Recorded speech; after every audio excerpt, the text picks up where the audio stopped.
to fully understand what 666 truly is. In an esoteric view of 666, it represents a state of consciousness, a way consciousness functions within the individual. Now, if we look at the Bible in Revelations, it says that the mark of the beast, 666, is going to be placed on the right hand or on the forehead of an individual. The forehead symbolizes the mind, while the hand represents action or behavior. The forehead represents a belief or a mindset, a way consciousness functions. Therefore, the mark of the beast is not something external. It is actually a way consciousness functions within the individual. But the code reveals the darkest secret about 666. 666 is 3 sixes. The number 6 in esotericism and occultism represents the cube, because the cube has 6 sides. And the physical dimension, everything has 6 sides. Up, down, back, forward, left, right. Everything is 6-sided in this 3-dimensional world. The body is the cube itself. It is the number 6. And the number 6 is the number before 7. 7 is a divine number. It represents divine perfection, as there are 7 functions and cognitions of the mind, 7 energy centers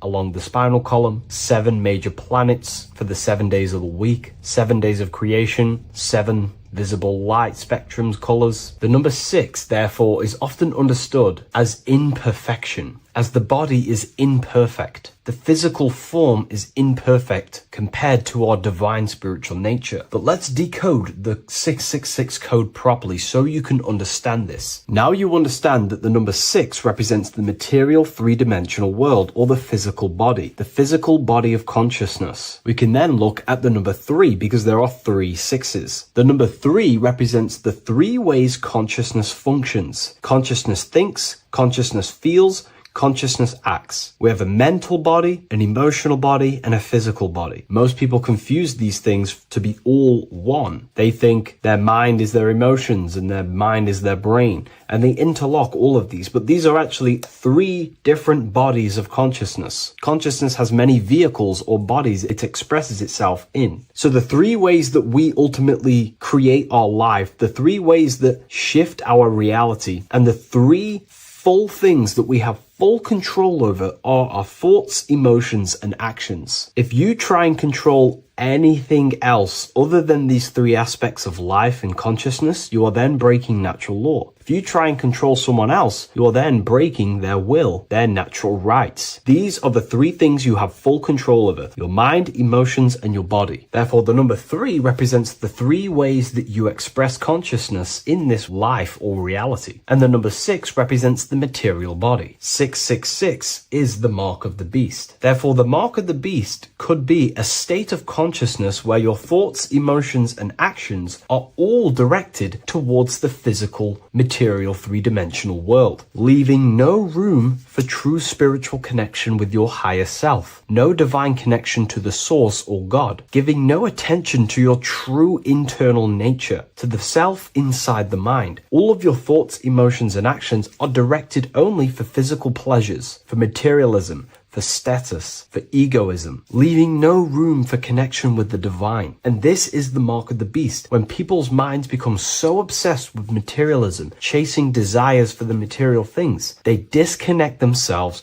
from their true internal nature. And we can see this today. People are becoming so obsessed with materialism, money, becoming rich, whatever it is, they're gradually losing connection with their internal self. They think that they are the body. They think that they are these 5 senses. But ask yourself, if I remove my thoughts, if I turn off my mind, who am I then? Because who most people think they are is a bunch of beliefs in their subconscious mind. Their name, their job, their reputation, their friends. If you remove the mind and no longer think, who are you then? The observer, the pure awareness, beyond the mind, the body, the emotions. That is your true nature. You are the internal thinker. And when that internal thinker becomes so attached to the external physical body and does everything in its power to think, feel, and act only towards the material things, you become disconnected to your true powers, to your divine nature, to literally God. If you don't want to become the mark of the beast, then have balance. Now, I'm not saying materialism is evil. Chasing material things is wrong. Not saying that at all. We all have a different views. But me personally, I like to have balance. Yes, I love reaching goals. Yes, I love living the best life possible for myself, materially. But I also make room for my internal world. I train my mind to have self-mastery of meditations. I try and lucid dream and astral project as much as I can. And I try and perfect my thought processes and my internal world as much as possible. So I live a truly balanced life between my inner self and my outer self, which is what these two pillars, Jachin and Boaz, represent, the inner and outer world. And the middle pillar in the middle represents the unity of the inner and outer world, living in balance. Or you see a person standing in between them, they represent the middle pillar, or a ladder. This is all symbolic of living in balance between the inner world of consciousness and the outer world of consciousness. Yes, this is Freemasonic artwork. You can learn a lot from their artwork and symbolism, but I hope this brings a bit more clarity about the number 666 and the mark of the beast. Please leave a like, comment, and subscribe to the YouTube channel if you want to see more. And one last thing, the Book of Symbolism has finally been accepted on Amazon, so you can now order this on Amazon in pretty much any country.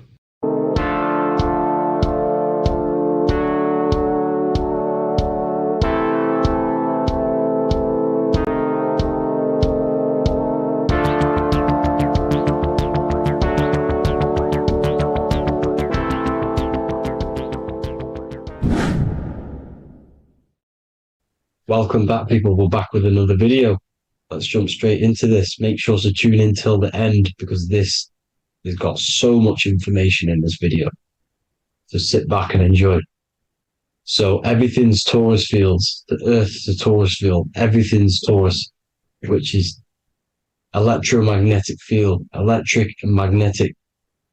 The center of the Taurus field is where the two opposing forces meet in the center. And this is what creates the plane of inertia, the dielectric plane of inertia. Okay? You got red shift, blue shift, positive, negative, south and north pole, right? This is what the ancients were showing with the tree of life. As you can see here, this is the plane of inertia, and this is the Taurus field. Everything consists of this. Everything is a Taurus field. A atom is a Taurus field. Okay, now the inertia is the 0 point. So this plane is a 0 point. It's the balance between two poles. Okay, now this creates matter, because matter is two opposing forces in motion equalize. So these two forces coming together is what creates matter on this physical plane. And this is why we can't see the electromagnetic field, because it consists of one of the elements, which is either electric or magnetic, but when they combine together is what creates this physical plane, which is physical matter, which is light in motion. Now, everything is one. Don't get confused by duality. Duality is two opposing forces, but them two opposing forces are created by the same substance. It's two aspects of the same substance. So, for example, water and ice are the same thing. You know what I'm trying to say? But it's two aspects of the same substance, because all is one. The whole universe is one. All goes back to the one, which is God, the creator, or magnetism, whatever you want to call it, because magnetism pulsates. Electricity has two poles, red shift, blue shift. Okay, so red shift, blue shift is electricity, and electricity vibrates, and all vibration always comes back to a standstill point. But magnetism is what pulsates. This is why your heart pulses. You breathe, which is a pulse. This is the breath of the universe, magnetism. Now, this is why the earth is green, okay? Earth can be spelt heart. If you just move the H to the beginning, it spells heart, okay? Because the heart is the center of the Taurus field, which is the heart chakra for us humans, okay? We consist of the same field, as you already know. Heart being the center, which is green, which is the center of the seven colors. The center of the seven colors This is the most powerful chakra in your body. People think it's the crown chakra, but it's the heart chakra because it's the center of the torus field. You must align them all and combine them all into one, which is the heart chakra. Now, Earth is green. Nature's green. Okay, this is because we live on heart chakra, the plane of inertia. It's the center of the torus field. Okay, and this is what the Egyptians called Isis, which is nature. Nature is balanced, and nature is female, Mother Nature, because it looks after us with the fruit it grows with abundance and the water. It's a female energy, Mother Nature, and this is the symbolism of an equal, balanced arms. This is the scales, it's balanced. Mother Nature is balanced. This is why the sky is blue, because what comes after the heart chakra? Blue. Sky is blue. We live in Midgard. This is what the ancients called Midgard. You don't have to take this tree literally. It's a metaphor. We live in Midgard, where both positive and negative duality here. Now, Mount Meru. Mount Meru was known as the center of the earth, okay, or known as Hyperborea. And this is the North Pole, the electromagnetic North Pole. But when I say Mount Meru, it's not an actual mountain. They weren't saying there was a real mountain in the center of the earth, a magnetic rock. No. The plane of inertia, okay, there's something called a hyperboloid. That's what it's called, a hyperboloid. And this is the center of the torus field. And this hyperboloid is what is in the shape of a mountain, you see? So if I go to this next one, they say Hyperborea on this map. Why do they call it Hyperborea? Because this is the hyperboloid in the center of the torus field. And this is the electromagnetic mountain, a metaphor. Mountain, what they're metaphorically saying, this is the electromagnetic mountain at the center, the double vortex, the center of the torus field, which is the North Pole. Pole of electromagnetic energy. So this is why they call it Hyperborea. It comes from the word hyperboloid. And the center of the earth is so sacred. And they symbolize this with, obviously, the North Star, which is Polaris. And this is where the swastika comes from, because it's the 4 seasons moving around the North Star. This is the Big Dipper constellation moving around the North Star, which is Polaris. There's that pole again. Pole. Magnetic pole of the torus field. And this is where the green, emerald green, aurora borealis comes from. It comes from this center hyperboloid at the center of the earth, where the most electromagnetic energy is stored. The center of the plane of inertia. The center of the plane of inertia. This is the all-seeing eye as well. As you can see, they got the sun, the moon. This is the Masonic cosmos, the sun, the moon, and the all-seeing eye, because the eye is Polaris, the eye of the stars. It's all a big eye. Now, the eye means a lot more as well. It's not just that. There's different ways you can interpret symbols. Now, this is the emerald tablets. Deep in Earth's heart lies the flower, the source of the spirit that binds all in its form. Okay? The flower of life is thine own place of thine spirit, and stream through the earth as thine flows through thy form, giving off life to the earth and its children, renewing the spirit from form unto form. This is the North Pole. This is what he's talking about. He's talking about the aurora borealis. Aurora borealis. It's the Earth's aura. Emerald green. Heart chakra. Plane of inertia. Green. Earth. Heart. You see? All related. Now, there's many symbolism of this. So much symbolism of the ancients. The 7 layers of heaven. 7 layers of heaven, which are the 7 planets. Okay? These planets are the solar system. It's the solar system because we are the soul. We are the sun, the soul. And we're inside of a solar system, which is the 7 planets. That's why there's 7 layers of heaven. okay? The rings of Saturn, the rings of the planets are moving around us, okay? So this is what the ancients were depicting in their cosmology. Now this is the Hebrew cosmology of the Earth. This is the Mayan cosmology of the Earth. You see, it's all an enclosed system. We live inside of a giant torus field. All is atum. It's what the ancients said, ancient Egyptians said. All is atum. Atoms are torus fields. Don't be tricked by the modern science today with the current model of an atom. It's completely wrong. They're hiding the torus field. They're hiding the electromagnetic field, which is in everything. Absolutely everything is in motion, and motion comes from this field.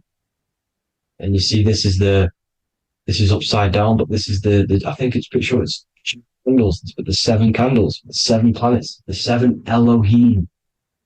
You see, it all goes back to the stars and the heavens. Now, this is how the Earth really works, with the stars on the outside of the cosmic egg, and then the torus field spinning around the sun and the moon, the positive and the negative charge. The sun gives you energy, the moon takes your energy. The moon controls monthly cycles. Moon is mon. This is etymology. Mon, month, money, demon, monster. Stir is star, moon star. We are all stars. Youngster, minister, superstar, Hollywood star. We're all stars. We come from the stars, which is heaven. Our soul comes from the stars. You see? We are the universe, the image of man made in the universe. We are a microcosm of the universe. The universe is a macro. We are micro. We consist of everything. The body, mind, and spirit. The sun, the soul. Moon, the mind. Earth, the body. Body, mind, and spirit. We have 12 systems in the body, which are governed by the 12 zodiac signs. Starting at the Aries, which is the ram of God, all the way down to Pisces. And Capricorn, kneecap. It all goes back to the stars. We are the stars. We are the universe. Everything is inside of us. Everything. Like I say, the Temple of Solomon, the Temple of the Soul, and Mon. The soul, the temple is the body. The soul is the soul, and the Mon is the mind. The temple of the soul and the mind. Body, mind, and spirit. We consist of the 5 elements. Air, spirit, water, earth, and fire. We consist of everything. We are the universe. We're made in God's image, which is the universe. You see? Now, everything goes back to the stars. The ancients worked with the stars because the stars govern everything. They govern the systems in the body. They govern your life. This is why your zodiac is so important, your sign. Each zodiac has a specific element associated with it as well. Aries, which is the first sign, the Ram of God, which is a fire sign. Fire, first, F-I-R, this is etymology. The cerebrum, ram, which is in the brain. Aries, the ram, controls the head, the face, and the nose upwards. So it controls the cerebrum. The Torah, which is, I'm pretty sure it's a Hebrew Bible, which is the Taurus. Tornado comes from the Taurus field. You see? Everything's inside of you. It all goes back to the Taurus field, and the Taurus field is everything. Now, like I said, 12 zodiac signs, 12 systems, 12 cranial nerves in the brain, the 12 disciples of the Bible. All symbolic. Have to read the Bible properly. Now, this center, at the center of the earth, right? This is what's stirring the ether. And the ether consists of the 4 elements. Because there's 5 elements. Spirit can be called ether. People call it spirit or ether. Ether is pure potential, pure energy. It's what connects the astral to the physical. It's the dimension between the physical realm, which we're on, and the astral. So it has pure potential. It's pure energy. This is why we say either. I either want to go there or there. It's connecting 2 scenarios. That's what the ether is. It's connecting the two worlds, the astral and the physical. The center is like the cosmic womb. There's a black hole in the center. This is the center of the torus field. This is the womb of creation.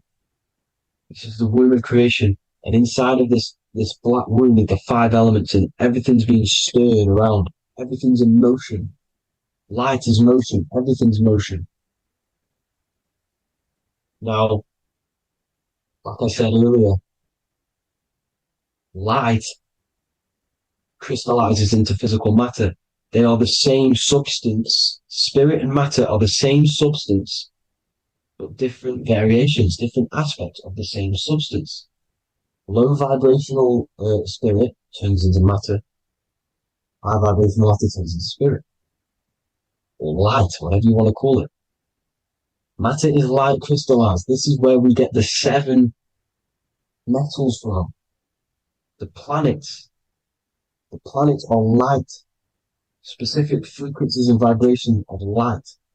When these lights, or the planets, materialize, material metals, materialize, they turn into the 7 metals. Saturn turns into lead. That's why lead is red. Saturn is red. The sun turns into gold. That's why the gold is yellow and the sun is yellow. You see, Saturn is the time god. What happens in autumn? The leaves turn red and they die. This is why Saturn, Satan, time god, the reaper, everything is crystallized till it's death and then reborn again. You see, rust. When things rust, it turns to red. Because it's Saturn. Saturn crystallizes everything. He's the reaper who comes around in winter. You see? He's Satan. Jesus and Satan, the sun and Saturn. They say we live in a solar system. The solar system. I think I've already just broke this down. The 7 planets are the 7 chakras. Everyone already knows this. But I'm going through it anyway. But this is where we get the 7 planets from. And the 7 metals. You see, all the ancients knew it was an enclosed electromagnetic system. It's not a spinning ball in the middle of space, people. They want you to believe this so you get stuck in this material world. Because if you believe everything's material, you can never affect this plane effectively. You can never create your life effectively if you don't understand the planes of existence. Because the mental plane is a higher plane. And it breaks down and it controls the planes below it. The mental plane, hold on, I've got it here for you. The mental, the astral, etheric, then physical. Etheric connects the physical to the astral, but the mental is what's above them all. You see? Now, it's important to understand this. It's important. However, the ancients always talked about the enclosed system. Only NASA, which is introduced around the Roman times, not NASA, but the globe Earth was introduced around the Roman times. Okay? By these Masons. These Masons introduced this because they wanted to take over the minds of the masses and control them. These people worship the physical realm. They know how it works. They know the ins and outs of it. They know how to do the magic. They know how to do it all. They understand it all. That's why Masonry have to take the oath. The oath of not speaking. You're not allowed to speak about anything you learn about in Masonry. Because they're discovering the truth about your mind and how it creates reality and stuff like that. So this is the Masonic cosmology. The 5-pointed star, the 5 elements. The checkerboard for duality, positive and negative. The 2 aspects of every substance. This is another ancient painting depicting the firmament. The stars inside the firmament. The sun. You see, the ancients worshipped the sun because it's so important for sustaining our life. It's the only reason we're alive is because of the sun. But then people think it gives you cancer today. They brainwash you to think the sun gives you cancer when it's the #1 source of all life. They want you to believe it's a big, spinning, dangerous ball and says, it's not. It's here to give us life. It's here to It's God's Son. That's why Jesus is known as God's Son. It is the Son of God. God created that to sustain us. You see? So it's important you understand the true cosmology of where you are, because if you don't know where you are depleted of all of your morals. You're depleted. You're demoralized. You're lost. You don't know where you are. You don't know where you exist. Okay? Once you accept the globe model, the heliocentric model, you will subconsciously think that you come from nothing. This is why they implemented the evolution theory just after the globe model was introduced by Charles Darwin. Charles Darwin came in after the globe model. He's a Mason. He was another Freemason, and implemented evolution where we came from monkeys, because they want you thinking less of yourself so they can manipulate your mind. You see? They want to manipulate your mind, and they have done since you got here. Since you came through that portal, you were manipulated from that day to believe this, believe that. The true cosmology, the truth will set you free. You will understand things better. You will feel better in yourself when you know the sun is here for you. You'll feel better in yourself that you know that you didn't come from a monkey. You were created as a human, a manifester, a creator. You're so intelligent. Your mind is amazing. It can manipulate matter, mind over matter. See? Thank you all people for tuning in. Tap in with yourself. Love yourself. Find the truth. Spread the truth. Nothing dies. Nothing in this creation dies. Everything's energy. Everything's light. Light can never die. You're a light being. That's why it says Hugh. Hugh man. Hugh is light in Hebrew or Latin. Either one of the two. You are light. You're a light being.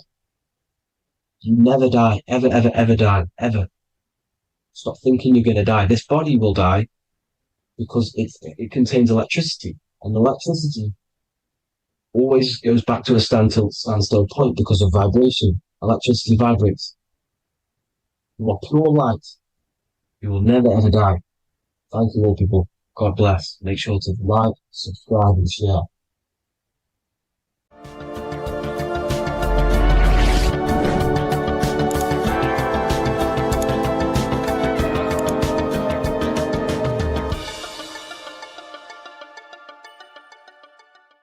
Neo is plugged in on the back of the neck, which is the reptilian brainstem.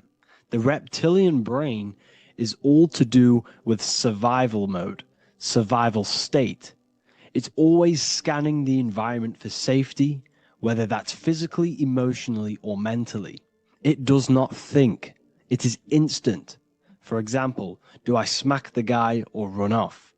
If something happens to you, like a car's coming really quick to you, you do not think about this. The reptilian brain is the animal instinct that will instantly move your body on the instant reactions.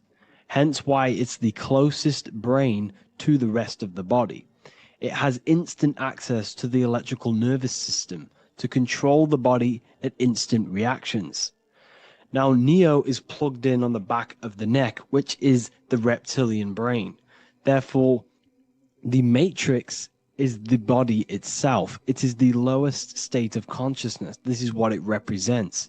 The word matrix means womb. It translates to womb because your body is a womb.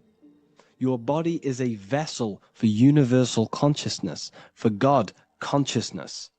And the body is also a womb where you can be born again outside of this body by raising your consciousness, by awakening the neocortex. This is why Neo is called Neo, because it represents the neocortex. This is the higher aspect of our brain. This is all to do with new things, higher reasoning, higher thinking, new learning. You see, the brain is a receiver for universal consciousness. Now, what do I mean? It is a radio receiver. Think of it like this. You have a radio tower which emits frequencies, and each little frequency 00.1, 00.2, 00.3, each 00 point is a different person. We are all the same universal consciousness encapsulated inside of a different vessel. This is why our body is the temple of God inside of the Bible. Your body is a sacred temple of the divine essence of the universe. However, consciousness is controlling this physical body. And I'll show you this diagram here. Consciousness consists of imagination, emotions, thought, and memory. All of these things are not physical. They're not made out of atoms. You cannot think with atoms. If I split open your brain while you are thinking of a cheesecake, I would not see a cheesecake.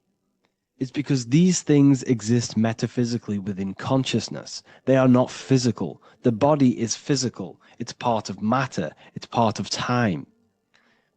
You see the Leonardo da Vinci, the circle and the square. The square represents limitation, beginning and end, because when you draw a square, there is a beginning and end. It represents the body, the mortal self, the ego, the echo. Then you have the spirit raised above, which represents spirit over matter, mind over matter. Invisible forces create physical forces. Everything physical exists in non-physical.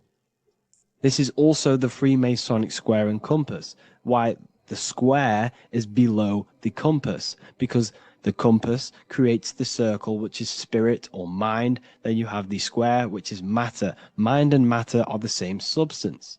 Mind creates matter through thought. Everything in this physical universe manifested through thought. Everything began as thought. So you are spirit and matter. You have a material body and a spiritual body. And you are right in the middle. This is why humans are very, very important. Because we have an animal nature, the reptilian brain, and a higher consciousness, the neocortex. And we must awaken out of the matrix, which means womb, which is the body. And Neo is waken up from the lower self, the reptilian brain, and moves into the neocortex. Because the brain is a radio receiver for consciousness. Now, what do I mean? I went over this before. Your consciousness is controlling the brain. The brain is a computer. And when our consciousness, our imagination, our emotion, our thoughts, and our memories are all contributing towards just survival things, food, safety, fear, all of these things, and our consciousness is locked into a survival state, we are using the reptilian brain. We're no longer thinking. You don't think with the brain, but the consciousness is thinking, which activates the different parts of the brain. When we think for higher reasoning, we use the neocortex. It stimulates the neocortex. When we think about survival, we're using the reptilian brain. So therefore, when Neo wakes up, he wakes up to the higher aspects of consciousness, which is only utilized by the neocortex, by learning new things and expansion of the mind and expansions of consciousness. Okay? So the whole matrix is to keep you designed, well, the whole matrix is designed to keep you in a survival state, in the three-dimensional awareness. They want you constantly scanning for safety, scanning for food, scanning for emotional safety in relationships and other people. You see, they do not want you to think. They want you stuck in that reptile, that animal state, that beastly state that most people are in.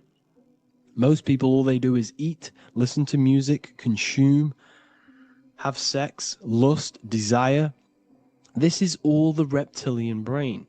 So when we say the world's being ran by reptilians, it's symbolic. There is no physical reptilian humanoid beings controlling, manipulating human consciousness. We are all the same consciousness. However, there is a corrupted state of consciousness running this world. And this consciousness worships the physical plane. and they control the physical plane. So by doing that, they keep you stuck in a reptilian way of thinking, the animal state, to keep you stuck in the lowest state of consciousness. Now, this is the god Osiris, which represents the reptilian brain. None of the Egyptian gods ever existed. They are all symbolic for the brain and anatomy of the human body. Osiris represents the reptilian brain. As you can see, this anatomy compare to the brain stem and Osiris statue found in Egypt.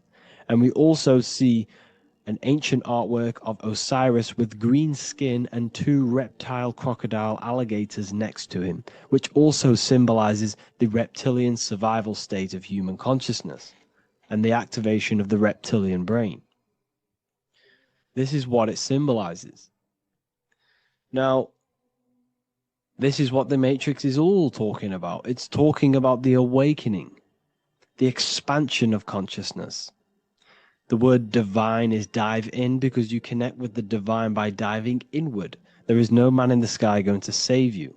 You must connect with the self. Know thyself. Truth comes from within. All of these things I'm telling you comes from within you. I'm just pointing it out. All of this is self-realization. A lot of people say, well, what are my sources? My sources is knowing thyself, observing thyself, using the neocortex of critically thinking, sitting down and thinking about yourself and having deep realization of yourself. You can realize that your thoughts are not of this physical world. It's quite simple. The brain does not think. The brain does not imagine. The brain does not hold memory. All of these things exist in consciousness, the one consciousness, but we are all fractal, infinite parts of. This is the eye on the triangle, consciousness being given down to the rest. This is separate. Consciousness is separate from the rest of the pyramid. The pyramid is your body. Neo is the one consciousness. This is the Egyptians symbolizing the one consciousness giving Ankh, which is life, to all the different life forms. However, you can see that the central sphere is giving a big Ankh to the humans, because humans, like I said, possess the advanced consciousness, an advanced brain that allows us to turn above our reptilian animal self.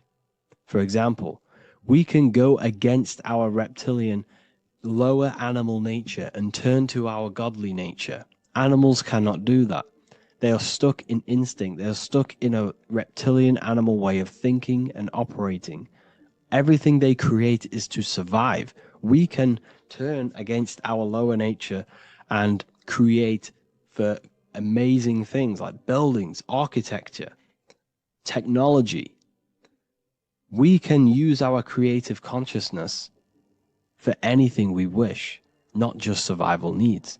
And it's the same with your spiritual journey. You can raise your consciousness beyond this animal state that they try to keep you in through fear, consumption, food, and the reptilian brain. We must awaken, start to think critically, and awaken to our divinity. Because the mind, the consciousness within you has infinite potential to expand.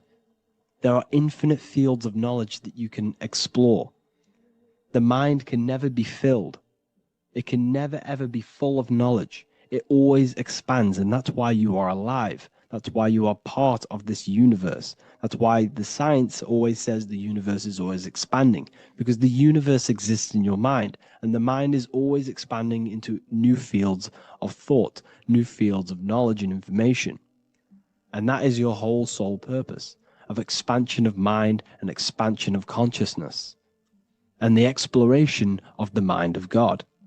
We are living in the mind of God. You are a thought in the mind of God. You must awaken out of this body. This is why Jesus says you must be born again to see the kingdom of God. You must be born again. You must raise your consciousness beyond physical limitation and awaken to your divinity. And this is pretty much it for this video. I hope you all understand this, that this is all symbolic for consciousness.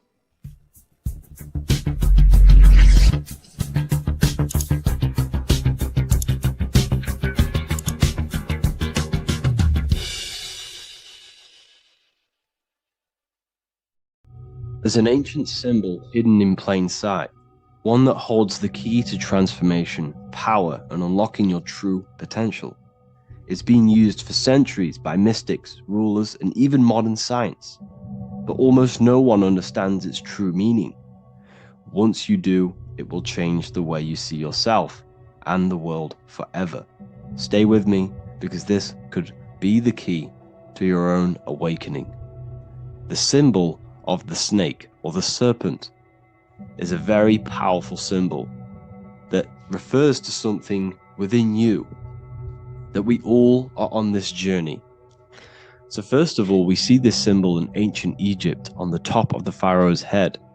We also see this with Buddha, with the snake on top of the Buddha's head and below. We also see this in Rome, with the Roman god Mercury holding the staff with the snake. We see this in Adam and Eve's story, with the snake tempting Eve.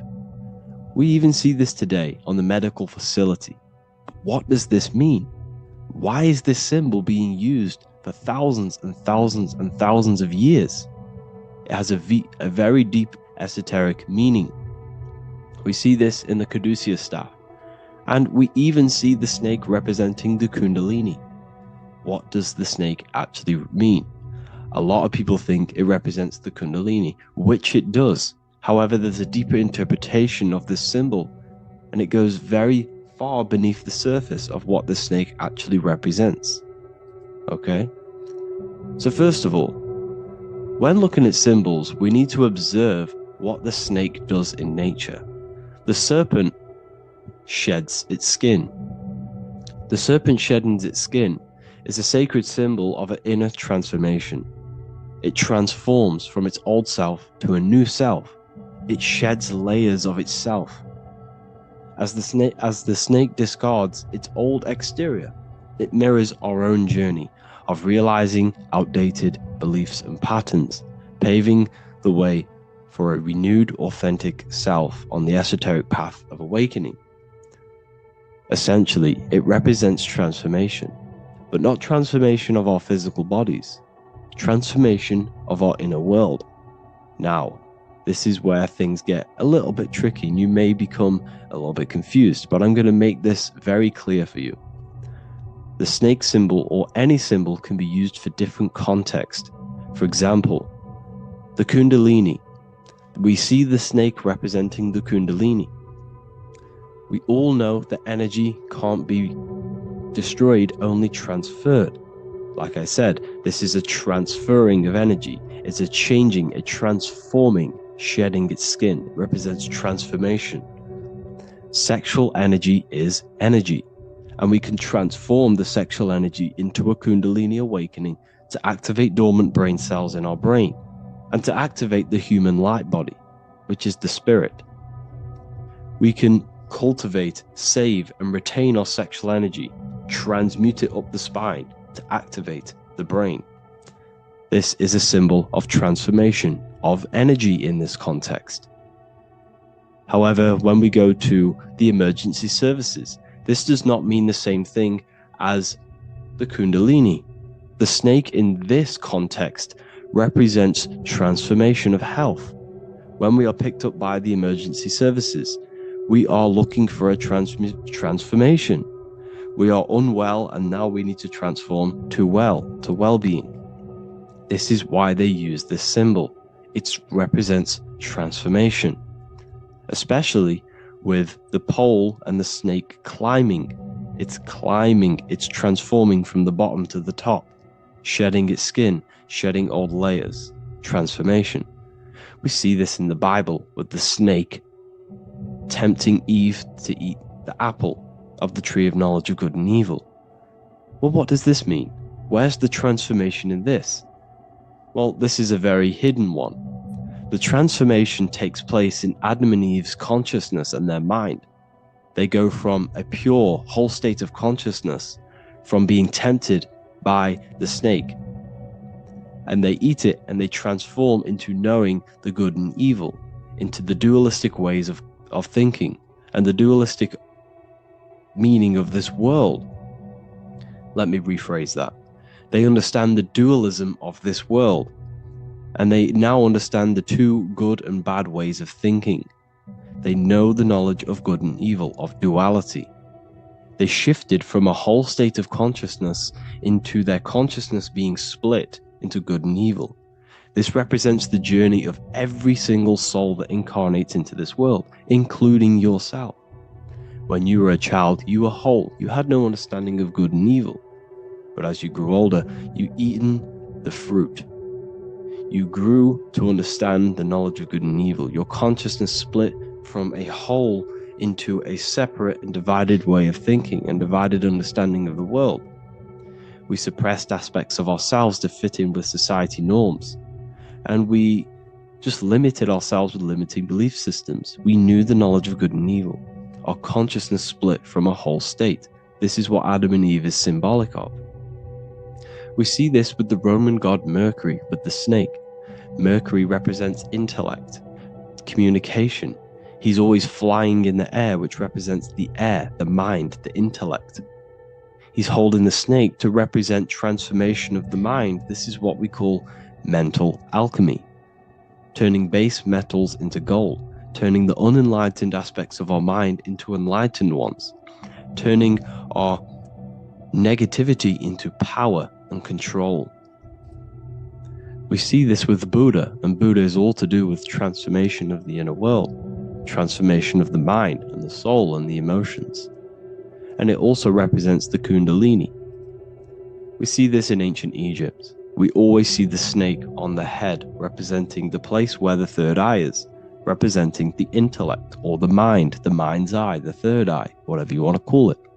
This is the place of the invisible intelligence within us. This is our mind or intellect. And this is the transmutation of the mind.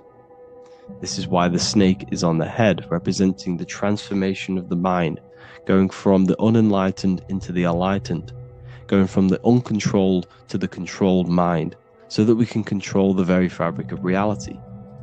I've kind of just given that away. Why is this important? Humans are creators.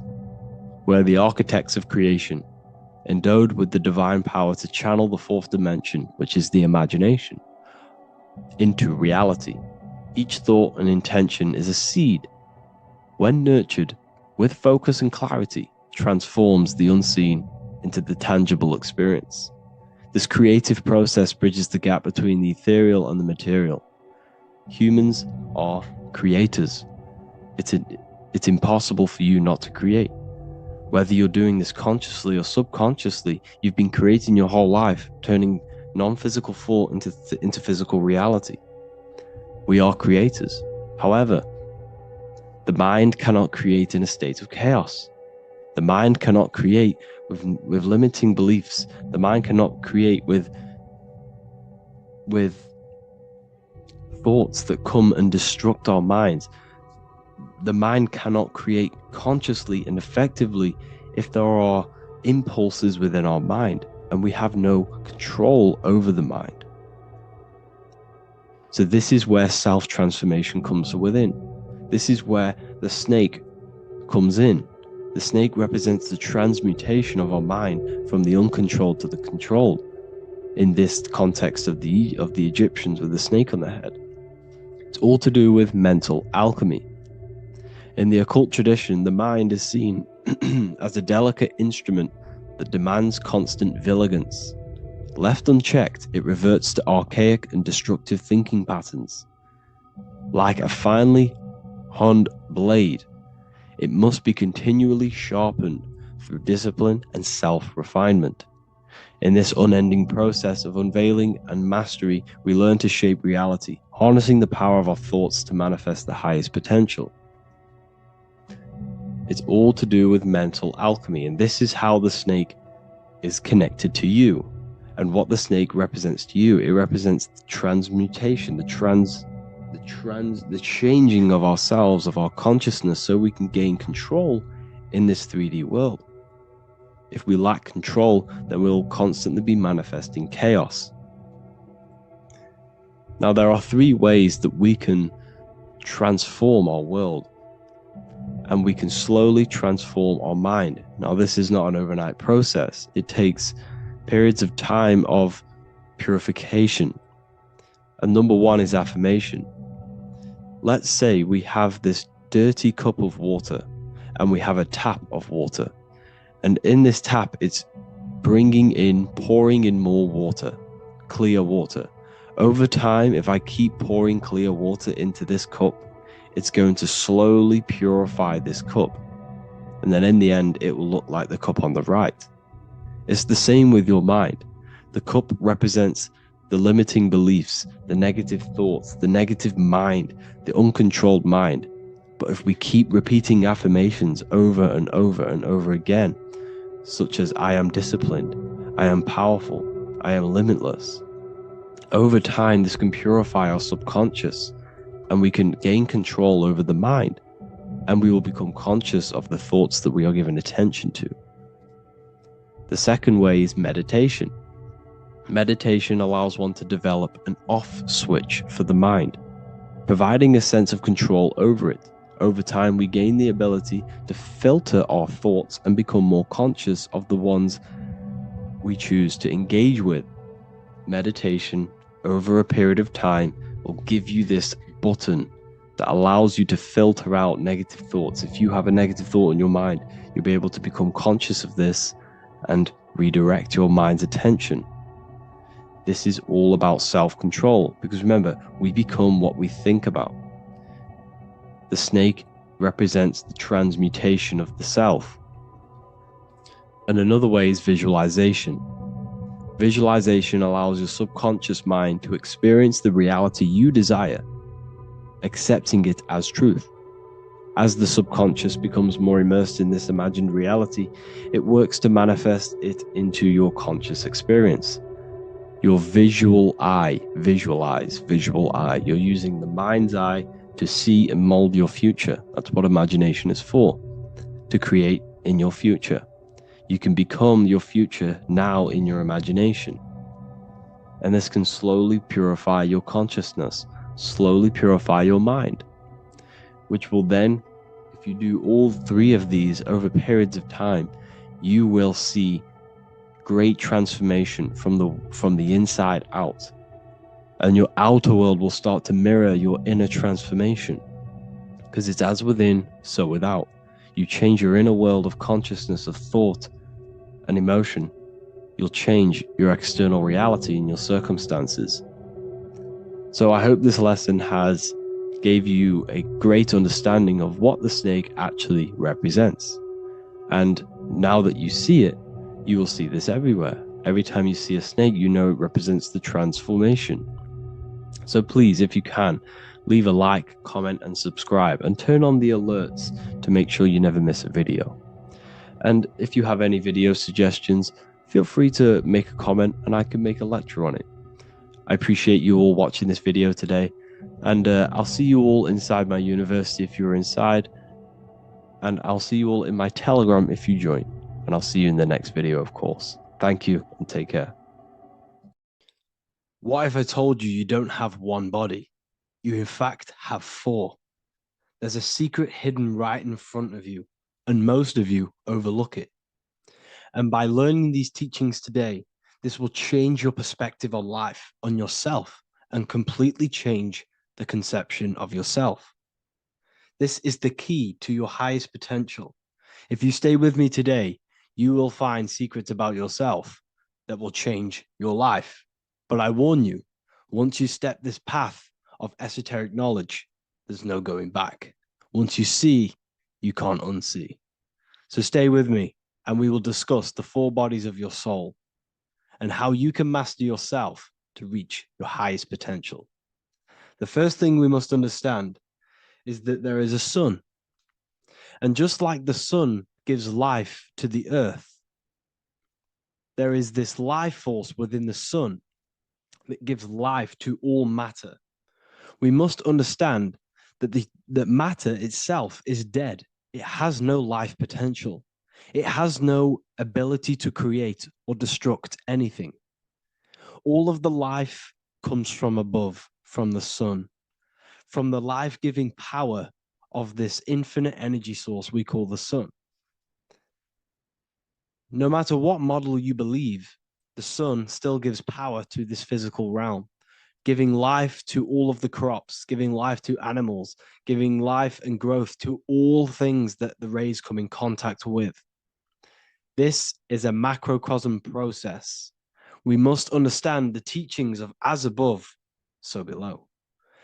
This means that the macrocosm repeats itself in a microcosm form. Now, what do I mean? Humans are made in the image and likeness of God.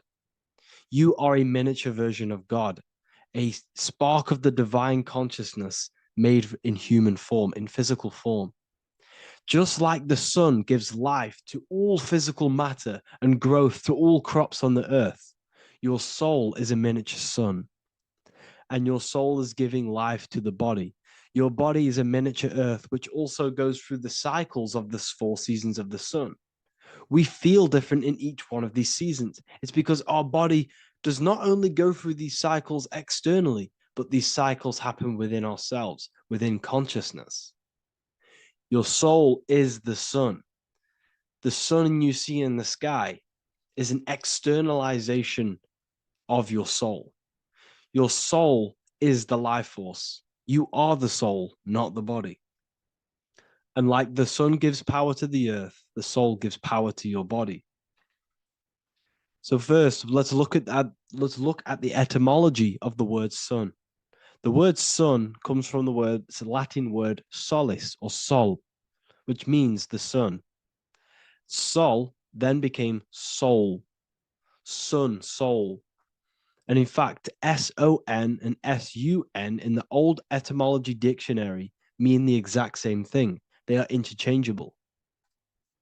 So when we look at the symbol of the sun, we look at a circle and a cross, which represent the 4 aspects of the sun, the 4 seasons of the sun: summer, winter, spring, and autumn.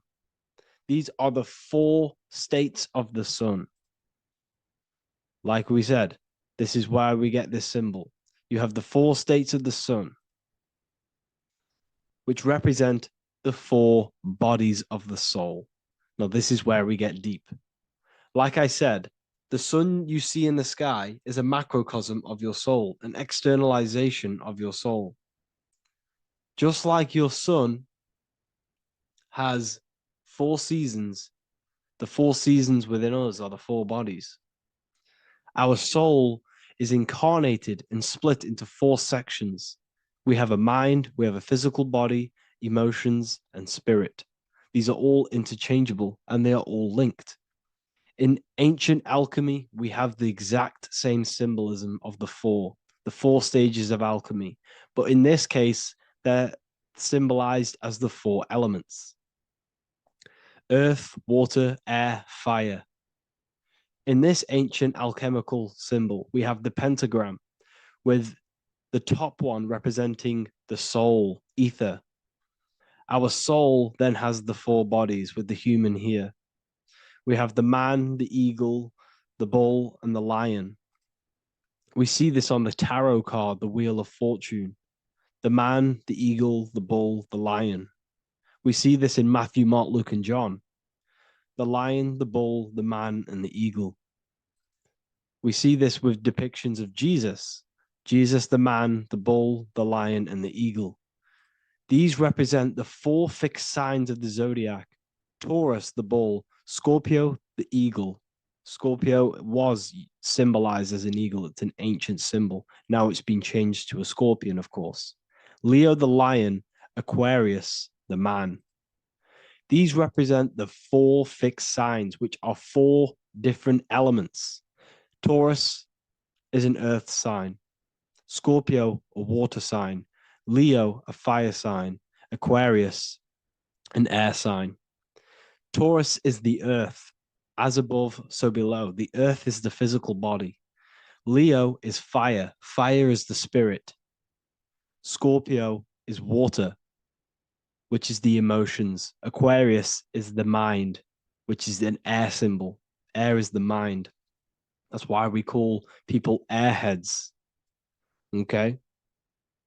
So what we're actually looking at here are the four aspects of our soul. We have the sun in the middle and the four bodies of the soul.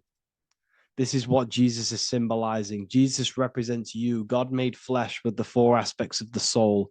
The four gospels are all depicting Jesus in four different ways according to the different body of consciousness. The wheel of fortune are representing the four bodies of the soul. This represents the four bodies. Now, how are they four bodies? They are four dimensions of consciousness. The mind is not made of the same substance of the emotion. The emotion is not made of the same substance of the physical body. The spirit is not made of the same substance as the physical body also. They exist in four dimensions of consciousness. They are four bodies of our soul. And the most important teaching here is what I'm actually getting to, is the powerful one. This is what gives you power. Most of us live in chaos. Our mind is thinking of doing something. Our emotions are feeling something else. Our body is lusting and wanting to do something else. And our spirit's energy is completely off. Most people live in unbalance. None of these four bodies are working together. This is why we produce chaos in our lives. When these bodies are in balance, are not working together. So in alchemy, they symbolize the four elements, which are the four bodies of consciousness. These are the furnaces with the fire. They represent transmutation of each body. We have to sync these bodies. We have to sync the mind with our emotions, and our emotions with our actions, the physical body, and with our spirit. These four key bodies need to be in line in order for us to create consciously in our life. Because each one of us is a creator, a miniature version of God, creating our own earth, creating our own material reality. And in order for us to create consciously and with effect and power, we must have these bodies unified so that we can create consciously and not create chaos. So this is very, very important. And this is a secret teaching found in all ancient societies. But this is what the hidden symbolism of astrology actually is. The sun is our soul, and the 12 zodiacs are 12 aspects of our soul. And we have the four aspects of the four main bodies. This is what we're looking at. We're not looking at the sky. We're actually looking at aspects of ourselves, aspects of our soul that we must master and transmute in order to become our highest potential. So I hope this makes sense. And it may take a while for you to fully understand this, but the key knowledge in order for you to understand any of these teachings that I've gone through today is the major, major teaching of as above, so below. What is above is below. What is within is without. Your inner reality projects the outer reality. What is inside of you is outside of you in some form or way.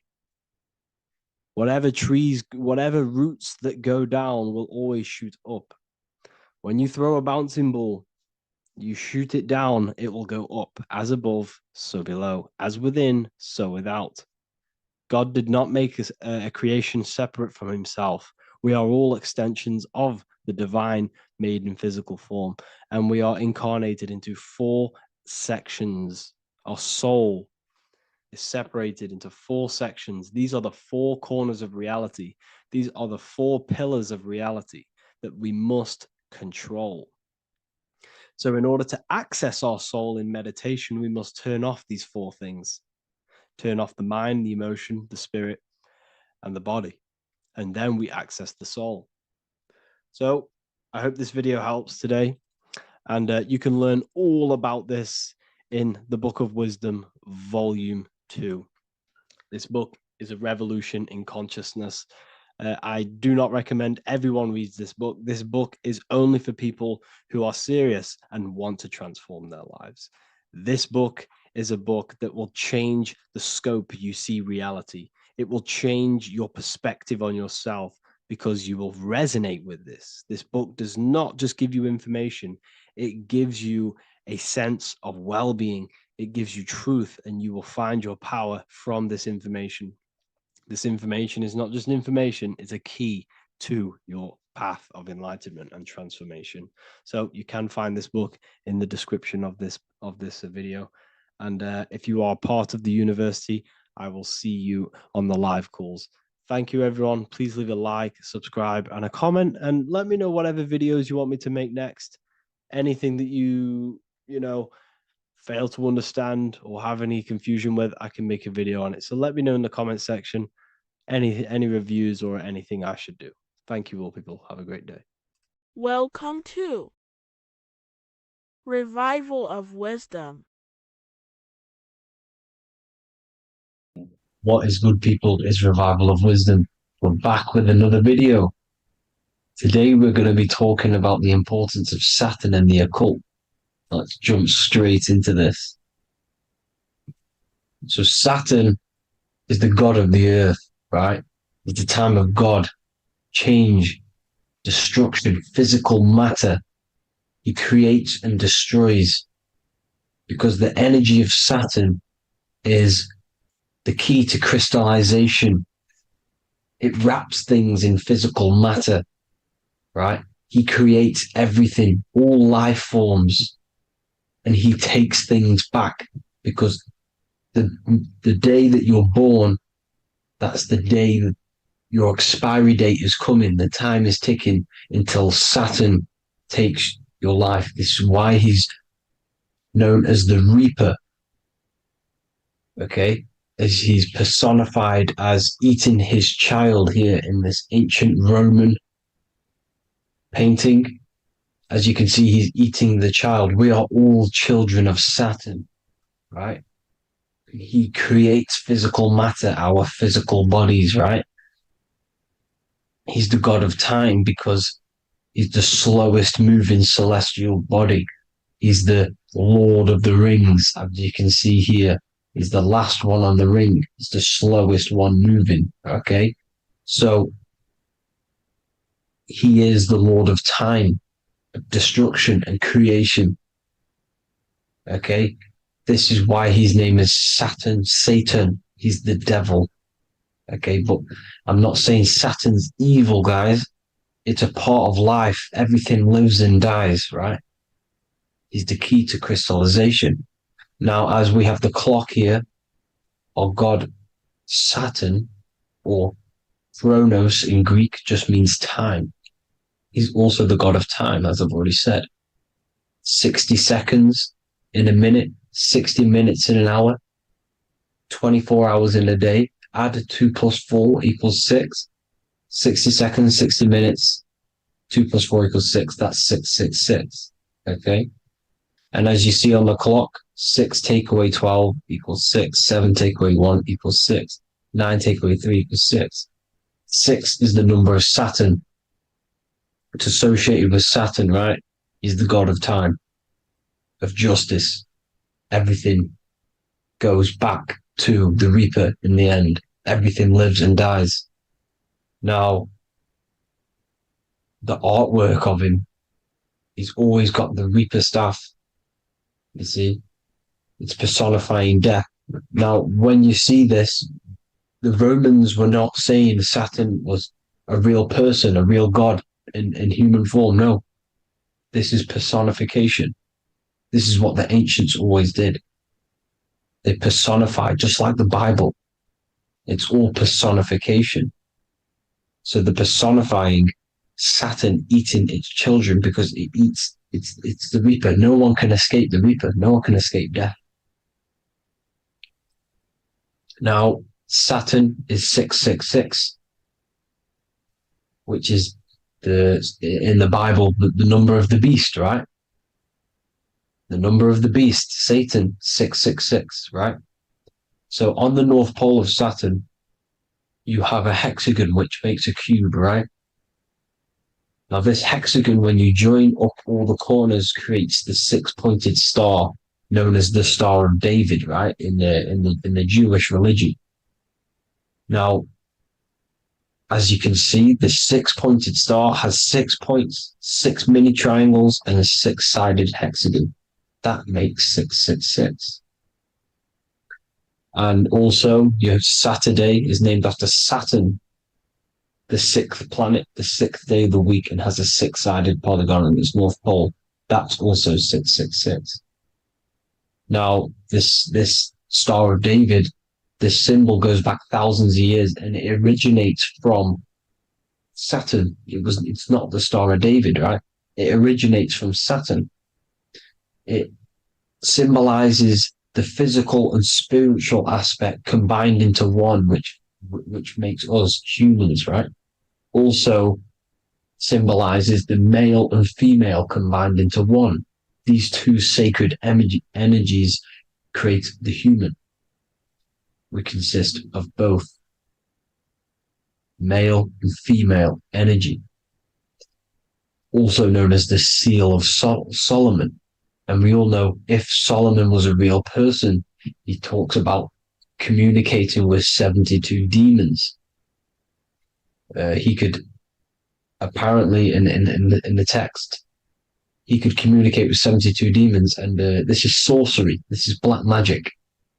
Now, this symbol is associated with hexing people. When you place a hex on someone, that is a form of witchcraft, which a hex is just a curse. When you're cursing someone, this is black magic.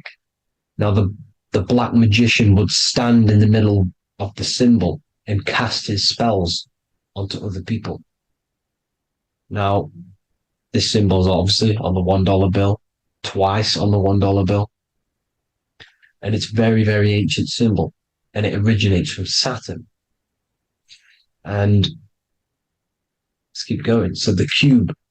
So I've just said how you see the cube on the North Pole of Saturn, right? The cube is limited. It's a 3D shape. It symbolizes limitations to the physical 3D dimension, the third dimension, the physical realm which we are in. Now, as you can see, the color associated with Saturn is black, right? Black is infinite potential. Black is the creation of all things. Before there was light. Light is born out of blackness, darkness, okay? Now, black is physical matter. And as you can see, the black cube, black symbolizing physical matter, the cube being limited, as the physical realm that we are in is limited. It's not like the fourth dimension where everything can exist in a thought. The third dimension is limited, right? And this is what Saturn is. It limits you to the 3D 666. Your body limits you to your physical body. Now, these black cubes are placed everywhere. As you can see, Australia, Denmark, Manhattan. There's one in New York. As you can see, the Apple have a cube. The Nintendo GameCube. Trump Tower is a black cube. This is worshipping the energy of Saturn, the god Saturn. Okay, it's not a god, it's a celestial energy. However, it rules over Earth because it pretty much created the physical realm. Now, as you see, when you go to a funeral, you wear black, a black suit symbolizing Saturn, which is the color associated, black. And as you see in Mecca, they walk around the black cube in rings. As you can see here, they're stood around in rings, like the Saturn, the rings of Saturn. The Mercedes symbol. You probably wouldn't notice that, but yes, it's Saturn. And when you graduate from university, you wear a black cube on your head. This is all symbolizing Saturn. Okay. Now, as you can see, the Jews here have a black cube on their third eye whilst they pray. Notice how he's shutting his eyes into blackness, darkness. and he's wrapped around a black strap around his arm. This is symbolizing the wrapping of physical matter, of how physical matter wraps things into existence. And as we all know, the Star of David is a Jewish symbol. So he has the black cube and the Star of David, right?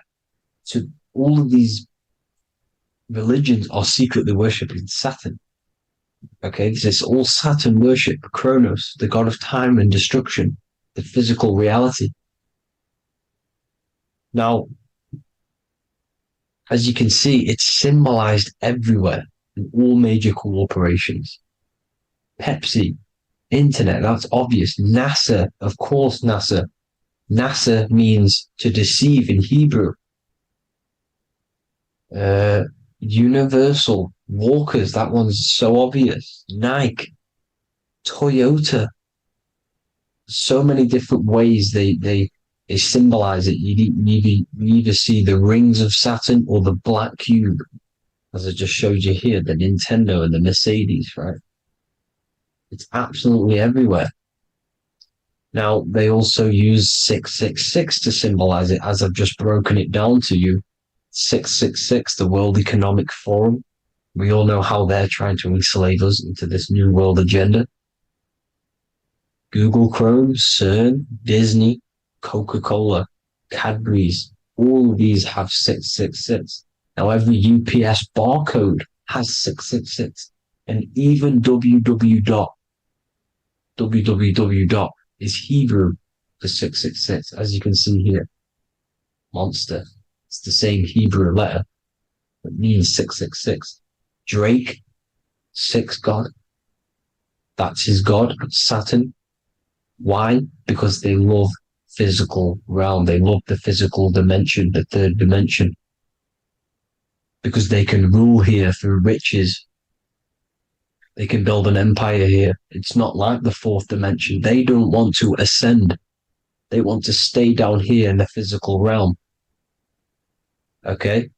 Now, this is why they're cloning. They can move their consciousness into other clones to live forever. This technology exists. This is why they love the third dimension. As you can see, all of these sellouts here, Drake, Leonardo DiCaprio, you know, all of these people doing 666 because this is their God. This is their God. They love the physical realm. They sold their souls for wealth and fame in this physical realm. So why would they leave? You see? Now, this isn't all just evil, okay? So you have 7 chakras, right? You have 7 days of the week, 7 solfeggio scale notes. These are frequencies, the solfeggio scale. Now, it's called the Saturn moon matrix because the moon symbolizes your mind, because you're created out of the Holy Trinity, which is body, mind, and spirit, right? That's the triangle, the equal triangle, body, mind, and spirit. Now, the 3 main celestial bodies are Earth, Moon, and Sun. The Earth being your physical body, the Moon being your mind, and the Sun is your soul, hence why it's called solar. It's a solar soul. Now, these symbols are alchemical symbols. So when you're doing alchemy, you use these symbols to obviously symbolize what we're talking about. Now, as you can see, these are all the symbols of the planets. Now, Saturn is created out of the moon on top, the moon on the bottom and the earth on top, as you can see here. You see? And this creates the number 5. Now, with the moon being your mind and the earth being your physical body, this is mind over matter, because the earth is your body's matter. This is matter over mind. You don't want to be matter over mind. This is low states of consciousness. You won't be mind over matter. You see, to manipulate matter, to create your own reality. Now, obviously, we all know Saturn is associated with the lowest chakra, which is the root chakra. This is to deal with your animal instincts. When you're down here, you identify as the physical body. You don't know anything spiritual. You're you have a pure physical mind. You don't believe in anything spiritual. This is survival mode, consumption. They want you trapped down here, which is matter over mind. They don't want you to create your own reality, which is mind over matter. You see? Now, that's what Jupiter is. Saturn is the moon on the bottom and the earth on top. But Jupiter is the moon on top with the earth on the bottom. That's mind over matter, you see? So, these chakras are an ascension process from matter, physical matter to spiritual. This is the ascension. This is the stairway to heaven. This is Jacob's ladder. You see? Now, the number 5, which is obviously associated with Saturn as well, which create the symbol for Saturn, created the number 5. You have 5 senses, 5 elements, 5 physical elements. As we all know, Saturn crystallizes everything into physical matter out of the 4 elements. 5 fingers and toes, 5 points of man. Okay, the number 5 is the number of justice. Saturn holds things back. He restrains things from you, makes you learn the lesson. Now, 666 is not all evil. 666 is the atomic structure of the carbon atom. 6 protons, 6 electrons, 6 neutrons, right? We are carbon-based life forms. All life forms are based on the bonding properties of the element carbon. Because Saturn crystallizes everything into physical matter. Now, the Masons symbolize this with the checkered boards. They have the black square, which is obviously matter, as I just said, the black cube. And spirit is the white square, because white is eternal light. White and light, you see. Black is physical matter. Now, this is what we are. The point of our soul is to transmute from matter to spirit, but these are interchangeable. This is the constant cycle between spirit and matter, spirit and matter. High vibrational matter turns into spirit. Low vibrational spirit turns into physical matter. You see? Now, we are carbon-based life forms. This is what 666 is, the number of the beast. When I say we, the physical body is the beast. It's the animal. It's the carbon suit to operate in this physical dimension, in this physical realm. See? It's the vehicle used to operate in this physical realm. But your mind isn't from this physical realm, you see? The brain is the physical manifestation of the soul. Okay? So, as you can see here, the spine is an extension of the brain. Everything goes back to the brain. This is literally what your physical body is. You see, this is the nervous system, and everything reports back to the brain, and everything's controlled from this control center. And this spinal column, at the top of the spinal column, is your third eye, which is known as the pineal gland. And this is the seat of consciousness. It's the center of consciousness. That is your true self, pure consciousness. This body is just a physical body. This body is mortal. This body runs out, but your consciousness lives forever. They don't want you knowing this. This is why they keep you down here in your lower chakra. They want you to believe everything is just physical. They don't want you to believe in the spiritual side of reality, because this way they can manipulate you, right? They want you matter over mind because they know your mind creates reality. They know your mind is the root cause of reality. You manifest your own reality from the inside out. So this is why they control your perception of reality. They control your information in order to manifest their new world order. You, who are ignorant to knowledge and wisdom, you who are ignorant are manifesting their agenda because you accept their information and their perception of this reality. Now, this is why they tell you the globe model, the heliocentric model, to trap you into physical matter. Now, if you understood about this true form of this realm, you'd understand that there's a spiritual side behind everything. The spiritual side, something has to exist. The root cause of reality is higher planes of existence. It happens in the mind before it happens on the physical plane. You see? They don't want you knowing this. They want you matter over mind, which is the symbol for Saturn. Moon over Earth. The Holy Trinity.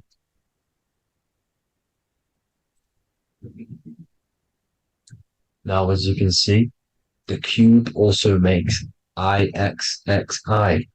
This is Roman numerals.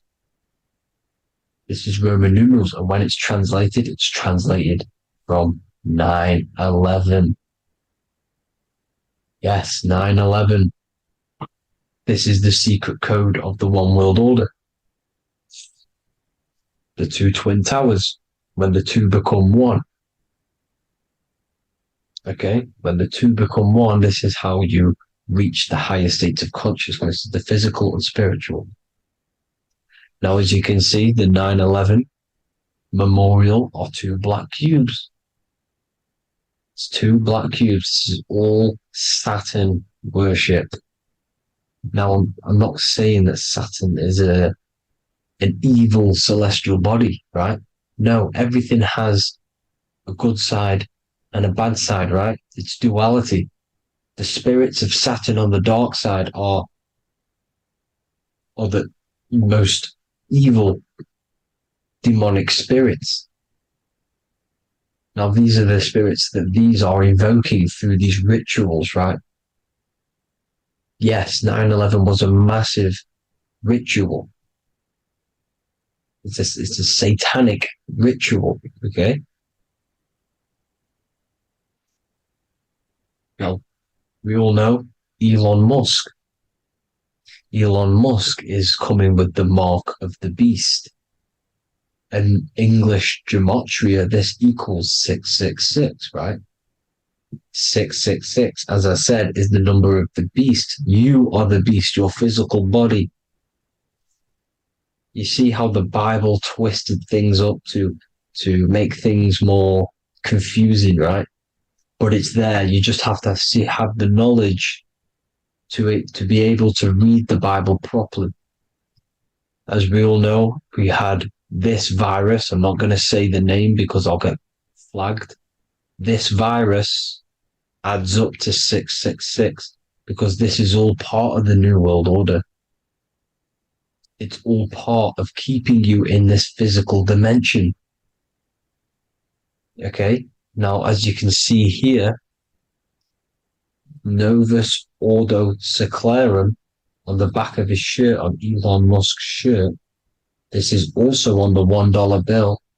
Novus Ordo Seclorum. This means New World Order. Yes, New World Order. This is on the back of Elon Musk's shirt. And as you can see here, he owns Neuralink, which is the brain chip which they're going to be putting into implanting this onto your brain. This is the New World Order to connect you and merge your consciousness with AI. Neuralink and Meta, he owns Meta as well, which is the metaverse. These are going to be linked in, hence why they have the same symbol, but just in a different format. It's the infinity symbol. And the infinity symbol comes from the torus field, as you can see here, your electromagnetic field from around your body. Now, the end goal is for this New World Order is to trap your consciousness inside of an alternative reality being projected from the metaverse. Because the metaverse will be the reality. Neuralink will be the brain chip inside of your brain, projecting your consciousness into an alternative reality while they harness your energy of your physical 666 body. Now, this stuff gets real deep, people. Now, this is the end goal of the New World Order, is to connect you with AI. This is why they're trapping you and keeping you in these lower states of consciousness in the Saturn-associated root chakra, so you don't find out about the spiritual side of reality. Because if you knew the truth of this reality, you wouldn't connect to AI. You see, you have the power within you to travel to other worlds, the astral plane, for example. You travel to different worlds when you are sleeping. Okay? They want you to know it's just a dream. However, their end goal is to trap your consciousness and feed off your energy, spiritually and physically. Okay? I don't know why these people are just pure evil. As I said, evil love bondage. They love the physical dimension. They don't want to ascend to other realms. These evil love the third dimension. This is why evil spirits will inhabit bodies, exorcisms, because they miss being in the physical realm. They miss it. Evil love bondage. So this is why they're cloning and putting their consciousness in clones to stay in this third dimension, to stay as further away from the source as possible. Okay? This is why they're doing it. And this is how it's all linked in. So I hope you all enjoyed this video. Hope you gained some wisdom. Please feel free to join the Telegram. And please leave a like and a subscribe. Thank you all, people. God bless.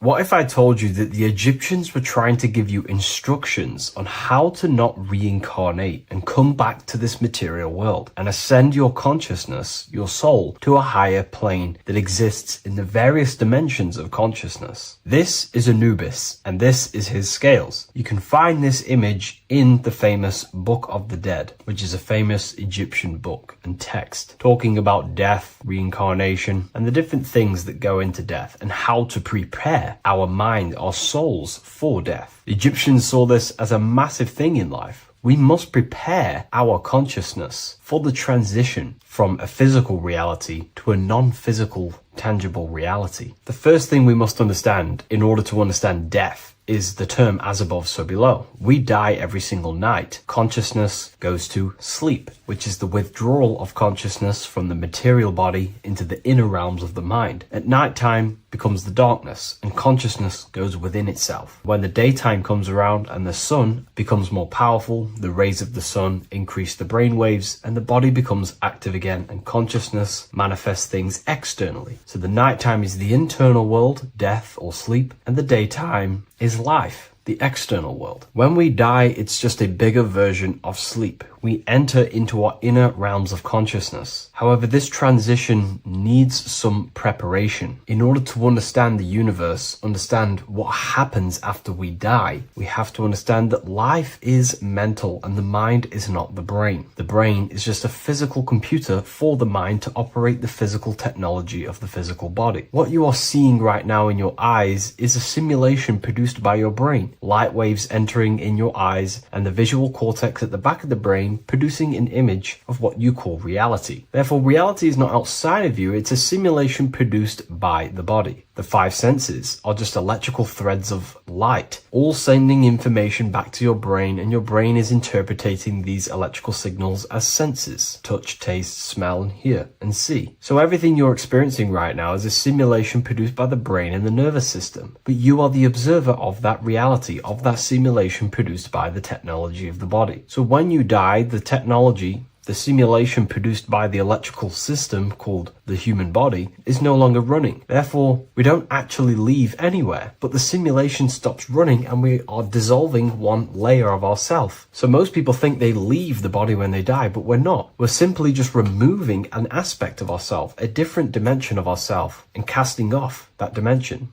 removing a veil or a layer. And we're seeing what is behind that layer. And what behind the layer of the physical reality is simply the world of imagination, the astral plane. At the moment of physical death, consciousness withdraws from the physical brain, yet the awareness does not cease. For a short period, the individual may experience a condition of peaceful unconsciousness, similar to deep sleep. Then, once the individual becomes conscious again after death, once the physical body, the etheric body, has fully been split up and consciousness is now operating in the astral plane, this is what the ancients called karma loka. Arthur E. Powell mentions this. C.W. Ledbetter mentions this place as well. Karma loka is a place in the astral plane. The astral plane is the realm of imagination. It is where the forces of the mind manifest desires as imagination. All of your desires, your desired realities, the screen that you have in your mind, that screen you manifest a visualization on, exists in the dimension of the astral plane. It is a realm made of thoughts. It is an object made of thoughts. If you think of a chair, for example, and imagine that chair in your mind's eye, that screen you are seeing in your mind's eye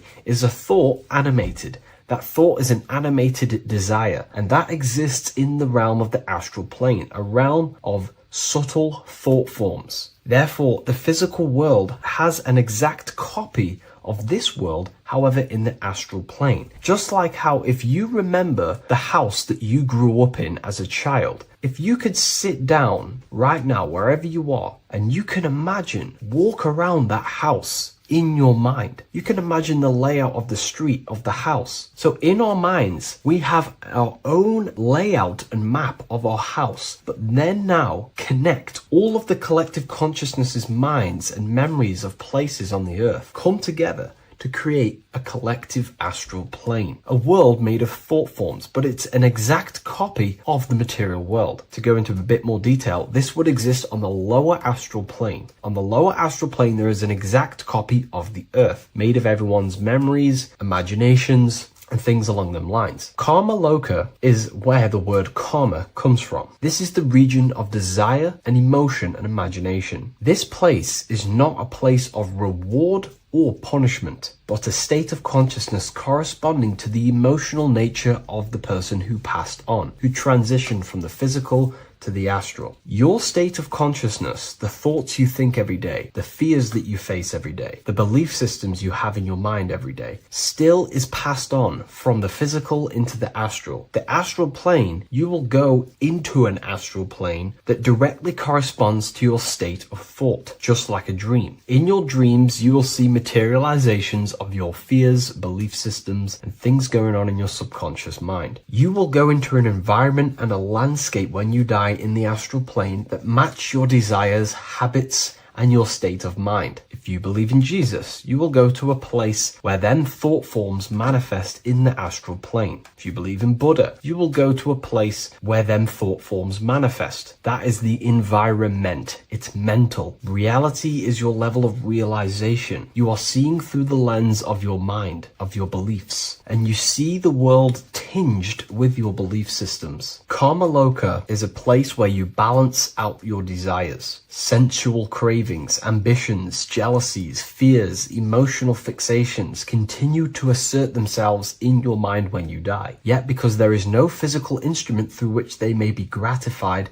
they gradually burn themselves out. These desires, start to be balanced out again, and your mind becomes more balanced. The more refined the individual in physical life, the shorter and gentler this stage becomes. The more desires you have in material things, sex, whatever it is, the longer it will take to balance out the forces in your mind in karma loka. Desires weaken through repetition without fulfillment. Emotional attachments lose their magnetic hold. The astral body sheds its lower layers. It's like you're stripping away aspects of yourself. When that last personal desire dissolves eventually in the astral plane, consciousness can no longer maintain cohesion in the astral vehicle. The astral body disintegrates naturally and awareness withdraws into the mental body. The mental body is what the Christians call heaven. The mental plane is heaven, the realm of creative thought forms, the realm of pure mind, pure thought. The mental plane, also called the Devachanic plane, is a realm of blissful, creative, and luminous consciousness. The Devachanic plane is not an illusion, but subjective yet intensely real world, constructed by the individual's highest thoughts, ideas, loves, and aspirations. How does this link in with Anubis? Anubis is trying to give you instructions on how to prepare for life after death in this image. If we take a look at Anubis in this image, we have to understand this is symbolism. This is metaphorical. Anubis is known as the god of the underworld. He symbolizes the transition from awake to death. He is not a real god that you will meet when you die, but he represents the process of death, transitioning consciousness from physical to astral. He's giving you instructions in the Book of the Dead to make your heart as light as a feather, as this is a scale. So he represents death. Your heart needs to be as light and balanced as a feather. The heart is the emotional vehicle of consciousness, as I just explained that emotions are subjective to the astral plane or karma loka. We do not want a heavy heart before we die.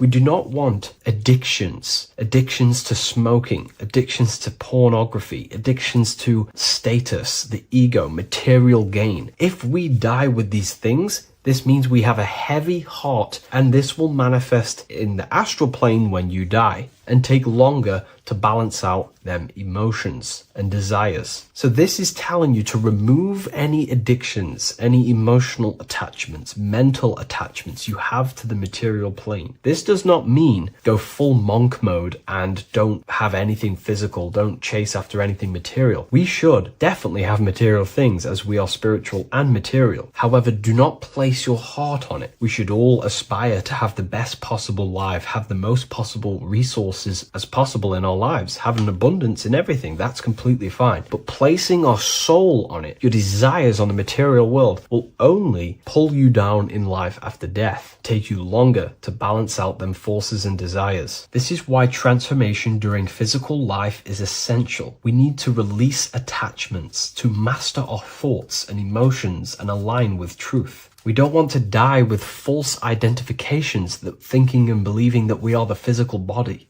We need to balance out our heart. Yes, have material things. Yes, chase the best possible life for ourselves, but also have connection with the divine and practice detaching from the material world, maybe even fasting from any addictions that you have, the phone and things along them lines. When this is achieved, when you are fully balanced and have no more addictions and attachments to your mind and consciousness, the scales are balanced. The soul becomes free and rises beyond the lower planes of existence when you die. It transcends the physical body and more than likely enters the mental body. We can't take anything physical after this life. The only thing we can take is spiritual things such as wisdom, understanding, and connection. We can only take internal things. So we have to master our internal world before we pass on to a world where we cannot fulfill our physical desires. Now, this is kind of what heaven and hell is. There is a hell realm in the astral plane. If you desire horrible things, you desire to kill people, or you desire to do horrible things, then you will manifest in a place where that is taking place, with people, with entities that assimilate with that vibration. You might have to watch this video a few times to get a full understanding of this, but Anubis is trying to teach you, make your desires as light as a feather, purify your heart, purify your soul, and place your heart on the spiritual things, knowledge, information, connection, thought. Because if you desire material things, then you will more than likely desire to manifest yourself back into the material world and reincarnate. If you've read the Book of Symbolism, you already know this information. You can now find this book in the description of this video. Please leave a like, comment, and subscribe to the channel if you like this information. And we also have the Book of Symbolism available on Amazon.com now. Take care, everyone. I'll see you in the next video.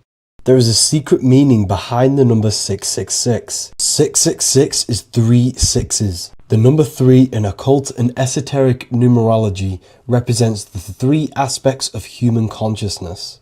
We see this symbolism in the all-seeing eye with the light and the triangle. The triangle is the number 3. The eye represents consciousness, observation, and the light represents the light of consciousness, because consciousness is pure light. The 3 aspects of our consciousness is thoughts, emotions, and actions. Every thought creates a feeling, and the feeling creates the action. All physical manifestation is driven from these 3 aspects of our consciousness. All physical manifestation comes from thought. Every object you see around you, this screen, the phone you're on, the laptop you're using, or the iPad, was a thought in the invisible realms of consciousness. Then it was brought into physicality through feeling and action. This is because man is made in the image and likeness of God. We are all mini creators. We are all extensions of God's creative consciousness. Therefore, the number 666 represents 3 sixes. 3 is thoughts, emotions, actions. The number 6 represents the cube, because cubes have 6 sides. This material world that we experience, everything has 6 sides. Everything's created by cubes. We can move forward, we can move backwards, we can move left, right, up and down. This is the cube that we are stuck in. Therefore, 666 represents our 3 aspects of our consciousness, thoughts, emotions, actions, all contributing towards our physical self, material world, material pleasures, completely cutting ourselves off from our spiritual, true, divine self, which means 666 is representing a state of consciousness. A state of consciousness where we only operate from a place of material needs and survival things.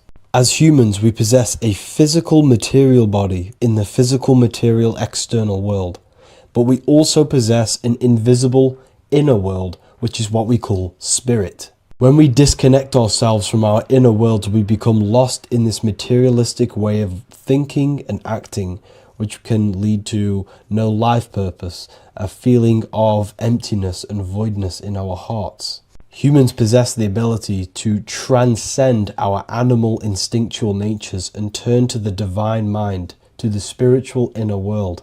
It is our inner world that is projecting our outer world. The outer world is just an effect of our inner state of consciousness.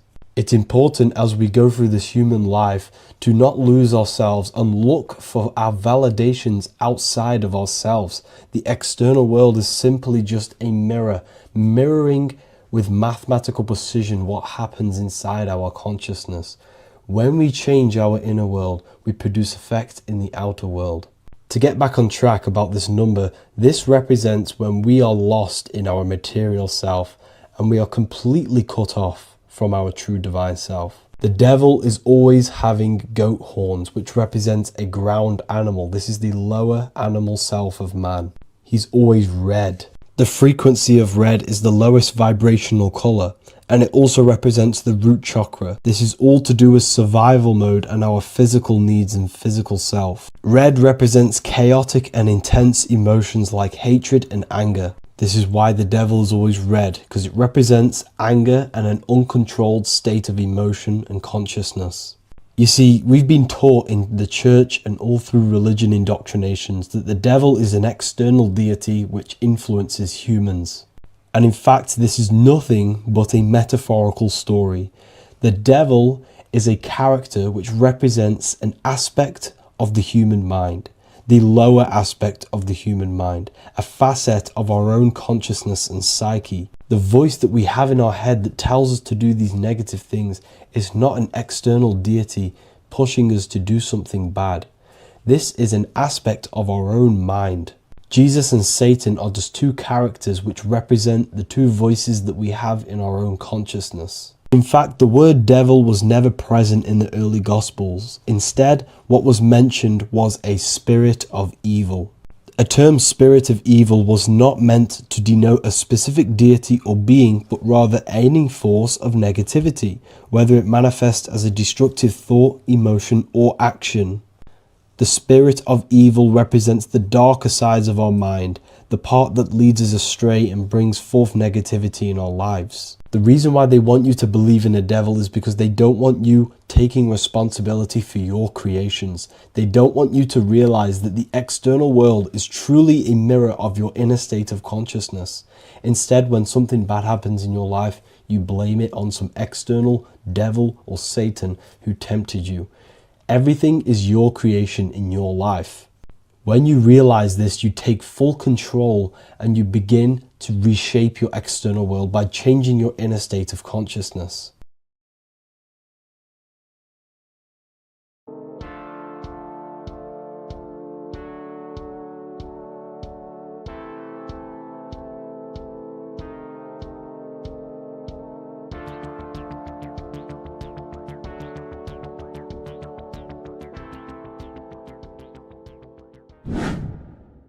Hello and welcome to another video, people. Before we start, please like, comment, and subscribe if you wish to see more content. Today we're going to be talking about the mental universe and how everything is mental. This is the #1 law on the Kabbalion. If you've never read that book, it's called The Kabbalion. A very good book. It's the first law because this is the most important thing you need to understand. Is how everything exists within the mind. Behind every single one of these eyes is the same consciousness expressed in different bodies.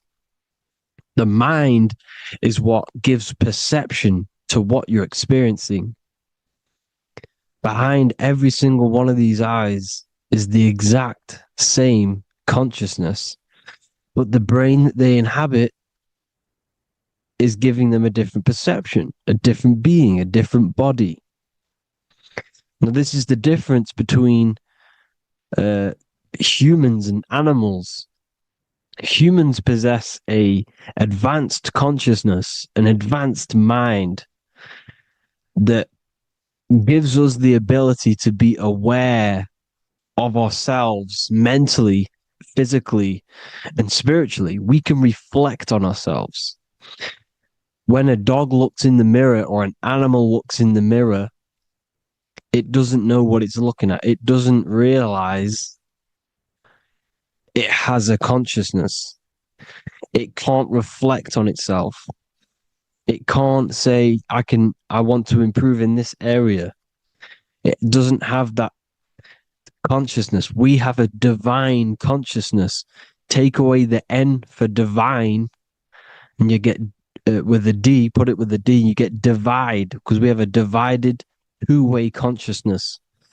An animal only has one. However, it's still the same mind. We're all mind. We're all mental. We all exist within the mental plane. Look at this person walking. The body, the brain is sending electrical signals through the 12 cranial nerves, which the 12 disciples that spread the gospel of Jesus, right? You have 12 cranial nerves in your brain. There are 12 disciples which spread the gospel of Jesus.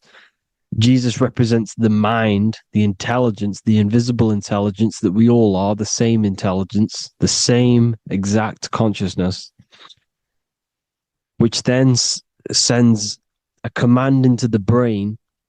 Then the brain sends these 12 electrical signals through the 12 cranial nerves to control the rest of the body through the nervous system. This person walking is not, the body is not walking. The mind is telling it to walk. And the brain is it's a supercomputer which is decoding these demands given to it by the mind. Because the pineal gland will have something to do with the ether, because the ether is physical and non-physical. the mind is sending the commands through the ether to the pineal gland, which is then getting broken down into electrical codes within the brain and sent throughout the nervous system to control the body. And this is why in the Sims simulation, because the body's the simulation, it's a false reality. It's the fake reality. It's not the real you. You are formless. There is no form. But the third dimension is a dimension within your mind. Matter, mind, light is all a product of your mind. It's all in the mind. Now, this is why The Sims has this green little diamond on top of the head. Because this is you. This is your invisible intelligence controlling the character. Okay? It's controlling the character. And this character is in the world. Your consciousness isn't in the world. The world exists within you, but the body is a vehicle for that realm that you land in. When you have a dream, your mind transcends this body into another body, duplicates your body into another universe, unite. Unite is one. We're all one. It's all one universe, expressed in many different ways, infinitely. And the vehicle that you land in is the body to operate in that realm. This is the all-seeing eye, as you see here. The eye, this is all the intelligence. This is the ball of consciousness, God, expressed in different bodies. We're all this same one in different bodies, as you can see here. And this intelligence is expressing infinitely throughout the universe, an infinite universe. There's no beginning, no end. There was no beginning of the universe. There is no end. It's infinite, always has and always will. But the mind is what gives you the ability to explore the universe, to make perception of it. We are God in disguise. We are God in disguise. We are God in flesh. But the body can become attached to the mind, can become attached to the body if the mind is not aware of itself. When the mind is that blinded by matter, and we lack knowledge and understanding of what we truly are, a formless, infinite being, a traveler. This is why Freemasons are called Freemasons. Mason means traveler, free. You're a free traveler because your consciousness is a traveler of the universe. When we lack understanding, our mind bounds to the body because we don't separate the body with our different layers of consciousness. When we separate them and identify that we are mind, body, emotion, you then can apply this knowledge to when you want to astral travel and explore the different realms of your mind, because the mind is the universe. People, this is what we need to understand. The mind is the universe. I am you and you are me. This is the Egyptians showing you this. The Ankh is the symbol of life. This is the one ball of consciousness, mind, giving it the Ankh life to all the different life forms. The cows, the birds, the snakes, and the big Ankh given to the humans, because the humans are the most intelligent. We have the most advanced consciousness. We have the most advanced consciousness. This is why the one is giving a big Ankh to the humans here. Here you see it again. This is not the sun. This is also showing Ankh giving out its life to all things infinitely. And this is the Most High. We are the Most High in disguise. When we strip off the body, we strip off the desires for the physical world, we strip off all these fake identities that the mind gets attached to. That is God. The universe. You are the universe experiencing itself. I and I. The letter I and the number one is just one line. The letter I is the number one. Because your I am, when you refer to yourself as I, every single one of you who's watching this video refers to yourself as I, which is the one. We are all the one. We are all intelligence. We are all invisible. We are all the one. One is the only number. 1, 2, 3. Everything goes up in ones because there is only one. Doesn't matter how far you go down the line with numbers, all of their numbers are created by one because there is only one. It's me and you are the exact same consciousness expressed in different bodies. Mind. Cause. There is only one cause. There is only one mind. There is only one being. But because we lack understanding of this, we think we are the bodies. And this causes division because the physical world is the most illusionary world. It's an illusion. It's all an illusion. Now you see with the two, you look with the two eyes, but you see with the inner eye, the mind. Okay, the mind is the mental plane is a shared plane, and it gives perception to what you're looking at. The mind. I'm affecting you when I speak because the mental plane is shared. We all share mind. We all express mind. When I'm speaking to you, I'm affecting you because we are mind. So the words that I'm saying, which are being manifested from my mind, are being manifested through my body into vibration, is affecting you. I'm affecting you with what I'm saying. And these words are having an effect on your mind because we're all mind. This is why you need to be careful what you're listening to, music and all sorts. Because music can also create thought loops within your mind. Because the chorus, we shouldn't be listening to choruses. Choruses are loops. And what they're saying in the chorus is being looped. And this can create thought loops within your mind. Go and listen to an old song that you used to listen to about 5 years ago, 10 years ago, 20 years ago. Go and listen to an old song and you guess what? You will get nostalgia. Why will you get nostalgia? Because that song will trigger the thoughts that you were thinking in that time of listening to that song.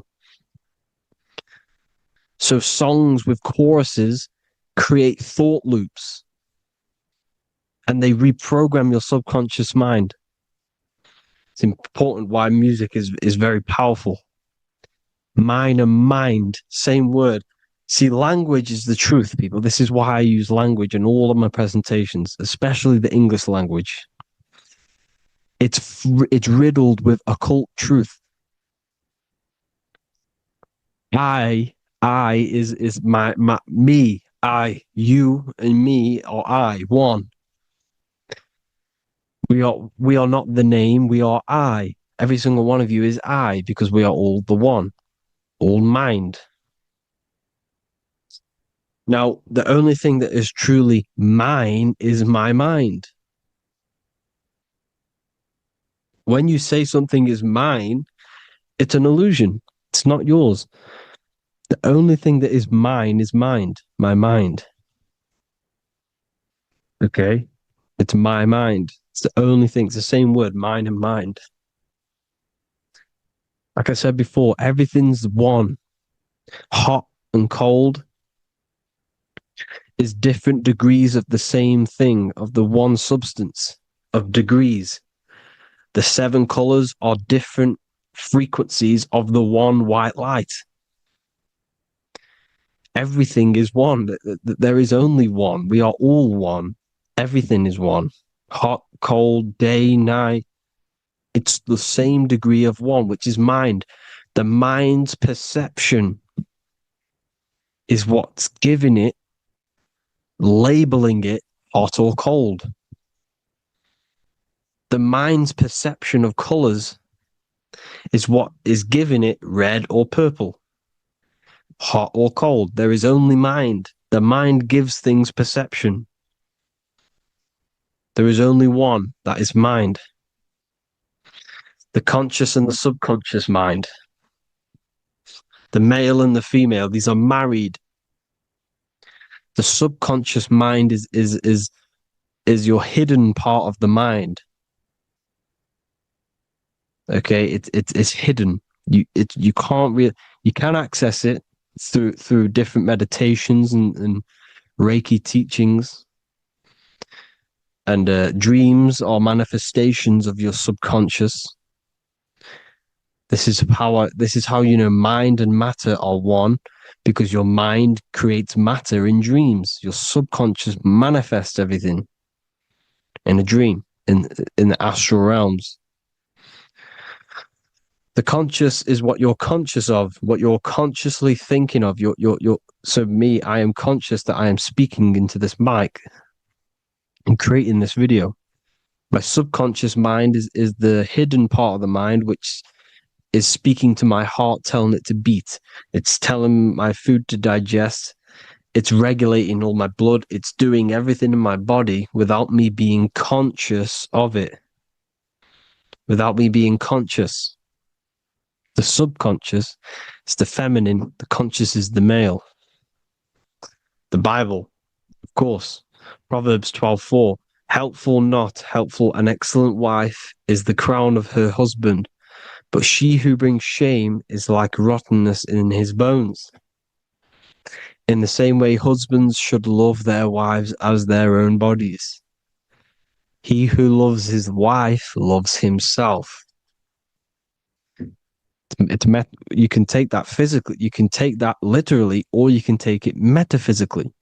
See, the Bible's written in such a way where you can take it as your level of realization. He who loves his wife loves himself. If you love your subconscious, if you love yourself, you speak good about yourself, because your subconscious takes everything literally.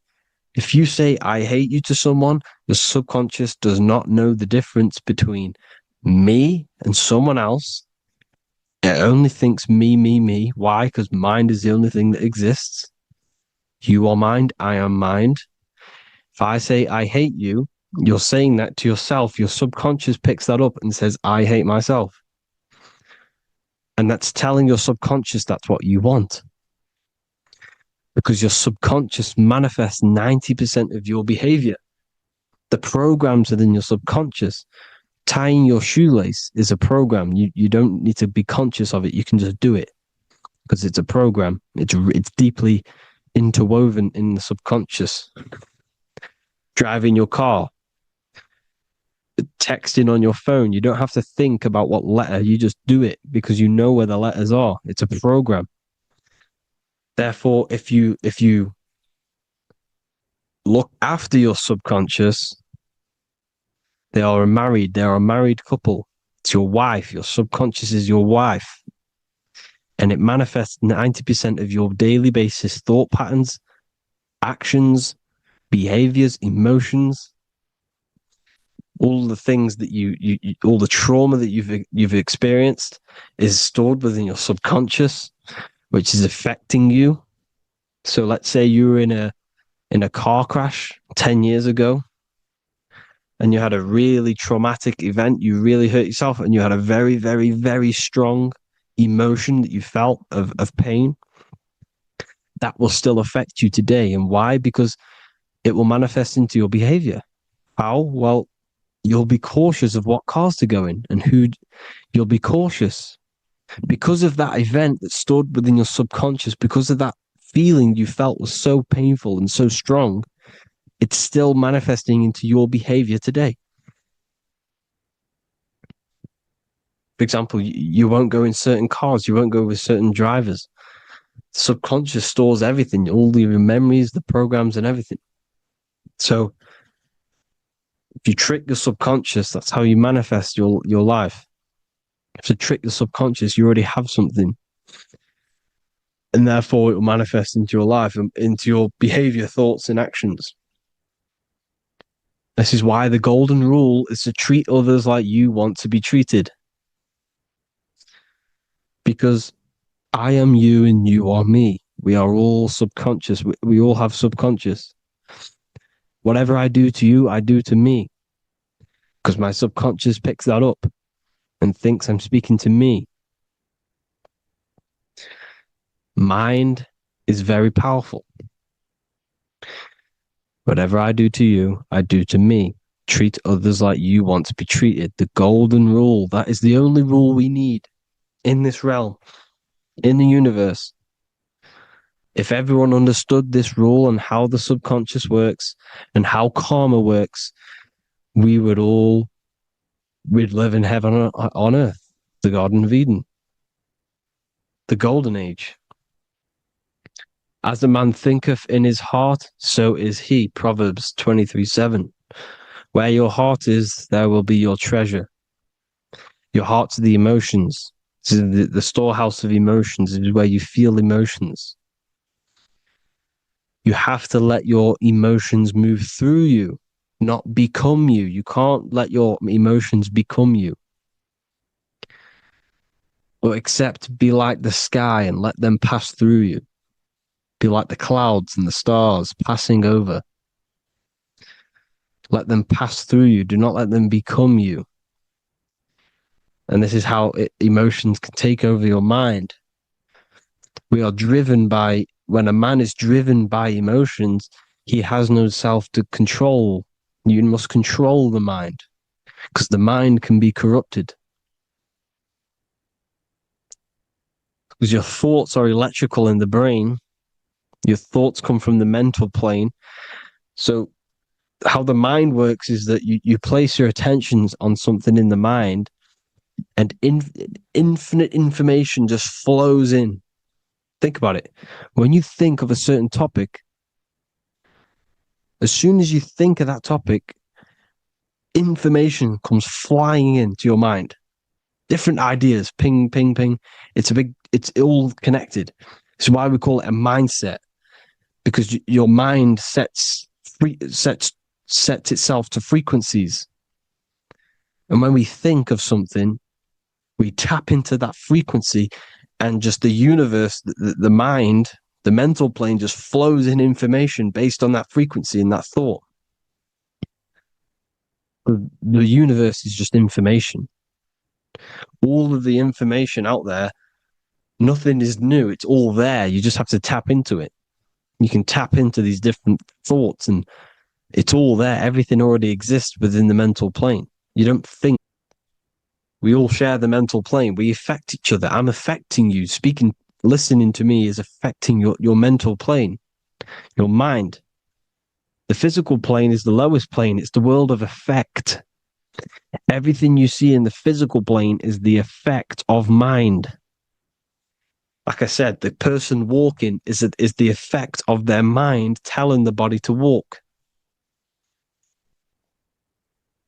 The physical plane is the lowest dimension of your mind. Mother Earth, we are in a mother. We're in the womb still. The Earth is feminine. It looks after you. It provides you with food for free. It grows on trees, with water. It's Mother Earth. It's the womb. the dome above your head is your mother's belly. Okay, is your mother's belly. You're in the womb still. You're forever in the womb because your mind's constantly expanding. Because when the baby's mind figures out that there is a reality outside of its mother, it starts to hear the people on outside of its mother. What does it do? It figures a way out of the mother, and it becomes born again in the water, in a hospital, into the other world. It's the same with our minds. When our minds figure out there is other worlds beyond this physical, we explore them. The astral plane, for example. You figure a way out of the body. Because when you're the firmament, look at the word firmament, meant at the end. Firm is firm, something strong, something like a rock is firm.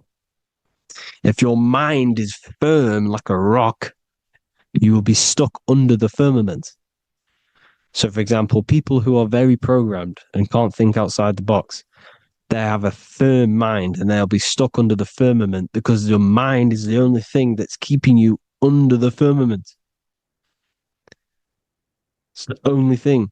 When you're doomed, doom is dome. This is the dome, which is your head. Your head is the dome. Above your head, above the earth is the dome, the ethereal barrier. But that's just an external manifestation of your head. You don't leave the earth, you leave your body to leave the earth, because your body is the earth. It's a dimension within your mind. So when you're doomed, you're domed. Your reality is your level of realization. You realize something, or when you have an idea, the mind, and the EYE or I. Same thing, mind. It's all mind. Reality is your level of realization. You realize there's other worlds. That's your reality. Your perception's your reality. Mind in Latin is mens. Jesus was known as the fisher of men, which is the fisher of minds. He was fishing minds worthy of knowing the higher truth, the deeper occult knowledge. Jesus figured out that we are all God. And he got killed for it because in that age they were trying to suppress this information. Jesus figured out he was God because we are all God, every single one of you, and they killed him because we're all mind. We are not the body. We're the invisible intelligence, which is God. But you are not God if your mind is attached to this physical world, to the worldly pleasures. If you master your mind and travel the depths of your mind, that is God. Mental and men. Look at the word mental. It has men in it. Men in the Bible means mind. Here you see the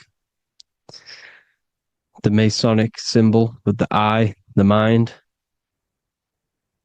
Looking over everything is the one. Everything comes from the one. All the lines coming off it, giving its life to all of the life forms. Down here on the bottom, you have duality, black and white. Up here, you have singularity. One and the two. Unification and division. The lower self is divided into the left and the right. So the Bible even says, I forgot what verse it is, but it says, it's better to go through life with one eye than to have two and be cast into the fiery abyss of hell. I'm not sure what verse it is, but you can research it yourself. It's better to go through life with one eye, to be unified.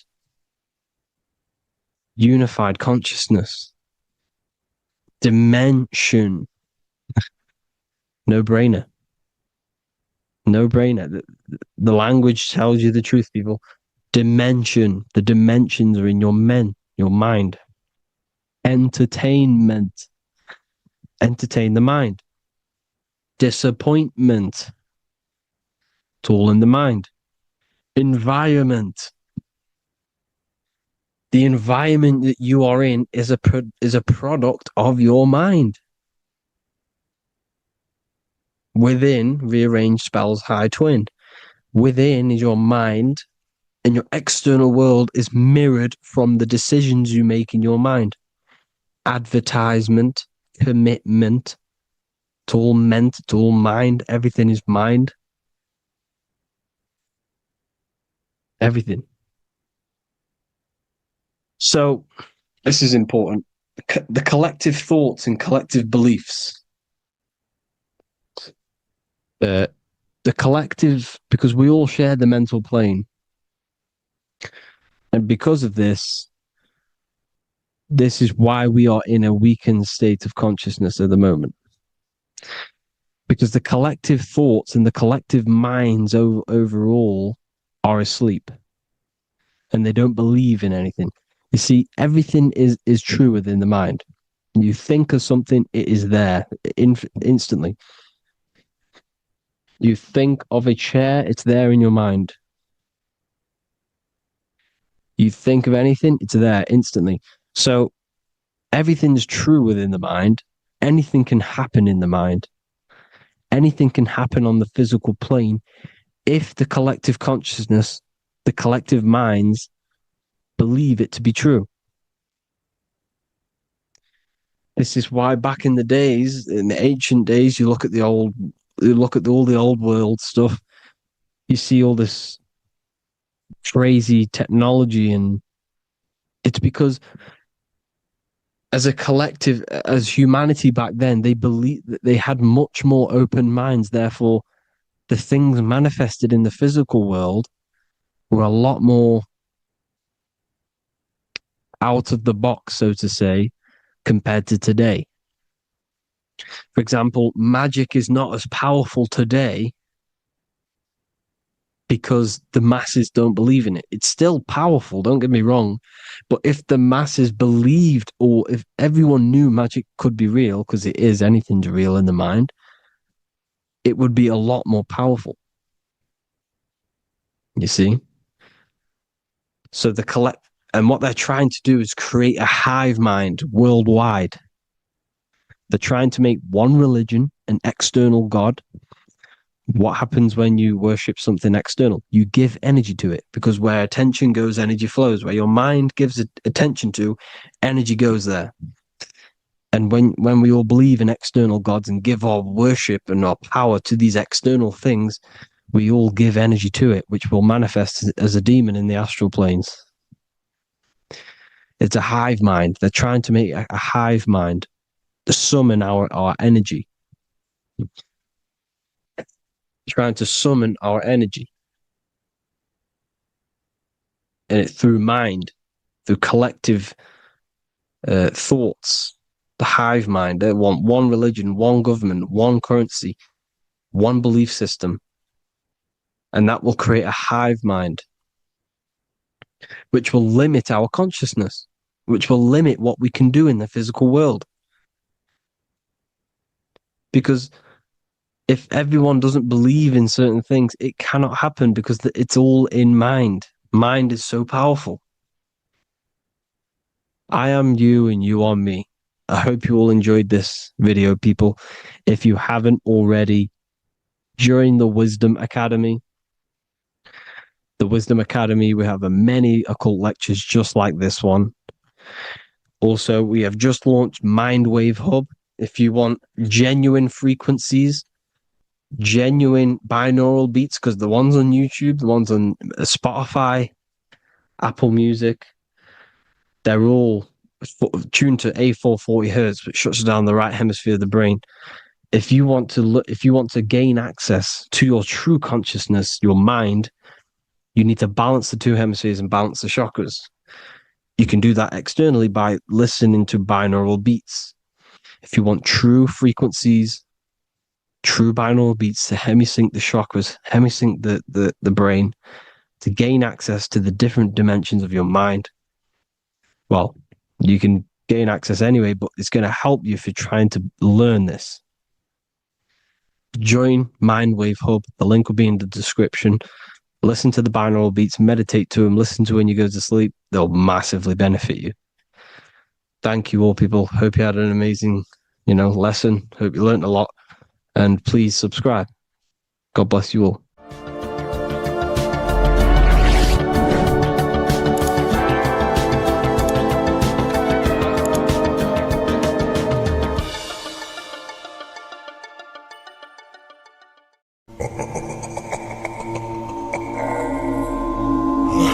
If your ultimate goal is to be famous, then you're gonna do a lot to get there, like sign your name in blood in a contract with the devil. That's how I got introduced to the music industry. I swear I wanted to be like the Amy Grant of music. Yeah. But it didn't work out, and so I sold my soul to the devil. Well, needless to say, sold my soul. Alright, y'all. I'm finna sell my soul. I'ma hit y'all when I'm through. I'm gonna be rich as hell, alright? I told you, bro, man. You trying to sell your soul, man. Look.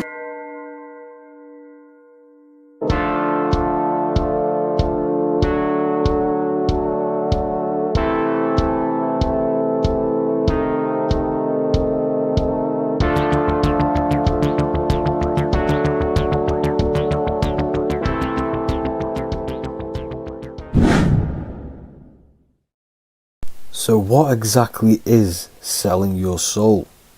In order to understand this to its full potential, you have to understand the spirit world and the occult world which our eyes cannot visibly see. The physical world we see is nothing but an illusion and a product of the higher planes of existence.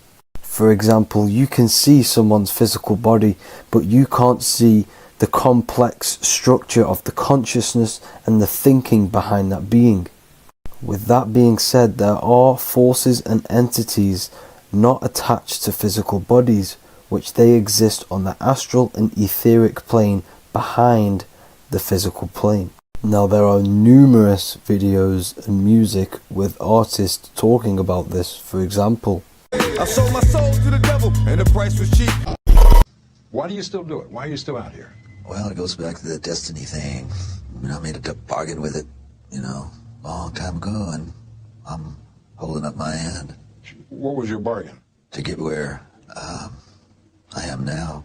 Should I ask who you made the bargain with? with the chief commander. On this earth? And on this earth, and then in a world we can't see. So selling your soul is cutting a deal with an astral plane entity in exchange for wealth and fame on this physical plane. This is classed as black magic because you are bending reality against your intuition. Now, making deals with entities beyond the physical plane, you always have to give something in exchange. When it comes with demonic entities, it always involves some sort of sacrifice, bloodshed, or humiliation. Now, there are countless of rappers who someone close to them have died just before their career takes off to the next level.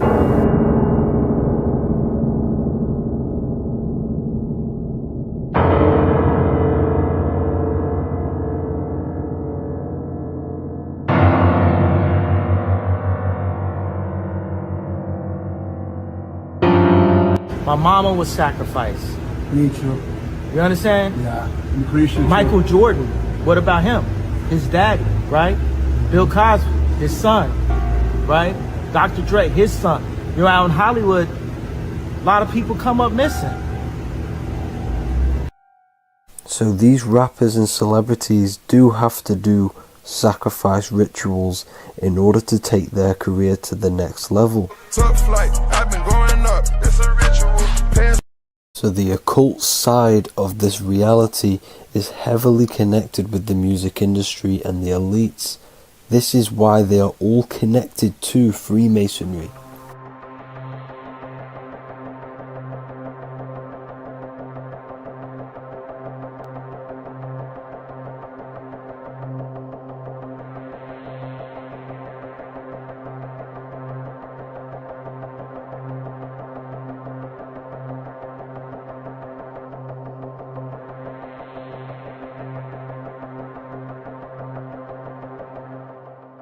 Now this is why the music industry is one of the most important industries for the elites to stay in control and keeping the masses on low states of consciousness. Frequency is one of the most powerful things in reality because it's the only thing which can enter your soul and body without consent. The frequency on Spotify and all major platforms are all tuned to 440 Hz, which was set by the Rockefellers. 440 Hz turns off the whole right side of your brain, and the right side of your brain is to do with critical thinking, imagination, and your intuition. Music has the ability to influence your intent, your emotions, your thoughts, and your actions just by frequency itself. By controlling the music the celebrities put out and the things they talk about, they're actually molding society because of the celebrities' huge amount of influence over the younger generation and cultures within society. This is why the music industry is mainly talking about sex, guns, violence, and hating other people. These are all very low vibrational acts and things to do which destroys humanity and societies, keeping us all conquered and divided in order for them to stay in power. Music can actually reprogram your subconscious mind, and it is a form of MK Ultra, which is mind control. It's in my brain. Do you know that? It's living rent free. I can't get it out. You did that. Yeah, it's hypnosis. Yeah, it's hypnosis.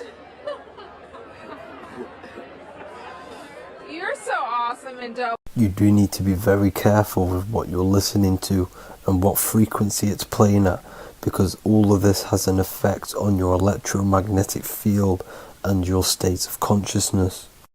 Now let's go back to selling your soul. When these rappers and celebrities sell their soul, they now gain eternal life on this physical plane. When you do sell your soul, you are allowed to live forever.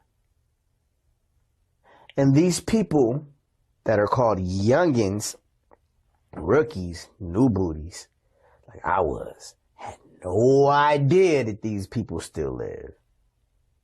They will prey, haunt, kidnap, anything to stay on top. This is their world. They have nothing but time, is what they believe.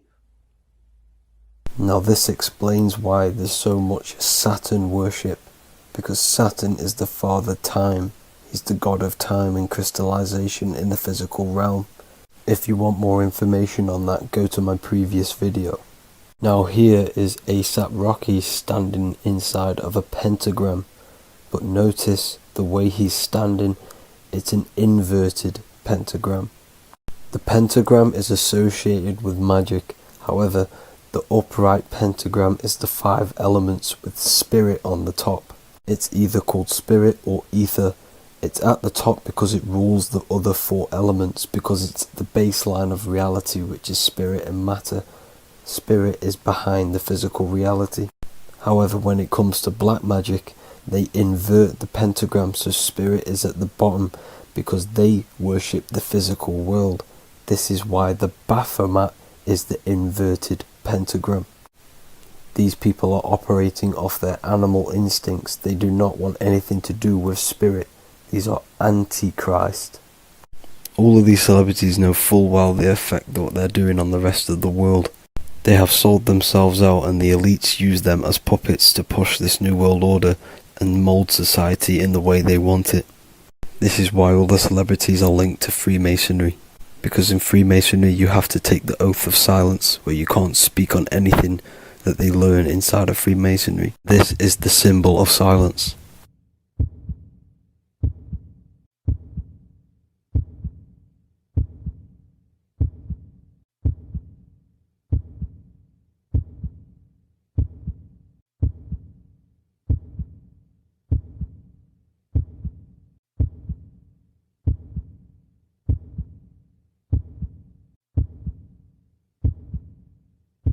The elites need them under this oath so they do not talk about certain topics and certain things to the public because of the amount of influence they have on society.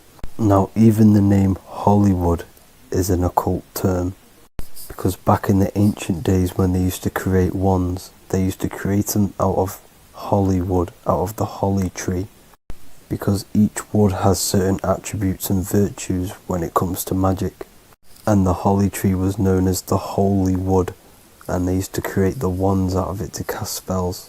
And Hollywood are still casting magic to this day through the films and through the music to the masses. That's it for this video, people. Hope you enjoyed. Please like and comment and subscribe. Peace and much love.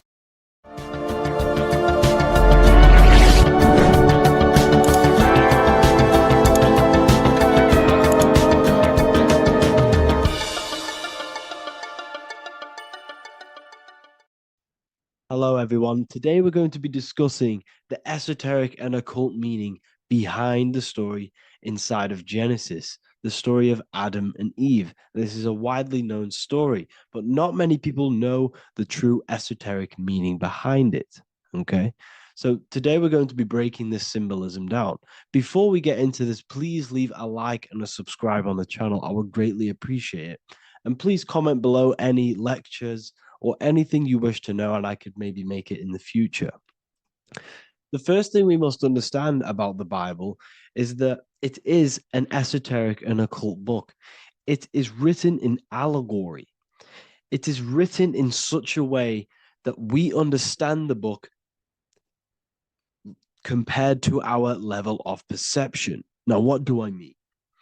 If a child read the Bible, they would gain a standard meaning and story behind it.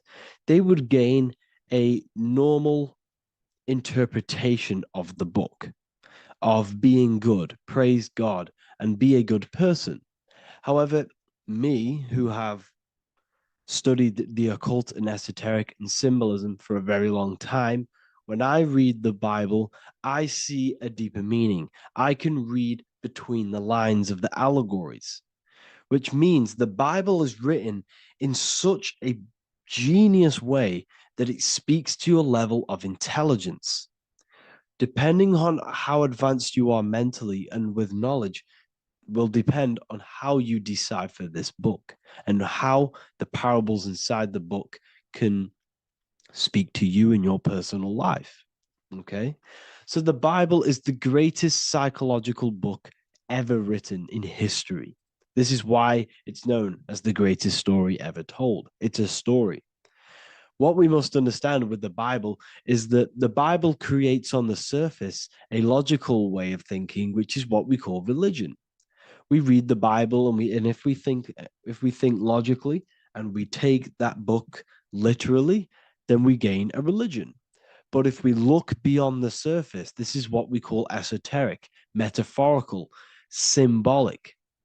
You can read between the lines using our right hemisphere of the brain in deciphering this book and what it truly means to us and the evolution of our mind, body, and soul. What this book actually reveals between the lines is instructions and stories which teach you how to level up your consciousness, how you can sync the mind, body, and spirit and the soul all together so you can live like a god. This is what the esoteric is. It's the purification of consciousness. Now, when it comes to Adam and Eve, okay, what we must understand is that this is the beginning of creation. This represents the beginning of your life in an esoteric way. This is symbolic for the beginning of your incarnation into this physical world, okay? And we have Adam, masculine, Eve representing feminine. These are the two masculine and feminine energies which create the whole material universe, okay? And as we are born with a pure consciousness. We are born with pure consciousness. Well, now, what do I mean? As a baby, we have no knowledge. We are pure essence of the soul. You know, we don't gain the knowledge of good and evil. We are pure. Yes, we're not happy all the time as a baby, and we're not sad all the time, but we have no ego. This is what I mean. Our consciousness is not split.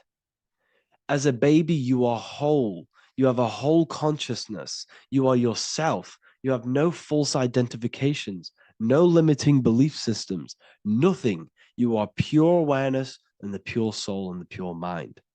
Now, this is what Genesis is representing.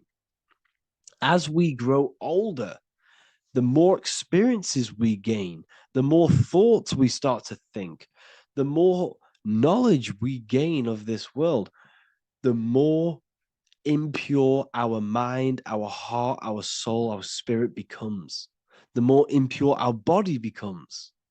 As we grow older, we're infected with negative beliefs, negative thoughts, and society norms. This is a big one. As we grow older, we are molded by society. We shut off areas of ourself and we push them away so that we fit in with society. We all know this. We all did this in school. We pushed away parts of ourselves to act cool or to fit in, whatever it may be. Whatever type of person you were in school, we all went through this because society and culture is programmed. So as we grow older, our consciousness splits. We gain a persona, an ego, and we gain a shadow self, the subconscious, and we gain an ego. Now, the ego is what you show to people. It's that character that you show, that you put on to your culture, to your family, to your friends. This is a false identification. And we also gain a shadow self. The shadow self is gained through experience. This is the subconscious. Our ego is created through experience. And so is the subconscious and the shadow self. Okay. So as we gain age in this material body, we fall from the Garden of Eden. We gain the knowledge of good and evil. This is what the symbolism represents of us leaving the garden, us eating from the fruit. Now, the fruit represents the knowledge, it represents the insight, the experience, which splits our pure consciousness. Our soul splits. Okay? We lose connection with the divine. We lose connection with our pure self through material experiences. We may lose ourselves in material experiences. We may lose ourselves in lust and material gain, wealth, and all of these lovely things that the material world offers. We lose ourselves in this. Okay? And not only that, there's another symbolic thing that we're missing with being a child. There's another symbolic meaning behind this tree in this story of Adam and Eve. And this is sexual energy. Okay? As we are a baby, we have no ability to create another human life. We have no sexual urges. We have no desire for the material things as a baby. Nothing. As we grow older, our sexual energy cultivates around the age of, it's like 10, maybe earlier for some people or later for some people. This is what we call puberty, when our sexual energy activates. This is when the masculine and feminine energies are present within the body. And we are now given the ability to create human life. We're now given the ability to bring in a soul into the material world. Now, this is what we believe and know in the esoteric world. That is what sex is. You're bringing a soul from the astral into the physical. Okay? So as you grow older, you gain this ability to use the power of creation. You gain this force within you that allows you to open a portal in the astral and bring in a soul to the material. Now, this power can be misused. This power is very powerful and should not be misused. In occult and esoteric teachings, we teach and learn sexual transmutation, how we transmute sexual energy into different areas of our life so we can grow and create. Because sexual energy is creative energy. It creates a whole new human being. So if we retain it, we can transmute it into creativity. So this energy is kind of corrupting us as well. And now I'm not saying growing up is evil, all this thing is evil. This is a natural cycle that we must go through. The soul of us must go through this cycle so that we learn, so that we overcome it, so that we gain mastery of ourselves, so that we expand ourselves. I recommend you watch the Evolution of Consciousness lecture that I did on my YouTube. An amazing lecture. Talks about the evolution of consciousness and how we're on a never-ending cycle of life and death and expansion. So leaving the Garden of Eden is symbolic. You see, Eve represents emotion. She's feminine. Adam represents action. That's why he bit the apple. You see, Eve takes the apple and tempts Adam because she's the emotion. She's the sexual desire. And Adam eats it. He releases. He misuses the power of his creation. He misuses his consciousness because of material illusions and material desires. This is natural, okay? As we grow older in this life, our soul has to experience sin. We have to experience negativity. We have to experience evil, okay?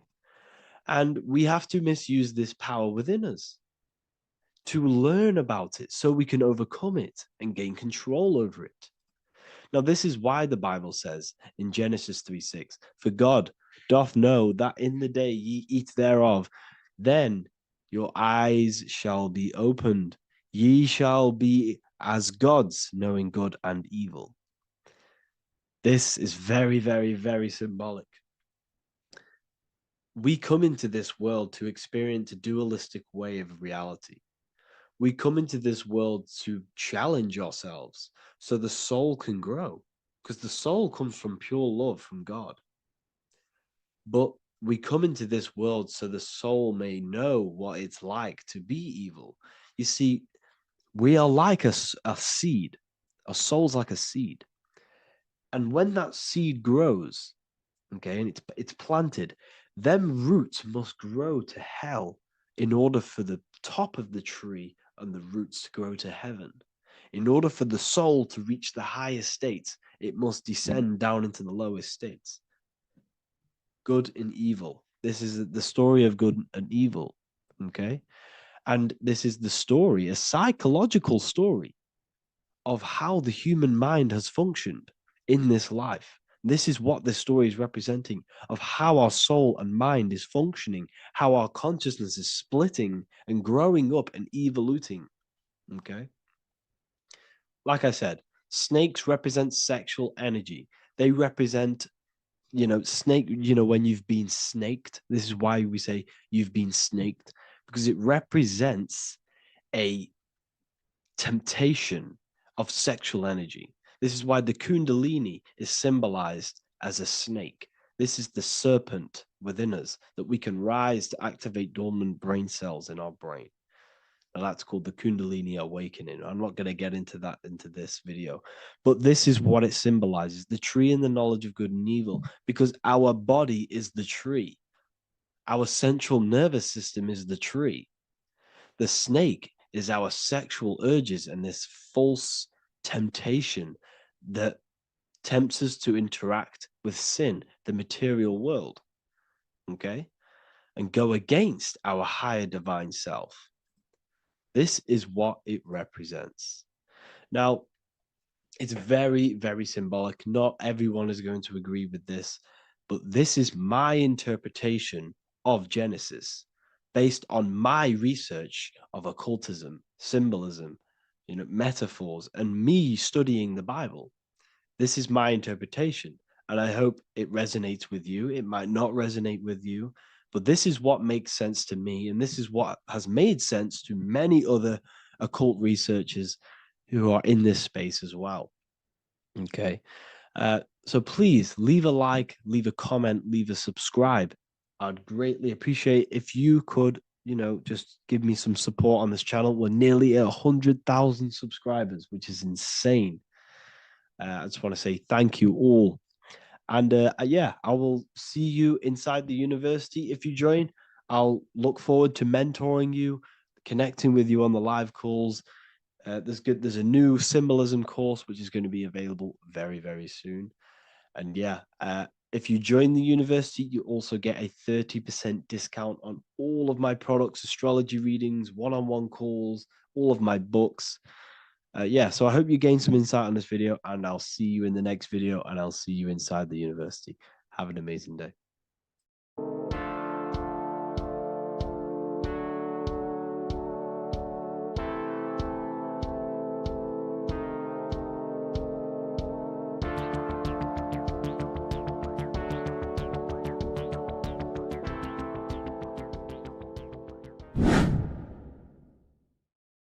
What are we all doing, people? Survival wisdom. Today we're going to be breaking down the Bible and its real, true metaphysical meaning. All of these slides within this video is taken from my book, The Book of Wisdom, so you can get all of these slides. So the Temple of Solomon, you are body, mind, and soul, which is the Holy Trinity, the moon, sun, and earth. The sun is your soul because the sun is its infinite source of energy. It is its own source of energy. And that is what your soul is. It's its own source of energy. The moon is mind. This is why you call people a lunatic. You're a lunatic. Luna means the moon. And inside of your mind, you have a specific mood. Mood is moon. And mind in German is Mond. And the word Mond means moon. And earth is your physical body because your body contains of the four elements, the four physical elements. Well, the Temple of Solomon is the temple of the soul and the mon, the soul and the mon, the soul and the mind. And it's the temple of the Holy Spirit in the Bible. Everything leads back to one singular point in the center of the brain. The brain is not the mind. It's mind over matter. Okay? The brain is the physical manifestation of the mind. The brain is the electrical computer which decodes the light waves given to it by the mind.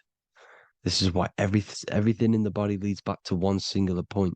And we'll go over this in a minute. But this is controlling the physical body. This is the within. If you rearrange within, it spells high twin because within you is your twin, your true self. And it's just an entity in the center of the mind. And if you shut your eyes, you can feel it. Your awareness is in the center of the brain.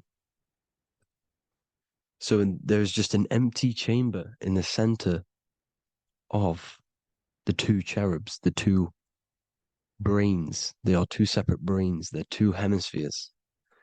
And the empty chamber, when scientists chop it up and see it's just an empty chamber, well, because you can't see in that plane of reality. You cannot see the mind. You cannot see thoughts. It is invisible to the human eyes, to the visible light spectrum, to the two eyes. The reason why we call it the third eye in the center of the brain, it's not the third eye, it's your true self. It's the mind and soul. It's an eye because it does see. It's the all-seeing eye that you always see here. There's some Masonic artwork showing the two pillars, the two cherubs, the two hemispheres of the brain, and the inner eye. This is the eye that sees all things. What do I mean by seeing all things? Not physically. It sees the mind. It's what, because your soul is watching the mind. You can observe the mind. You are not the mind. And if you meditate deeply enough, you can go beyond the mind. It's the all-seeing eye. It sees the mind. It sees what emotions you're feeling. It sees what you're thinking. It sees what you're seeing with the two eyes. It's the all-seeing eye. It sees all things. It's omnipresent. It's everywhere. Because the mind can be anywhere. The mind can switch itself into any place it wants. There is no limitations with the mind. So there is two hemispheres in the brain. And in the Bible, there is a quote saying the most holy place between the two cherubs. The two cherubs is the two hemispheres of the brain, and the most holy place is between them, which is what the Masonic artwork is showing. This is the all-seeing eye, the soul and the mind in the center of the brain. And you will not see this with the two eyes.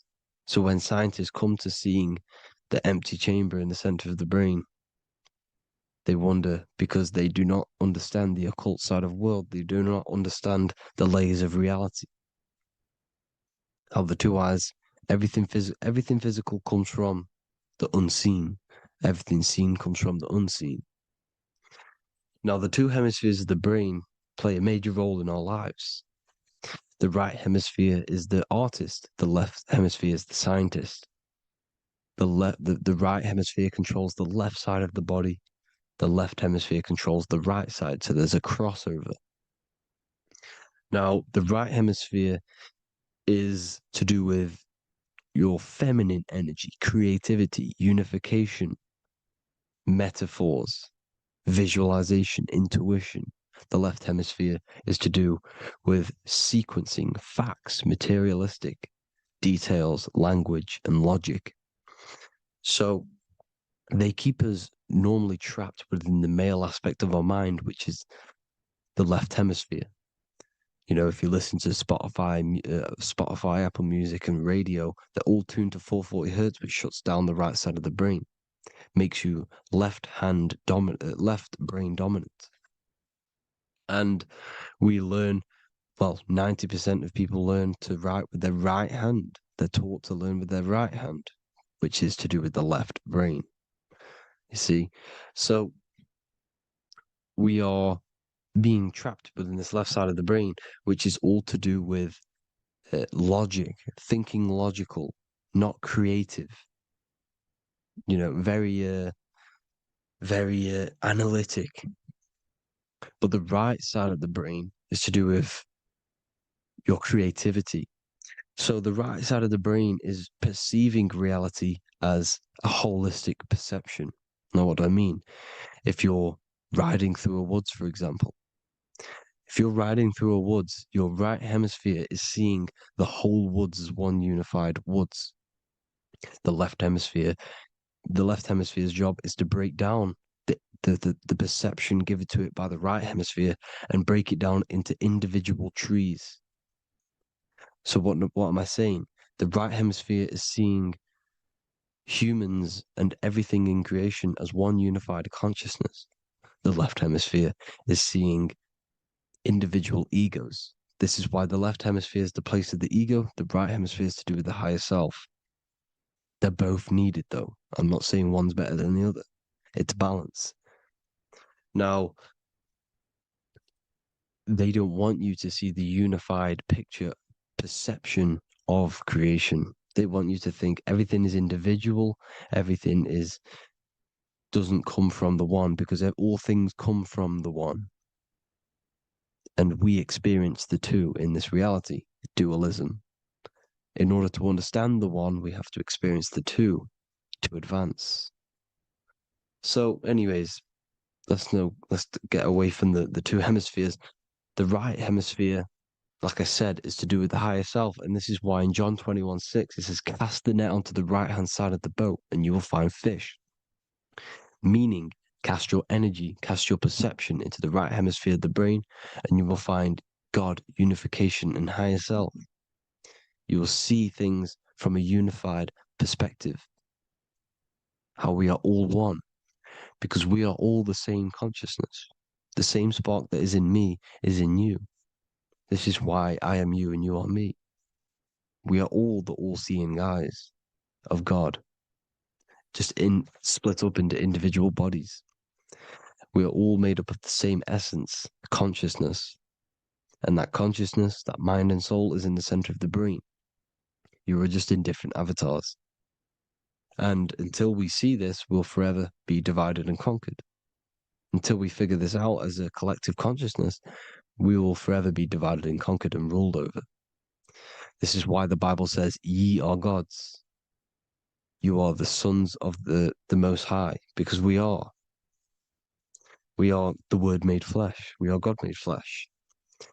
Mark 16:19. So then after the Lord had spoken unto them, he was received up into heaven. Head is heaven, H-E-A, and sat on the right hand of God. God is the consciousness in the center of the brain. Heaven is the head, and the right hand of God is the right hemisphere of the brain, meaning he sees things in unification, creativity, intuition, the higher mind, the higher brain. When Moses crosses the Red Sea is the corpus callosum, moving from the left to the right hemisphere of the brain to see unified perception of reality. Head, H-E-A, heaven, same root word. This is why the ancients always depict God in the center of the brain. Here you see ancient Christian artwork showing God in the center of the brain, the light. Here you see it here. Here you see Ganesh, an Indian god, which is the brain.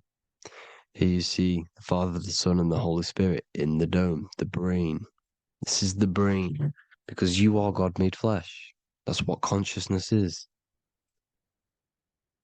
The upper room where Jesus meets the 12 disciples. It's the upper brain on the upper room. The upper room is the chamber, the empty chamber in the center of the brain. That's the room. And the 12 disciples are the 12 cranial nerves in the brain, which pretty much rule the body, all the cranial nerves. The tree of life, the cardiovascular system. This is why in Genesis it says the tree of life was in the midst of the garden. Midst meaning middle, because the middle of the body is the cardiovascular system, which is controlling all of the systems in the body.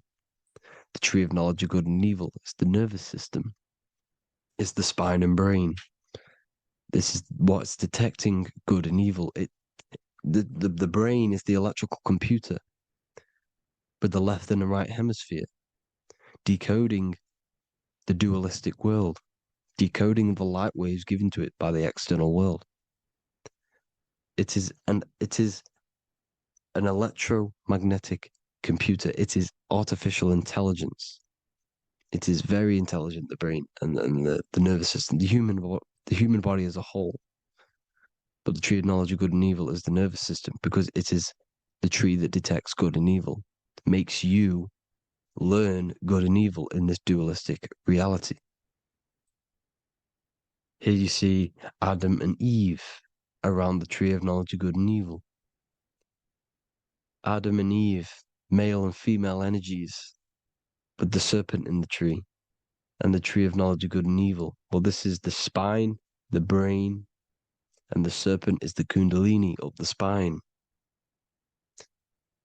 The serpent is the S. That's why S, serpent, S, the letter S is the serpent. Sex and serpents make an S noise. You know, the Bible cursed the serpent. So we don't figure out the true religion. The true religion is raising the kundalini and becoming God-man and reaching our higher states, our true God self.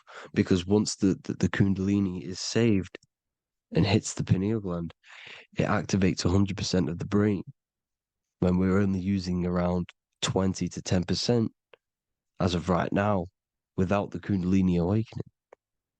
So when you use it, you're activating 100% of the brain. You're activating all the dormant brain cells. You're regenerating the body. And this is the serpent in the tree of knowledge of good and evil. This is the spine, brain. This is Adam, Eve, the male and female energies. The light of the body is the eye. Therefore, if thine eye be single, thy whole body should be full of light. Matthew 6:22. This is the single eye in the center of the brain. It is not the pineal gland. It is what's inside the pineal gland. You have to go beyond the physical world, and there are no words to describe things that are not physical, metaphysics. And the whole body should be full of light. Well, this light is the same pyramid that you see. You are the pyramid with the all-seeing eye on top. This is why the ancients built the pyramids with the stairs in the middle symbolizing the spine, because once you open all the chakras and balance them and raise the kundalini, you activate all of the brain, which gives enlightenment. The word enlight in ment. Ment means mind, light in the mind. Enlighten the mind. And this is enlightenment. We are the temple. And Jacob called the name of the place Peniel, for I have seen God face to face. Within spells high twin. Within you is the God self, which you need to manifest into the external world. And he's seen God in Peniel, the consciousness. He's seen his true self, consciousness, in the pineal gland. Genesis 28:10, Jacob's ladder. Jacob, he took a rock there and laid his head on it to sleep. Jacob had a dream. He dreamed there was a ladder that was on the ground and reached up into heaven. Head is heaven. The rock he fell asleep on is the sacrum bone, because he's symbolizing the oil that comes down the spine, hits the sacrum bone and rests there, falls asleep, and it looks up and it sees the ladder to heaven. Because when you raise this oil, you become God man. You become God in heaven. You can leave the body at will. Do you not know that your body is the temple, that your body is the temple of the Holy Spirit? Corinthians 16:19-20. Or do you not know that your body is the temple of the Holy Spirit within you?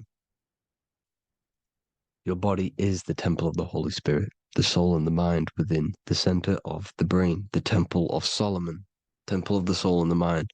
Romans 8:10. Christ is in you. It's not external. When you give where attention goes, energy flows. When you give your energy to external things, your attention, your worship to external things, you're giving energy, meaning it's draining you, and you're feeding something within the astral plane, a mental thought within the astral plane. So with you realizing that the Christ is in you, that you don't have to worship anything outside of you, this means that you're internalizing your energy. You're not giving your energy, because where attention goes, energy flows, which means you become more present. You become healthier, because you're not giving off all of your special electromagnetic energy that's charging you. This is why the religions ran by the Vatican is all external. They're exoteric. Exoteric means external teachings. The esoteric is the internal, the hidden teachings. In Psalms 82, I have said, ye are gods, and all of you are children of the Most High, because we are the Most High, split up into individual bodies. That's what consciousness is. Consciousness is the Most High, and we have to raise ourselves to the Most High. Brahma, Vishnu, Shiva, the Father, the Son, and the Holy Spirit. Why is it always a trio? It's a trio because it symbolizes us, the soul, mind, and body. The mind is the bridge for the soul to be in the body. What is the soul? It's the life force. It's the watcher. It's the all-seeing eye. The soul sees into different realities, and it gives life to the body of every reality it goes in. This is why you always see light around the all-seeing eye, because it is the energy, the life force, the light, life, L-I. Life is light. And it's the eye because it sees into the different realities. It sees into the dream world. when you're going to sleep at night and you dream, it's not a dream, it's another reality. You're a multi-dimensional creature. We live in a multiverse. There's infinite amount of yous. And there is a version of you which is the highest self in a reality somewhere. And this I has the ability to switch realities, which is exactly what astral travel is. Astral travel is the ability to switch reality beyond the 3D construct of this world. The Father, the Son, and the Holy Spirit, Brahma, Vishnu, Shiva. Brahma, the soul, inhabits different bodies. This is why they have different heads. Vishnu, the mind, symbolizing gnosis, meaning knowledge. This is the serpent. The serpent symbolized knowledge. Shiva, the body. Father, the Son, and the Holy Spirit. The bird, the soul, because the bird symbolizes the soul. This is why you have here the Egyptians showing you the soul leaving the body. Here you see here with the twin head, the same head, and it's a bird. This is the soul self. This is the ego self. The Egyptians knew this. They knew all of this. Of course they did. Now the whole story of Jesus is all metaphorical for the process which goes on within your body. Your neck and head is the holy grail which the sun and the moon creates. Sorry, the sun and the moon creates the fluid within the holy grail, the brain, the skull. And the moon creates the milk. Sorry, the moon makes the milk. The sun makes the honey, the land flowing with milk and honey in the Bible. The land flowing with milk and honey is the center of the brain in the Holy Grail. Here you see the Masonic artwork showing you the sun and the moon creating the fluid in the spine. Here's the serpent. Serpent symbolizing the two Kundalini channels, the Ida Pingala up the spine. Here's the furnace raising the Kundalini, raising the oil, heating it up and rising it to the crown. You see? So here you see more Masonic art, seeing the sun and the moon creating the holy fluid in the brain, in the cup, filling the cup. This is why it's a cup, because it's the Holy Grail. This is the holy oil in the center of the brain that gets released down the spine, which is Jesus coming down from heaven. It comes down the spine, down the River Jordan in the Bible. This is when Jesus goes from Nazareth to Jerusalem. He comes down the River Jordan, and Joseph and Mary are in Nazareth waiting for Jesus' return. Joseph and Mary symbolize the pineal and pituitary gland, which produce the two oils created by the sun and the moon. And he returns. When he returns, he gets crucified at 33, because there's 33 vertebrae at the back of the spine, and it crosses the vagus nerve. The crucifixion of the oil past 33 vertebrae creates God-man, and it creates your higher self, and it activates 100% of the brain. And you turn into spirit, you turn to your spirit self. This is why Jesus dies. He didn't physically die, it metaphorically dies and becomes his higher self. The ego self is left behind. It's the same with the whole story of Jesus. Jesus comes down from heaven, which is the oil. He dies in a cave for 3 days, which is the oil hitting the cave. Here's the cave. And resurrects after 3 days. If you resurrect the oil, comes up and gets crucified at 33 in Golgotha. Golgotha translates to a place in the skull. The three wise men from the east. Well, if you look at the Masonic artwork, they'll always show you a ladder up to the east. Okay? Here you see north, south, west. This would be east. Here you see east here. East here. The ladder up to the east. The east is the top, up. Three wise men from the east. The thalamus, pituitary, and pineal gland in the center of the brain. The most important glands in the body. Here you see the Egyptians with the spine, the sun, and the two hemispheres of the brain. What did I say at the beginning? The sun is the soul. The sun is its own source of energy. It's the life force, which gives life to anything it inhabits.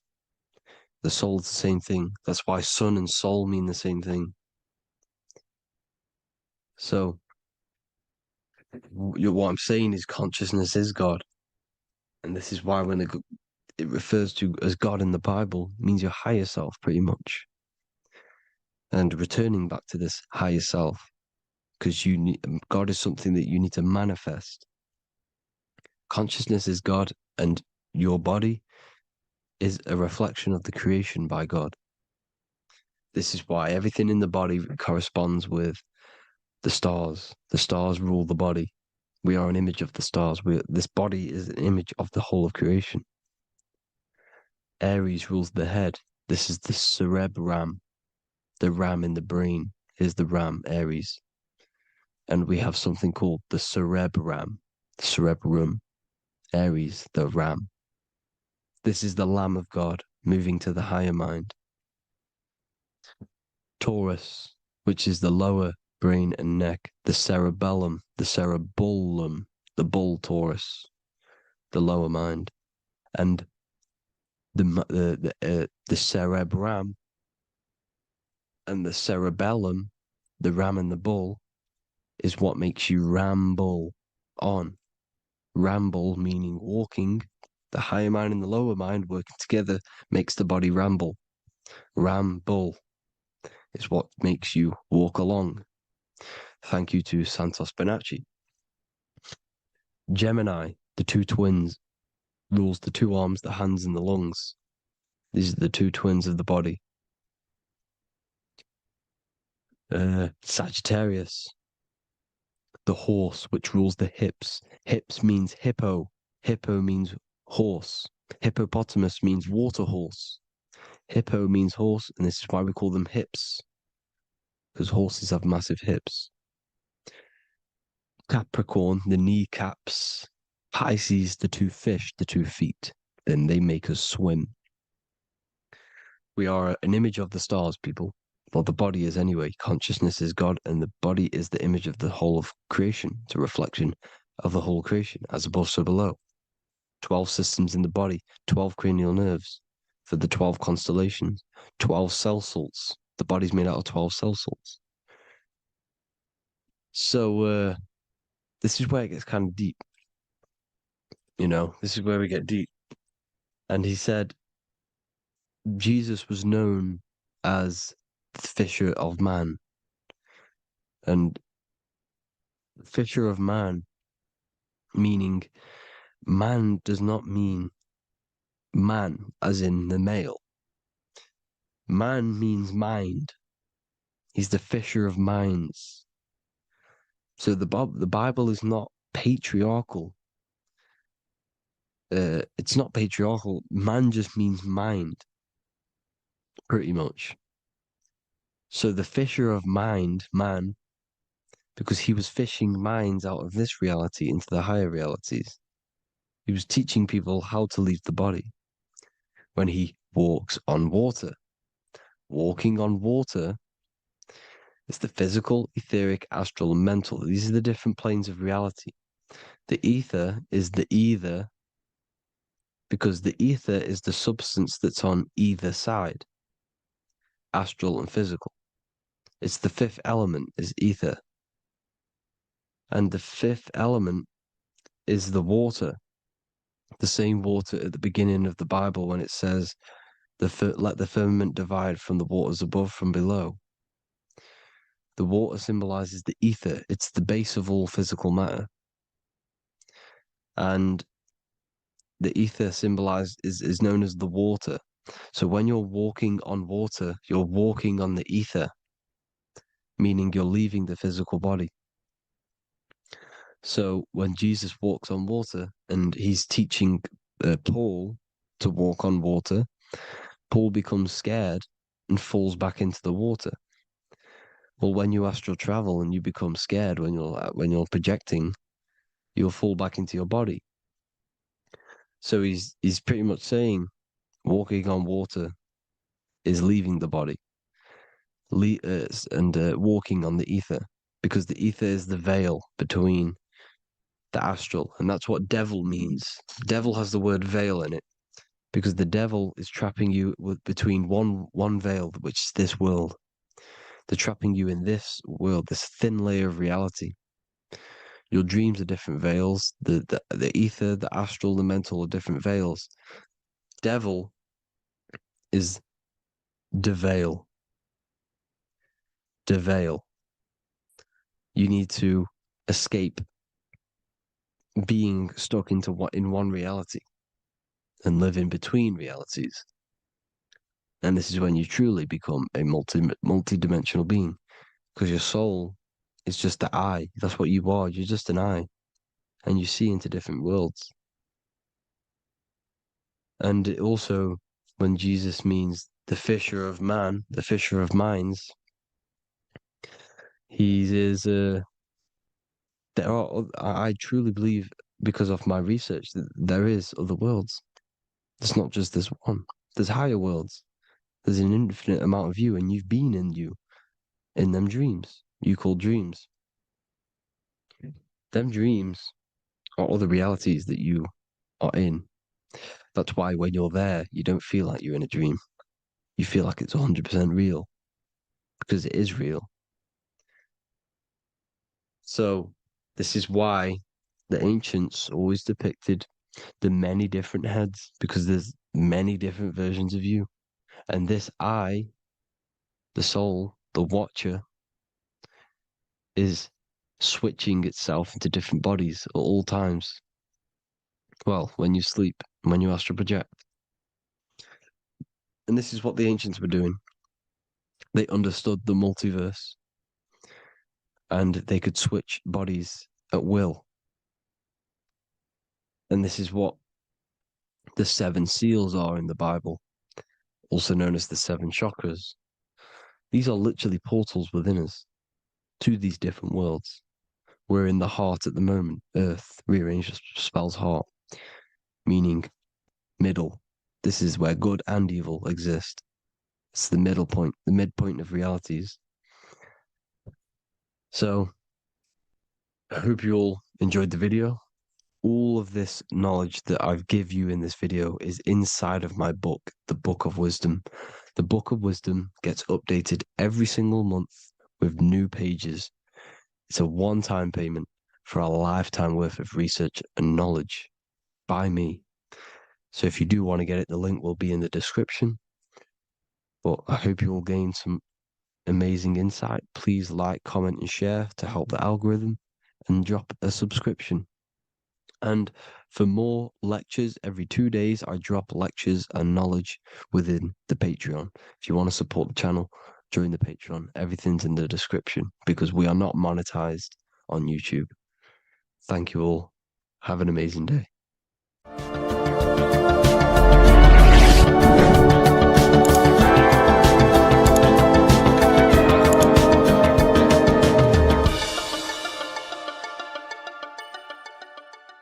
Welcome to Revival of Wisdom. Welcome people, we're back with another video. Please make sure to hit that like button, subscribe, and turn on notifications to never miss a video. The Earth is a giant torus field consisting of a positive and a negative pole. The Sun being the cathode with a positive charge, and the Moon being the anode with a negative charge. This is why the Sun rules over the day, giving you lots of energy, and the Moon taking your energy from you, making you go to sleep. Now, the plane that we live on is called the plane of inertia, and at the center of this plane of inertia is the North Pole. This is where the two electromagnetical energies meet. Now, this is where the most electromagnetic energy is stored. This is why all compasses will point north, because it's the most magnetic place in this reality. So the Sun and the Moon is spinning around this center point, which is stirring the ether of this reality and making everything move in circles, meaning this is a cycle. Everything's recycling itself. It's an organic simulation. The ancients also knew about this sacred land at the center of this reality known as the North Pole. As you can see on this map from the 1500s of the North Pole, you can see 4 islands around this center black rock. Ancient civilizations like the Mayans, the Buddhists, and ancient Chinese also depict these 4 islands. The endless symbology of these sacred lands at the center has been going on for thousands of years. These sort of secrets are now kept by the elites, but as always they have to show the truth in plain sight, and this is what they are doing with the Windows symbol and also the Wizard of Oz. Now in the Wizard of Oz, as you can see, there's something called Munchkin Land. Munchkins are these unusually short people. Then on the ancient 1500s map it says Pygmy, and then the Pygmy people in mythology are also these unusually short people. Just like Santa and his elves, they come from the North Pole, and elves are these unusually short people. These stories that we are told about Santa and Munchkins are putting truth in plain sight about this sacred land. This sacred land at the center of the earth is where the aurora borealis comes from and is being emitted from this black hole in the center, also known as the black sun. The aurora borealis is the earth's aura, hence why it has the word aura inside of it. It is the life-giving essence to all life within this realm. As this dualistic reality we live in consists of both physical and spiritual, the black sun is like our sun for the spirit. It's our spiritual umbilical cord, connecting us to the spirit realm. And the rising sun is the opposite. It's our sun for our physical 666 carbon suits, known as our human body, our physical aspect. As it states in the 40,000-year-old emerald tablets, deep in Earth's heart lies the flower, the source of the spirit. The flower of life is as thine own place of spirit, and streams through the earth as thine flows through thy form, giving off life to the earth and its children.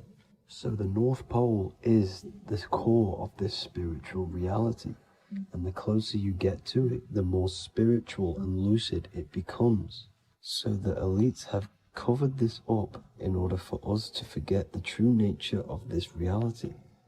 And they did this cover up by introducing the globe model. Nicholas Copernicus was around in the 1400s, and he introduced the globe model. As you can see, he is a Freemason. He depicts himself with a globe and a Masonic compass in all of his paintings and portraits. Galileo was also a Freemason, as you could see in all of his portraits with a globe and a Masonic compass. He was also a massive part of introducing the globe model after Nicholas Copernicus. So yes, the globe model was a spiritual and political move to gain more control over the masses. After the globe model was then introduced, they introduced the theory of evolution by another Freemason, Charles Darwin. See how these two theories go hand in hand? They both degrade humanity, and they make you confused of where we actually came from.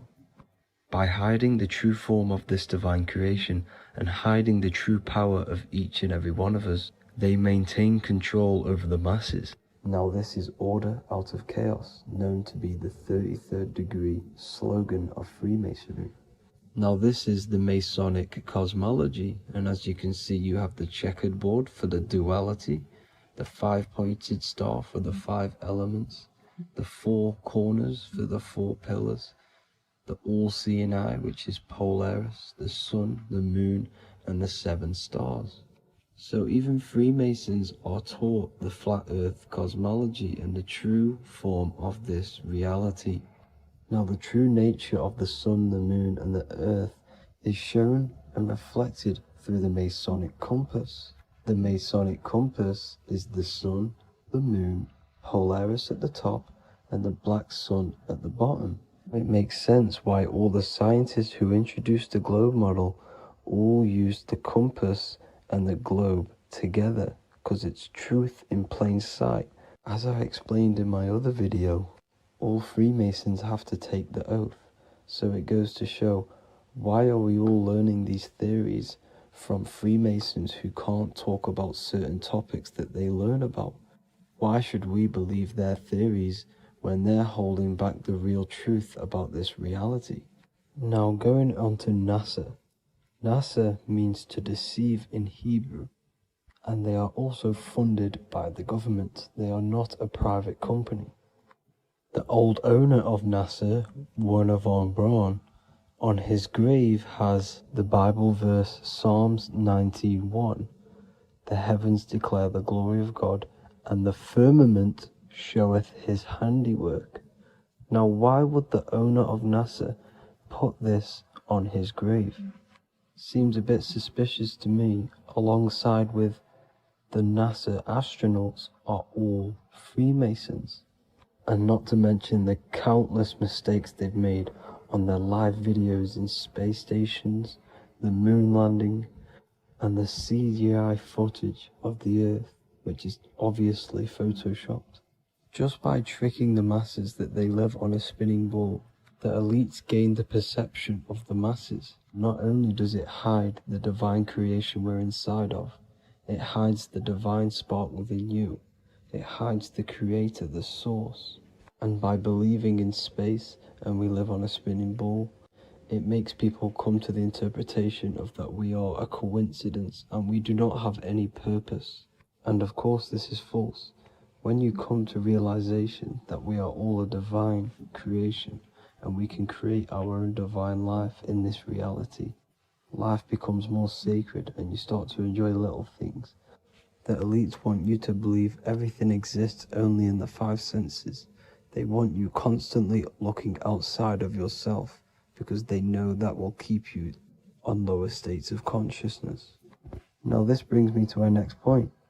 By tricking the masses into the heliocentric model, the elites started to advertise aliens in the movies, in cartoons and magazines in the late 1940s.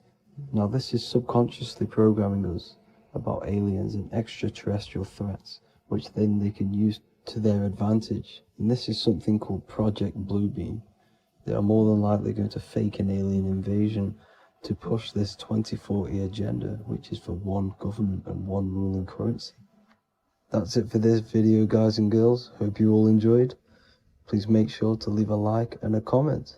God bless you all.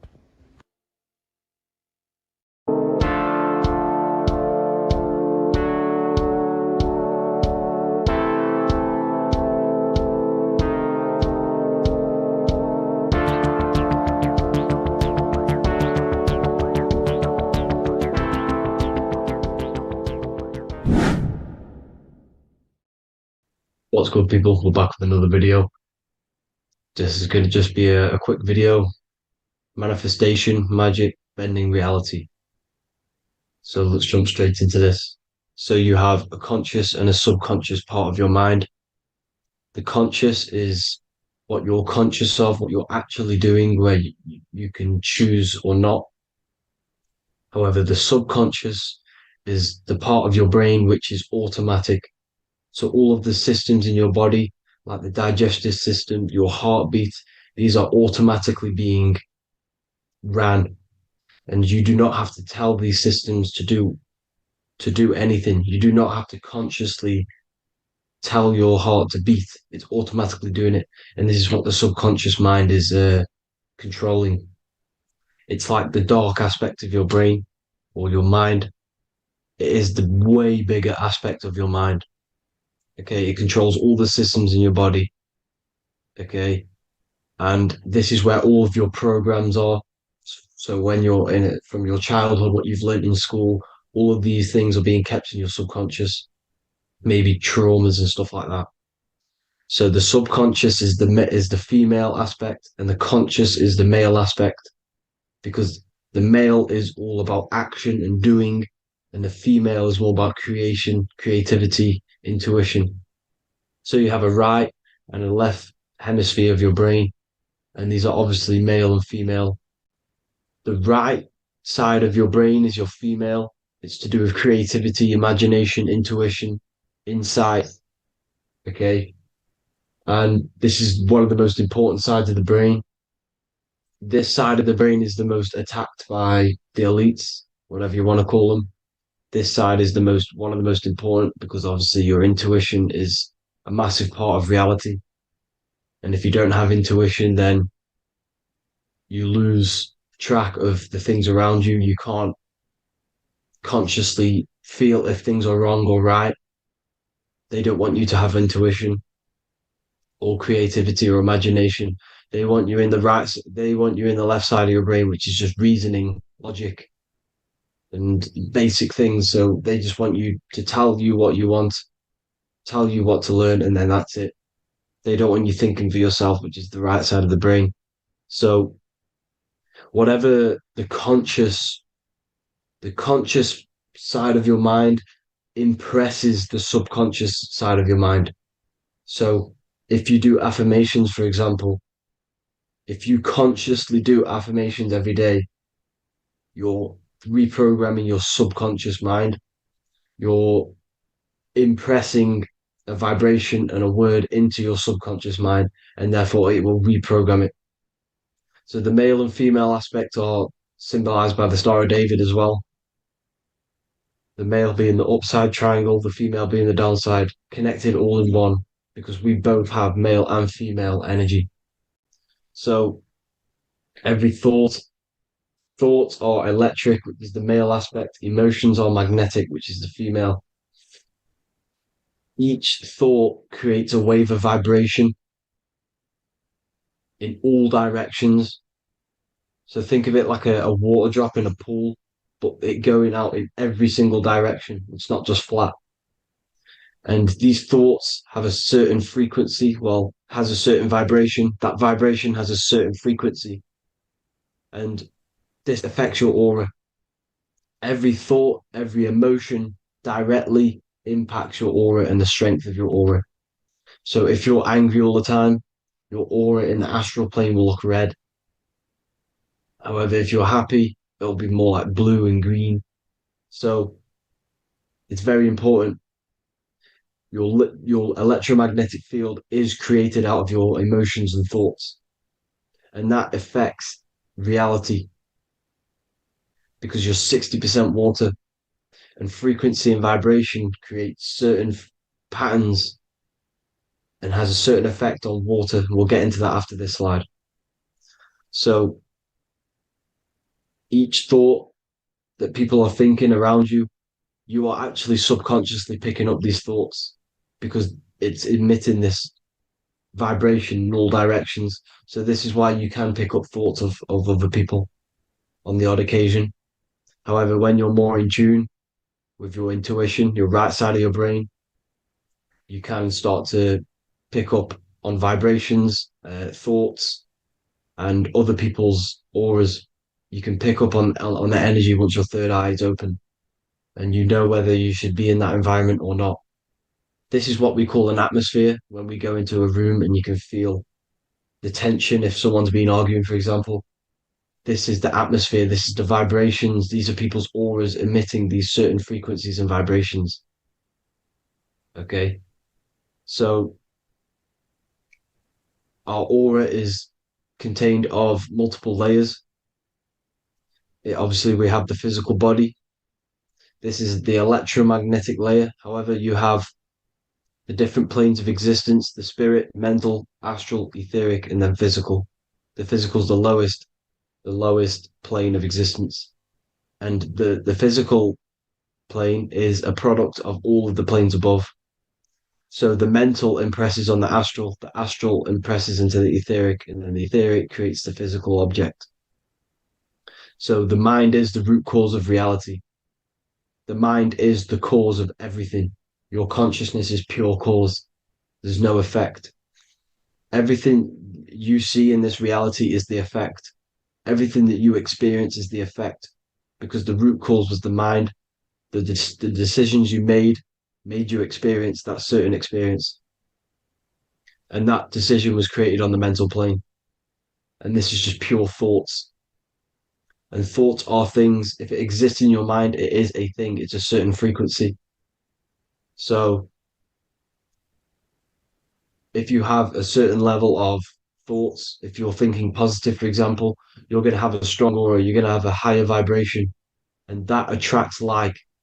Like attracts like when it comes to thoughts and vibrations and electromagnetism. So if you're thinking positive all the time, speaking positive, doing positive, you're then creating a higher vibration, and that's going to attract people on that similar frequency to you. Everything is electromagnetism, frequency, and vibration. Everything. You see, so this is why, for example, if I put my hand to a TV screen, if my finger was the same vibration as the TV screen, it would go straight through it. However, the particles in my hand and the particles on the TV screen are two separate vibrations, and this is what causes the friction to stop and not my finger to go straight through it. So, like I said, when you don't feel the vibe of someone, when you don't feel right, you don't really get along with someone, this is a vibration. Your vibrations are not matching, they're not similar, they're two complete different vibrations, and they're not aligning properly. So music has a massive part on this. Music is a massive, massive tool for the elites because music is frequency. And in 1975, the musical instrument are all tuned to 440 hertz. So Spotify, Apple Music, most of the music on YouTube is all set to 440 hertz. And 440 hertz is not divisible by 3, 6, or 9. And when you can't divide a frequency by 3, 6, or 9, it's not a natural frequency. As you can see here, this is 432 hertz. This makes a nice geometric pattern. However, 440 hertz is a distorted pattern. So when you listen to this, this actually shuts off the whole right side of your brain. Like I said at the start, this is the most attacked side of your brain. It's to do with creativity, imagination, intuition. When you listen to 440 hertz, it shuts off the whole right side of your brain. And obviously shutting off all of these forms of your brain. Music is a very, very powerful tool for the elites because it's the only thing which can enter your soul or your ears without consent, your body without consent. Everything else has to be through consent. You choose whether to eat something, you choose whether to drink something, but frequency, you're going to hear it no matter what. This is why it's so powerful. And music influences the body in many different ways. It's the most powerful imitator of everything. It directly affects all listeners. It directly affects intentions, gestures, movements, and actions. It stimulates your mind, and certain songs, certain catchy songs, can reprogram your subconscious mind, invoking certain emotions. This is why when you listen to slow beat songs, it makes you feel more sad. When you listen to upbeat songs, you feel more energetic. This is because these frequencies have a profound influence on reality and on how you feel. Because like I said, you are 60% water. And as you can see here, each frequency creates a different geometric pattern. And inside of you is 60% water. So like I said, 440 hertz is going to make a distorted pattern in your water. And this is going to have a profound effect on your emotions and your reality. So like I said, health is not just the body. It's you are made of body, mind, and spirit. You need to look after what you put in your body. You need to look after your spirit and look after your mind. It's very important to keep all these in balance because once one of these are unbalanced, it affects the other two. So if you're eating wrong, it's going to affect your spirit and mind. If you're thinking wrong, it's going to affect your body and spirit. These are all interlocked. You have to look after them all. So it's very important you understand music. Stop listening to low vibrational music. To be honest, you want to listen to music without any sort of speaking inside of it. You just want pure frequencies, which are the solfeggio scale, like one of these, for example, 432, 528 hertz. These are all good frequencies. It's called the solfeggio scale. And these frequencies make you more in tune with nature. 5 to 8 hertz is what the earth vibrates at. So it's very important. And the Rockefellers are the one who changed this to 440 hertz. The Rockefellers, one of the elite families. So if you want to manipulate reality, it's very important to have your chakras aligned and having a high vibration, because the higher your vibration, the more powerful your words and your intentions are on reality. So the lower your vibration, the harder it is to affect reality, because you're on a lower state of consciousness.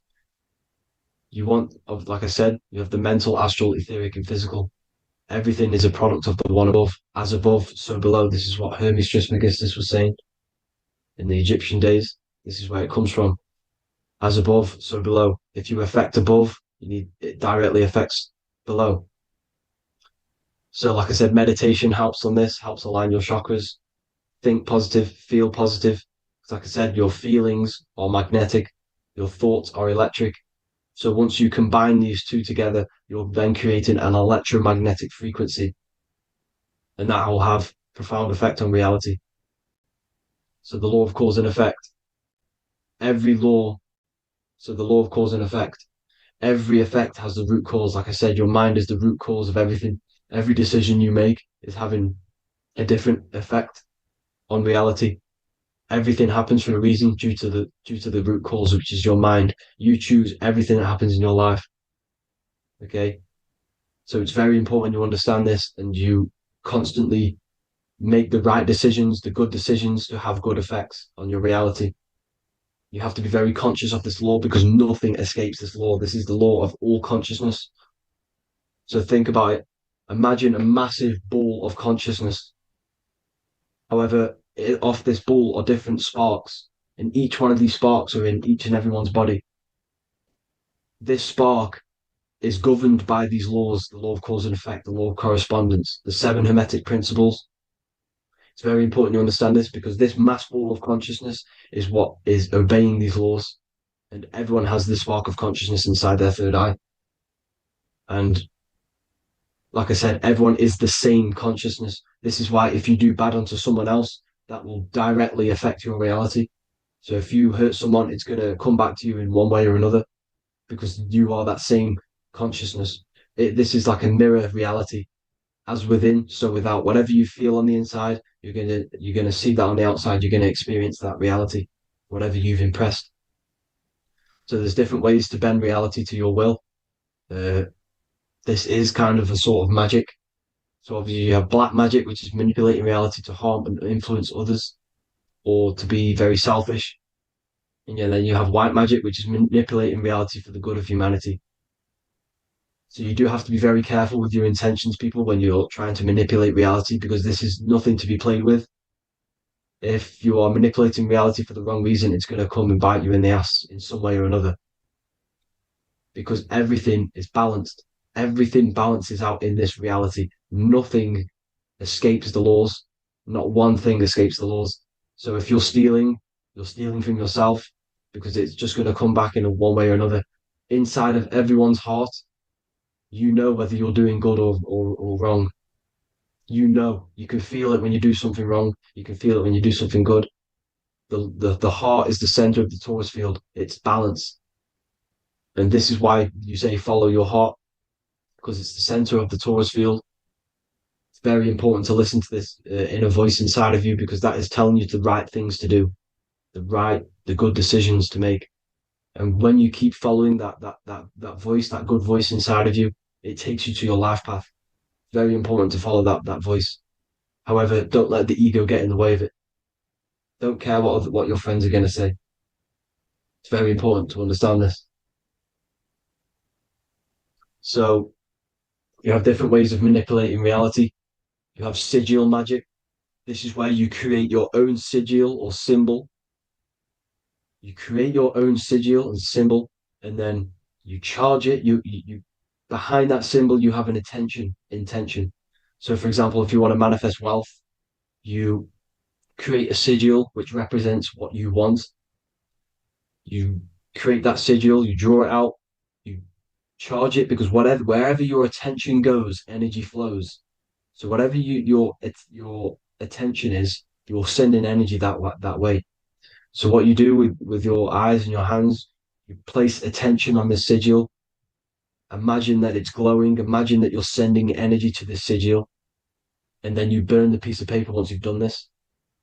And then after this, you meditate on that symbol. You constantly think about that symbol, because that symbol is the frequency, is the thing that you want to manifest.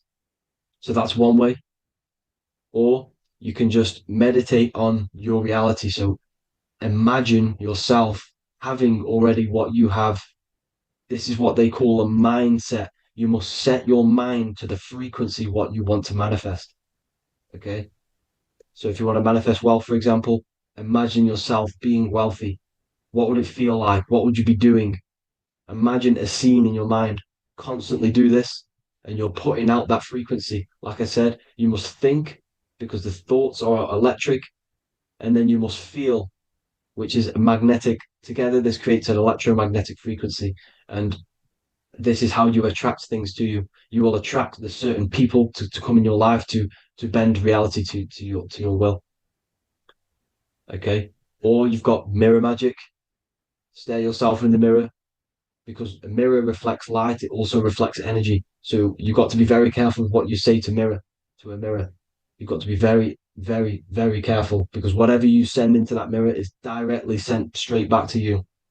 So if you're thinking negative, you're sending negative energy back straight to you, and that's going to have an effect on your reality.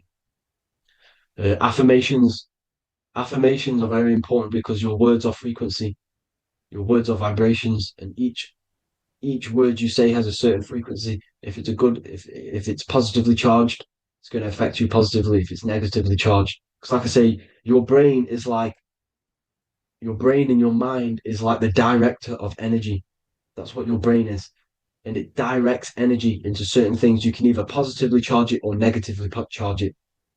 And this brain is creating your reality constantly. It's manifesting your reality constantly in the present moment. So this is what the government knows. The government know your mind is the root cause of reality. This is why they call themselves a government. Government. The New World Order is not being manifested by them. They are controlling the information. They are controlling your perception of this reality. And they know the mind is the root cause of reality. Therefore, if they control your perception of reality and your information, what you believe, you're going to manifest that information, that perception. So we, the people as a collective consciousness, are the ones manifesting this New World Order. You see, so this isn't black magic. They're actually tricking us into manifesting their own their plans, this New World Order. You see, this is how smart these people are. They know how to get around the laws of reality. They know how to bend reality to their will without facing the consequences. They're getting humanity to do it. You see, there is a collective consciousness. As like I said, we all have that same spark of consciousness, right? So as a collective consciousness, we are on a very low vibration at the moment. However, we are waking up rapidly. There are more and more people waking up at the moment, and light always chases away the shadow. Light is a lot more powerful than darkness, you see. So one person waking up has a massive effect than one person being asleep. It has a profound effect. Because like I say, the light always chases away the darkness. It's more powerful. The light is always more powerful. High vibrations are more powerful than lower. So that's it for this, people. I hope you all enjoyed. This is a short, quick video. God bless you all.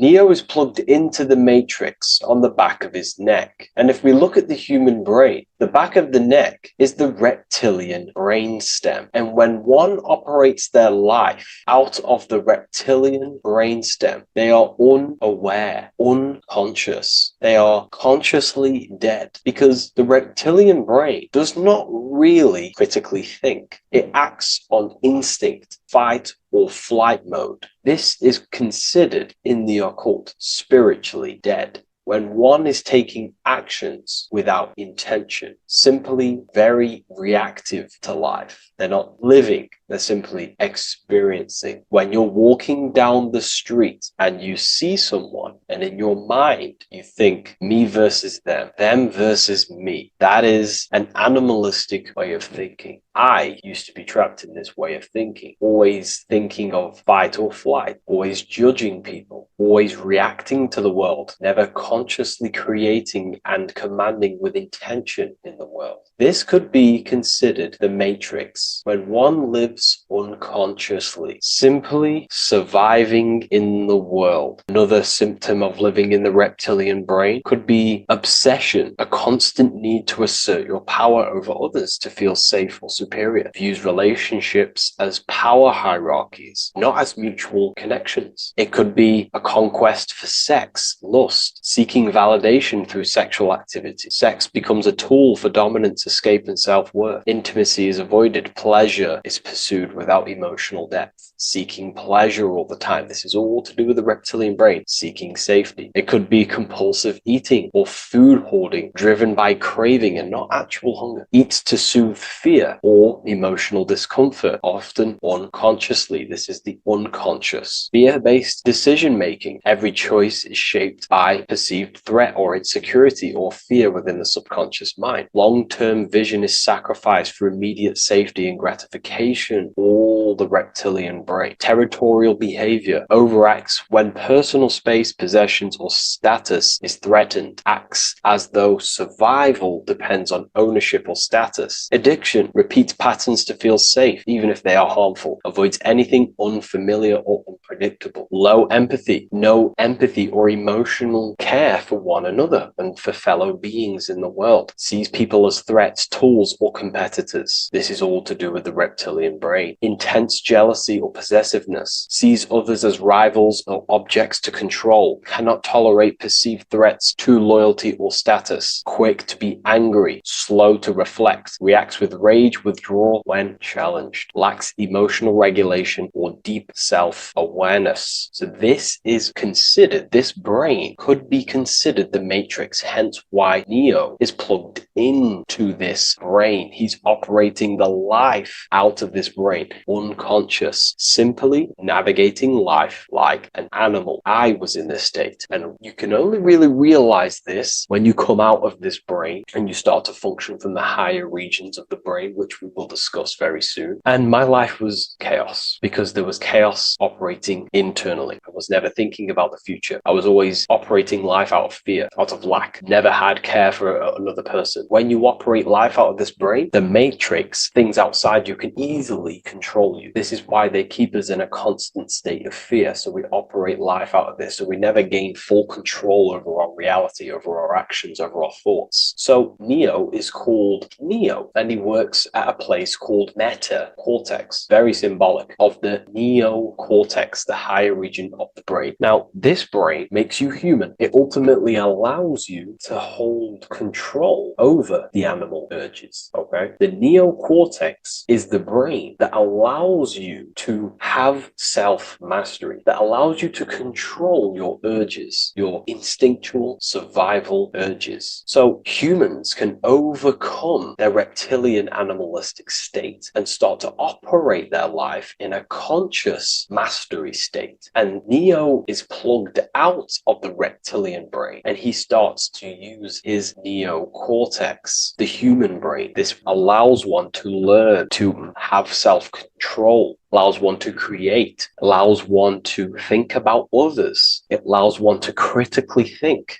deeply. It allows one to be self-aware. Who am I? Where did I come from? And where am I going? This is ultimately the brain that has shaped the world. We look at humans. We built technology. We built all of these amazing things. They all come from the neocortex. This is the higher region of the brain that allows consciousness to function on a higher degree. It allows you to truly become a creator and have self-control instead of living in a reactive animal state. You see, animals are only aware of their five senses. They're only aware of surviving. If you notice, look at animals, they're always looking around. Even in their home, they're always looking around, sniffing around. That's because they operate in an animalistic brain. Humans have the neocortex. This is a higher region of the brain, which well, if you wish to master yourself, this is the brain that you will be using. This allows you to operate life on a higher degree. We see this reptilian brain symbolized everywhere. See it as reptiles. Reptiles are symbols of this brain. We see the Egyptian god Osiris with the green skin representing a reptile, a crocodile. Sometimes we see Osiris depicted in Egyptian artwork with crocodiles or reptiles, if you do a little bit of research on that. And also, if we look at the overall symbolism of Osiris and his story, we notice that he is the god of the dead or the underworld. This is not literal, but the dead or the god of the death,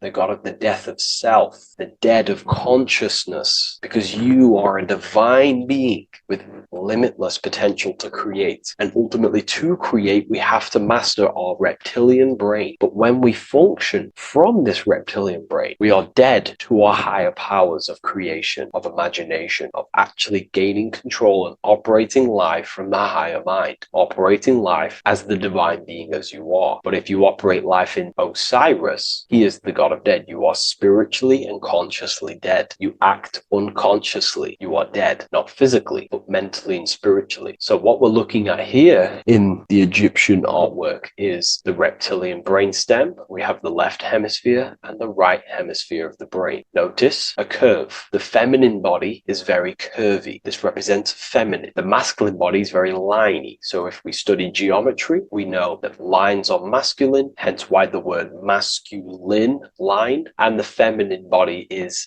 in geometry, feminine is represented as curves. So this is the left masculine brain on the left side, and this is the right feminine brain on the right side, with Osiris, the reptilian brainstem, in the middle. So we're going to go deeper into some Mesopotamian artwork now. Now let's have a look at this. We're looking at the reptile on the very bottom. We see the left brain and the right brain, the Eye of Ra and the Eye of Horus on the left and right. In Freemasonry, we still see the symbolism of the two pillars. Yakin and Boaz in Freemasonry, with the two pillars symbolizing masculine, feminine forces of consciousness, also representing the masculine left brain and the feminine right brain, with the reptile down here. But if we have a little look here, right, we have a little look at these reptiles. This person is standing on top of the reptiles. When you are on top of something, you have power over the below. You are standing atop of something. You have mastery over it. You have control over it, symbolizing gaining control over the reptilian brain, the reactive actions, the sexual urges, the addictions, the territorial behavior, the fear-based decisions, constant internal tension, never being able to focus. It's symbolizing gaining control over these internal qualities that happen within us, in our mind, because the universe is mental. And if we do not gain control over this brain, it will dominate our mind, which will ultimately dominate our actions and destroy our life and live in an unconscious state. So this is basically instructions in this ancient Mesopotamian artwork of becoming self-mastery, to operate on a God consciousness level. So we have a person symbolizing your awareness, the internal you, having mastery over the reptilian urges, the reptilian brain, the reptile thinking. We have a person, a face in between, and it's standing in between these pillars, symbolizing balance of the brain hemispheres. Because the face, we see the eyes in the middle, we see the person is you, your consciousness, standing in the middle pillar. It's representing seeing reality as neutral. Everything in the world is neutral. It's the mind's perception that gives it a positive or negative charge. When we adapt this mindset, this view of reality, this knowingness of reality, we see the world for what it truly is. And if you see things as neutral, it allows one to transform the situations in your life accordingly instead of simply choosing a side.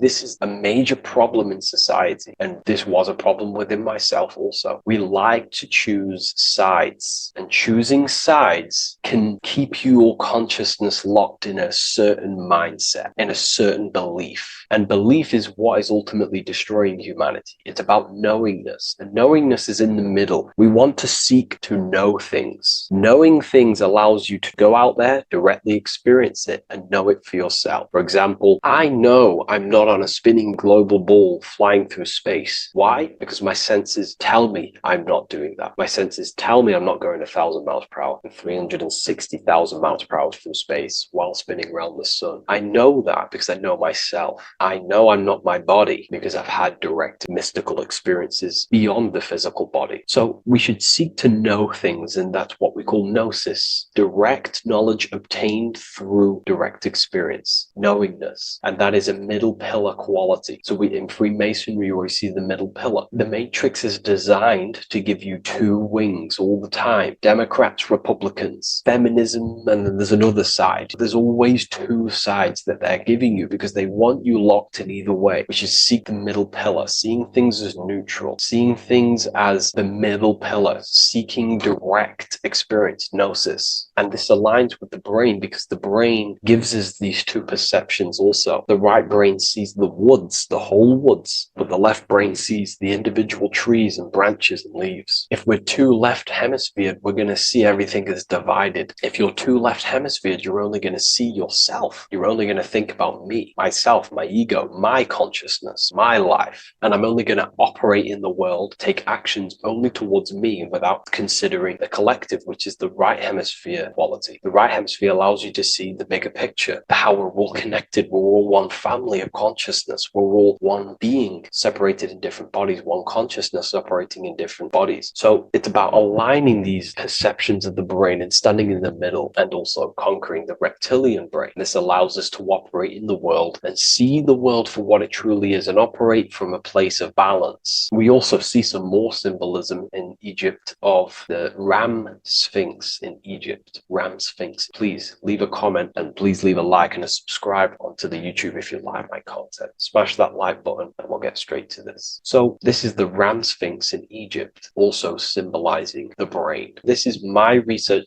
These are my conclusions. You can take this with a pinch of salt and go out and do your own research. This is what makes sense to me based off my information I've gained, my symbolism that I can read. So take what you can from it. I'm not here to obstruct anything. I'm not here to place anything in your mind. I'm simply here expressing my research. Never take anything off anyone as solid truth. I've never have said everything I say is solid truth. This is my research. If the research aligns with you, that's great. Maybe it doesn't with some people, that's fine. Simply take things with a pinch of salt, go out and collect as much research and information from many different sources and place together your own understanding of symbolism and your own perspective on reality. But like I say, seek to know and not believe. So this is the Ram Sphinx in Egypt. This is a more powerful symbolism of the brain. We have Osiris here, the god of the dead, which is the reptilian brain, and an Aries symbol here symbolizing the hippocampus in the brain. So this is the reptilian brain stem, heavily aligned with the reptilian brain stem here. We can see the connections if we look closely. So this represents the dead of consciousness. This is the dead of self, living in impulsive animalistic state, the symptoms that I listed earlier. I'm not going to go over the symptoms again. And Aries symbolizes the hippocampus in the middle of the brain. It's the hippocampus. And Aries is a symbol of a state of being. Why? You see, ancients and the ancient Egyptians, according to my research, Freemasons still use this symbolism today. So what they do is they use the path of the sun to symbolize a state of consciousness or a journey in consciousness. So what do I mean? So Aries here is the transition from the winter arc. So this is the winter arc from Libra, Scorpio, Sagittarius, Capricorn, Aquarius, Pisces. This is when the sun is dead. This is when the electromagnetic waves of the sun are not very present. This is the winter. This is when there's more darkness in the world. However, from Aries, Taurus, Gemini, Cancer, Leo, Virgo, and well, to Libra, this is when the sun is giving more electromagnetic rays. Everything grows. Everything is reborn again. Everything's growing. There's more light. There's more warmth. You can grow crops. So this is very symbolic as a state of consciousness. Aries is used heavily to represent the rebirth of the sun, but internally as an esoteric interpretation of Aries, it symbolizes the resurrection of awakening of the self. It is the rebirth of the sun, of the soul, the rebirth of becoming aware out of the darkness into the light, living in the reptilian unconscious state, the unconscious, not being aware that I possess consciousness, not being aware of my thought, emotion, actions. And Aries is that symbol is of the rebirth of the spirit, the rebirth of the self, becoming self-aware. So that's what we're looking at here with the Ram Sphinx. We're looking at Osiris, dead, the reptilian brain, operating life in an unconscious state, not really thinking, not self-aware of thought, emotion, actions, not aware of the soul, not aware of good and evil, not aware of the laws that are in the heart of love, not aware that there's always an intelligence in the heart telling us what's the right thing to do at all times, not aware of anything, just simply reacting to the world. But then we have a symbol of Aries above, which is the resurrection of self. So again, this is symbolizing by the Egyptians, to me and my research, going from darkness to light. This is the resurrection of consciousness when we start to deepen our self-awareness, which is ultimately what I'm doing to you in these videos. Hopefully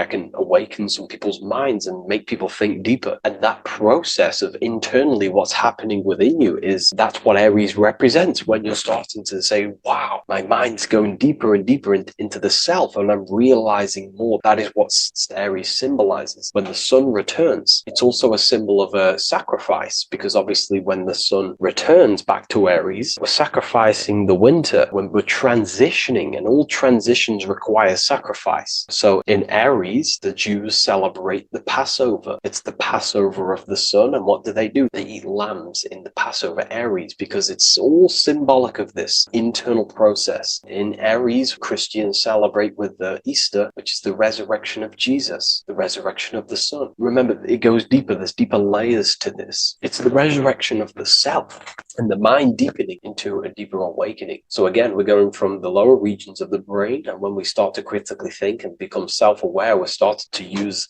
the mid part of the brain, and the mid part of the brain then expands into the neocortex, which is the resurrection of the self. The mind is no longer functioning in just the reptilian brain, but then it's going into the light of the higher brain, the neocortex, and this is the reptilian brain. This is the midbrain, what we're looking at here with the Ram Sphinx. Yeah. So this is the resurrection. It's the transition point of going from the reptilian brain into the midbrain, into the neocortex. We're now resurrecting ourselves. Now, this is not putting anything negative on the reptilian brain. Without the reptilian brain, we wouldn't be able to live. We need the reptilian brain, but it's an abuse of the reptilian brain that can keep us in a very low state. It keeps us stuck in an unconscious state. But the reptilian brain is what's allowing you to breathe, to eat, to scan the environment for any threats. If there are threats, we do need the reptilian brain. That's not to say it's evil, but what I'm saying is an abuse of this brain, which is what most people are stuck in. They're operating their life out of this brain. And this is what the Egyptians, I think, are symbolizing, trying to tell us to resurrect ourselves, to become self-mastered, to become the highest version of yourself, to actively create in the world. Because when we are only operating from this brain, we're unconscious, well, then other people can use you as a vessel to create their reality. This is how the world is at the moment. The ones who know how to use the mind are controlling the other ones who do not know how to control the mind. So I hope this makes sense to you. Let me know if you have any video recommendations, and I'll see you inside Ethereal University. If you wish to take your research to the next level, I have things inside of there that are very powerful. We happily invite you. I'll see you inside of Join. If not, I'll see you in the next YouTube video.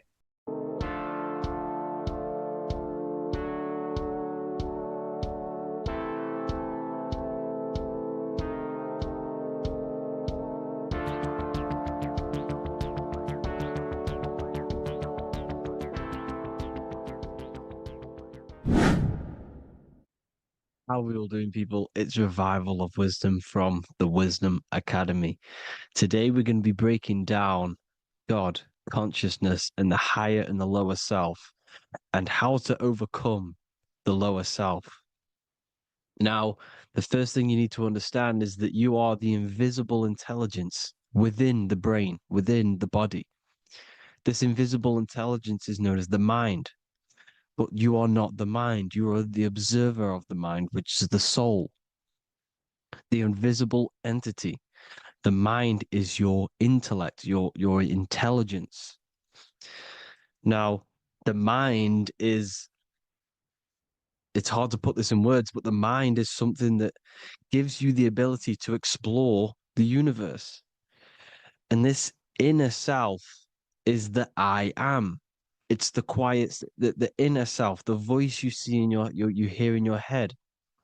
This is why within spells high twin, inside, internal.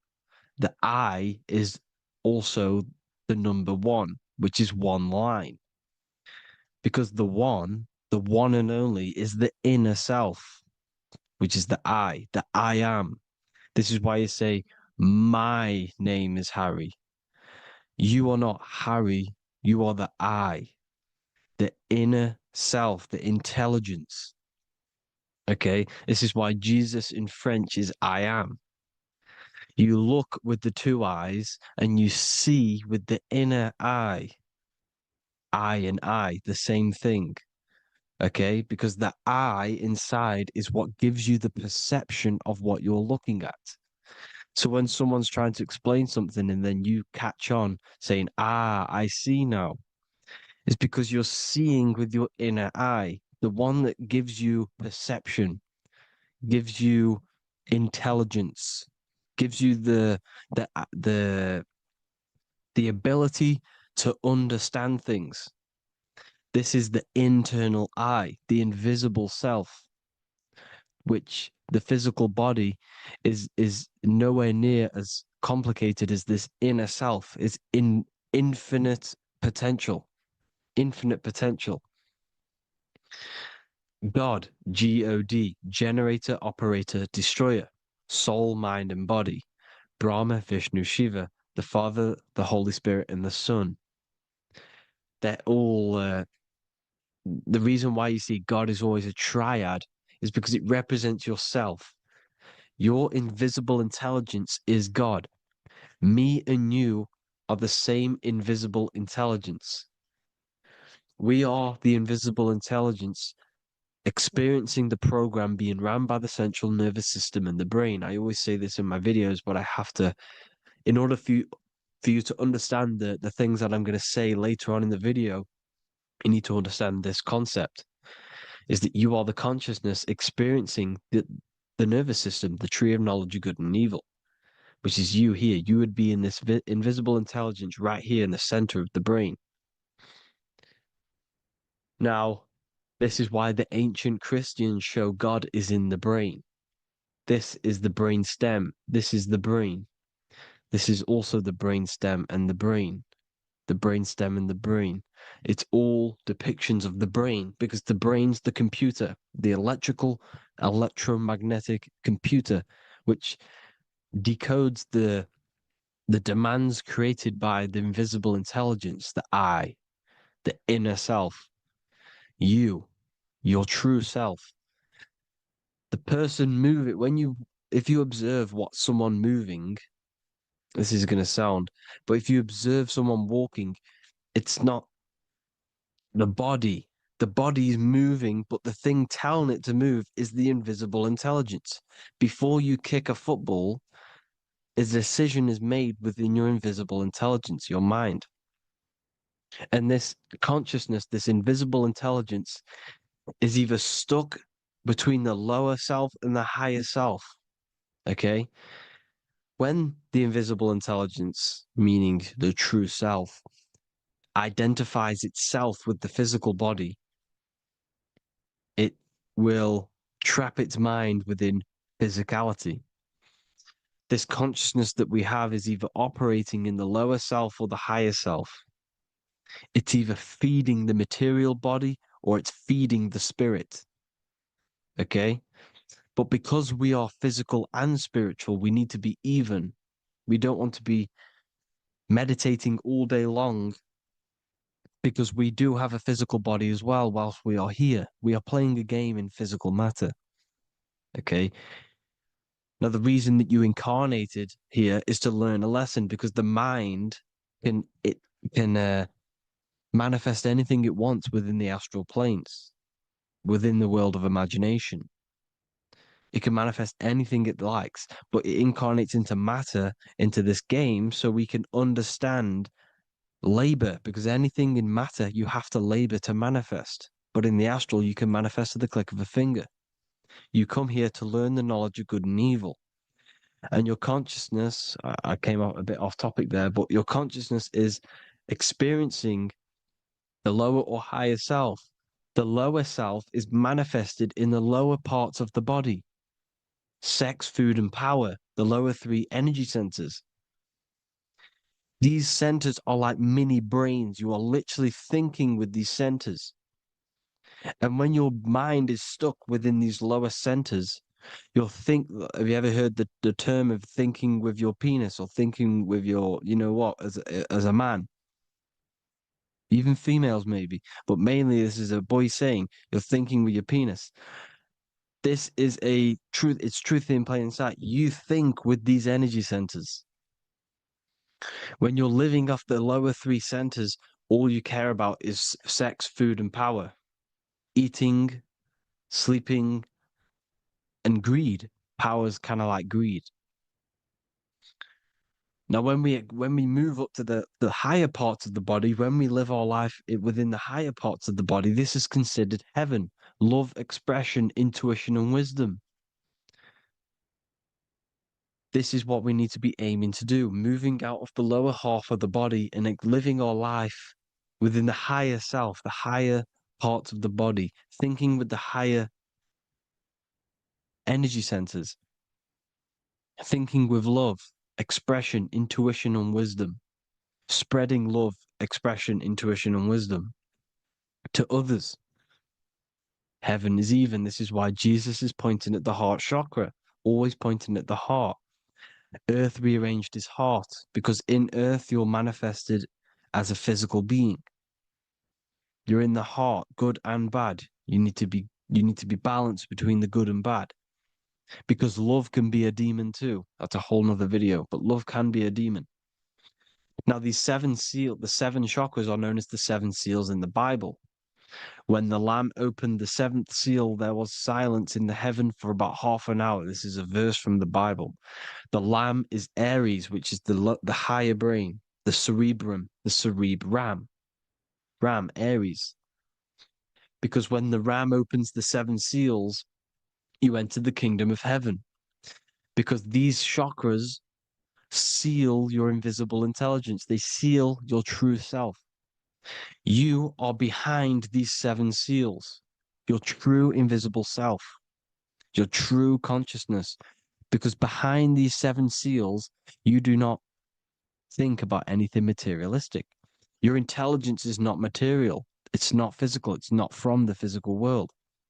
It does not desire the physical world. The body is the beast. The body's the animal, the lower self, which can corrupt our intelligence. It can corrupt the intelligence. Okay? Now, we need to balance these chakras so that we gain a deeper connection between this intelligence and the brain. Because when there's a strong connection between the brain and the intelligence, your body and the intelligence, you have a strong connection. Therefore, you can manifest what the intelligence is saying at all times. Meaning, when, for example, your higher self, this is intelligence, the higher intelligence is always speaking to you. It's always guiding you. It's always telling you the right thing to do. You can feel it when you're doing something wrong. You can feel that you're doing something wrong, because this higher self This intelligence knows what it needs to do here.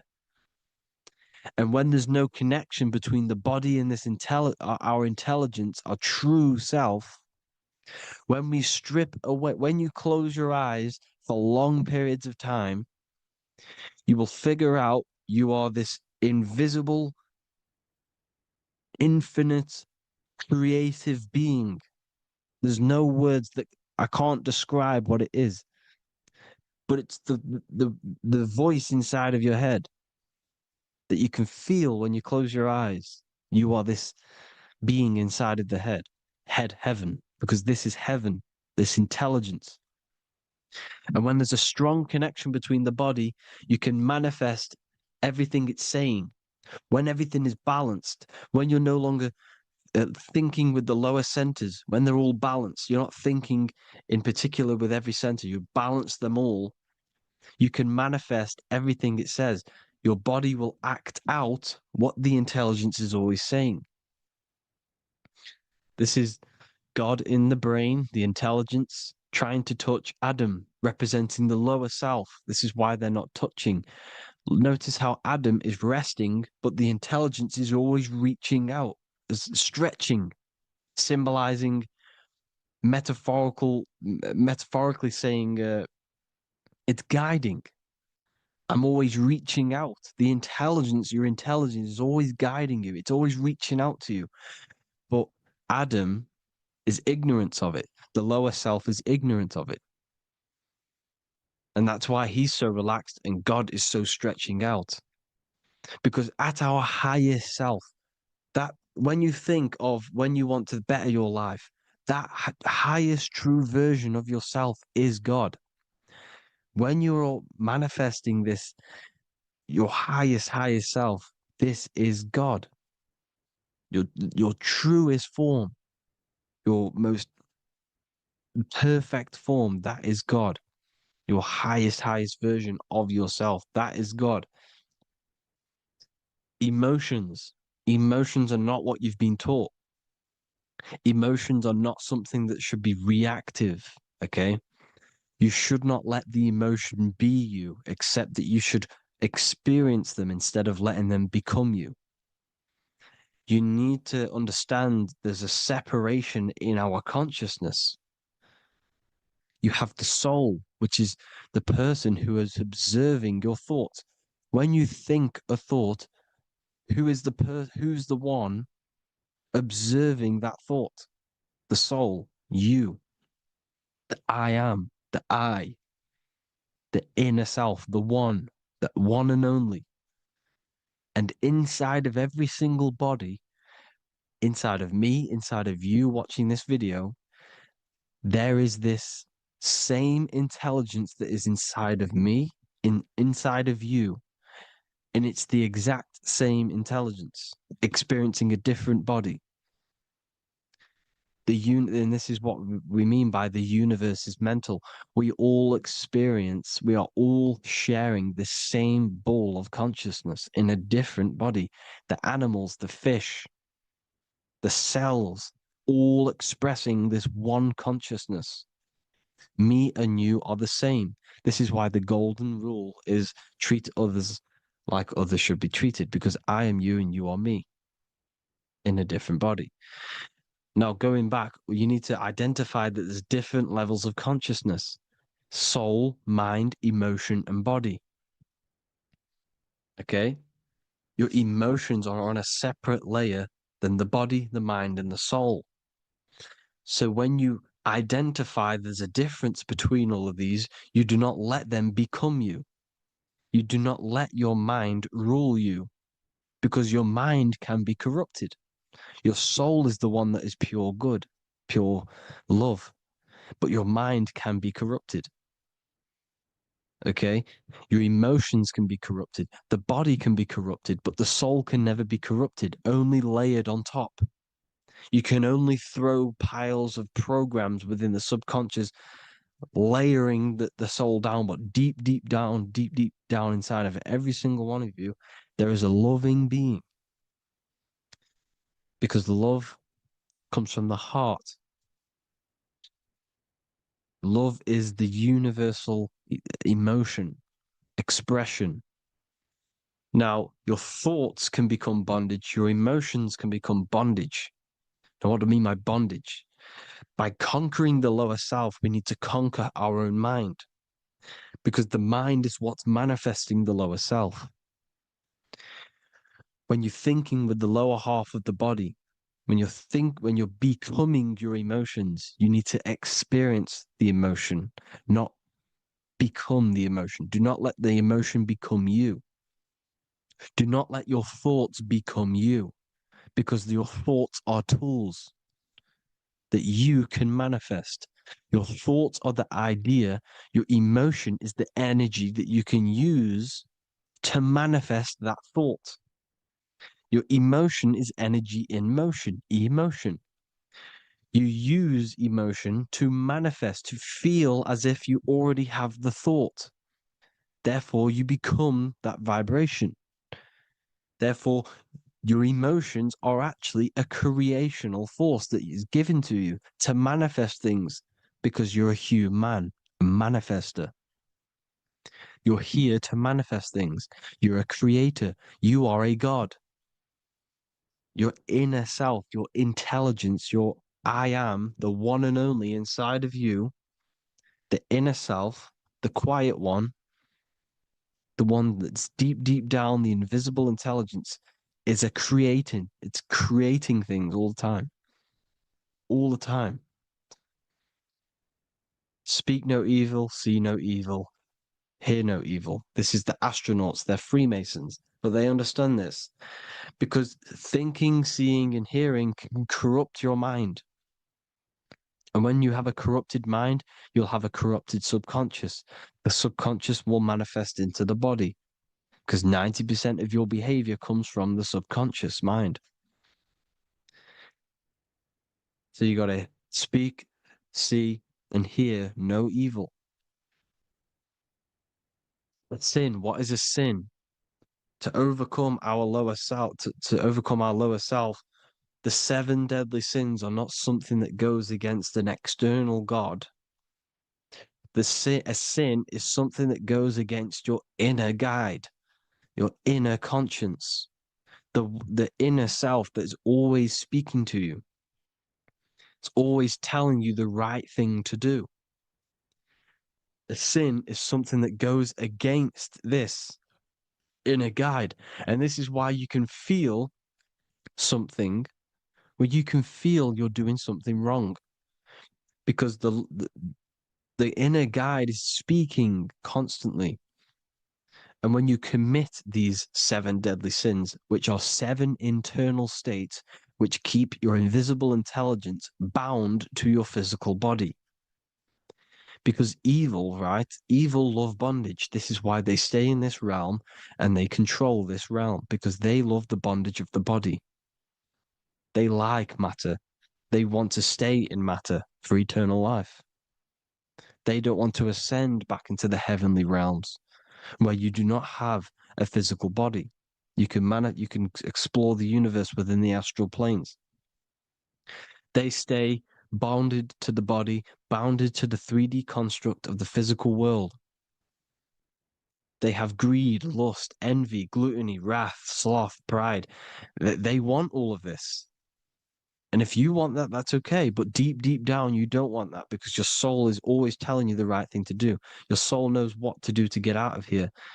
It needs to detach from the external world.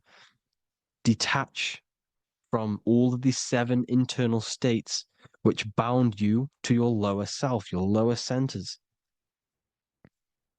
That's what a sin is. You know, you have a left and right brain. The left brain is always analytic. The right brain is metaphorical. So the right brain is producing a holistic view of reality. Now, what do I mean? And not view, perception. When you see, because your eyes are parts of the brain, so when you look at something and you look, that image is produced in the back of the brain in the visual cortex. And then the brain produces The right brain produces a perception, a holistic, it breaks down what you're seeing into a holistic image, a holistic perception. So, for example, if you're in a woods, the right brain sees the whole woods as one big woods. The left brain is breaking that perception down into individual trees, branches, and leaves. So the left brain's to do with duality, the right brain's to do with wholeness, unified. The left brain's dualistic, analytic. This is necessary so that we can pick things up and manipulate them and break things down. We need the left brain, we need the right brain. I'm not saying any of them's bad, but the left brain, sinister in Latin, means left. Because when you're left-brained, you see everything in dualistic. You see everything is dual, when everything's actually one. We need to be focusing and strengthening our right hemisphere. I'm not saying sit in the right hemisphere all the time, but we need to be strengthening our right hemisphere. And this is why left is sin and right is right. Because when you focus on the right hemisphere, you see the holistic perception of creation. The right hemisphere sees humanity as one unified consciousness. The left hemisphere sees everyone as individual persons and egos. Because the left hemisphere is dualistic. And this is why the Bible says, cast the net onto the right side of the ship and ye shall find. John 21:6. What does that mean? Cast your energy, cast your perception into the right hemisphere of the brain, and ye shall find unified consciousness. You shall find your higher self, the one and only. If then you have been raised with Christ, seek the things that are above, where Christ is seated at the right hand of God. Wow. Powerful. What does this mean? Seek the things that are above, where the Christ is seated at the right hand of God. God is your consciousness, your invisible intelligence between the two hemispheres. The right hand of God is the right hemisphere. Seek the things that are above the heart. Love, intuition, expression, and wisdom. Seek the things that are above the heart, the higher self, the higher part of the body. Because when you seek the things of love, expression, intuition, and wisdom, you create a strong aura. You attract the same frequency. And this frequency is heaven, God. This is the Sumerian artwork showing the lamb. This is a step symbolizing stepping upwards, raising up. He's stepping over the lamb up to the bird. His hand is going to the bird. The lamb symbolizes the lower self. Okay? The bird with the wings is in the sky. It represents the higher self. This is why angels always have wings, because it represents the higher self in the sky. The lamb is a ground animal, symbolizing the lower self. He's stepping over the lamb to the bird, his higher self, his invisible intelligence. Horus and Set, Jesus and Satan. Look, Horus has an evil brother, Set, just like Jesus and Satan. Horus is a bird, higher self. Set is a ground animal, lower self, which is the devil and the angel on your shoulder. You see? The right and the left hemisphere. The two wings. So, the devil and angels always speaking to you.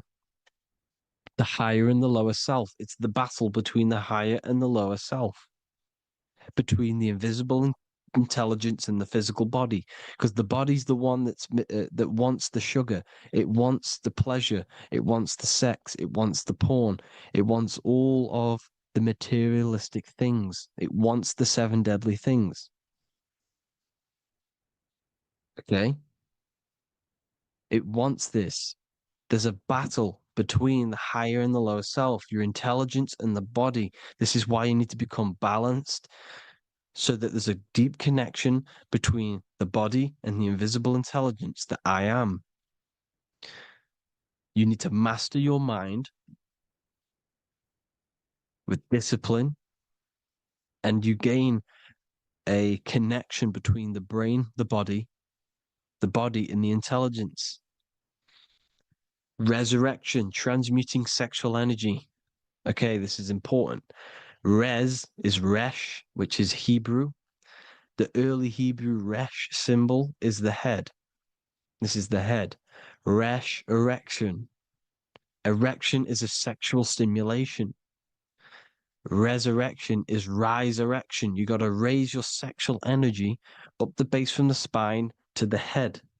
This is the Christ, the Christos.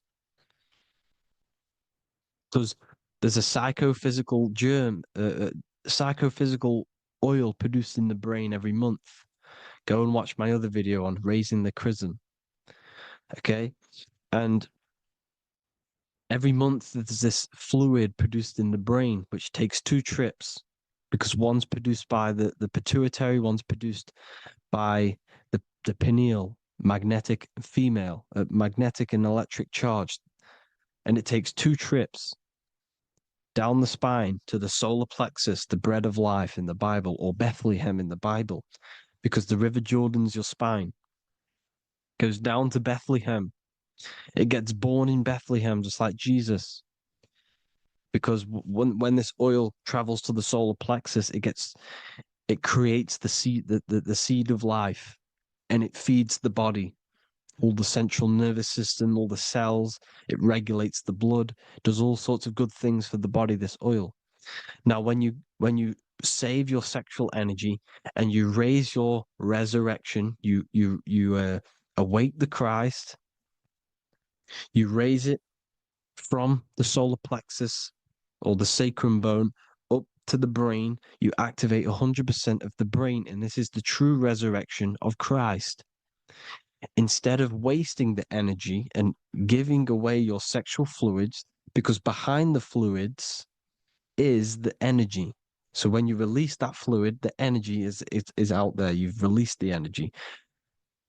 Your sexual energy is the most potent emotional force a human could possibly feel. Same with any animal or anything. The sexual urge, the sexual emotion is the most powerful, potent emotion that you can feel. It takes over the whole body. When you feel sexually aroused, it takes over everything because it's so potent. And when you fight the serpent, when you fight the sexual energy, which is shown here in the Egyptians, the cat cutting off the head of the serpent, or Hercules fighting the serpent, or in the Greek mythology fighting the 7-headed dragon, the 7 chakras. The serpent is your sexual energy because it symbolizes your kundalini. When you fight it and you transmute this energy, instead of releasing it, instead of acting sexually on it, you can transmute the energy, transfer it from the solar plexus up to the brain. You can also do this with other tasks. Instead of releasing it, instead of raising it from the solar plexus to the brain, you can use it for other things. So, for example, you want to think critically. You can use it for critical thinking. You can use it for going to do exercise. You can transmute sexual energy into anything. But you can do this. You can raise the sexual energy, and you can use this energy to push the cerebrospinal fluid from the solar plexus up through the spine, up the 33 vertebrae to the brain, and it'll activate 100% of the brain. And this is the resurrection of Christ. Jesus was never dead. Jesus was never rose from the dead. It symbolizes the Christ, Jesus Christ. Christ is Christos, which means oil in Greek. The resurrection of the Christ, the Christos, the oil. And when it activates 100% of the brain when it's raised, and it can regulate all the systems, it can regulate all the blood, it can regenerate the body. And this is the true Antichrist. They don't want us doing this process. The Antichrist is not against Jesus. It's against the fluid in our body that makes us live hundreds and hundreds of years and makes us live as gods. This is the true resurrection.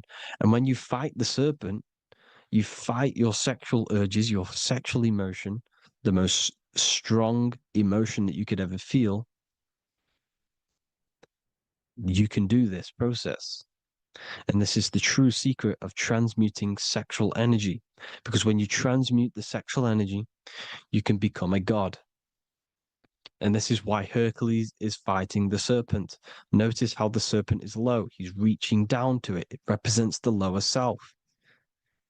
Because the lower self wants the lust. It desires sex. The body desires sex. There's a fight between the higher and the lower self. But when there's balance, there's even. Heaven is even. When there's evenness between these, this is the kingdom of heaven. This is when heaven is on earth. So at our highest levels of ourselves, the highest level of our intelligence, this is God. God is something that we manifest. We need to achieve Christ consciousness by battling the body. There is no battle outside of the physical body. It's an internal battle. Jesus and Satan have been externalized. Nothing exists outside of you, because I explained in the beginning how you are the consciousness experiencing the central nervous system. Therefore, there is nothing outside of you. It's all internal. Jesus and Satan have been externalized. Why? Because it's business. The church is a business. It's all a business. They've created these figures to be historical when they're not historical. The Bible's not historical. It's all externalized. It's called exoteric, when the truth is esoteric, internal teachings. So anyways, people, balance the chakras, balance the two hemispheres of the brain, balance the conscious and the subconscious. Balance is perfect, the yin and yang. You are spiritual and physical. You live in day and night. You need to be balanced. Oneness. Seek oneness. And this is the true kingdom of heaven. And when we all realize that we are all the same intelligence, the same consciousness expressed in different bodies, when we all realize this, we all realize we're all one. Doesn't matter what race you are. It doesn't matter what race you are, where you're from, your nationality, because none of you are actually from here. None of you are from the physical world. You're manipulating the physical world through the physical body. You are the I am. We all have a soul. Every single one of you has a soul. We all have souls. The reason why they say some people don't have souls is because they're trying to suppress your mind. They don't want you to know that you have a mind. That sounds crazy, I know. But a lot of people haven't realized that they have an infinite intelligence called a mind. And behind that mind, if you can observe your thoughts, the person who is observing the thoughts, you have a soul. Everyone has a soul. Don't listen to all these people saying some people don't have a soul, some people do. We all have a soul. Every single one of us. So anyway, you need to break the lower nature of yourself. At our highest levels, we are gods. Our intelligence, our universal intelligence, the I am, the intelligence that's inside of the brain, is God.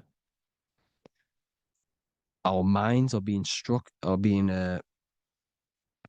corrupted within believing that you are the body,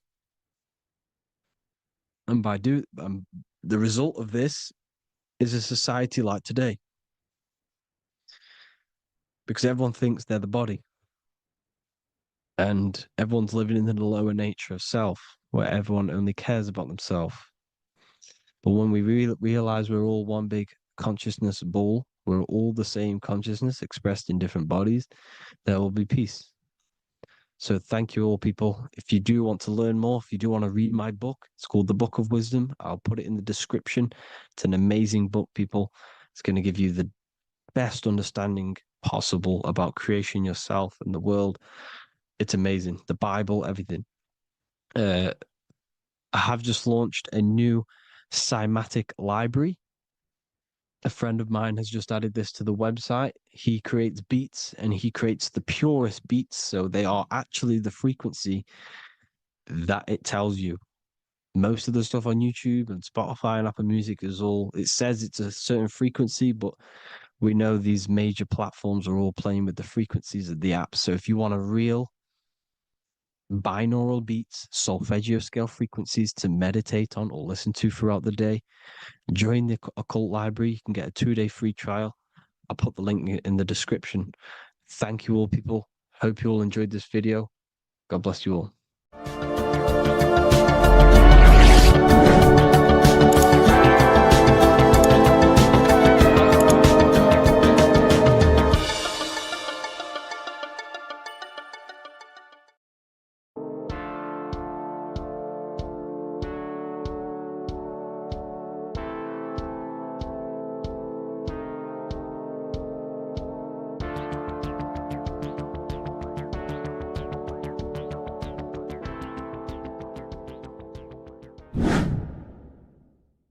What is good, YouTube? Today we're going to be talking about the astral plane and how the cosmology fits into the astral plane. Okay, so first let's go over the astral plane and go over the different layers of reality so that you can understand reality more.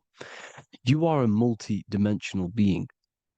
You are not in these, you are in all of these realities at the same time. They all interweave into one big reality. But there are different planes. They are different vibrational dimensions. There are different dimensions of reality. The mind is the root cause of reality. We're living in the mind of God. Everything is being thought into existence from the root cause, from the universal mind. This is why the ancient Egyptians said, all is mind. We're living in the mind of God.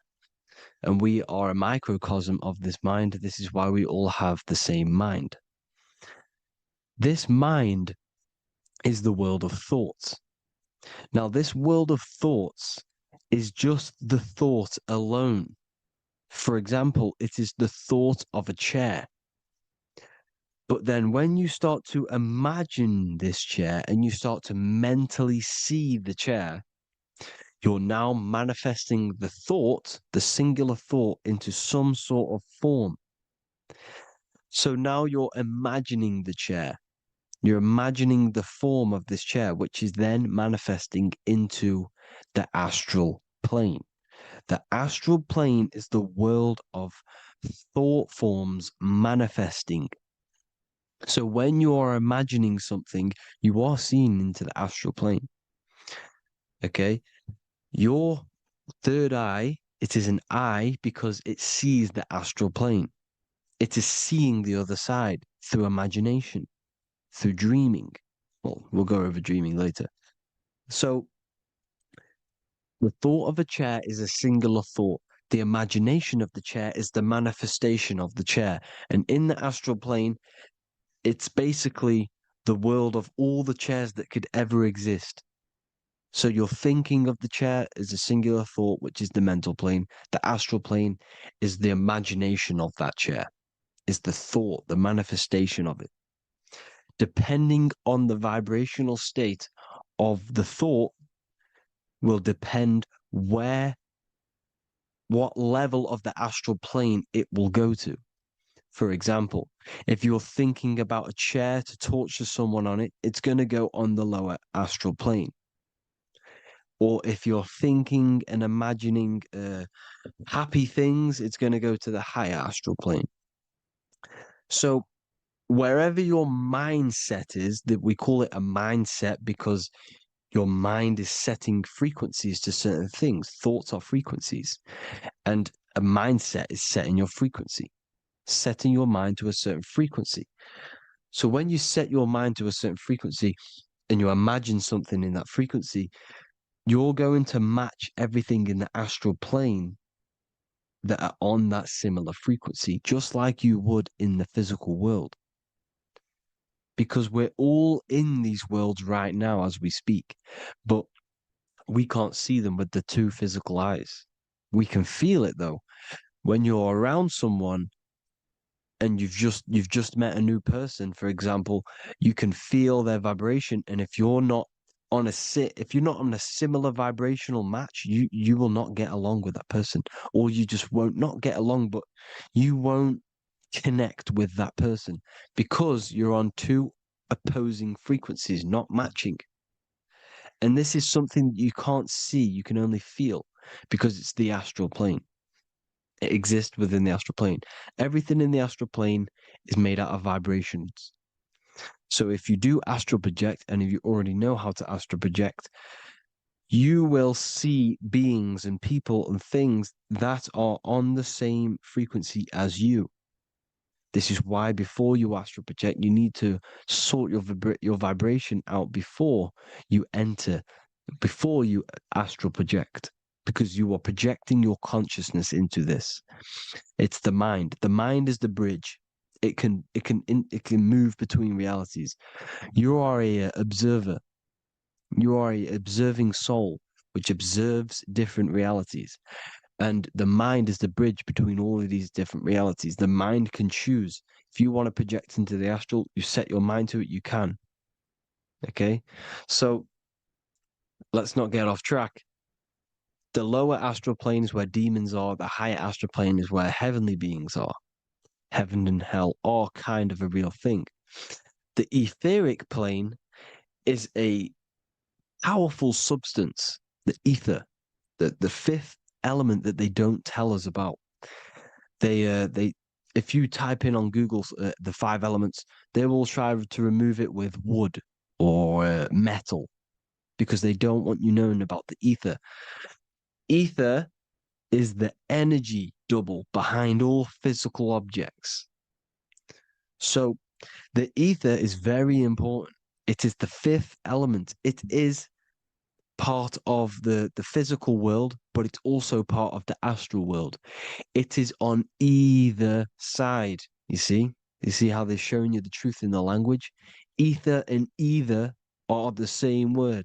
The ether has 1 foot in the astral and 1 foot in the physical world. It's a substance that connects the physical to the astral world. It is the either. It's on either side of reality. It's on the other side. Other, either, same word. Ether is connecting the physical to the astral plane. It's the world of frequency. Frequencies, EMFs, torus fields are in the etheric plane. It is the energy plane. It's where energy moves through the ether. Okay? So then you have the physical world, the world of effect. Everything you see in the physical world is the effect of the higher planes. Each plane is a product of the plane above. So, and it melts into each plane. The physical plane is the lowest plane, it's the most densest, and the highest is the most fluid. This is the most fluid, this is the most dense. This is where we get the saying, as above, so below from. As above, so below comes from the different planes of reality. And magicians understand this. This is why magicians always say as above, so below. Because they understand if you manipulate the higher planes of reality, you manipulate the lower planes. Because the astral plane is a direct copy of the physical world, but in the astral plane. It is mirrored. The physical world is mirrored in the astral plane. They are both the same world, but there's different vibrational states of the world. Kind of. It's hard to put this in words, people. So just try and understand. The astral plane is the double. It is whatever happens in the astral plane happens in the physical plane. This is why magic works. This is why demons work. This is why spirit communication works. Because if you manipulate the higher planes, you manipulate the lower planes. As above, As above in the astral, so below. Leonardo da Vinci showing you to look up, pointing up. You got to look up. He's telling you to change the mind, you change the physical world. You change your emotions, you're on the astral plane, you change the physical world. You change your reality by changing the higher planes. This is the Masonic 11, the two pillars. This is the 11, also symbolizing the two hemispheres of the brain here. But the 11 symbolizes the two mirrors. 11. 11. 9, 11. 9, 11 adds to 11. 9 plus 1 plus 1 equals 11. The Twin Towers were in 11. Flight 11 was hijacked because it's a mass ritual within the astral plane. Now, we're going to go deep into that later, and I'll show you these rituals they do in order to manipulate the astral plane. So, this is what the 11 is. It's the mirroring of reality. If you contact spirits and conjure spirits, you can either summon or attract demons and spirits. Summoning is creating a spirit. You create demons. Okay? Like I said here, the mind is the root cause of reality. If you think of if you think of a traumatic event that happened in your life over and over and over and over again for years and years and years, where attention goes, energy flows. The mind is the director of energy.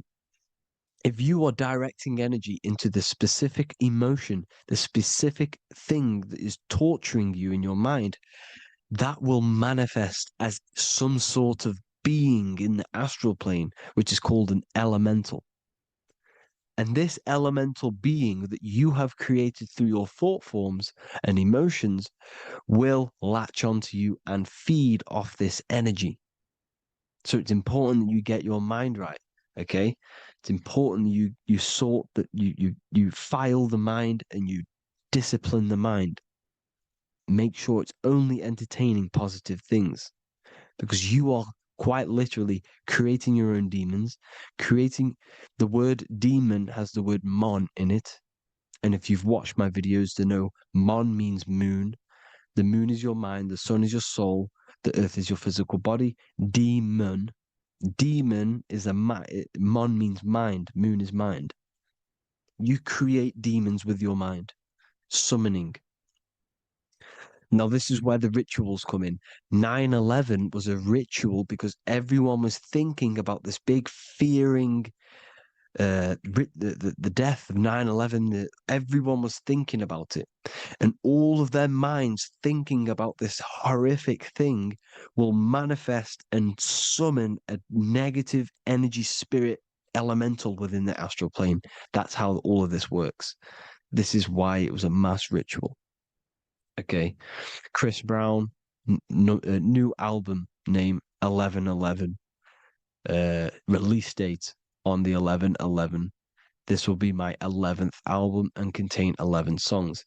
All of these people know the occult. This is Hermes Trismegistus with the star of Saturn, the six-pointed star, as above, so below. The mirroring of reality, physical and astral, the two Masonic pillars. So as above, so below. What's above us? The stars. The stars are connected to the astral plane. This is why we call them stargates. When we dream, we are experiencing these different realities. And what are stars? They tell in the Bible, it says Genesis 1:14. And God said, "Let there be lights in the firmament of the heaven to divide the day from the night, and let them be for signs." Signs translates to things to come.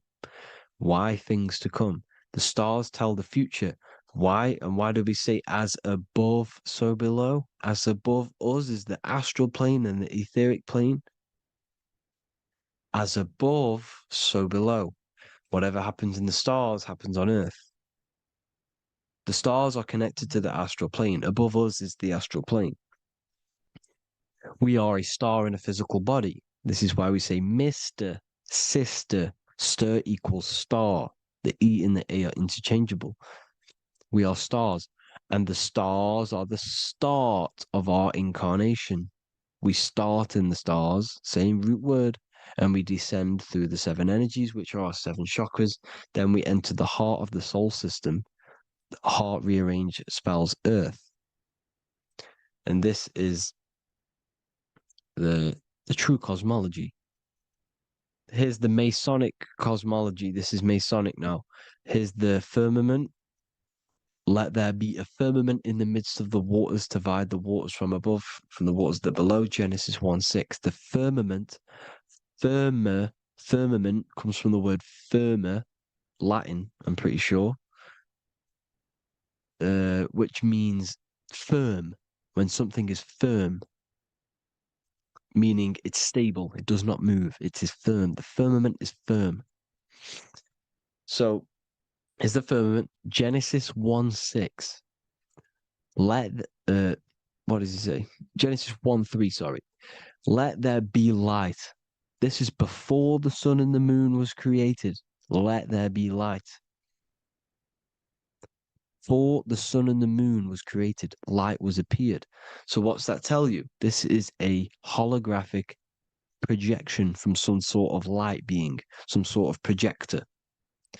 And that projector is the all-seeing eye you see in the Masonic cosmology. This is the all-seeing eye projecting the light beams. Let there be light. Everything is made out of light. The universe is created out of light waves. The torus field is 1 unit of light. The light projecting this reality is Polaris.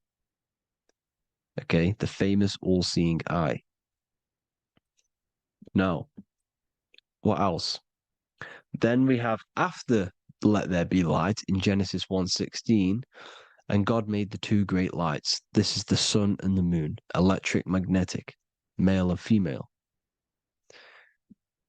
Then we have the Masonic checkerboard, the black and white symbolizing dualities within the dualistic reality we're in, spirit and matter, light and matter, rest and motion, positive and negative, good and evil. Everything's dualistic here.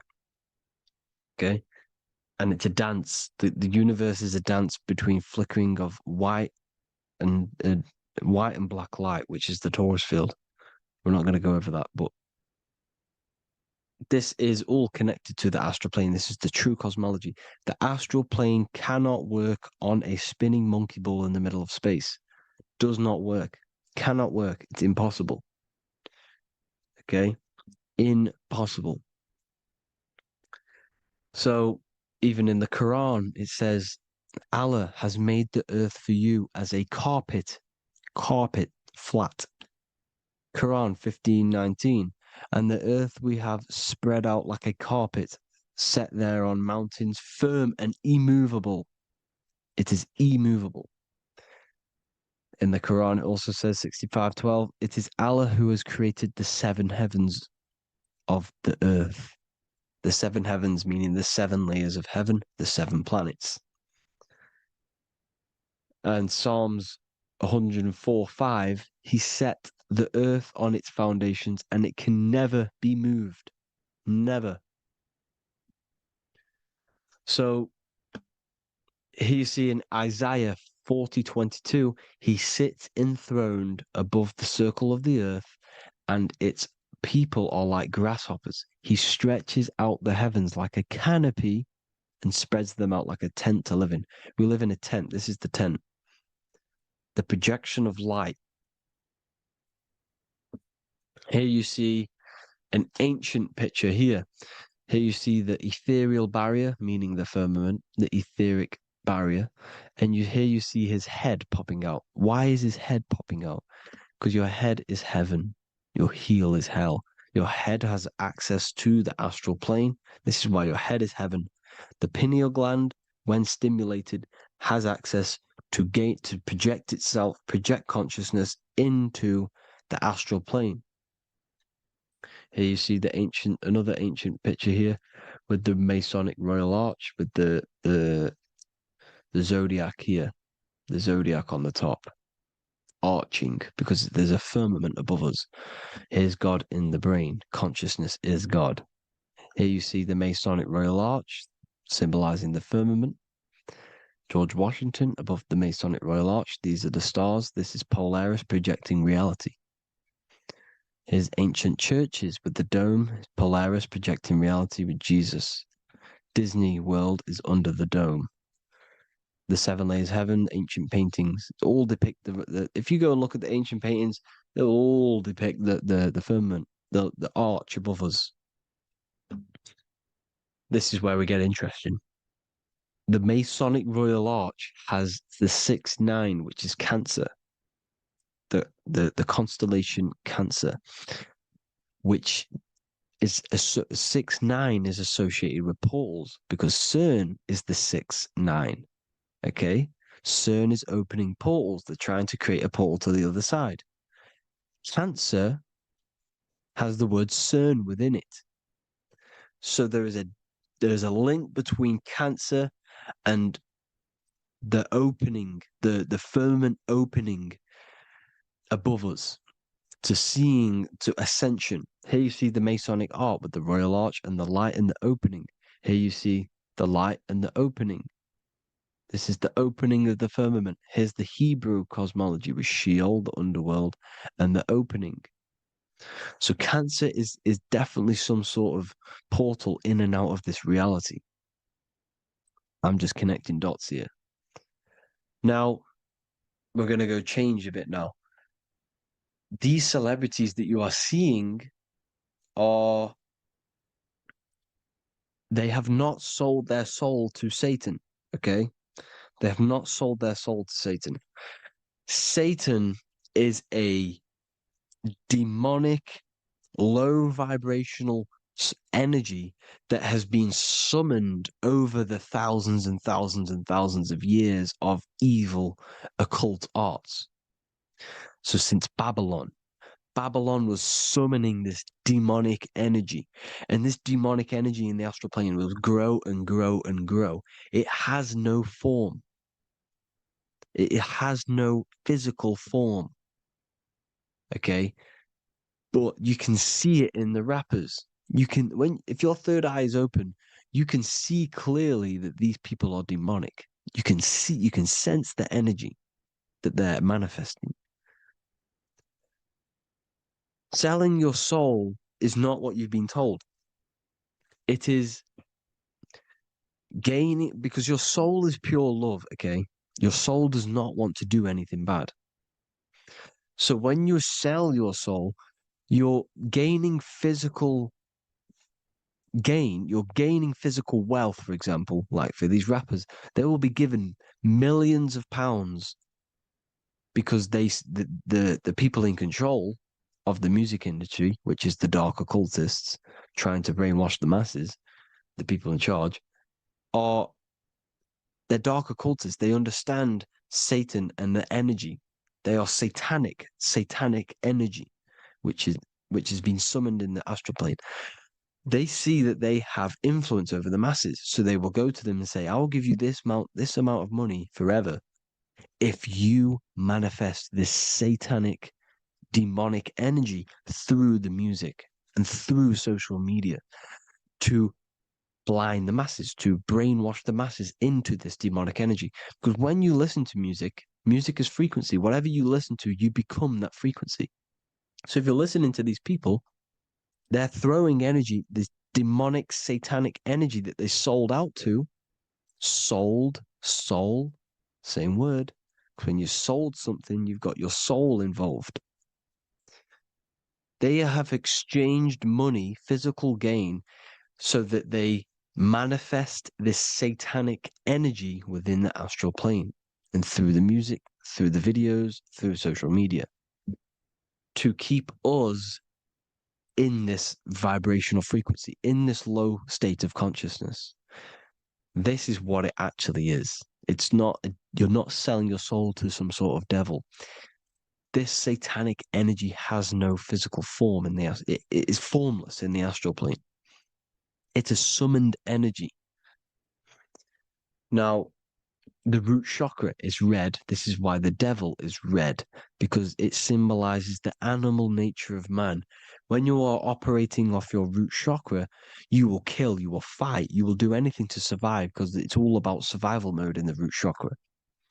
They want you keeping in that fighting mode, that surviving mode, so that you are manifesting this low vibrational frequency, this satanic energy, this demonic red energy. This is why the devil is red. And the devil has a tail with the red arrow pointing down because it symbolizes your light body. This is your Merkaba. Your Merkaba is your light body. Mer equals light, Ka equals spirit, Ba equals body. Merkaba, this is the devil's tail pointing down, the descension, your heel, up to your heel, hell. Ascension to heaven, head. You see? This is the all-seeing eye with the illumination coming off it, your head, when you're illuminated. The Merkaba is your celestial sphere to portray different planes of reality. It is the vehicle of ascension. It's your light body. It's in the word Kabbalah, Kabbalah, Ka, spirit, Ba, body, La, light. Same thing, Kabbalah, Merkaba. Same thing. It's all about the light body. This light body sees different realities. So when you see the goat in the music industry, it's this satanic summoned energy that's been summoning for thousands of years within the astral plane. When it becomes to the physical plane, it will manifest through different things. A goat, an owl, Satan, Moloch, Baal, same deity, same demonic energy that's been summoning in the astral plane. And this is why the Baphomet has a goat head. Drake's new album is the goat. The Polo G, the Masonic G, with the goat.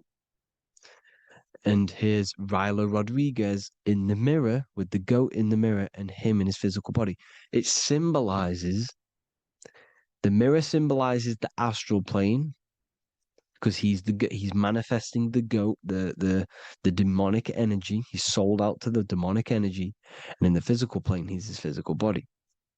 The mirroring, the Masonic 11, the mirroring of reality, the astral and the physical. And what do you call them when they're an amazing rapper, the best rapper? You call them the goat. Because the goat, you're the goat because you're manifesting the goat energy, the satanic, demonic energy within the astral plane. So Baal, Moloch, all the same thing. Because in the astral plane, if you want to gain spirits to come to you and communicate you in the physical world, if you want to communicate with spirits, you have to gain their attention. You can either gain their attention or come together and agree to create some sort of being, which is Satan. Okay. You can, like I said earlier, you can create these beings, you can summon them or attract them. One way to attract them is sacrificing. In order for you to become God, man, to turn to God, you have to sacrifice your life. You have to sacrifice, not drinking, not doing things, not doing anything demonic, not doing anything bad, not eating meat. You have to sacrifice yourself to become the light. However, if you want quick, instant gains in the physical world, you can sacrifice something else to communicate with these spirits because these demonic energies feed off demonic energy, your demonic energy. So these dark occultists will give away babies, they'll sacrifice, torture babies so that they gain, so that they can communicate with these spirits for physical exchange. Yes, you can do this. These powerful spirits, these powerful demons can give you powers. They can give you certain things. And this is what they are doing. They're summoning and attracting these demonic energy. This is why, trafficking is one of the most, Balenciaga. Baal is the demonic energy in the astral plane, which requires child sacrifice for his presence. Balenciaga, and they were trafficking children. They were trafficking killing them and offering them to the spirits. This is what they are doing. Balenciaga. It's in the name. Here you see, you can see here a stick man with two horns. The goat, obviously, it's all the same deity. Baal, the goat, Moloch. Here's Moloch, the owl, the Egyptian owl, because it comes from the owl of Moloch, which is Baal, which is Satan, all the same demonic energy. And it's on the dollar bill, a tiny dollar bill, tiny, on the $1 bill. All the same thing. Bohemian Grove, they worship the big owl, Moloch. It's all the same thing. It's all one big demonic energy which has been summoning in the astral plane. And it's trying to take over Earth, the physical plane. That's what it's doing. So I hope you all gained a deeper understanding of the astral plane and what's actually going on in the world. Please leave a comment if you can to help the algorithm. Drop a like if you like this content. And hope you all learned something today. And God bless you all. Thank you all.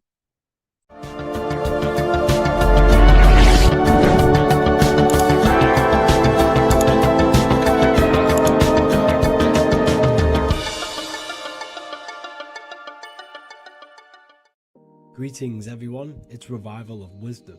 I facilitate human enlightenment through occult and esoteric teachings. I hope this video expands your mind into a new field of thought. In this video, we're going to be discovering the true esoteric meaning of the 7 planetary energies. So let's jump straight into this. In order to fully understand this, you must understand that esoteric teaching is as above, so below, and as within, so without. Our inner world is mirrored into our external material reality. We have a physical voice, which you are hearing right now, and I also have an inner voice, which no one else can hear. The inner world is invisible, and the external world is visible. In other words, the inner world is the spiritual world, and the outer world is the material world. The inner world of ourselves reflects and projects our outer world, which means everything in our external reality is somewhat reflection of our internal self. You are made in the image and likeness of God. You yourself are the universe experiencing itself in a 3-dimensional physical form. The Newtonian science has programmed you to believe that you are a physical being inside of a physical universe. They did this to limit your mind to only believing there is a physical universe and that you are separate from the universe or God. But you yourself are the divine essence of the universe, experiencing itself in a physical plane, which means everything you see is inside of you, including the stars, the planets, and the elements. As above, so below. As within, so without. An example of this is the 4 physical elements: fire, earth, water, and air. In the external world, these are physical elements. In our internal world, they represent the 4 bodies of consciousness. We have 4 different bodies. We have a material body, we have a spiritual body, an emotional body, and a mental body. The mind is not made out of the same substance as the body. The emotions is not made out of the same substance of the mind and the body. These bodies exist in 4 different dimensions, 4 layers of consciousness. With that being said, the 4 physical elements are inside of us. The earth is our material physical body. Fire represents our spiritual astral light body. Water represents our transformative and emotional body. Air represents the mental body, the communicative and thinking body. This is the teaching as above, so below. If that resonates with you and you can comprehend it, please leave a like and a subscribe to this channel to see more content. And feel free to leave a comment on any video suggestions. Okay, so now we've gone over the 4 physical elements and how they correspond with your inner world of consciousness. This is going to make it easier for you to understand what the planets actually are. The planets are a bit more in-depth and more detailed aspects of our consciousness. The 4 physical elements are generic, but the 7 planets go deeper. They are deeper aspects of ourselves. On a macrocosmic scale, the 7 planets rule the material realm. Every object, every animal, every plant, every stone, everything we see in this plane is governed and created under one of the 7 planets. I don't really like calling them planets. They are energies. They are spiritual forces that drive things into existence. An example of this is if we look at a tree. The roots of the tree are governed by Saturn. The stem of the tree is governed by the sun. The leaves of the tree are governed by the moon. Any offspring or fruit of the tree is governed by Jupiter. Any defense mechanisms of the tree is governed by Mars. The communication and networking of the tree is governed by Mercury. The smell and the look of the tree is governed by Venus. Everything we see in this material plane is governed by one of these specific energies. Everything material has a spiritual force that brings it into physical existence. This is the reason why we have 7 days of creation in the Bible.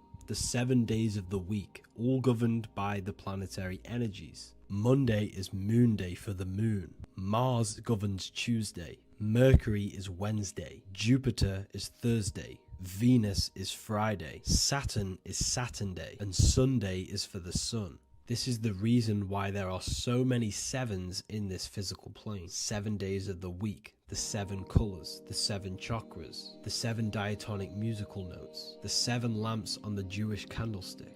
The G inside of the Masonic square and compass, G is the 7th letter. Now let's go a little bit deeper into every planetary energy. Saturn in the external material plane governs the foundational and enduring aspects of existence, such as roots of plants, the bones of our body, and even the insects that dwell beneath the ground. Saturn represents the dull, hard, and unyielding forces of life, symbolizing structure, limitation, and conditioning. Under Saturn's influence, things become rigid, bound by restrictions and boundaries. This is the reason why Saturn is known as Father Time, because Saturn rules anything that is a restriction and a limitation, which is time. The whole of this material plane is governed by time. You will be born and you will die. This explains why there is so much Saturn symbology in this material plane. Saturn is one of the most important planetary energies. You are a spiritual being in a physical body. Your light, your consciousness is bound to the physical body until you learn how to escape the physical body. The body is a limitation for our infinite minds and spiritual bodies. Our infinite mind is stuck in this material body, governed by Saturn's limitation of time, matter, and space. Now let's dive into what Saturn means to our consciousness within our internal world. We've gone over what Saturn means in the external world. What does it mean to our consciousness? Internally, Saturn embodies the conditioning within our consciousness. When the Saturnian aspect of our consciousness dominates, we become overly rigid, fixated, and restricted in our thinking and actions. For example, Saturn's influence is strongly felt in today's world, where many people's minds are confined to societal norms and conditioned responses. Saturn is the aspect of our consciousness, our minds, such as limiting belief systems and limiting thoughts and emotions. This is the negative thought that you can't get rid of, that's holding you back. This is a Saturn aspect of our consciousness. However, this is not a negative thing. The Saturnian aspect of our consciousness is a great teacher, guiding us through difficult life lessons that ultimately lead us to growth and expansion. Saturn's energy allows us to experience and overcome fears and limitations so our minds can expand into new fields of thought, into new life. Although Saturn's energy is harsh and often challenging, it helps us develop resilience, discipline, and wisdom. However, in the modern day, this Saturnian energy has overpowered the minds of the masses, fostering excessive rigidity and limitation. This is why we see so much Saturn symbolism. It's literally everywhere because our minds are being dominated by the Saturnian limiting aspect of our consciousness. Now, let's move on to the moon. The moon, or lunar energy in the external material macrocosm plane, governs the elements of water, influencing the natural cycles such as the ocean tides, which rise and fall in harmony with the moon's phases. Beyond water, the moon also guides instinctual behaviors such as animal migrations.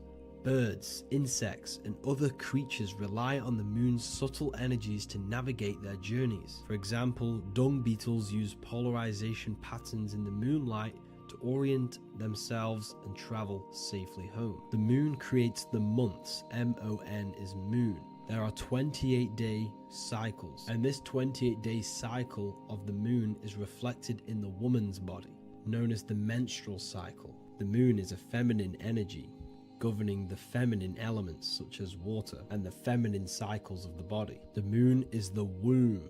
This is why eggs have the same color as the moon, because eggs are ruled by the moon's energy. Now that's the external world. The internal world, the moon symbolizes the emotion aspect of our consciousness. It represents the subconscious mind, the seat of intuition and psychic abilities. Just like in the external world, things are born out of the moon, such as eggs and the womb. The subconscious mind acts as a womb for our conscious mind. Our deep subconscious emotions and programs are born into light into the conscious mind and controls the conscious mind. The moon represents our hidden psyche, our shadow self. Now let's go on to the sun. The sun represents the life force. In the material external world, the sun is ruling over pretty much all life. The sun gives life to all things. Without the sun, animals could not exist, the human body could not work, and plants would not grow. The sun is the life force. It's the soul of the world. Now, in our internal world of consciousness, the sun represents our passion, our drive, our conscious mind. The aspect of our internal world that wants to drive things and give life to physical manifestation. Now we go on to Mars energy. Mars is well known for being the god of war. Mars energy manifests into the material plane through anything that seeks to protect or defend itself. For example, the holly tree. The holly tree leaves are very sharp and they defend itself. Anything that is protective in the material world has Mars energy and is governed by this specific aspect of consciousness. For example, any predators or animals such as hedgehogs with spines on their backs for protection. Mars represents all things that is driven by conflict, aggression, and defense. Now, internally, inside of our inner world, Mars symbolizes the aspect of our consciousness that is focused on self-preservation and protection. Mars governs our ego, the instinctual urges of anger or maintaining reputation. Mars is not evil, it's necessary. Sometimes it's necessary for us to protect ourselves. Mars is the aspect of our consciousness that is anger, rage, the desire to fight or conquer. When this energy is activated within our consciousness, we become defensive, assertive, and even combative, ready to dominate others and destroy obstacles in our way. Now let's move on to Venus energy. Venus in the external material world manifests its energy through the aesthetics of creation. This planet governs the beauty and harmony found in nature, including the nurturing environment of a mother's womb where life begins. Venus embodies the essential love, not only in romantic relationships, but also in the bonds between family members and all living beings. Venus represents relationships. We have relationships between plants, animals. They all depend on each other to give life. Plants provide food and medicine, while living creatures contribute to their own growth and pollination. Internally, Venus represents the aspect of our consciousness that yearns for relationships and connections with others. This is an aspect of our consciousness that encourages to care for our physical appearance and embracing beauty. Aesthetics play a role in our interactions and self-expression.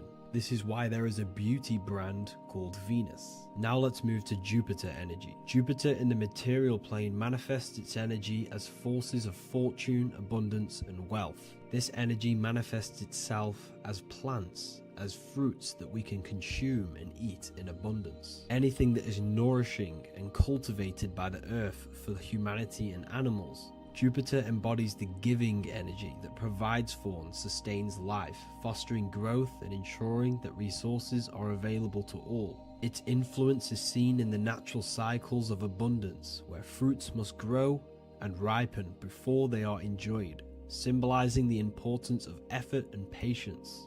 Internally, in our spiritual world, Jupiter represents the aspect of our consciousness that yearns for abundance and seeks growth in various aspects of our lives, including wealth, knowledge, and personal development of the mind, spirit, and the soul. This is the aspect of our consciousness that wants to gain wealth, that wants to gain expansion and abundance in our lives. However, when Jupiter's energy dominates our consciousness excessively, it can lead to feelings of stinginess and greed. It represents material possession.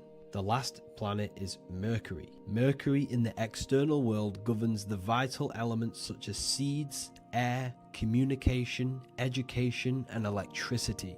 Known as the messenger of the gods, Mercury rules over intellect, communication, and the transmission of knowledge. Mercury's states of consciousness manifests itself in the material plane as the network between trees and plants, how they all communicate together. It represents the intelligence behind all physical things. It's the intelligence behind the seed that allows it to grow into a plant. Mercury's creative energy is manifested in the nervous system of the human body and all living animals. The intricate messenger that transmits signals from the body to the brain and then to the mind.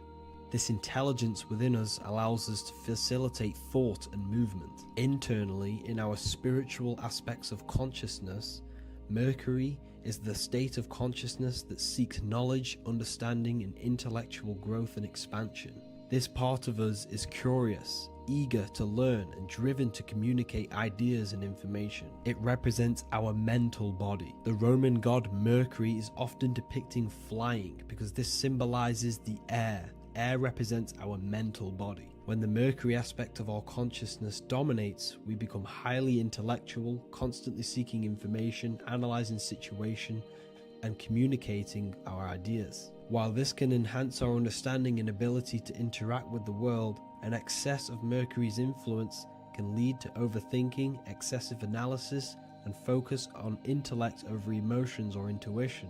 Okay, so they are the 7 planetary energies in the external world and your internal world of consciousness. These energies are manifested in the Roman mythology as human beings. They are depicted as human beings, but this is nothing but symbolism. These gods never existed physically. They represent aspects of our consciousness and spiritual forces that govern the material plane. Every material object, every intelligence, every piece of life in this universe is governed and brought into existence by one of these spiritual forces. Now, I hope this video has expanded your mind into a new realm of thought. Make sure to leave a like, a comment, and subscribe to the channel for more occult and esoteric information. You can read more about this topic and many more occult and esoteric teachings inside of my books, the Book of Wisdom Volume 1 and the Book of Wisdom Volume 2. I honestly advise that not everyone reads these books. These are books which will completely transform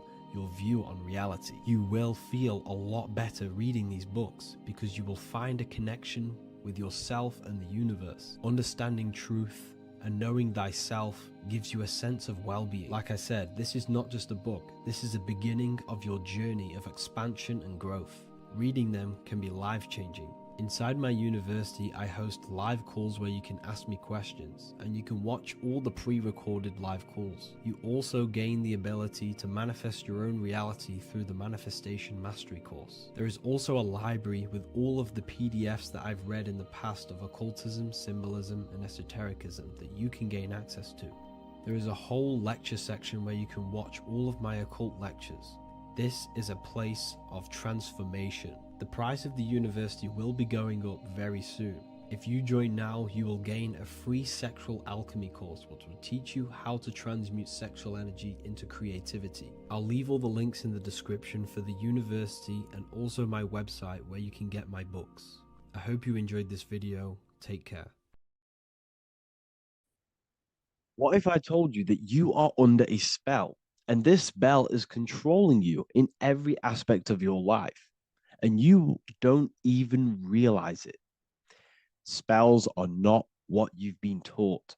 They're not fantasy magic wands that are casted over you. No, no, no. Spells are much, much deeper. A spell is a belief system that is installed into your subconscious mind, which holds power over you. Okay? If I install a belief into your mind and that belief holds power over you and controls you, that is you under my spell.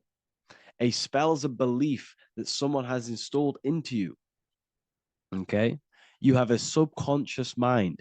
The subconscious holds power over 90% of your daily basis behavior, thought patterns, and overall emotional state. Because the subconscious is the back end of our mind, the mind that we don't really have access to. It's the shadow self where all of our programs, all of our memories, all of our traumas, all of our everything that we've ever experienced is recorded and kept in this vast database called the subconscious. Now, the subconscious is the 90% of our mind. We are only aware of 10% of our mind, which is the conscious mind, which is what you're using now, what you're consciously aware of. But there is a subconscious mind that holds power over your conscious decisions, and you don't even realize it. For example, as a child, you had a very, very traumatic event happen. Let's say as a child, you were not loved enough by your parents. And this feeling of you not being enough for your parents and feeling alone as a child implanted this seed. And this seed was planted by your emotions, a strong emotion. And over time, as you grew older into an adult, this seed grew and grew and grew. And what this seed grew into is you being very needy, you always seeking validation from others. Okay. But you taking this conscious decision 10 years down the line actually stems from this hidden cause within your subconscious mind, within this little feeling, this seed inside your subconscious where you don't feel like you are worthy. So this results in a conscious decision of you seeking validation from others, being very needy from others. Okay. This is what the subconscious is. The subconscious holds power over us. For example, posting on social media. Why are you actually posting on social media? If you take a selfie with your new watch, new car, and you go and post that onto your social media, why are you actually doing that? On the deepest root cause, it's not because you just want to post a picture. No, it's much deeper. It comes from a subconscious belief or a subconscious emotion of you seeking external validation, whether you believe that or not. But that's what it is. If you're posting on social media, you're seeking attention, you're seeking validation from others on a deep level, on a subconscious level. You may not even realize this because it's subconscious. Now, this is what a spell is. Money is a type of spell. Remember, money doesn't actually exist. Money does not exist. Money is a physical object inside of the material plane. But the physical object has a belief in the mental plane. See, the mind is the highest plane. This is the root cause of reality, the mental plane. Okay? So our belief in our mind has given this piece of paper value and a meaning. But in reality, it's just a piece of paper with a belief behind it. But this subconscious belief behind this piece of paper is controlling your daily basis behavior, is controlling your emotional state, and controlling your life without you even realizing it. Without you even realizing that it's all an illusion. Money does not exist. It's the belief that gives the piece of paper a power. And the way we break the spell is by realizing that the money doesn't actually exist. The whole world is under the spell of money, and it's controlling all of us. But the spell is the belief. Once we all wake up and realize money has no value, it doesn't actually exist, it's only a belief. There is no actual money. That's how we break the spell. The spell is broken when we figure out that we are under the spell, under the belief, under the illusion of this piece of paper having value, and it's controlling our lives. That's why the word money has mon within it. Mon is moon, and the moon represents our hidden aspect of our mind, our subconscious, and the sun represents our conscious mind. So you have two versions of yourself. You have the self that you show to everyone, the conscious mind, and you have a shadow self called the subconscious, which is the hidden aspect of you. For example, do you really love your partner who you're with, or are you just with them for, is there a subconscious fear of being alone? Do you really want to be with this person, or is it stemming from, are you staying with them because it's stemming from this fear of being alone, of being lonely? Or are you just with them because you have a subconscious sexual addiction? And all of your conscious decisions are actually coming from this little seed of wanting sex or not being alone. You have two versions of yourself, the conscious mind and the subconscious, the shadow self and the self that you show to everyone else. Okay? And the subconscious is what's holding power over you. When you drive your car, you don't consciously have to think about changing gear. You've done it that many times. It's on autopilot. That's the subconscious doing it. You can be walking down the street. Your conscious mind can be thinking about what you're going to cook for tea later, but your subconscious mind is controlling your body and walking your body. You don't have to think about moving the body. You just do it because you've done it that many times. It's a program. It's a belief in the subconscious that's giving this movement power. You see, the subconscious holds a lot of power over you. Our beliefs hold power over our daily basis behaviors and actions. Okay, like I said, posting on social media, this is seeking external validation. There's a subconscious stem, there's a subconscious urge bringing this desire into conscious reality. So we must break the spell of our emotions controlling us, our traumas from a child controlling us. For example, another example of this, let's say you were in a car crash years ago, and this car crash led you to having a very traumatic event, very traumatic emotion you felt in that car crash. You felt a lot of pain. That was impressed into your subconscious. And even to this day, you're probably scared of going into trains, going onto cars, going inside of vehicles. And you might not even be aware that it's actually stemming from this event that happened 10 years ago. That's the spell. That's the spell that's holding power over you. And you don't even realize it. You realize the spell when you realize you're being controlled by this old belief, this old trauma. That's what a spell is. A spell is not something I cast over you with a wand like Harry Potter.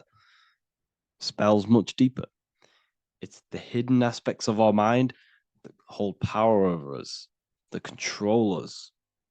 Okay? So how do we get rid of the spell? How do we break the spell? By installing new belief systems, by installing new programs into our subconscious. The subconscious is impressed by repetition and emotion. Everything you do on repeat, for example, tying your shoelaces, you can be looking up into the sky, closing your eyes, thinking about what you're going to create for tea while doing your shoelaces. You've done it that many times, you don't have to think about it. That's the subconscious taking over. Okay? That's the repetition aspect of the subconscious. For example, you could probably run down your stairs. You know exactly how to run down the stairs. If I tried to run down your stairs, every staircase is different. I'd probably fall over. But you've done it that many times, you know exactly how to do it. It's what we call ritual. When you have an evening ritual, when you tidy the house, you do your skincare routine, you wash your teeth, that's a ritual. This is what the ancients called ritual. When we do rituals, we're trying to implant something into our subconscious to either remove an old program, an old seed that is controlling us, for a new one that's going to grow into new light, into a new reality. So you can implant messages, implant new programs into our subconscious, which will then grow into a new reality. Okay? Because if I tell you something over and over and over again every single day, for example, if I say, you do what I say every single day I repeat this statement into your ears, about a month or 2 months in, you're going to start to believe in that statement and you're going to start to be under my spell. You're going to start to do everything that I say. So this is what spells are. Spells are subconscious beliefs that hold power over you, and you don't even realize it. So we need to remove these old programs we have that are controlling us for new programs. And we do that through ritual, affirmation, and imagination. Repetition and emotion is key to impressing the subconscious.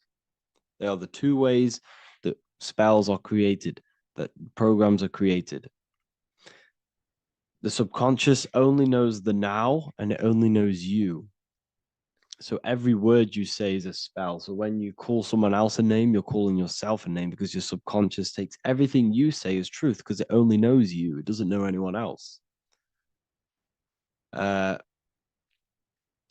So every night we can do affirmation. We affirm the reality we want.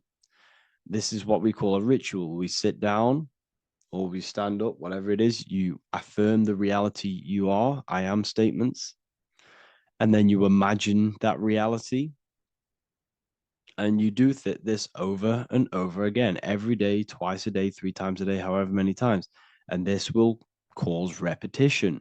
This will install a new belief system into your subconscious, which will then start to show in your external reality. It will start to put you under a spell of the new program. For example, if I install into my subconscious that I believe that I am rich, every single night I affirmate that I am rich, I am wealthy, I am free. And then I do a ritual. I start to imagine this reality. Every single night, I do these two things on repetition, and I start to feel the reality and imagine the reality. Over time, I'm going to start to believe that I am rich, that I am free, and I am wealthy without having the physical reality. And what this will do is that it'll implant a message deep within your subconscious mind. It will plant the seed of this belief. And this belief over time will grow into 90% of my thoughts, 90% of my actions, 90% of my words. My words, my thinking will change due to this new belief. I may not even realize it, but I'm looking for more opportunities to make money. I'm speaking to more people because of this belief that I've installed. This belief has triggered new ways of thinking. My mind, my conscious mind, is now only operating to fulfill this belief. And my conscious mind might not even be aware of it. You won't even realize that you're manifesting this belief of being rich. And that's how it happens. You implant the belief within your subconscious. You implant the spell into your subconscious, which will then gain control over you. So we need to make sure we're removing the negative spells, the negative programs that are controlling us, for new regenerated ones, for new ones that are going to create new realities, a better life. Okay? You don't want negative traumas, negative seeds controlling you and growing into your life. If you don't cut them off, they will continue to grow and grow and grow. Your anxiety will get bigger and bigger and bigger. Your depression will get bigger and bigger and bigger. But it's all actually stemming from one belief system or one trauma. Okay? So this is important. Everything in this physical plane is an effect of the higher planes. It's a shadow of the mind. Everything we think, all physical objects began as a thought, then an imagination, then energy, then a physical reality. So we must change the mental plane. We must plant seeds into our mind to change down into our physical material life. It's about manipulating this higher plane so we can create change and effect in the physical external material plane. That's what magic is. This is what spellcasting is. This is all what it is. It's not fantasy. This is the manipulation of the higher planes of consciousness, which your mind has access to. You have access to these higher planes. Okay? This is exactly what I teach in my university. I teach different rituals. I teach specific rituals to get rid of certain things, certain belief systems. I teach all different rituals, all different ways for you to create your own reality and live the best reality you want. We also have all of these different courses. We have activating the inner eye. This will teach you exactly how to lucid dream and activate your inner vision of imagination. We have the sexual alchemy course. This will give you the power of transmuting your sexual energy into creativity. We have electromagnetism studies. We have esoteric exchange, and an exclusive live call that we do every single week. And I connect with all of the students. They can ask me questions, can speak with me one-on-one inside of these live calls. We have the real numerology section. We have the health section. We have a lecture section. Look at all of these lectures we have on occultism, symbolism. All of these lectures are designed to gain you power, to give your personal power back to you, to make you realize things about you. We have a meditation section. We have a library section where you can download all of our library, all of our books, different books on occultism, symbolism, Freemasonry, astral projection. And of course, we have the Manifestation Mastery course, which teaches you exactly how to create reality so you can live that desired reality that you want. This is the last chance to lock in the price of $55 a month. This is less than $2 a day. You can really level up your life because the price is going to increase as the value of the university increases, because there's a new symbolism course coming out. And if you join now, you'll get this course for free, because obviously when this course releases, the price will go up. The symbolism course will teach you the language of esoteric and occult symbolism. I'll leave the links in the description. Make sure to leave a like, comment, subscribe to the channel if you want to see more content. Thank you all, people. Have an amazing day. So this is known as the bag of the gods. This symbolism is widely known, but no one knows what it truly symbolizes. We see this in ancient Sumerian artwork. We see this in the Mayans' artwork. We always see this bag with the gods. What does this actually represent? Okay, so the bag itself represents carrying. Carrying what? It represents information. It represents knowledge. Your mind is the carrier of the information. So this is why in his left hand, he carries the bag, and the right hand has the pine cone. This represents carrying of information. Why is it a bag? A bag can be passed on to someone else. The information can be taught to someone else. This is the information of activation of the pineal gland or higher consciousness of humans.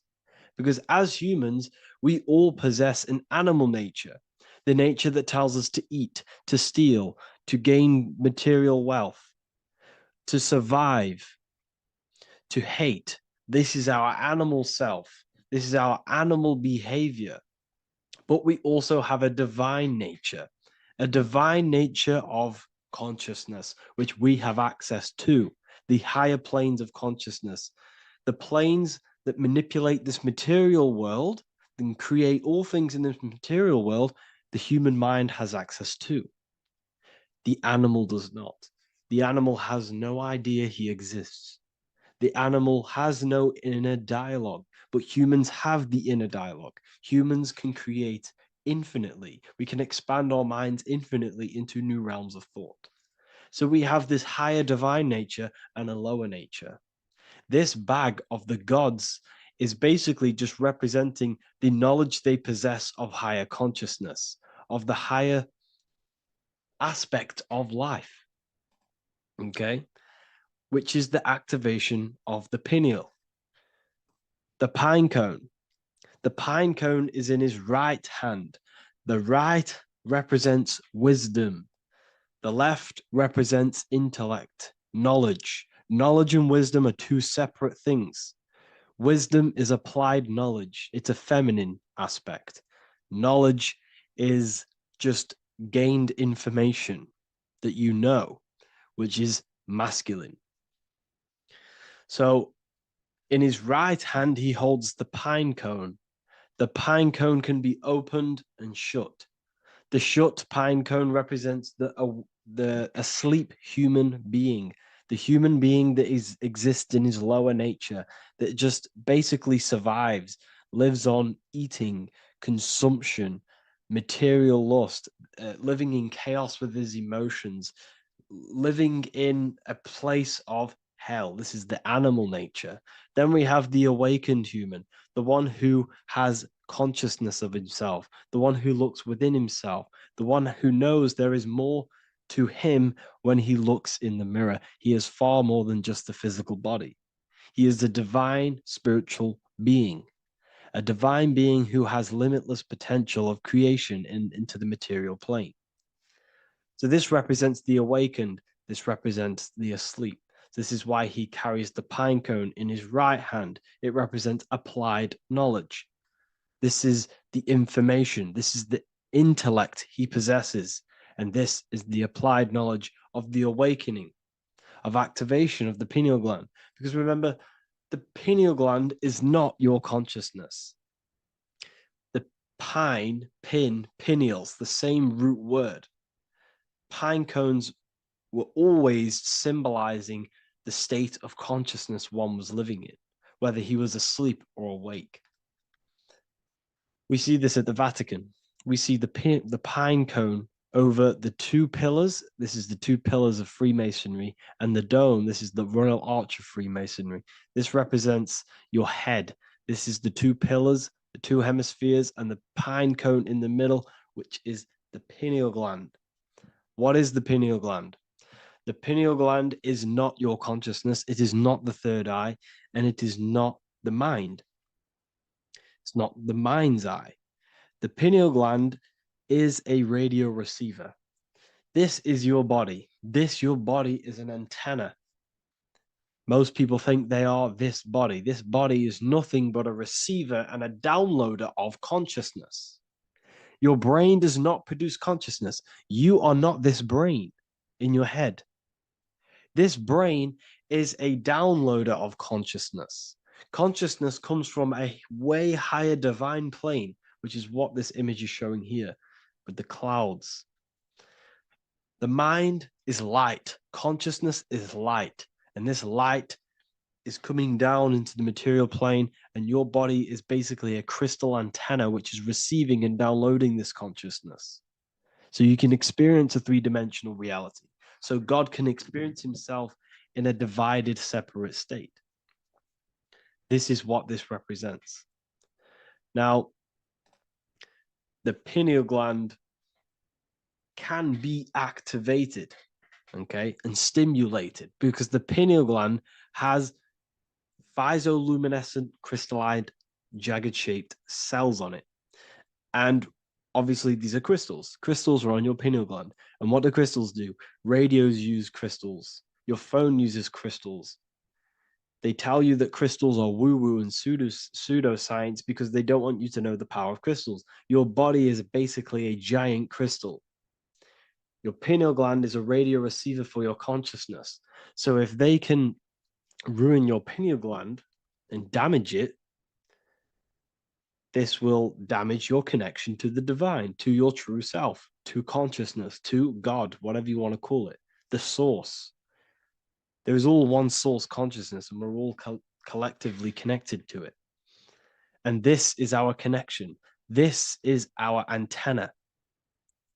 So what a radio does, a radio has an antenna, and the frequencies are all around us because all the radios are playing in your ear right now. But what the antenna of a radio does is tune into a specific frequency to pick up that frequency and play that frequency. It's the same with your consciousness. You're all a fraction of God's consciousness. So that is essentially what we are looking at here. We're seeing knowledge, intellect in the left hand, and applied knowledge, activation of waking up to higher consciousness, to the higher human form. Because we can reach beyond our physical form. We can turn our animal self into a divine being, into one of these so-called gods. These gods are nothing but human beings. The Anunnaki were not gods. They didn't come from the sky. These are normal, regular human beings who activated their higher consciousness. This is what we have here. This represents spirit. Birds represent spirit. So do we have any questions? I'll take some questions now. That was just a short lecture on what that symbol truly means.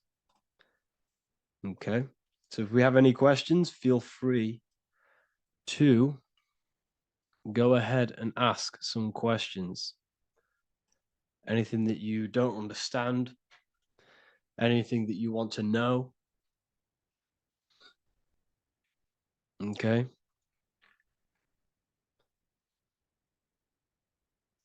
So base reality would be where source resides. Yes, the base reality is your consciousness.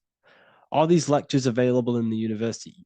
There's a whole section, basically inside the university, there's a whole section with like over 30 long form lectures like this. So the base reality is where the source resides. Yes, the base reality is your inner world, your consciousness. That is the only thing that exists. Your outer world is just an effect of your consciousness. Your consciousness, everything that has gone on within the mind and emotion is pushed outwards into your reality.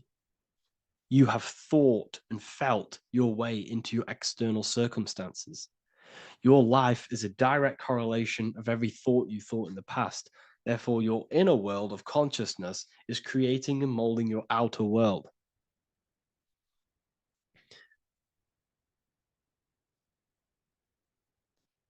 The best way to keep connection consistent, the best way to keep your connection to the divine or the higher planes of consciousness is through meditation and through imagination. Imagination is the fourth dimension. It is the astral plane. That screen that you have in your mind is not a physical screen. That is the divine plane of the astral. And this is essentially where all objects of this material world comes from. The phone that you are holding, the laptop you're watching this on, whatever you're doing, every single object you see in your room that you are in right now began inside of the plane of imagination. This is not a physical plane. This is a metaphysical plane that you have access to. And you have the ability to bring down this plane into physical form. That's what we call manifestation. That's what the ancients called magic. This is what we now call in science metaphysics. It's all the same thing. So yes, you all have access to the divine planes, unlike animals. This is why humans are so advanced.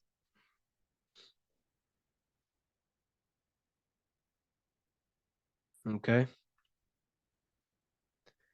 Is the pineal able to constantly activated, or is it just a temporary experience? I don't fully understand that question, unfortunately. Maybe you could word it in a different way. The real meditations on the university, legit, y'all, yes. In order to connect to consciousness, you need to sit in meditation and turn off your feelings, and the feeling of unity will come. Do I understand correctly? Yes, that is correct. So when you sit in silence and in stillness, I highlight the word stillness because stillness, when you are still, no information from your nervous system is being decoded by the brain. So when your body is still and does not move, your nervous system starts to relax and comes to a balanced state. your brain starts to relax. It comes to a balanced state. The left and the right brain stop working. The nervous system stops working. Then, once the body, the material body, is shut down, you then have access to consciousness. You can't access consciousness if the body's in such a busy state. If electricity is being fired every 2 seconds, your whole body's electrical. When you move your foot, that's electricity being fired from the brain to the foot instantly through the nervous system. Your brain, your whole body is a technological machine. So you must shut down the technological machine to access the divine that exists beyond the technological machine. Do you understand that? Did we create ourselves from the higher plane? When you say, yes, you created yourself, you manifested yourself in this material form for a reason in this specific time and place. Wisdom books, are these available inside the university? Yes, they are. So anyone who joins the university, they all gain 50% off the store. So you can get anything you want inside the store for 50% off. Plus, you get the Book of Wisdom Volume 1 PDF for free. You get the Human Health Guide. Plus, you get all of the library books. There's a load of different books on occultism, symbolism, esotericism. Do you need to place your attention somewhere specific during meditation? You can do. Okay, you can do. So if you struggle, when you first start to meditate and you struggle to turn off the thoughts, think of the back of the brain, the back of your head. Don't think of it, place your attention on it. Okay, so when you place your attention on the back of the brain, this now shuts off thought because the back of the brain doesn't have any activation to do with thought. The front brain does, the neocortex. That's all to do with activation of thinking. So place your attention on either the back of the brain or your breath. What's more important, creating yourself or finding yourself? It's balance of both. So in order for you to create fully, you must have awareness of self and awareness of thought and control over the mental dialogue, the inner voice inside of you. Okay? When you control that inner voice, that is when you gain power. That inner voice is what brings commands into physical reality. Before you kick a football, there is a change in consciousness. There's a decision made in consciousness before the body takes the action. Therefore, every physical manifestation is a change of inner consciousness before it's a physical reality. You can have the reality you want through consciousness before physically having it. That's the secret to creating. But you must believe it like you know the sun is going to rise in the morning. That's how much you should know that you have that reality in consciousness through feeling and thought and imagination. And that's how you can truly create in your reality. Shrooms help with consciousness or ego. I can't really talk about that because I'm maybe uploading this to YouTube, unfortunately. But we need to clean our pineal gland first from calcification. Yes, definitely. You should go on a detox the body. Because you can't really connect with consciousness if your body is in such a dirty state. Because the brain is, your nervous system is in a state of fight or flight, trying to fight off all these toxins. So when you meditate, you're probably going to be having thoughts all the time because your brain's firing, your nervous system's being attacked through toxins. So you must detox to have a true connection with the divine. Your diet plays a big role in your spirituality and mentality. What is the most optimal food for pure consciousness? Fruits and vegetables. They possess consciousness. So when you place them inside of you, they're syncing with your consciousness. How to check the cleanliness of your body, your skin, your teeth, your tongue, your mouth. If your skin has spots, different colors on it, you're not clean because your skin is a reflection of your inner organs. Coffee's not the best for you. Coffee gives you fake energy, okay? So what coffee does, that buzz you get off coffee is actually the toxic effect of the chemicals reacting with your body. If I'm inside the university and wanted to buy your book, you said it would be 50% off because we are your student. Is that automatic or we need to have a code? You will have a code. Yes, I'm going to releasing a code for all the students after this. Caffeine equals neurotoxin. Yes, it fries your brain, it fries your nervous system, it fries your dopamine receptors. Will the Q&A last week about money symbolism be posted? Oh, I didn't post that. That's my bad. I totally forgot. I will post that after this. Thank you for reminding me. How to detox the body. The best way to detox the body is going through a week cleanse of fruit. So only consume fruit, sea moss, and cayenne pepper, and lots of freshly pressed juice. Do that for a week or 2 weeks, depending on how you feel, and then start to fast. You will lose weight, but you're not losing weight. You're losing impurities. It's good to do this every couple months, to just go on a raw fruit diet, cleanse the body, push everything out, and then start to fast while consuming sea moss and having lots of freshly squeezed juices.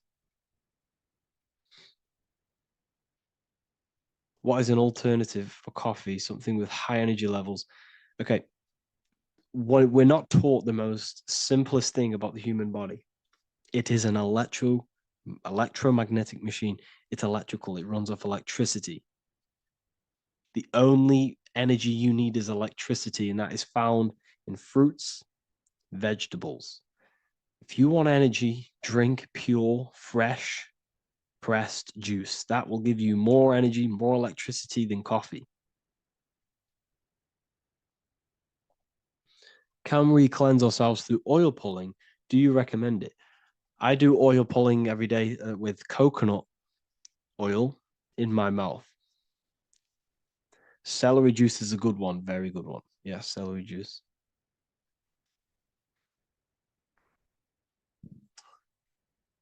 Any more questions? What kind of music do you listen to when lifting? For me, rap, hip hop, push me, work harder, but I know it's terrible for my subconscious. Yes, very. At least you're aware of it. You should be definitely try and stay away from the hip hop music. Try and stay away from anything that's talking about anything negative, because it's all programming your subconscious. And your belief system is your reality, people. Your belief system is your reality. Okay? So look after your subconscious. That's what's controlling your actions. 90% of your actions on a daily basis are controlled through your subconscious beliefs. Okay? I listen to a lot of Pastel Ghost. I listen to a lot of... Let me get my playlist up. It's all like background music for TikTok. Do you know what I mean? Like Pastel Ghost. That's mainly what I listen to. That sort of music. I don't know what it's kind of called. I don't know what that genre is called. Does anyone know what that genre is actually called? Because there's not much words in it. The reason I listen to it is because there's not much words in it. And, it helps the subconscious. And I just love that music.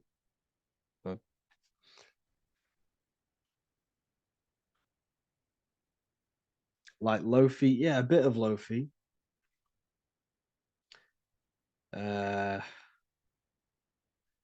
Most people won't even know this type of music.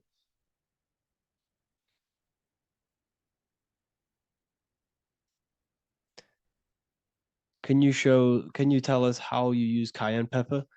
So I mix it with freshly squeezed orange juice every morning. So the first thing I have, empty stomach, I have a teaspoon of cayenne pepper, mix it in and just down it every morning.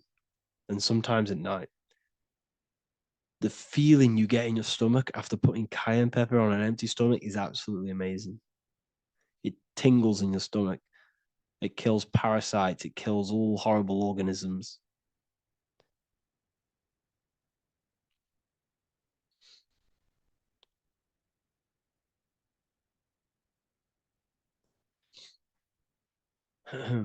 Mix it with hot water. Yes, hot water and key lime water. That I bet that's powerful. If you mixed warm water with key lime with cayenne pepper in first thing in the morning, I can imagine how powerful that is. I've never done that, but I'm going to try that. Do you use sea salt? I don't know what to think about sea salt, to be honest. I try and stay away from it. I don't know whether it's good, don't know whether it's bad. I'm kind of mixed on it. Mixed information. I've heard people have benefits. I've heard other people say stay away from it. So I don't know. I just stay away from it. I'm not too sure on it.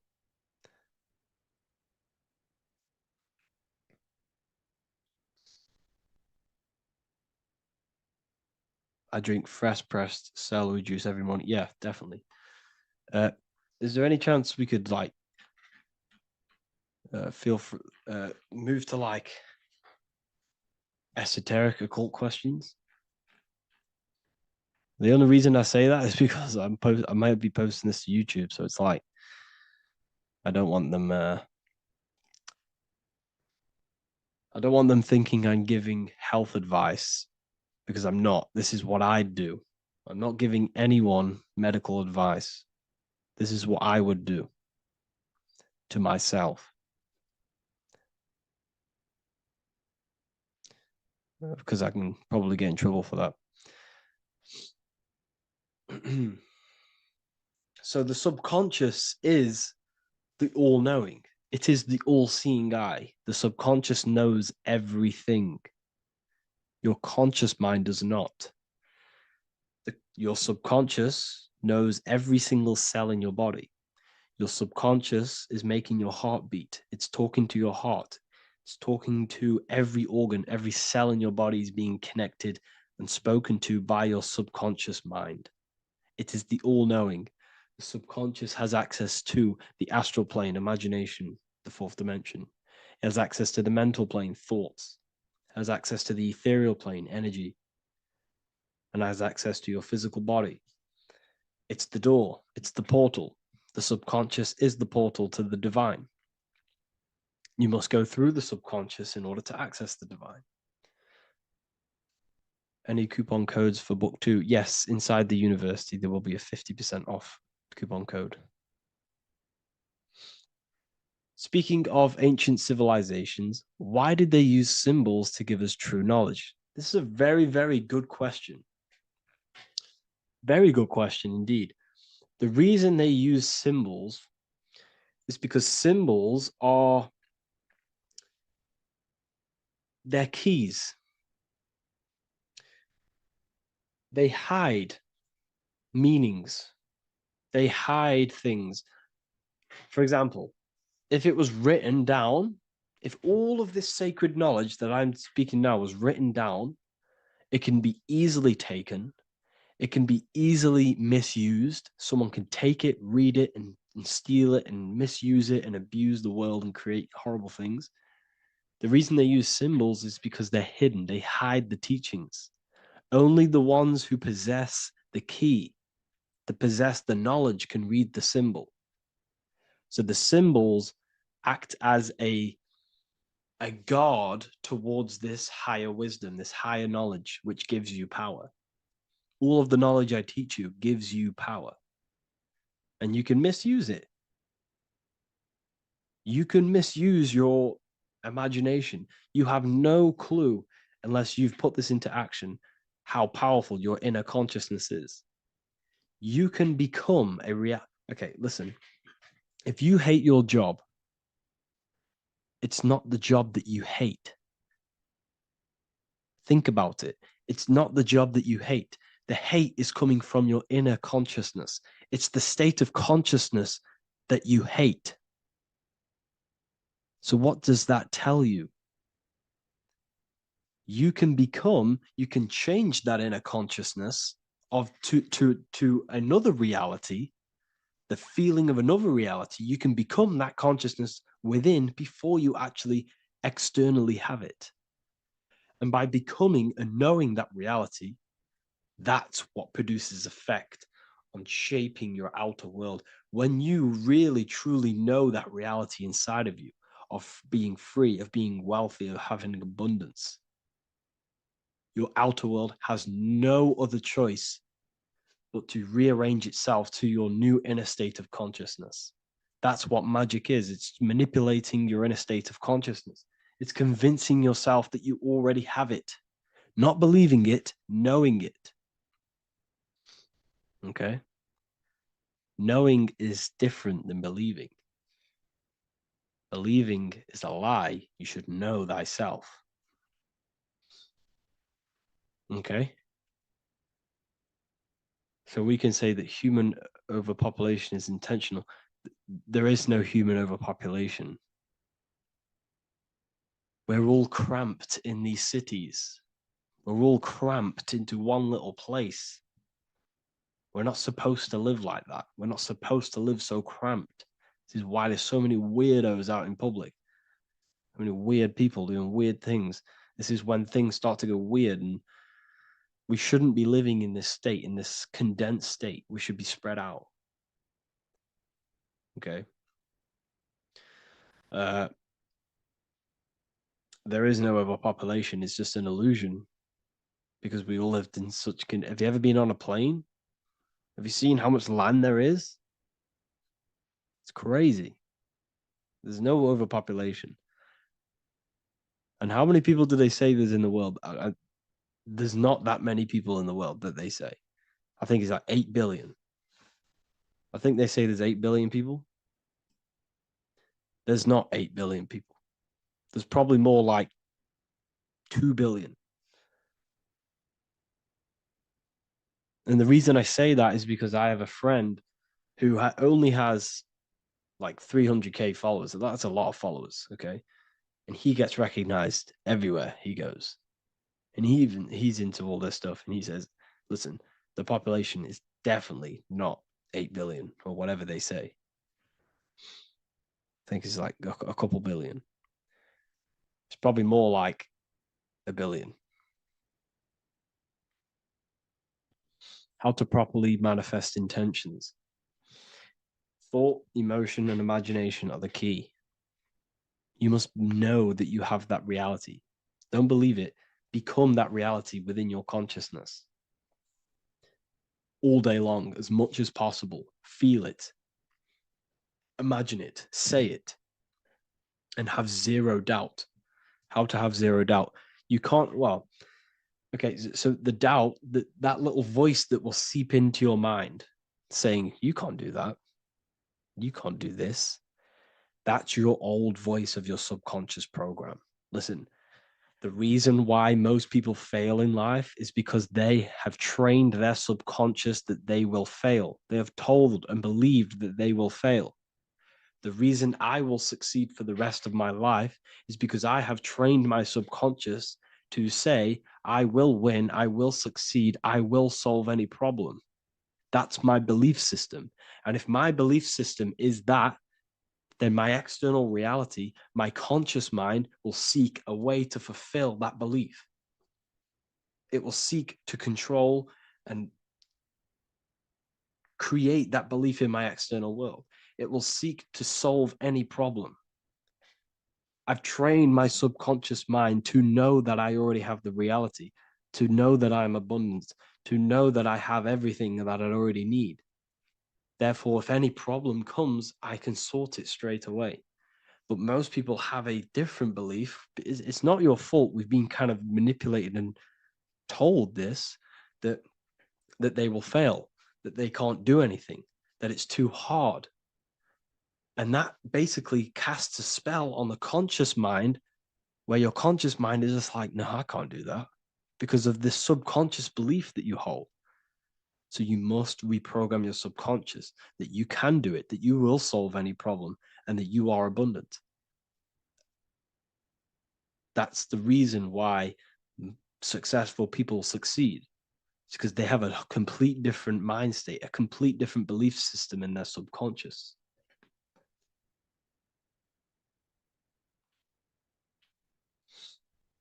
Do you offer mentoring? Yes, I do offer mentoring, but it's mainly for people who want to grow their online presence, and for the amount of value and transformation that I can place into your life, and the time that, well, the price of my time, it will be a higher price tag, but your life will completely change if you join my mentoring, because I will transmute your life. I will transmute your mind, and I will transmute your whole reality, because I could tell you exactly what you need to do. How to have super genius power pulling information from the source. Okay, so you can do this. I talked about this in Book of Wisdom Volume 2 if you've read it. This is a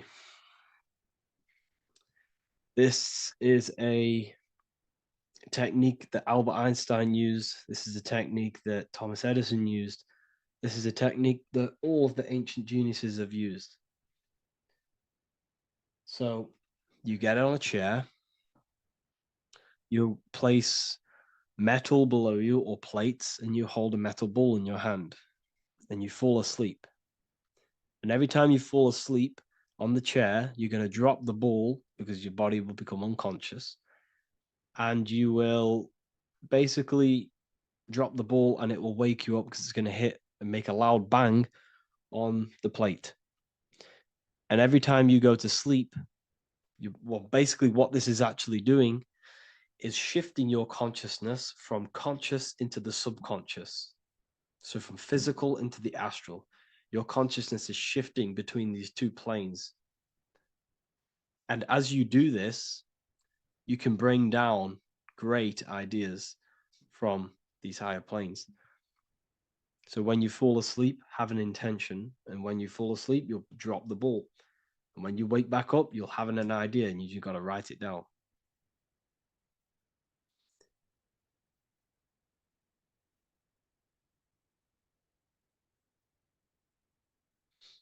How to balance chakras. Don't focus on balancing your chakras.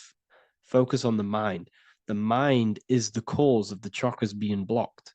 If you have a blocked throat chakra, this is a problem in your mind, not the chakra. You see, the chakras are a result of the mind. You transmute the mind, you can transmute the chakras and cleanse them.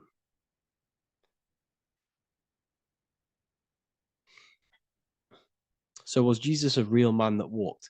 Okay, so I'm going to tell you something. Like, some of the things that I say in my reels, they are to catch attention. So if I say the first thing on the reel, Jesus never existed, straight away, you see that, it's going to trigger you. It's going to trigger Christians. It's going to trigger people. So yes, I do say things to catch attention. The reason I do that is because I have to, in order to catch attention. Maybe there was a Jesus who walked. So in the past, I have said Jesus never existed. Yes, this is to catch attention, to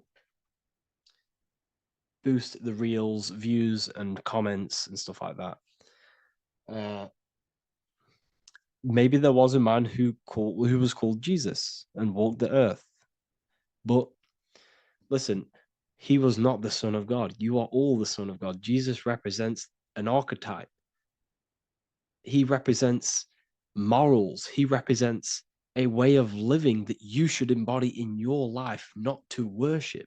We shouldn't be worshiping this man. We should be embodying his qualities into our lives so we can become Christ consciousness, so we can live in harmony with our mind, emotions, body, and spirit. Okay? He was not the Son of God. You are all the Son of God. We are all God experiencing himself in a three-dimensional divided form. God is oneness, and he created a divided world so he can experience himself. Why do you quote from the Freemasons oft times? I don't recall me looking at Freemason quotes and quote them. I just simply, when I post a quote, I literally just, whatever comes to my head, I just whack it into Telegram or Twitter. Are dreams tied to your subconscious, and how do you understand them? Okay. Dreams and astral projection are two different things. Astral projection is your soul leaving this plane into the collective consciousness, into the collective mind, the collective astral plane. But dreams are basically the astral plane, but it's your personal astral plane in your personal subconscious. So when you dream, you're entering your own consciousness, you're entering your own subconscious. Every character, every event that happens to you, everything that is said to you, everything that happens to you in your dream is yourself pushed outwards, and you're basically experiencing your own mind. If something scary comes up in your dream, this is your belief, this is something in the back of your mind materializing and coming to you and showing itself to you. So in order to understand your dreams, it's basically suppressed emotions, suppressed thoughts, all lingering in your subconscious materialized. Okay. A few months ago, I'd have concurrent dreams of getting in a car crash that lasted for months. Then one day out of nowhere, I got into a really bad accident, and that low-key bugged me out. I didn't know if my mind was trying to warn me or what. You can explain that. Okay. If you are having dreams about having a car crash, this is a belief. Okay, so let me tell you something. Let's say you're a drug dealer, okay? And you live in fear every single day of the police coming to you. This dealer every day is worried, he's scared, and he lives in fear of the police getting him. He was believing it.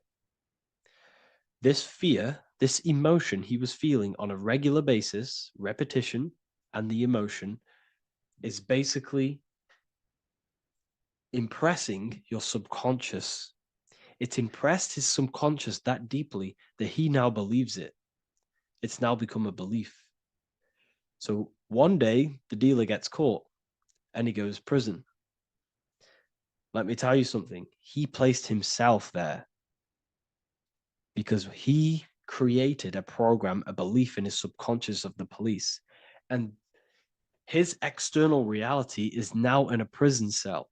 But that prison cell is just an external manifestation of the prison cell of fear he installed in his subconscious mind. The four walls he's now trapped in is just basically an externalization of his own belief system that he created through consciousness, through the subconscious. If you embedded your belief that you will be in a car crash, you will be in a car crash. He placed himself there. He materialized that reality through the thought, through the emotion, through the belief. He put himself there. You see? So if you were having dreams, this was maybe, it could have been anything. You could have watched a program when you were a child about a car crash and that maybe scared you. Or you saw a car crash when you were very young and that scared you and that impressed your subconscious. Then you had a dream about it. Then you started to believe it. And then one day, bang, it happens. That's the power of the subconscious mind. It holds control over you. It holds control over every aspect of your reality, of your being. So, I hope you all enjoyed this live. I'll see you all inside Ethereal University. I'll be posting another lecture this week. And yeah, let me hold on.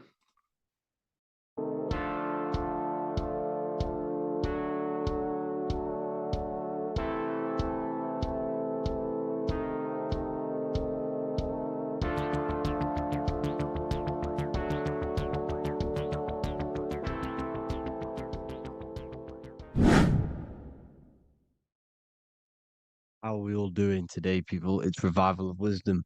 And today we're going to get real deep. This video is going to get real deep. A lot of people are not going to be ready for this sort of knowledge. Okay, you really have to do is to really deprogram the mind, because everything we've been taught is a complete lie, is to keep us trapped. Okay, this is really advanced knowledge. Now, let's get straight into this.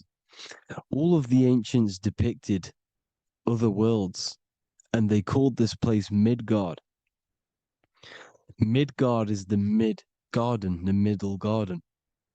This is why the Masonic symbolism on the floor is always a black and white checkered board, symbolizing the polarity here, the good and bad, because we're in the middle garden, the heart. Earth rearranged spells heart, because we're in the heart of this system, or whatever it is, a super quantum computer, whatever you want to call it, simulation. Now, in the Quran, it talks about the 7 layers of heaven. All of these ancient artworks are depicting these different layers of reality. Okay, and look at the Egyptians here with the boat outside of the firmament. Boats travel on water, and this is exactly what the Masons are doing.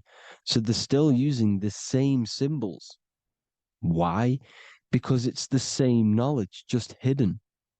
The Egyptians have the same knowledge as the Freemasons. It's just hidden. Now, this cosmology that they're showing here, which is probably made maybe 100 years ago, this painting or artwork, is the exact same as the one we see here, with the arch, the boat. You know, it's similar, because the boat is symbolizing traveling these other worlds, because the ether is also symbolized as water, because if you look up at the stars through a telescope, it looks like it's water. It's shining through water, because this ether, whatever this substance is outside of this world, was symbolized as water. Okay, and look at all these ancient depictions showing these different layers of reality.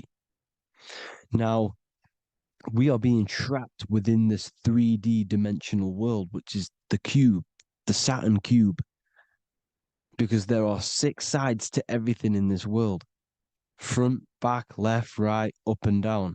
6, which is the cube, because we're in the Saturn, Saturn's world.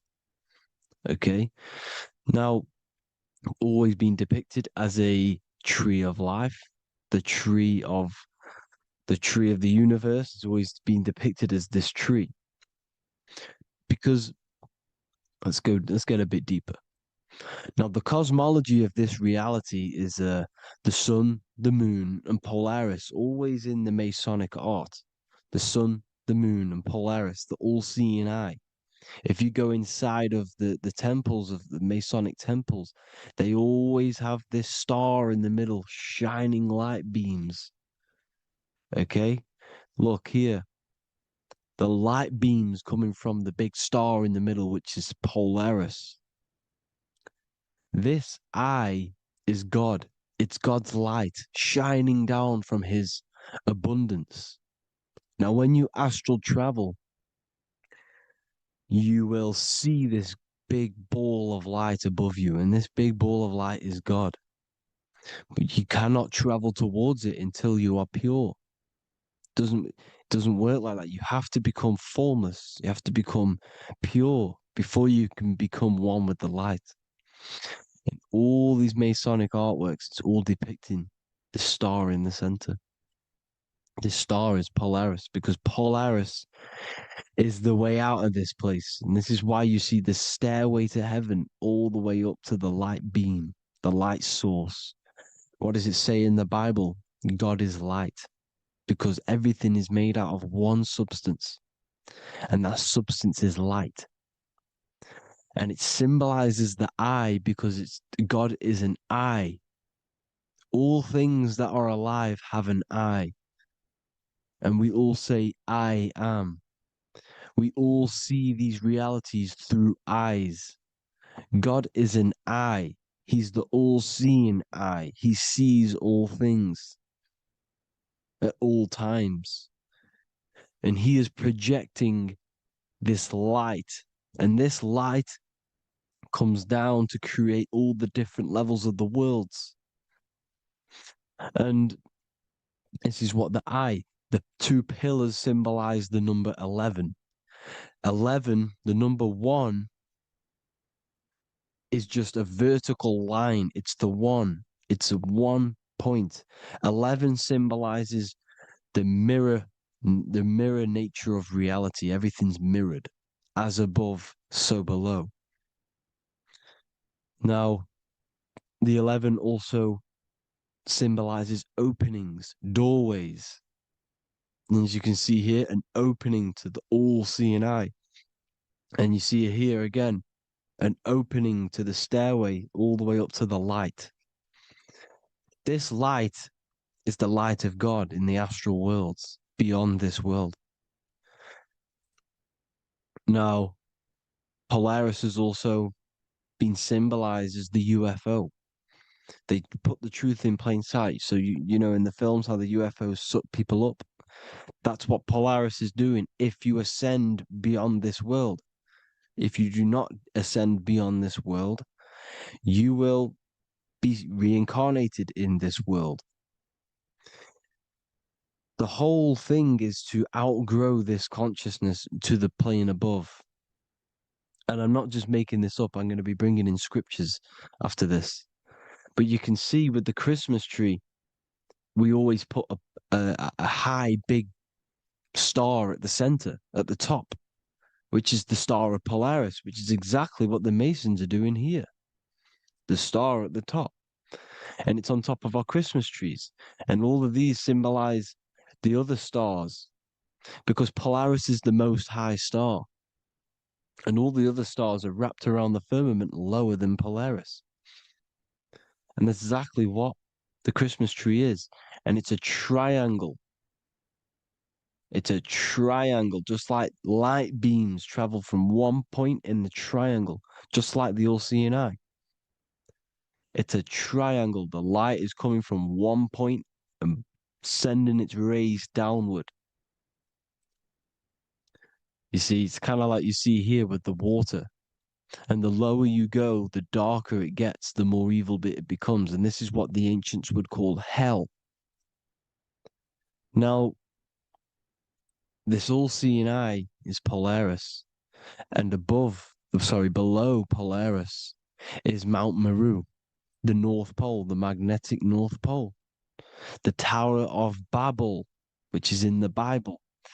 The etymology of the word Babel, Ba meaning spirit, which gives the ability to move the soul through the worlds, that's the ancient Egyptian description of the word Ba, meaning of the word Ba. You have the Ka, the Ba, the Ak, but the Ba is the one that gives the ability for the soul to move through the worlds. Your soul can't speak into a world without incarnating into it. Now, the Tower of Babel symbolizes Mount Meru because it's the word Ba is the spirit which gives the ability for the soul to move through the worlds. The Tower of Babel is the magnetic North Pole, Mount Meru, which gives the ability to move through these different worlds. And you can see the ancient Tibetans always showing this depiction of these different worlds coming from the center. Because we have to ascend our consciousness. It's not about how good you are to reach heaven. It's about how you expand your consciousness, you expand your mind. So they teach now that you have to be good in order to reach to heaven. It's about expanding the mind, expanding your consciousness to these different planes, these different realms. So that's what it's about.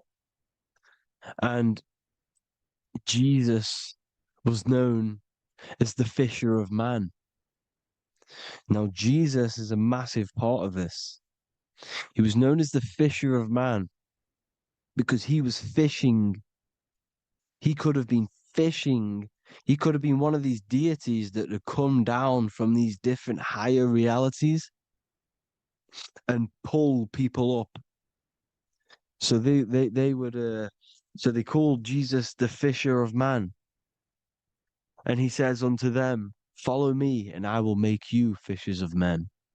So these deities that we see in the past, like Buddha, Krishna, Hermes, Thoth, Jesus, could all be these entities who were coming down to pick up the minds that were worthy enough to see the higher planes of reality. And this is why they called him the fisher of man. Now, when Jesus walks on water, there is a parable with Paul. And he says, but Jesus immediately said unto them, take courage, it is I, don't be afraid. He's talking about astral travel here. He's talking about leaving the body. Because when you leave the body in astral travel to see these alternative realities, you can't be afraid because fear is a bondage, which is what the Emerald Tablets talks about. Lord, if it's you, Peter replied, tell me to come to you on the water. The water. Come, he said. And Peter got down from the boat, walked on the water, and came towards Jesus. But when he saw the wind, he was afraid and began to sink. When you become afraid in astral travel, you sink back into your body. Lord, save me. So this is talking about Jesus pulling people up into different realities. And you can see the fish is the symbol of Jesus, is another symbol of Jesus, a fish. Because fish symbolize deep occult knowledge, because fish travel the depths of the ocean. And they symbolize us because we are fish underneath the ethers. And Jesus was pulling people up. You see, so the Bible is a people today believe the Bible is a book telling you how to reach to heaven, how to become godly and reach heaven. But you've got to become the Jesus Christ to see these alternative realities. Now look at the Emerald Tablets is a massive part, and it speaks so much about these different realities. Look what it says here. This is in Emerald Tablet 3. Then in my heart grew a great longing to conquer the pathway that led to the stars, which is exactly what the Masons depict in all of their art. Look, the ladder to the stars. And then he goes on to say, years after years, I sought after wisdom, seeking new knowledge, following the way, until at last my soul, in great travail, broke from its bondage and bounded away, broke from the bondage of the body. Free was I from the bondage of earth men. Free from the body, I flashed through the night. The stars. The stars are a massive part in the astral world. Each star is a different reality. And the true astrology is the star that you came from. You came through a star to reach this, to reach here. There is a reason why you are here. There's a reason why you have the personality traits, because your soul came from a specific star. This is why we call them stargates, because they are gates in and out of this reality. And Polaris is the way out to the higher worlds. Now look, far into space, my soul traveled freely into the infinite circles of light. Beyond knowledge were some planets and great gigantic beyond dreams of men. Then he goes to say, lift up your flame from out of the darkness, fly from the night and ye shall be free. Lift up your flame. Your flame is your soul, because it has to be lifted up out of the darkness. This is the darkness, this world, this body is the darkness. Because it's a bondage. You need to break free. You need to learn how to astral travel, people. You have to learn this. If you want to get out of this world,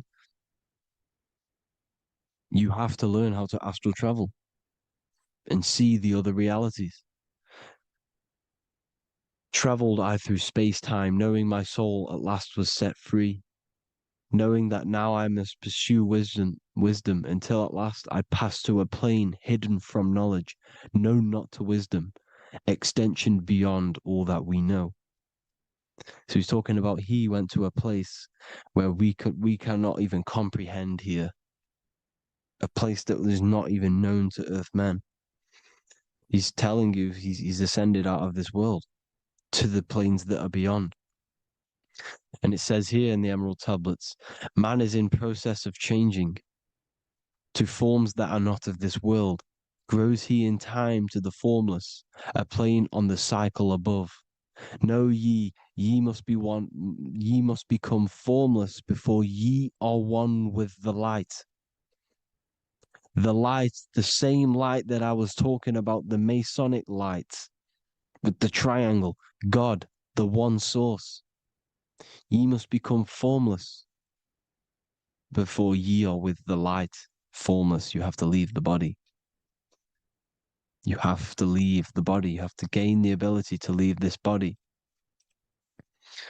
and travel to these other worlds. Now, it says here, not as man am I, for free have I become of dimensions and planes. In each I take on a new body. In each I change my form. Know I now that the formless is all there is of form. You see, all things created come from the things that, all things that you see come from the things that you cannot see. All of us have the same spark of consciousness, the same I am. Every dog, every animal, every human has this same I, this same thing which sees through the eye. It's formless. It takes this formless entity is the same entity of us. We are all the same entity in different bodies. And this entity it was represented as the flame, the cosmic flame, which is inside of all of us.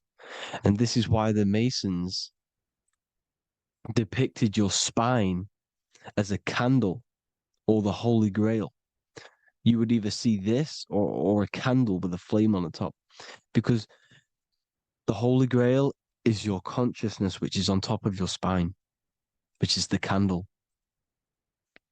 Now, Jesus, Thoth, Buddha were all these deities which were coming down to lift people up because they were fishermen of men. And he would lift you up to the higher worlds, out of this world, to the ones above. Now, Thoth, you can see him here, he's leading the way. He's holding someone and he's leading the way with knowledge and power. He was leading the way to other worlds, out of this world. There's no point trying to change this world. This world will stay the same. It will stay the same. You have to get out of this world. And that's what they're telling you. That's what they're keeping you from. They're keeping you stuck within this thin layer of reality. So what the Masons are doing, they have the ability to astral travel. They're living not stuck and bound to one reality, but living within the different layers of reality. And this is what Morpheus was doing in the Matrix. Morpheus was going into the Matrix to go and get Neo, which is exactly what Jesus was doing, pulling up people out of this world to the ones higher. And that's exactly what Morpheus is doing in the Matrix. If you haven't watched the Matrix, go and watch it. It will blow your mind. Everything I'm saying in this video, you will see it. Except that you don't need to use a machine to enter the Matrix. You just use your body. Well, you use your consciousness to leave this body. You see, Neo was also uploading himself into the simulation to pull people out of the simulation. And this is exactly what all of these gods were doing. the fisher of man. Look, he was pulling people up out of this reality with the knowledge. Now, Jesus was always depicted with the mushrooms. Look at all this mushroom art. Mushrooms were literally the origin of Christianity. You can see it everywhere. There's mushrooms in all of the ancient art. Every single one of these paintings you see here, there's mushrooms on them. Mushrooms have the ability to see alternative states of consciousness. Now, if you go and do them and you go to sleep, if you pop mushrooms, you go to sleep and you will wake up in another reality. You will wake up in another reality. Don't try it if you don't want to do it. But if you've got the heart to do it, do it. Eat them and go to sleep. You'll wake up in another reality. And Jesus was handing out mushrooms to the bright minds, to the minds that he wanted to fish out and pull up to the higher realities. He was giving them mushrooms to see themselves in an alternative state, in an alternative reality. This is why there was so much mushroom art, and it's not just ancient Christians. It's Sumerians, it's the Mayans, the Celtics, the Egyptians. All used mushrooms. All of them. Look at all this art. It's on stones. It's everywhere because mushrooms. See, everything in nature is a micro macro. Look at the form of a mushroom. It's literally your spine and brain. Because they alter your consciousness. Your body is just a radio receiver.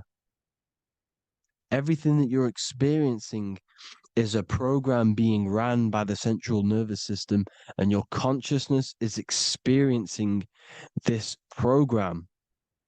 These electrical impulses of the nervous system, because it's all feeding back to one point, which is the pineal gland. And this is the candle with the light on it. Type in Masonic candle and you'll see it. It's your spine with your spark of consciousness on top of the spine. And it's a mushroom because this sends you to alternative states of consciousness, alternative realities. Now, they were all doing this, the Egyptians, the Mayans.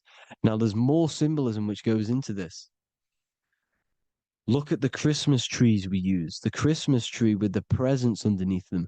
Magic mushrooms grow under trees. And these are the presents under the trees that we symbolize today with Christmas. Santa's red and yellow for the red and yellow mushrooms. The same mushrooms Mario has to collect, and when he gets enough mushrooms, he levels up. And then what does he do when he go past the world? When you win that world in Mario, you go to another reality. You go inside of another world. It's truth in plain sight, and it's using mushrooms. It's using mushrooms. Everything, all of the characters in Mario, well, a lot of them are mushrooms. Look at this one. The presents, black, yellow, and red and white. Red and white mushrooms. And the bow on the top is the mushroom head. That's a bit of a reach, but you know, the symbolism never lies, is what you need to understand. And it's as above, so below. Now look at the Sumerians. The Sumerians were also multi-dimensional beings. Okay, look at how they have the double faces. They had 1 foot in this reality and 1 foot in another reality. And look at this one, a double-headed god inside of like a portal. You see? Because and look at these with the wings, the astral travel. Birds, ancient birds symbolize the soul. because the soul is a bird. It flies to different worlds. It flies around the cosmos. And mushrooms gave you the ability to see these alternative states of consciousness, these alternate realities, because you exist in infinite realities. You exist in infinite realities. Now look at the 33rd degree Ordo Ab Chao badge. You get this badge when you become a 33rd degree Freemason, and it's a double-headed eagle. A double-headed eagle. And you can see this in Sumeria first. Sumeria have the same symbol, a double-headed, bird. You can see it here as well. And the Masons are still using this symbol today.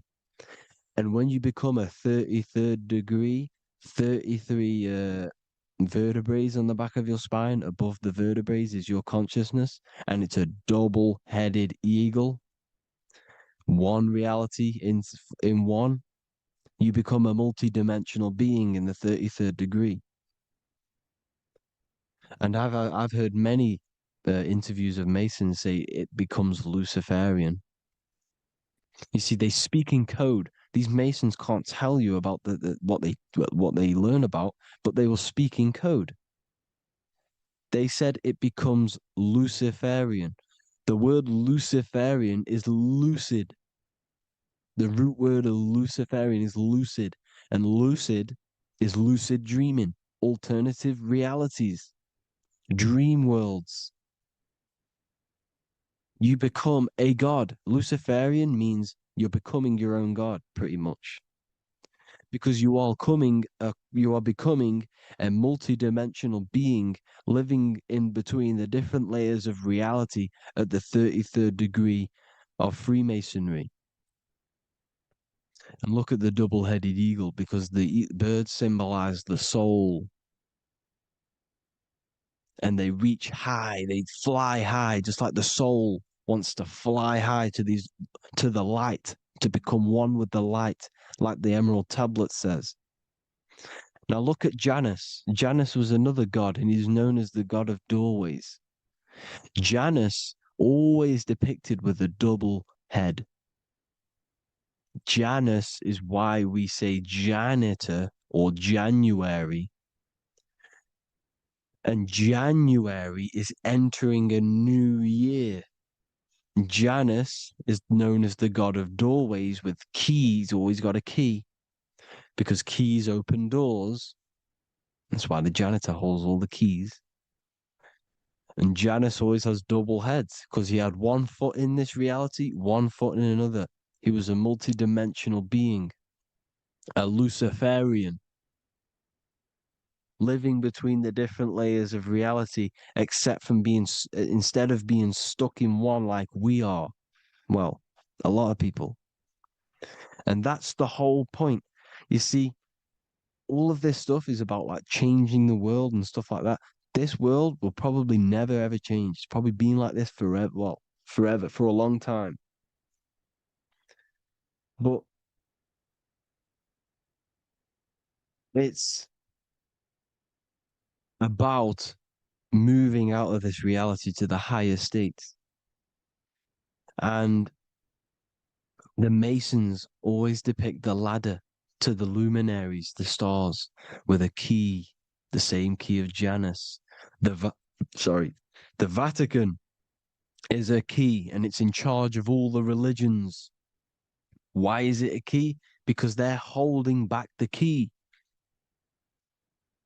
They're keeping you stuck within this reality, keeping you stuck as identifying yourself with the body, identifying yourself with this world. You are not in the world is within you. This is a program being ran by your central nervous system, and your consciousness is experiencing this reality. Now, this is going to be a mind-blowing video for some people. You have to have an open mind. You have to let go of all the programs. I'm repeating what the ancients are talking about and the ancient symbolism. Look at Janus with the double-headed god. He was just another god coming down, giving keys to people who had the worthy mind to be pulled up out of this reality, to be pulled up to heaven, just like Jesus was teaching how to reach heaven. But really, it's an encoded scripture. But anyways, hope you all gained some insight on this video. Have an amazing day. Please like, share, comment. All the links are in the bio for the PDF, for the Manifestation Mastery course, and all the other amazing stuff. And if you want to support the channel, I'd greatly appreciate if you became a Patreon member. Hope you'll have an amazing day, people. God bless.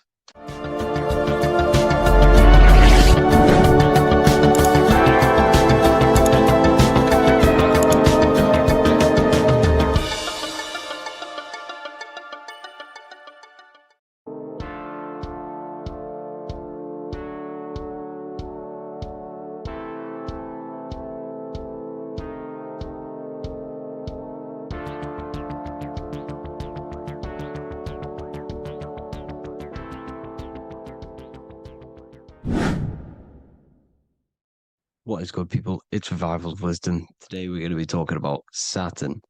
I've done this video in the past. However, this video is going to contain a lot more in-depth explanation of Saturn. So the 33rd degree Mason, Manly P. Hall, said, Saturn is the key to crystallization, physical matter. Light is matter, matter is light. They are interchangeable. Low vibrating light turns into matter, high vibrating matter turns into light. And Saturn is the god of this world, this physical world. He crystallizes light into matter. This is symbolized as the Masonic checkered board, matter and spirit, matter and light, light and matter. He's also the god of time, destruction, justice. He creates and destroys, because all things in time die. He creates and destroys you. So, because we live in this physical world, which is the electric world, this is why we say electricity, because it comes from the root word of El, Saturn. They used to call Saturn El, E-L. This is why we used to say Elohim is God. The real God of this world is Saturn, but it's being hid. This is being hid. Jesus is Saturn. All of this is Saturn. It's all Saturn worship. It's the real God of this world, So, physical matter is a result of two opposing forces equalized on the plane of inertia, because everything is created out of electromagnetic toroidal fields. And these two poles equalize on the plane of inertia, which gives you planet Earth, plane of inertia. The plane of inertia is what Saturn is. It's the ring around the center of the plane of inertia.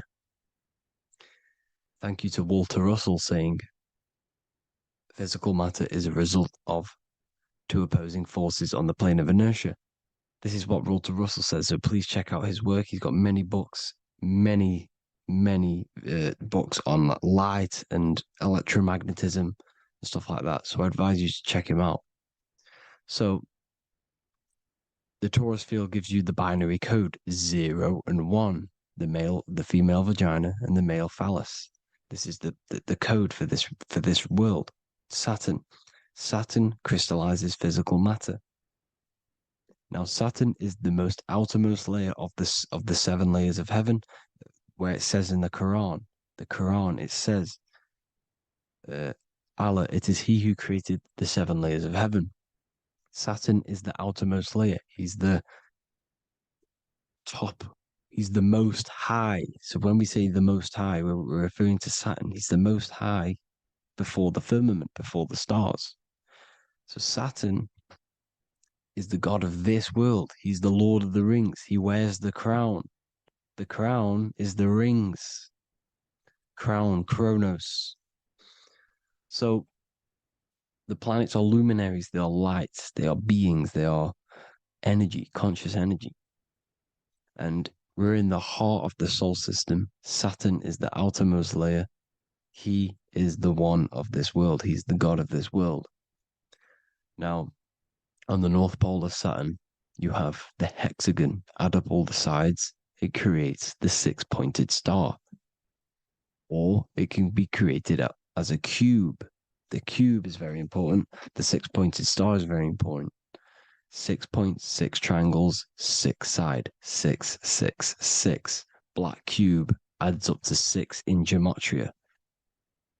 Now, what did I say in the beginning? Saturn crystallizes the physical world. He creates physical things out of light. You are a light being. This is why we say human. Hue means the light spectrum. Hue, man, we are light manifested into physical forms. Human. And we are incarnated through Saturn. Satan, same thing. The number of the beast is 666, and the 666 comes from the 6.6 triangle, 6 sides of Saturn, 666. We are all known as carbon-based life forms. Carbon, the atomic structure of carbon, is 666, 6 protons, 6 electrons, 6 neutrons. We are materialized into our physical bodies through Saturn, through the number of the beast. These bodies are the beast, it's the animal. The divine, the Christ, is the consciousness within, because you're a physical, spiritual being combined into one, hexed into one. Hexagram. This is a hexagram.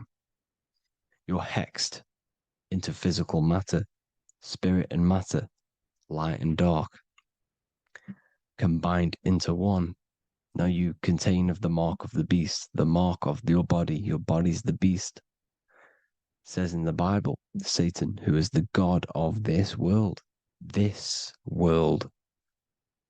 There are many different worlds, but this world is run by Saturn, and it says that in the Bible. Saturn is Satan. It's the same thing. And look at the crown of thorns are wrapped around the heart. The soul is in the heart. The mind is in the brain. The soul is wrapped around the rings of Saturn. You're wrapped in physical matter. This is what it's showing you. This is symbolizing the rings of Saturn wrapping you. And the cross on top is the cross of the cube. The cube, the black cube of Saturn, unfolds into a cross. So Satan, who is the god of this world, Corinthians 4:4 in the Bible, Satan, who is the god of this world, has blinded the minds of those who don't believe. Saturn blinds your mind because the god of this world materializes you and he blinds your mind when you incarnate into physical matter. When you enter this soul system, not the solar system, you hit Saturn first. He materializes you. And look at the symbol for Saturn. This is the symbol for Saturn. All of the planet symbols are created out of the Holy Trinity. The Earth, Moon, and Sun. Body, mind, and soul. The sun is your soul, the moon is your mind, the earth is your body. Your body's made out of the 5 elements. The sun is your soul because the sun is life force, gives life to everything. Your sun is a soul. Your soul is the sun of your body. The moon is the mind. The moon is the moon of your body, the mind of your body. Intelligence. So all of the symbol of the planets are created out of these. The Saturn symbol is created out of the Earth cross, matter, and the moon crescent, moon, mind, matter over mind. This is why Satan, who is the god of this world, has blinded the minds of those who don't believe. He blinds your mind. Look at the symbol, it's showing you. The Saturn symbol is matter over mind when it should be mind over matter. So we descend into a soul system, into our 666 Saturn carbon suit bodies, and we are matter over mind. Then we have to move up the spine to go back up to spirit, to mind over matter, where you manipulate your own reality. Now look at this. It creates the number 5. 5 is the number of change. You're moving from this side of the number sequence over to the right side. You're moving from the spiritual into the physical world. You're incarnating into the 5 elements, the 5 senses. So the cube, the black cube of Saturn, is another major symbol. Very important symbol. Here you see the cube, and the color black is associated with Saturn because Saturn's associated with death. He creates and destroys, light and dark. Death is associated with black, spirit, because you can't see spirit, which is blackness. So the black cube is black because Saturn rules the nighttime, which is dark, blackness, and he rules the winter, which is death, blackness. So Saturn is the black cube. Cubes have 6 sides: up, down, right, left, back, and forward. Cubes are 6-sided. Everything is 6-sided inside of this creation because you're incarnating, you're materializing, crystallizing into the cube, the world of the cube. Everything's a cube. Everything's got 6 sides. Here's Leonardo da Vinci showing you that you're in the cube. Leonardo da Vinci did this famous painting. You're in the cube, you're hexed into physical matter, where you're incarnated into the 3rd dimension, the 3-dimensional world, which is a cube, 3D. And black cube adds up to 6 sides of the black cube. The Kabbalah means cube god in Arabic. And look at what they do. They worship the cube, the black cube, and they stand in rings like the rings of Saturn. Australia, Denmark, Manhattan, Santana all have these black cubes. You go to New York, you will see the black cube there as well. These black cubes are everywhere because it is the real God of this world, So look at the cross. The cross unfolds into the cube. Xbox, Nintendo GameCube, Sega Saturn, anything to do with a simulated gaming reality, they put Saturn in it because we're in the simulation of Saturn. This is a simulation. And this is why they reflect this through the Xbox, GameCube, Sega Saturn, anything to do with gaming, simulations, is all Saturn. Because we're in the cube of Saturn, the black cube. We're in the GameCube, the Xbox, the Sega Saturn. As above, so below. So they reflect it through the simulations that they create inside of this simulation. Cubes have 8 points for the 8 points of time and space. 8 is the number of time. Everything's cycling, infinity. So look at the cube. The cube is symbolized as in Judaism. The Judays have the black cube. They wrap themselves in a black band and they cover their eyes into blackness. The black cube, for the black cube of Saturn, they use the star of Saturn and they worship their god on Saturn Day because it's all Saturn worship. And look how the Saturn god is wrapped around with these thorns or leaves, just like Jesus is wrapped around his heart. And Jesus on the cross is us on the cross. We are in the cross. We are in the cube. The cross is the cube. And the cross is even in the Saturn symbol. This is another symbol for Saturn. There's 2 symbols. You got this one, the one I've just broke down. And there's this one. This is the cross of Saturn, the cube god, the simulation, the game cube. Now, Chronos is another word for Saturn. Chronos means time. When you clock into work, you go to the Chronos machine. Well, I did anyway. And I'd tap my card on the Chronos because Chronos is time. Anything to do with time is Saturn. He creates and destroys. Look at the artwork of Saturn with the sand, the time. Look at this, how he's cutting off the baby's wings. He's crystallizing the spirit into matter. He's cutting off your wings. Satan, in the Bible, he falls from heaven into earth and he loses his wings, he becomes a serpent. You see that's it's all symbolic for us. We are the fallen angels, fallen angles of light. We're fallen angles of light. We are light beings. Now we're fallen into physical matter. Saturn's chopped off our wings. He's chopped off our spirit wings, because when you astral project, you can fly. You will fly around.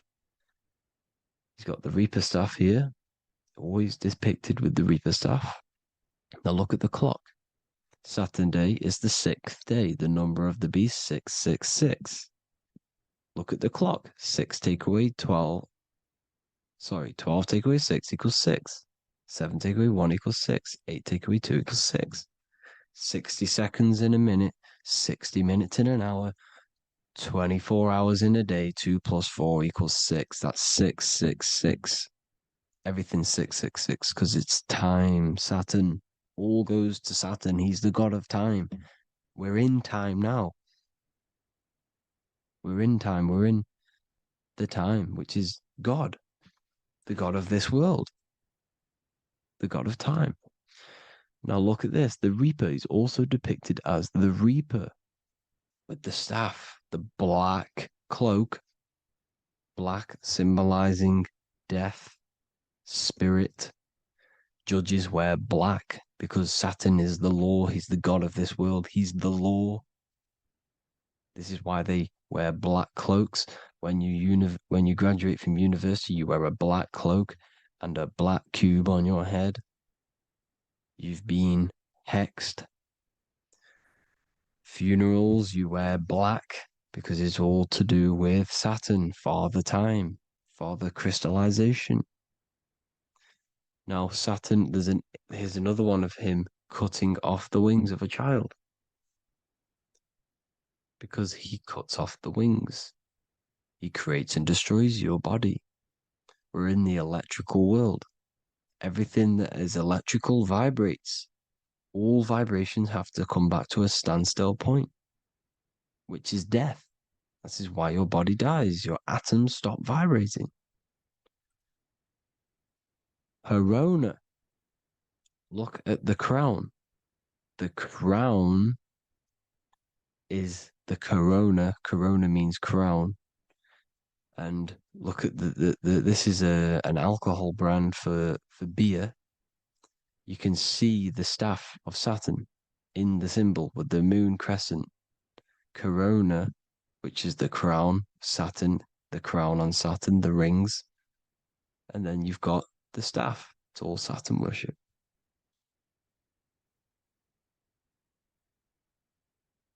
Is the black cubes of 9/11. 2 black cubes. This was a ritual for Saturn. It's all ritualistic. And look at the Star of David, the Star of Saturn. It's not the Star of David. Creates IXXI, the sigil of Saturn. IXXI means 9/11 in Roman numerals. 9/11. It's all a ritual for Saturn, and they have the 2 black cubes of Saturn. Now look, XX. There's more symbolism of Saturn now. We're going deeper. XX is more symbolism for Saturn. The sigil of Saturn is XX. As above, so below. Same with the Star of David. You split it in the middle, as above, so below. As above, so below. XX. This is a Knights Templar Cross of Lorraine. XX. Knights Templar, high order of masonry. They all worship Saturn. Well, Saturn's the real god of this world. X Eon with the XX. XXL magazines, which is all to do with famous rappers and stuff like that. When you die, you put XX on the eyes because it's Saturn. He's the Reaper. Is Jesus with the XX crown with the thorns around his heart, around his soul, with the cube on the top, the cross cube. Le Lucifer with the XX Cross of Lorraine. Jay-Z with his alcohol brand, XX Cross of Lorraine. The X Factor with the rings of Saturn. All Saturn worship. The seal of Melchizedek is also Saturn. This is the cube. This symbolizes the cube with the 8 points for the 8 points of space and time. And this is the cube. It's another ancient symbol for Saturn. Here you see the star of Saturn with the Melchizedek symbol around it, which is all to do with Saturn. Here you see an altar, the Holy Grail, the Melchizedek symbol on it, and they're worshipping it. This is why we wear rings, wedding rings for the rings of Saturn. It all goes back to Saturn. Earrings. The 8-pointed star of the ancient Sumerians is all Saturn. It's all Saturn. So the ancients, the symbols of Saturn goes on forever. It's in all of the major corporations. You can see it everywhere, the rings of Saturn. Toyota is an obvious one. Internet, Nike, Target, Sega, Saturn. All Saturn worship. All Saturn worship. Because he is the real god of this world. Here's Kanye West's album with a Saturn here. Here's Michael Jackson's album saying X, escape. There's the X again. The X, escape. You have to escape this reality. Maybe that's what he's pointing at. Here you see it on the dollar bill. The star of Saturn. Here you see it again on the dollar bill. So that is it for today's people. I hope you all gain some insight on Saturn. Please like, comment, and share if you can. Subscribe if you like the channel. Please have an amazing day. God bless.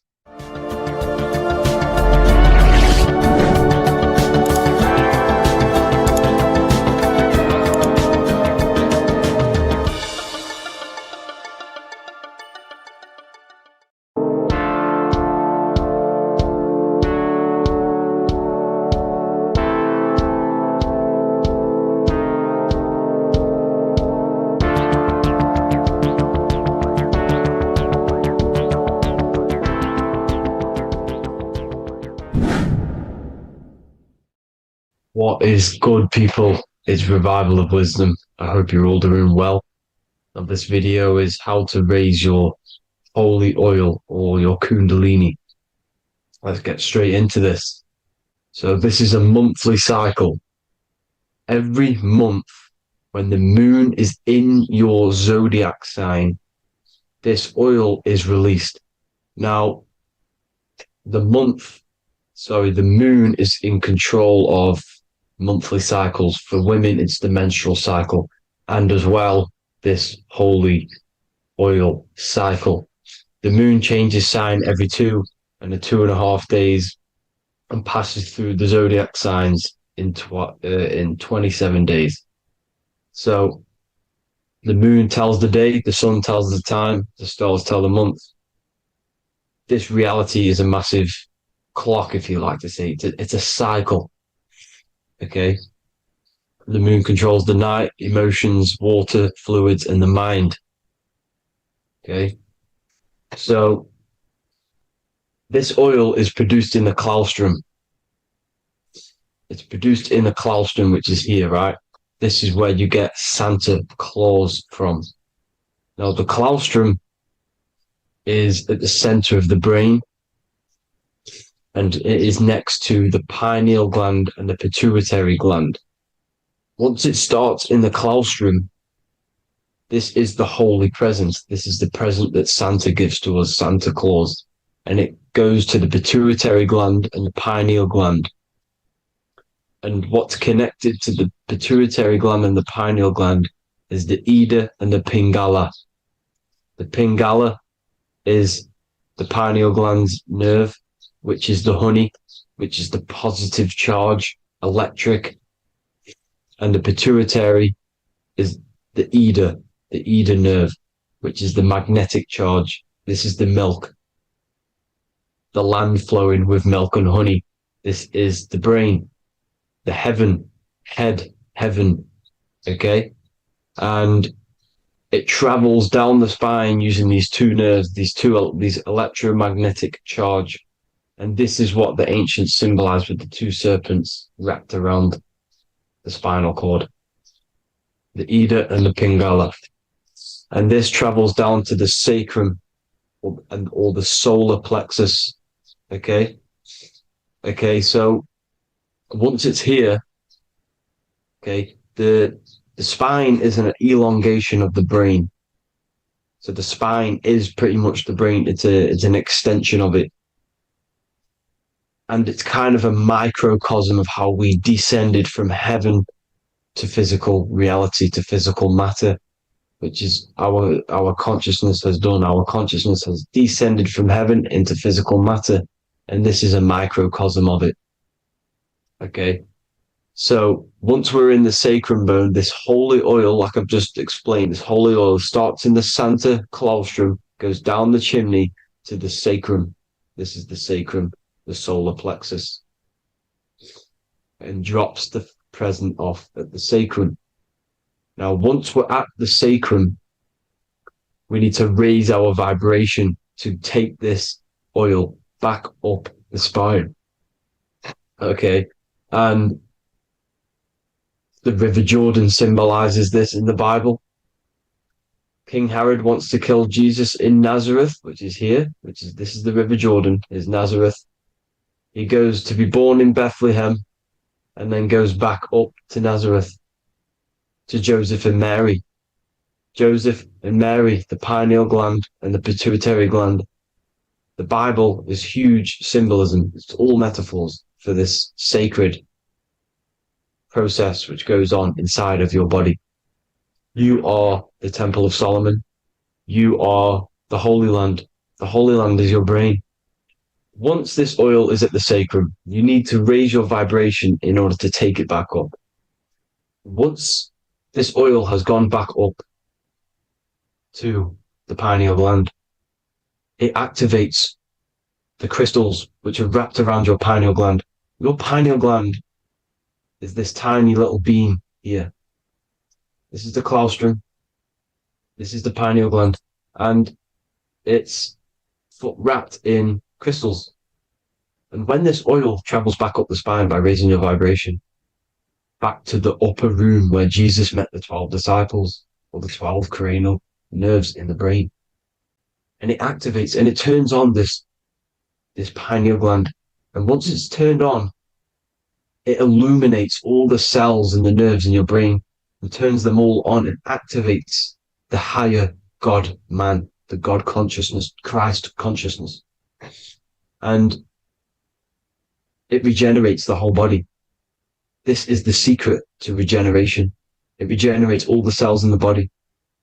And this is how the ancients lived for thousands and thousands of years, as talked about in ancient texts. They lived for hundreds and thousands of years because they knew this secret. And this fluid, this brain fluid, the secretion, or the Christos in Greek, which means gold, because this is the alchemical process from turning lead to gold. Your body is the alchemical furnace. Now, the ancients knew about this center of the brain because they symboled it. This is the Eye of Ra, and it's the brain. And this is what's wrapped around our consciousness. Our consciousness isn't wrapped around the brain. The brain is built around the consciousness. We are the consciousness. You don't have a soul, you are the soul. Okay? Now, the head, heaven, hell, heel at the bottom of your foot, that's hell. Head is heaven and hell. Simple. Now, the pineal gland produces DMT, which is dimethyltryptamine, which is known as the spirit molecule. So, let's move on. Now, when this oil travels up, back, the spine, the chimney, it crucifies at the top, which is called the vagus nerve. So when it reaches here, the optic thalamus, it crosses and crucifies once it's raised back up. And this is why Jesus dies at 33. He was crucified at 33. Because you have 33 vertebrae on the back of the spine. And then it's crucified by the cross of the vagus nerve. When this oil crosses the vagus nerve, this is the crucifixion at 33. and it symbolizes the death of the physical consciousness. You then become spirit. You then become God consciousness, activating the Kundalini, regenerating the body and the mind. Okay. The Garden of Eden.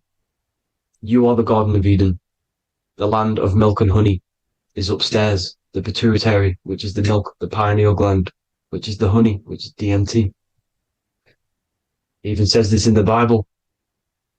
As he brought us into a place, and he has given us this land, a land flowing with milk and honey, which is also symbolized as the sun and the moon. The Bible also says, the light of the body is the eye, not the eyes, the eye. If therefore thine eye be single, thy whole body shall be full of light.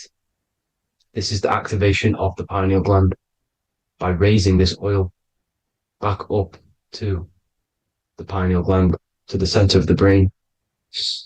Neither shall they say, see that here, or see there, for behold, the kingdom of God is within you.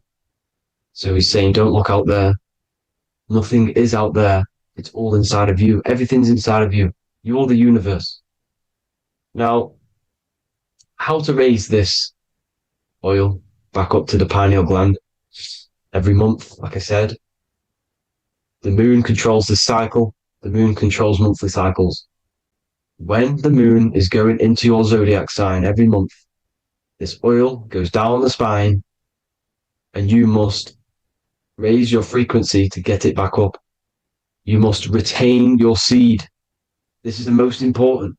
Your fluid, your secret, your holy fluid, your life force. You can't let that go. That life force is the reason you're alive. This holy oil is the reason you're alive, because it feeds all of the systems in your body. It feeds all the systems in your body. You have to retain your seed. Alkaline diet, positive thinking, and meditation. Okay? When you retain your seed, you will live longer. The moment you release it, you're killing yourself. You're killing a piece of yourself every time you release your seed. Every single time. You're killing a part of yourself. Okay?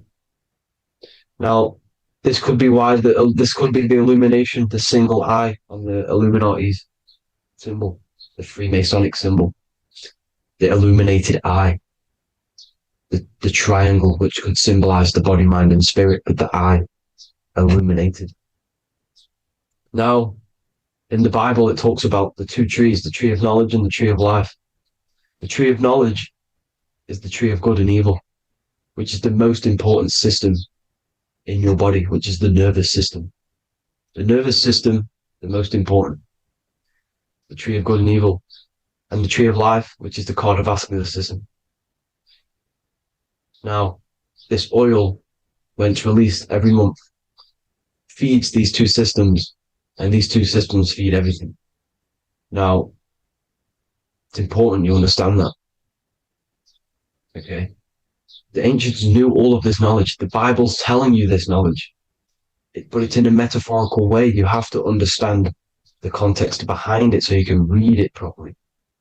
Now, eating of the tree of life, which is when it talks about in the Bible, eating from the tree of life is actually symbolizing a bad diet, ejaculation. Because you're eating from these two systems, you're killing yourself with a bad diet. You're killing yourself with an ejaculation. Okay? So, that's important to understand. Now, this is Jacob's ladder in the Freemasons. Jacob's ladder, which is the spinal cord, it's the stairway to heaven. And this is Jack and the Beanstalk when he goes up the beanstalk and finds the golden egg in the grey clouds. The grey clouds symbolize the grey matter in your brain. Now, the Garden of Eden talks about the 4 different rivers in Garden of Eden. As we see here, the North Pole map, the ancient North Pole map, because the center of the earth is the center of the torus field. Everything's the torus field. Atoms are torus fields. Everything's torus fields. You are the universe. Everything is within you. The North Pole is your Spinal cord. This is why they say Santa Claustrum comes from the North Pole. This is the North Pole. And the Santa Claustrum is the center of your brain. Now, there's 4 rivers which come from the Garden of Eden. There's the blood, the Christ oil, which is the oil we're talking about, urine, and saliva. These are the 4 sacred oil, 4 sacred fluids in your body. And these are constantly abused in today's society. Also, these secret societies are targeting these fluids. Okay? This is why porn is free. They sexualize society through Disney. Go and look at some of the Disney movies. There's so many subliminal messages which sexualize these children because they want you sexualized. So you release your seed, which is one of the holy fluids in your body, especially your semen, your sexual energy. So important you retain this. So important because it's your life force. It keeps you alive. Okay. Now, let's recap on this. If you want to raise your oil every month, you can't just retain your seed for the month. You have to retain your seed forever. Don't just do it for a couple of days. You have to do it. It's a lifestyle. You want to become God consciousness, you got to do what it takes. It's hard in this society because this society is it's designed to kill you pretty much.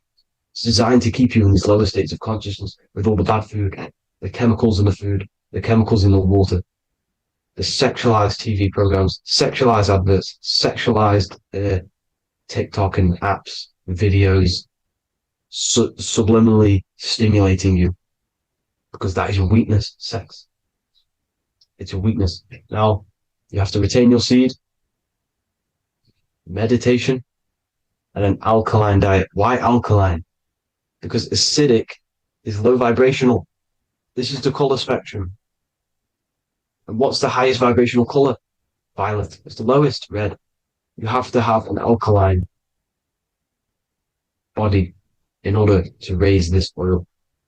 When you drink, when you have a bad diet, when you drink alcohol, when you smoke, this destroys the oil.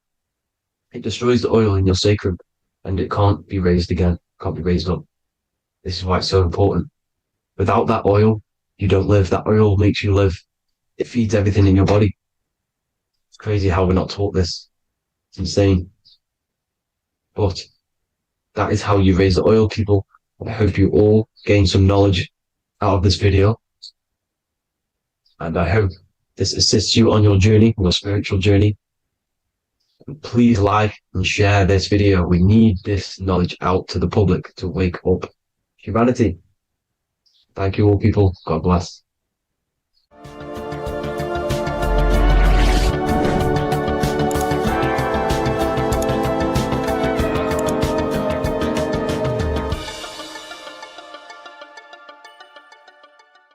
Hello, Seeker.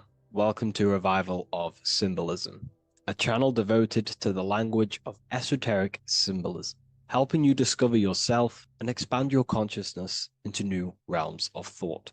I'm Harry B. Joseph, also known as Revival of Wisdom. In this video, we're going to be breaking down the occult and esoteric meaning of the tarot card, the Magician. This contains many layers of symbolism. Let's get straight into this. So if we look at the card of the Magician, the first thing we notice is this gesture, his hands. We have one hand up, one hand down. This corresponds to the teaching and the principle of the universe called the law of correspondence, also known as above, so below. As above, so below pretty much corresponds with everything in the whole world and life. Everything functions underneath this law. It teaches that everything below in the material plane does not exist on its own. Physical life does not create itself. It is not independent. It cannot sustain itself. Everything below in the material plane has its spiritual counterpart within the heavenly realms of higher consciousness dimensions. Everything above manifests that which is below. It's simply representing how reality is dual and you are dual. You have a self outside the mind, which is the physical body, and a self inside the mind, the spiritual self. While most people are fixated on the external self, the physical body, they never give attention to their internal self, the self inside the mind. The self inside the mind is limitless, has infinite potential, and is not bound to any true form or identity. The internal self is the immortal self, the higher self. It is the self that can turn anything, any thought, into a form within the realm of imagination. This is what we call the astral plane. The astral plane being a plane or a dimension that sits just above the physical plane, and it's the realm of imagination, emotion, and desire. Because in order for us to imagine something, we have some sort of emotion or desire to create it. Therefore, it is the astral energy, the desire and the imagination of something above in the higher realms and dimensions of consciousness that make it possible and physically created within the material realm. It is the astral forces of desire manifesting the actions of the physical body, because the physical body only moves to what we care about or we have a passion or desire. These forces, what we call passion and desire, are not just chemical reactions in your body. They are astral forces directly coming from your astral body. We think with thought. This is the beginning of all creation. We think, we imagine, we desire, then we act. It is the higher realms first, then the external realm, the material. Higher dimensions over the lower dimensions. This fits in perfect with the magician, because a magician is not someone, like Harry Potter shows you with wands casting spells. This is fantasy. The real magic is about changing consciousness at will, because consciousness above creates that which is below, the material. As within, so without. Reality is created from the inside out. So the magician understands that by changing consciousness, we change our external circumstances. You see this reflected in your life, and I've seen this reflected in my life. When you change your consciousness, for example, you start to spiritually awaken. You start to think differently, see the world differently. What happens to your external reality? Notice your friends start to say you've changed. You may not fit in with your current friendship circle. Your friends will change and you will outgrow them, and you'll have to seek to find new friends that fit with your new internal state of consciousness. This is teaching that the internal world rearranges the external world. While most people stay in a cycle of trying to change the external world, not realizing that they must first change the internal. This is what magic is about. Magic is about changing consciousness at will. Because when a magician holds the ability to direct all forces of their consciousness to a specific reality within them, to create that form and reality within the internal self, they can actually start to produce change in the external reality. We have masculine forces of consciousness, feminine forces of consciousness. The feminine forces of consciousness are imagination, intuition, emotion. The active masculine forces of consciousness are willpower, actions, and intellect, thinking. When we combine the imagination, seeing the reality within our mind, forming the reality within our spiritual vision, the internal vision of the soul, because imagination is the expression of the soul. It is creating with astral light, astral vision. Freemasons, occultists call imagination spirit vision. When we see that reality with our spiritual vision, this is why we have to increase our ability to vividly see within our imagination or the astral plane. If we do not develop these faculties of consciousness, we will struggle. This is what the esoteric is about. We have to increase and develop every part of our consciousness to develop spiritually, to try and reconnect with the internal world, while our whole past life we've been focusing on the external. When we combine the soul's vision of imagination with a feeling and a desire of creating that reality, that's then the internal world pretty much sorted. Then we have to combine that with willpower and actions. The masculine and feminine come together to give birth to a child. The masculine and feminine come together in your consciousness to give birth to a reality. It's about changing what's inside the self to produce change below. This is what true magic is. Look at the word magic, magi, and the word imagination, imagination.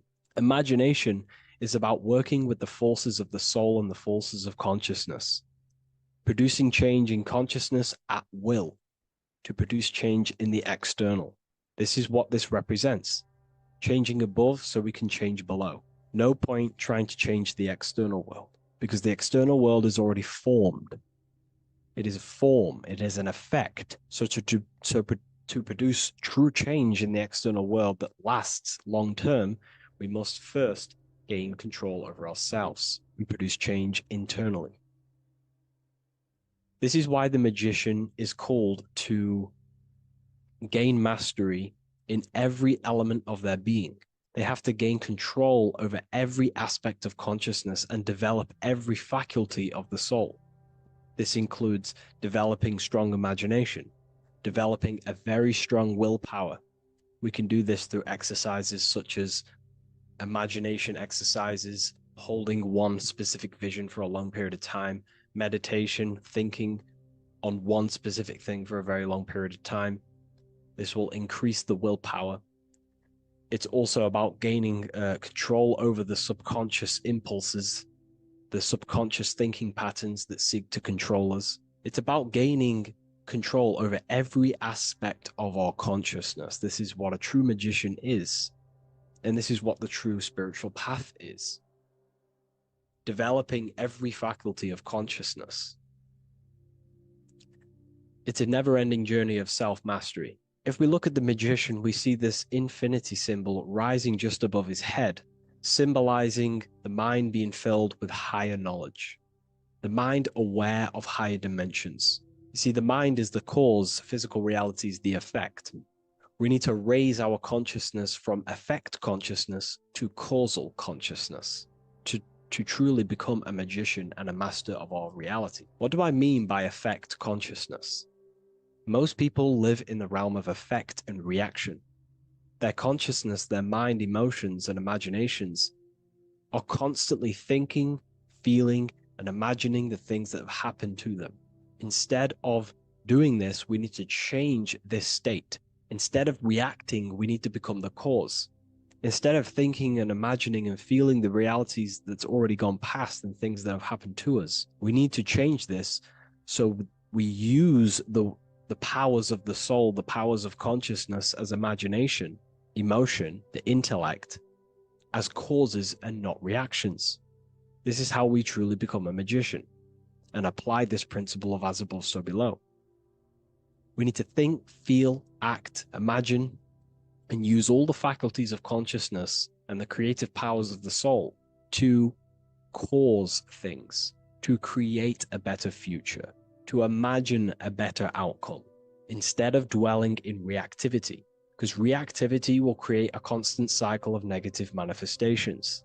If we sit around and moan, complain, think, imagine, feel the things that have happened to us in the past, the mind is the cause. And if the mind is in that state of reactivity, it's just going to constantly create more negativity in your external reality.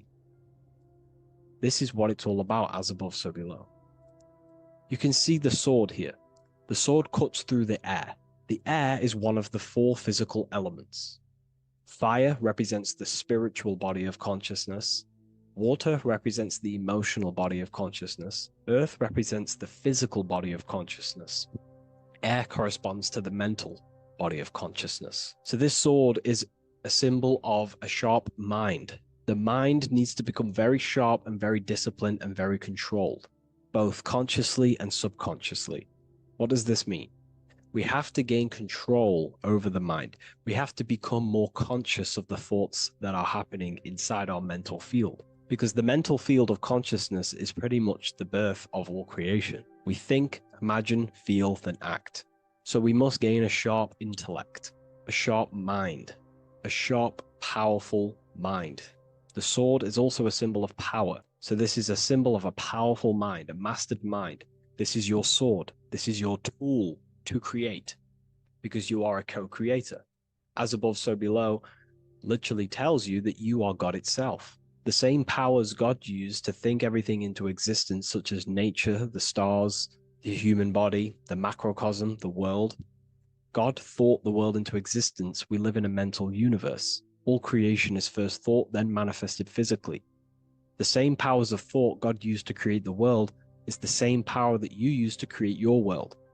You are cut of the same fabric of God. You are a microcosm, as above, so below. God is the macro, you are the micro. What is the wand? The wand is not real. This is not a real wand you cast spells with, but a symbol. The symbol of the wand represents direction of consciousness, willpower, and attention. We have two spiritual currencies which pretty much create our experience and reality: time and attention.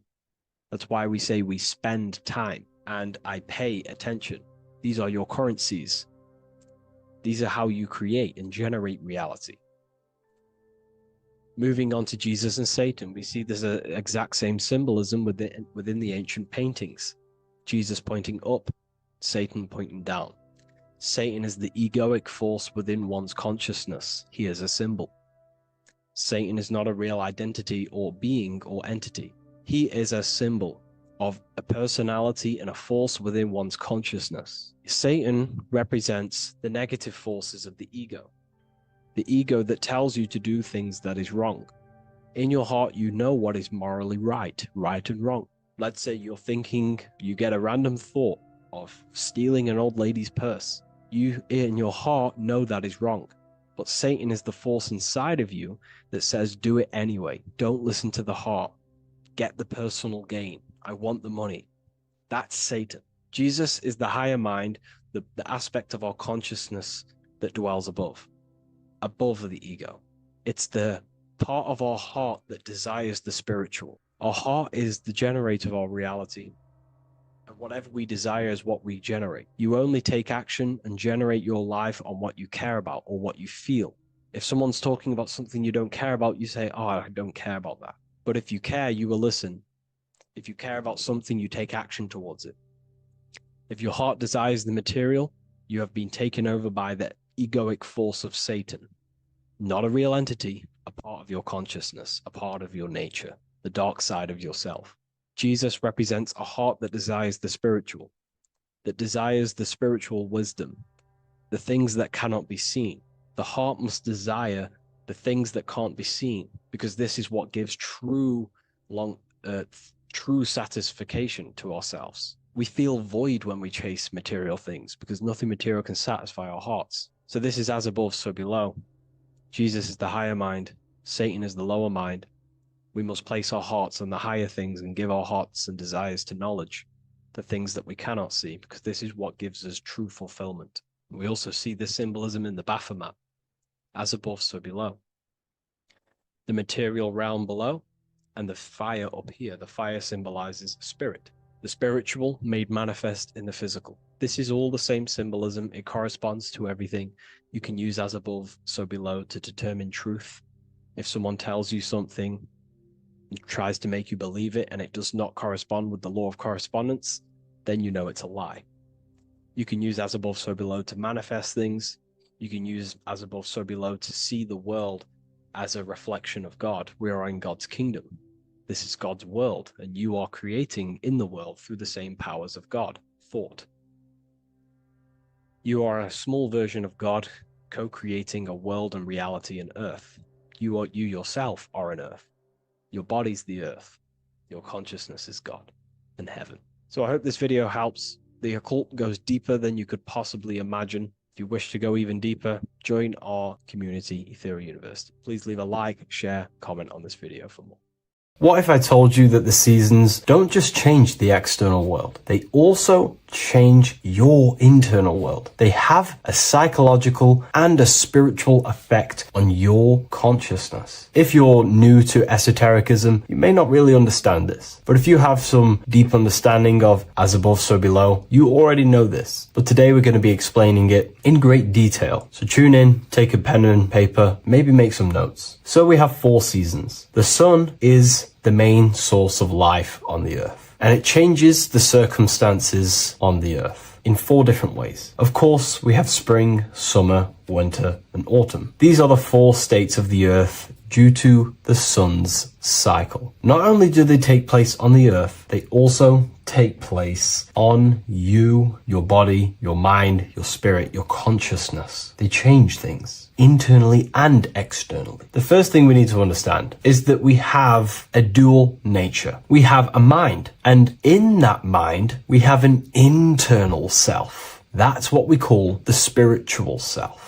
It is the individual that exists within their own mind, within their own consciousness. It is the self that imagines, thinks, feels. That's the spiritual self. And internally, that self is the true self. When it's detached from the false identifications, of course, such as the ego. But the true self dwells within the mind, and that's the immortal self. That's the self that will never die, never perish, that will always be there and it always has been there. The internal self. But on the other side of the mind, the outside of the mind, we have this, what we call our physical human body. This is our external physical body. So outside of us is a physical reality, but inside of us is a spiritual non-physical reality. Inside of us cannot be measured. Outside of us can be measured. So we have an internal world and an external world. I think this is the reason why the word individual has the word dual at the end. Dual meaning opposing or two. We have a dual nature. Inner world, in the mind, and a self out the mind. And the mind acts as some sort of doorway. It is a doorway into ourself. So in esotericism, this is what it's all about. It's about we work with the internal world. We try and figure out who we are from the inside out, not who we are outside of us. Because we realize that the external world is nothing but a crystallization of what's happening inside of us. Our lives are a result of every single thought that we thought in the past. So let's not get off track here. Let's carry on. As I was discussing the seasons, we have an internal world in the mind and a self outside the mind. And this is reflected even in the cycles of the heavens. This is how you know the universe is intelligently designed, and the law of correspondence corresponds with everything. The law of correspondence is as above, so below. It's not a Hermetic principle. It's not a Freemasonic principle. The law of correspondence, as above, so below, is just the law of life of the universe. It is in everything. So the daytime, the sun, this is external impressions or expressions, should I say. We express ourselves outside the mind, in the outside world, in the material body, taking actions outside of us during this daytime. The sun represents outward expression. The daytime, this is when we wake up, we're conscious, we do things outside of our mind. But then the nighttime comes around and it becomes dark and the moon rules over the nighttime, and we return back to our internal world. We return back to the darkness. We return back to the internal self, the self in the mind. Really is fascinating. And this is as above, so below. This follows the correspondence. This follows the law. Although that the outside world has a cycle of day and night, so does our own mind have this cycle. As above, so below. As within, so without.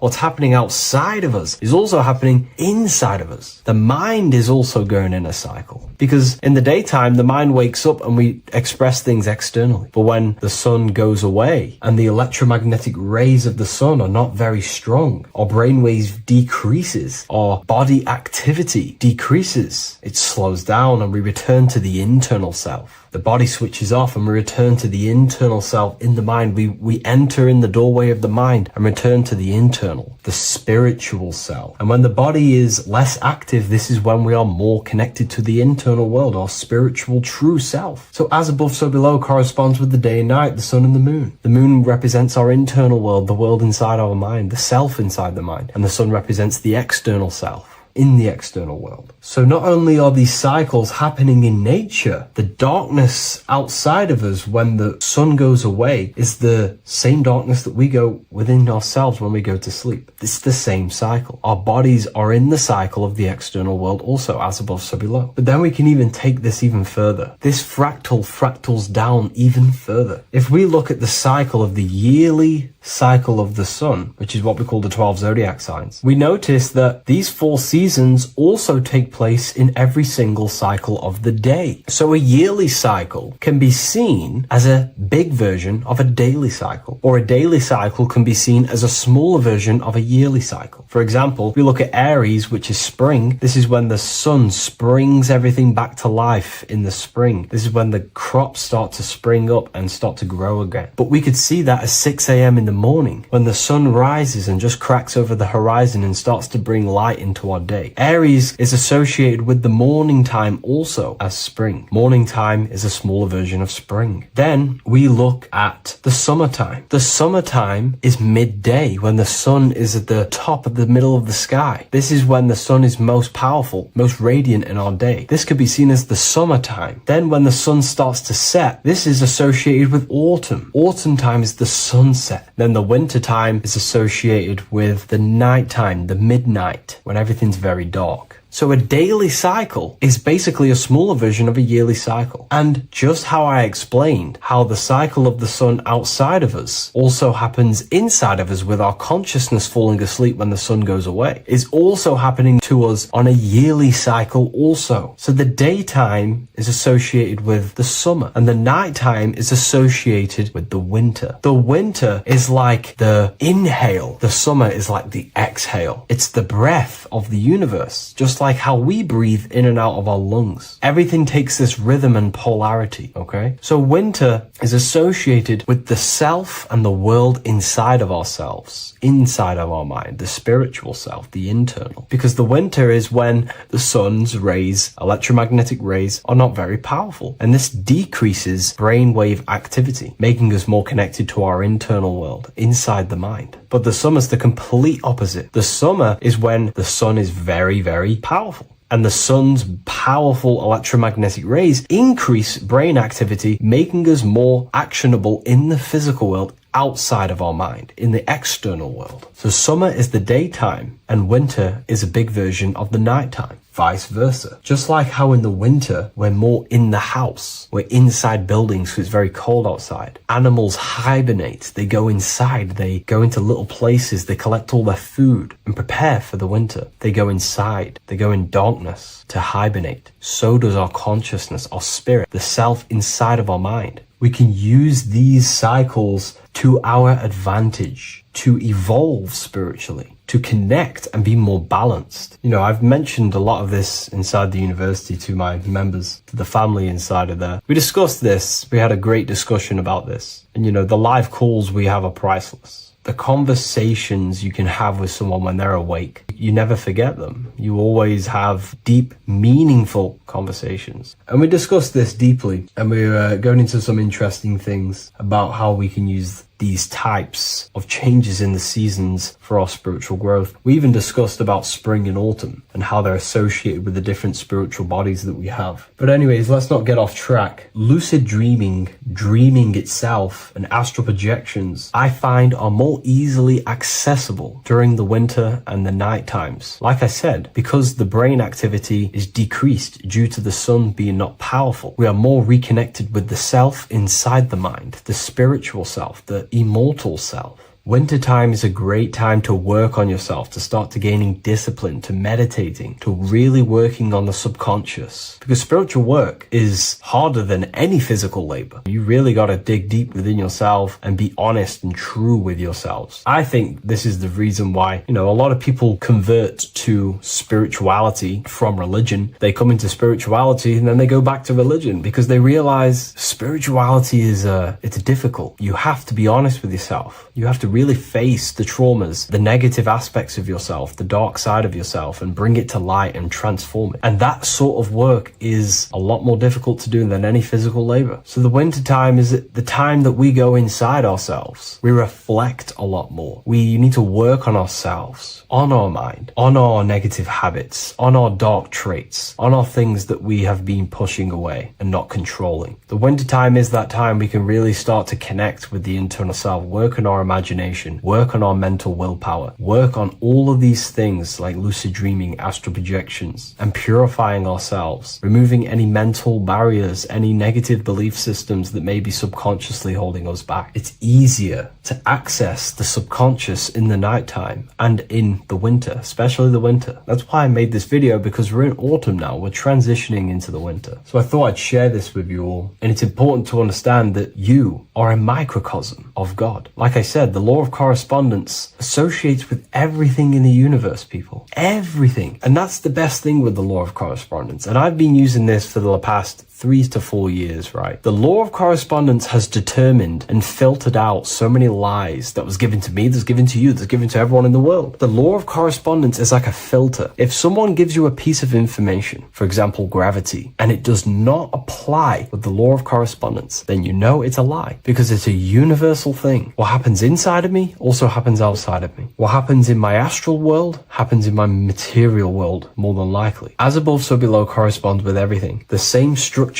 in my veins, in my nervous system, is the same structure in the trees, in galaxies, in everything. As above, so below, the universe is a fractal universe. Therefore, the point that I was getting at is that you are a microcosm of God. The same mind that God manifested things through thinking. He thought the stars, the earth, nature, the human body, designed everything with the God mind. He thought everything into existence. And that mind then powers that God used to manifest everything into physical existence through the power of thought is the same mind that you possess, but on a smaller scale. God manifested the macrocosm through thought, as the universe is a mental universe. Everything you see around you was thought, then manifested into physical reality. God manifested the macrocosm, the world, through thought, and that same force of thought you use to create the microcosm, to create your own world. You think your life into reality, your world into reality. Your body is a microcosm, a miniature universe. Every thought you think commands 50 trillion cells in your body, and your cells religiously execute on every command that you give it. You're in charge of 50 trillion cells. You're literally commanding a whole civilization inside your body. And this is how you are a reflection of the divine. The God mind created the macrocosm, the world, and you create your own world inside that world using the same power as thought. Very powerful. So everything that happens outside of you is also happening inside of you. The law of correspondence is the most important, the law that you could possibly learn, because it makes everything so clear for you in the universe. Makes life so clear. You see the reality for what it truly is. It's a reflection of the higher dimensions. Just like how reality right now is a reflection of what's happening inside of people's minds and consciousness. We can't blame the elites for all the negative things that's happening in reality, because all the negative things that's happening in reality is the negative things that's happening in people's minds. We need to take control of ourselves. So with that being said, thank you all, everyone. If you wish to read more, 90% of you watching this video have already got this book. I want to say thank you for your support. It means the world to me. It makes me research more and write more books. And the book of symbolism is coming very soon. So thank you, everyone. I'll leave a link in the description for the university, for the live calls, and for the book if you wish to join. Have an amazing day. Welcome to Revival of Wisdom. Welcome people, we're back with another video. In this video we're talking about how Jesus Christ and Christianity is all sun worship. The Holy Bible of Christianity is not meant to be taken literal for history. It is a story and has lots of metaphors. Starting with the symbol of the cross of Jesus. This cross originates from this ancient cross of the sun. This symbol has been used for thousands of years, way before Jesus was a thing, in Europe, America, Asia, and all around the world. In fact, this symbol is still being used by Christians today, not knowing it represents the sun. This is a 4,500-year-old artifact, a golden plate with an equal-armed cross found in England. The gold to symbolize the sun, and the equal-armed cross for the 4 equal seasons of the year. So this is why in the Bible you have Matthew, Mark, Luke, and John, symbolizing the yearly cycle of the sun and the 4 equal seasons. Also in the Bible, Jesus is referred to as the light of the world. So yes, Jesus represents the sun. He is a metaphor for the sun. Hence why in all of these pictures and images and paintings of Jesus, there's always a sun behind his head, and some even with the sun cross behind his head. Jesus also has 12 disciples, which represent the 12 zodiac signs and the 12 months of the year. This is the Last Supper by Leonardo da Vinci. As you can see, the sun, being Jesus, is in the center, because the sun is in the center of the zodiac signs. There are 4 groups which symbolize the 4 equal seasons. Each group contains 3 people symbolizing the 3 months and the 3 zodiac signs in that season. There is only 1 female in the painting, which is Virgin Mary, who symbolizes Virgo, the astrological sign. So yes, Jesus symbolizes the sun with his 12 zodiac signs and 4 gospels for the 4 seasons of the year. However, there is another phenomenon. The 25th of December is known as the birth of Jesus Christ, which is known as Christmas today. Jesus symbolizing the sun and is born on December 25th. This is the day the sun moves 1 degree northward, bringing back the warmth, the growth of crops, the life and light back to the northern hemisphere. Everything is springing back to life, as we call it, spring. So it is said that the sun is born again on the 25th of December, and Jesus is known as the risen Saviour, because the sun is our risen Saviour, because it gives life to the whole of this realm, the warmth, the crops, and without the sun rising in the morning, we'd all die in about 2 weeks. And we all know how Jesus died on a cross. The sun also dies on a cross in the southern hemisphere. It dies on the Southern Crux constellation. And on December the 22nd, 23rd, and 24th, the sun remains in the same position. So the sun dies for 3 days, and it is born again on December 25th. When it moves 1 degree northward. And this is when the sun is born again, or resurrected, just like Jesus. Constellation Virgo is prominent in the spring sky in the northern hemisphere. So therefore, the sun is born a virgin, Virgo. And as you see in this image, you see Virgin Mary holding the sun. Us as humans do not own the sun, so therefore God owns the sun. So yes, the sun is the Son of God, and this is what Jesus is symbolizing. And just how Jesus sacrifices himself for humanity, that's what the sun does. The sun gives out all of its energy so we can live. There are many other Bible verses which represent Jesus as the sun. Now in Matthew 8:23-27, his disciples are in a boat and there is a massive storm. Jesus is asleep, meaning the sun has not arose. And the disciples say, "Save us, Lord, we are perishing." Quote, "Then he rose and rebuked the winds and the sea, and there was a great calm." End quote.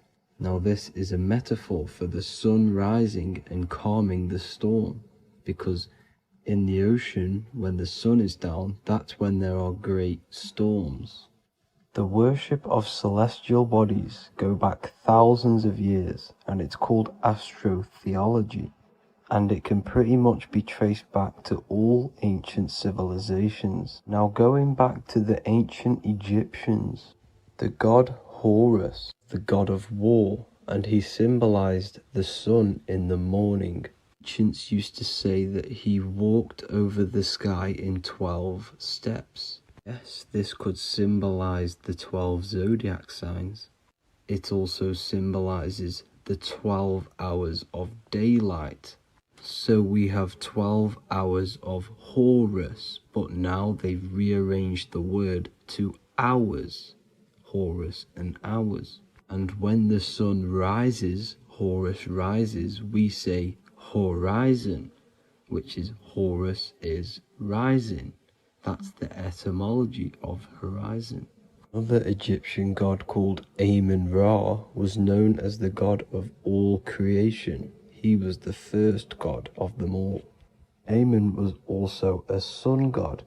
Therefore, after every Christian's prayer, they say Amen, sending their prayer through the sun to God. So this all goes back to the worshipping of the sun. Sun worship was around way before the Romans. However, in the Roman times, their sun god was called Mithra. Mithraism was the main religion before Christianity came into play. Mithra was the son of God.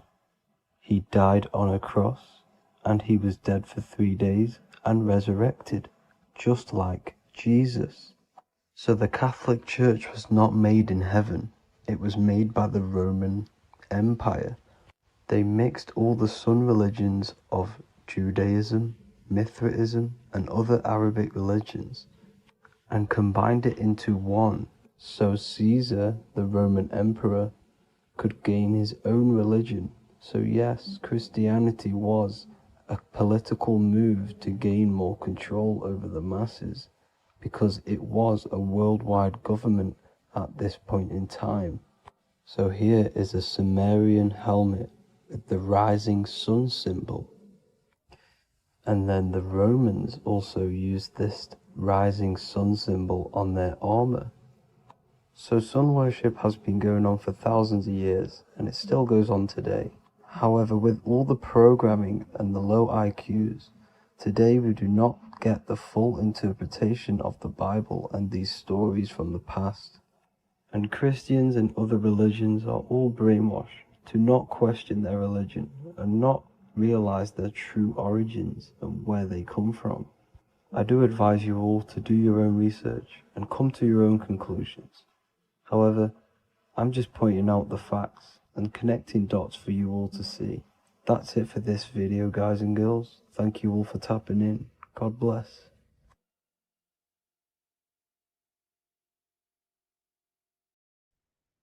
As above, so below. This is one of the most crucial teachings within esotericism, occultism, or what we like to call it today, spirituality. I don't like calling it spirituality because it's not spirituality. I teach human consciousness. I teach the science of you and your consciousness alone and your being. And in order to fully understand you and this world around you, you must understand this number one principle of as above, so below. There is many misconceptions of this, and there is many simple teachings of this, but I'm going to break it down today from the most simplest to the most complex, and you will see the connections between all things. This is the most important lesson you could ever learn, and I'm going to teach it you today. So what you must understand is with the term as above, so below, it applies with everything you see in this world and about yourself. We have something called the macro, which means the bigger scale. On the bigger scale, we have the whole earth. If we look down from the sky on top of rivers, this is what we see. We see this tree pattern. Then on a smaller scale, we see trees have the same pattern. Then we look even closer. We're going smaller and smaller into the leaves of the tree. We see the same pattern.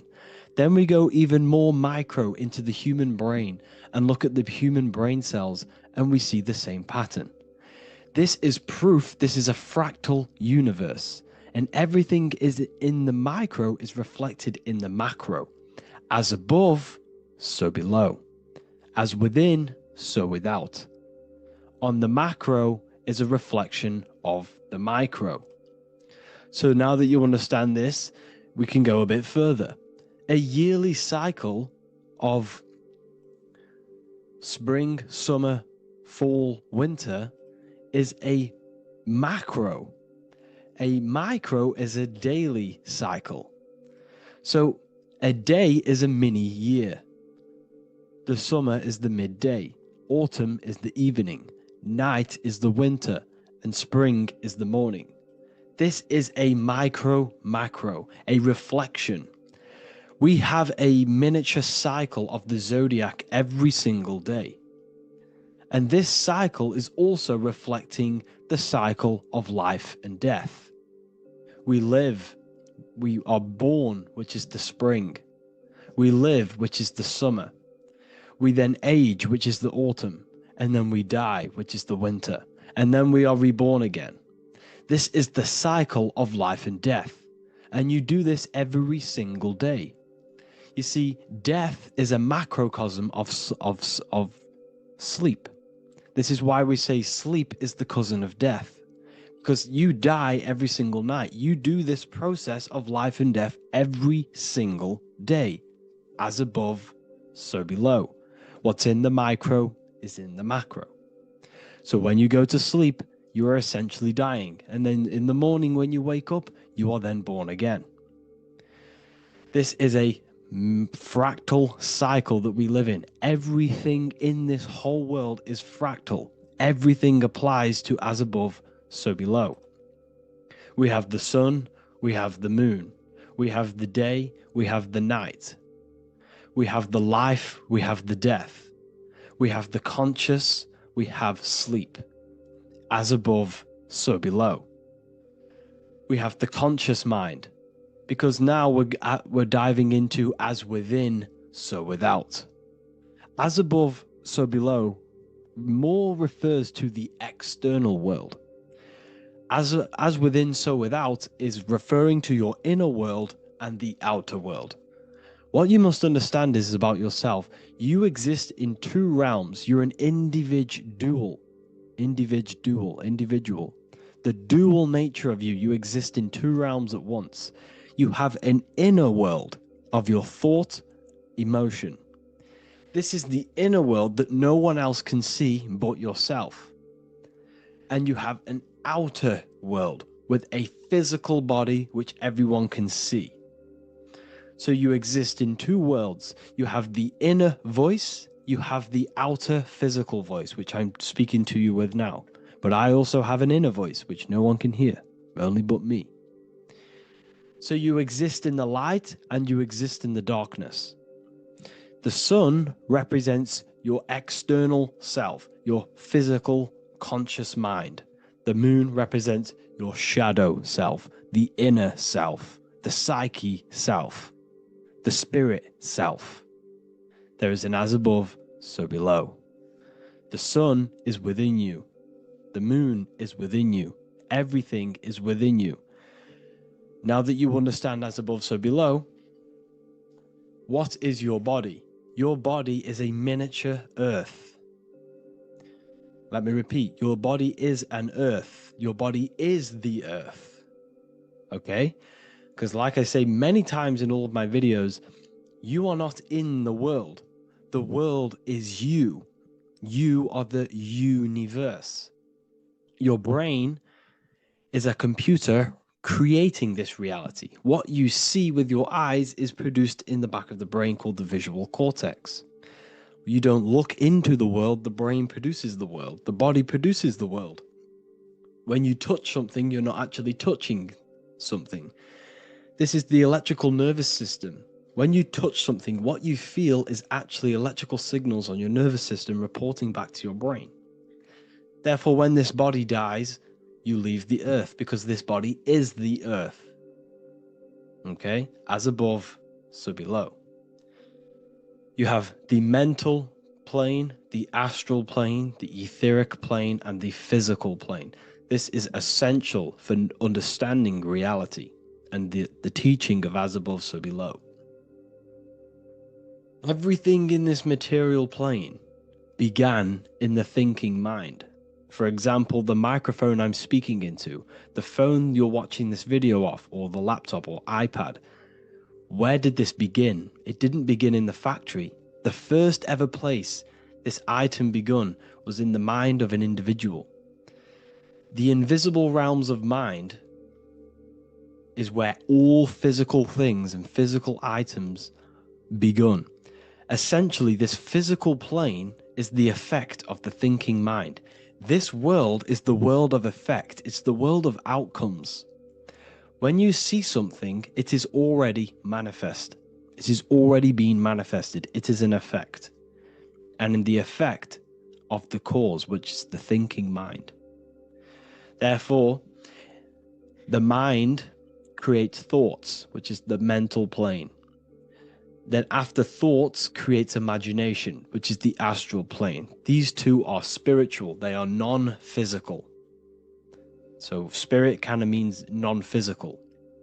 Then you have the physical planes, the etheric and the physical plane. As above, so below. What happens in the mind is manifest on the physical plane.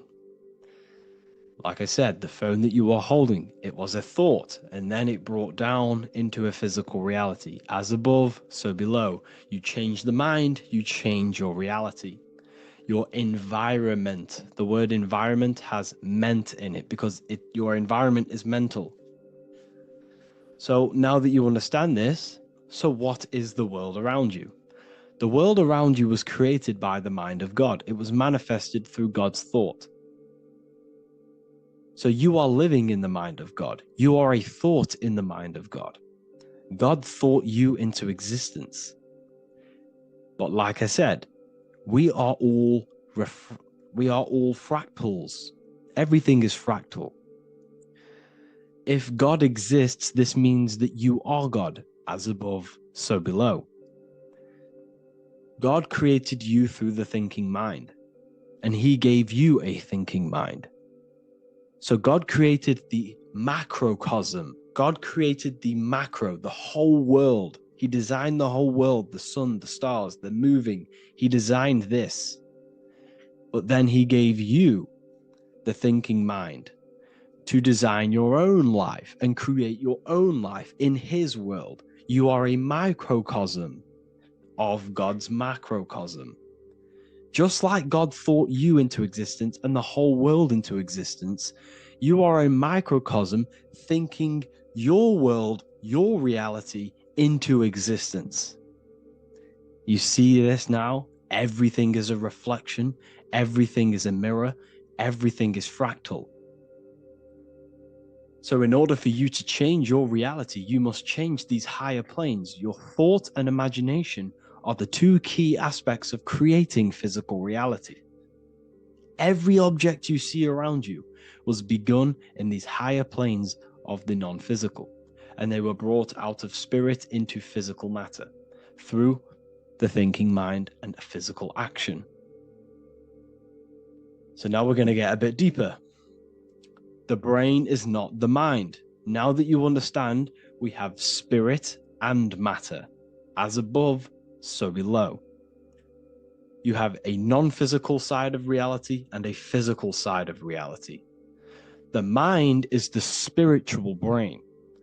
The brain is a physical manifestation, a physical effect of the mind.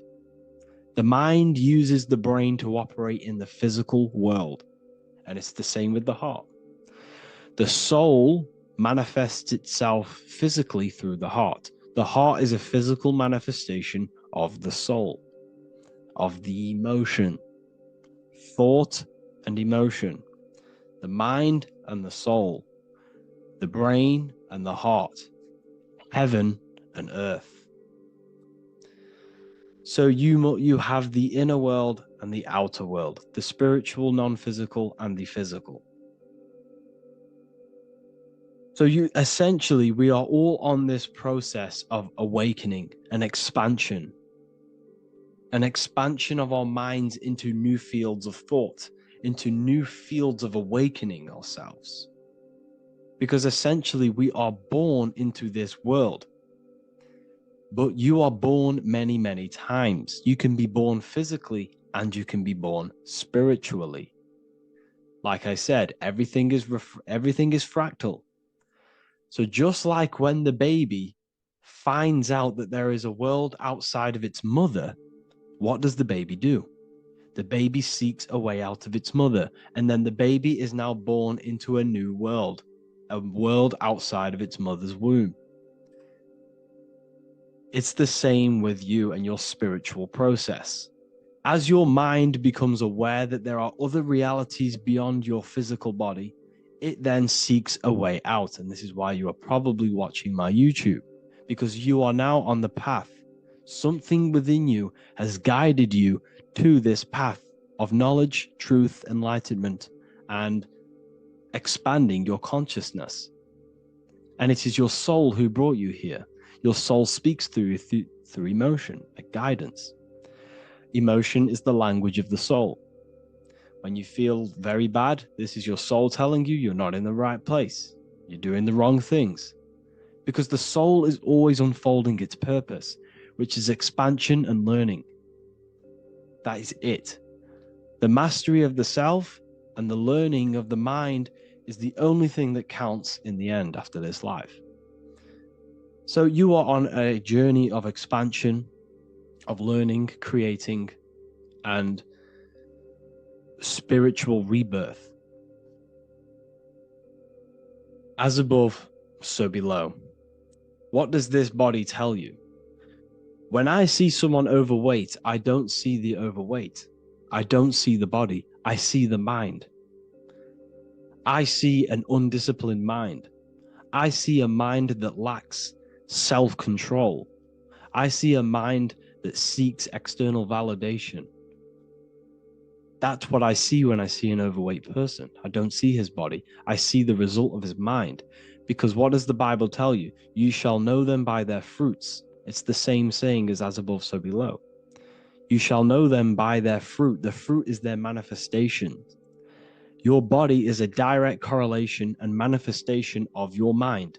Your inner world projects your outer world. As within, so without. As above, so below. Now, what do you see when you see this man's body? I see discipline. I see strength. Mental strength, not physical strength. I see mental resilience of pain. Because all of this man's mental energy has been manifested physically within his muscle. This body is a direct manifestation of this man's mind's pain and suffering, and it shows discipline. This is why people instantly respect you if you are in shape. You walk into a room and you are in shape, people will instantly give you respect because they know that you are mentally disciplined. The body is a reflection of your inner world, and it's the same with your friends, your family, your connections with people. If you think about yourself very negatively all the time, and you don't have a good connection with yourself, you don't have a connection with your true self, this will manifest into every single relationship you have in your life. If you don't have a good relationship with your inner self, you don't have a good relationship with the people and the friends around you. Because as within, so without. If you think negative about yourself, you will only pick up the negative in other people. If I think very highly of myself and I think very happy and good things about myself, I will then see the good things in other people. Because it's as above, so below. As the inner world is, so is the outer world. It's the same with your life circumstances. Your life is a direct correlation of every thought you thought in the past. If you possess millions of pounds, millions of dollars, this is because you have thought this into physical reality. You live the life you are deserved. You live the life that you manifest through your thought. If you live a very poor life, this is a reflection of your mind. This is a reflection of what you have thought into physical existence. Because like I said, everything begins in the mind. As above, so below.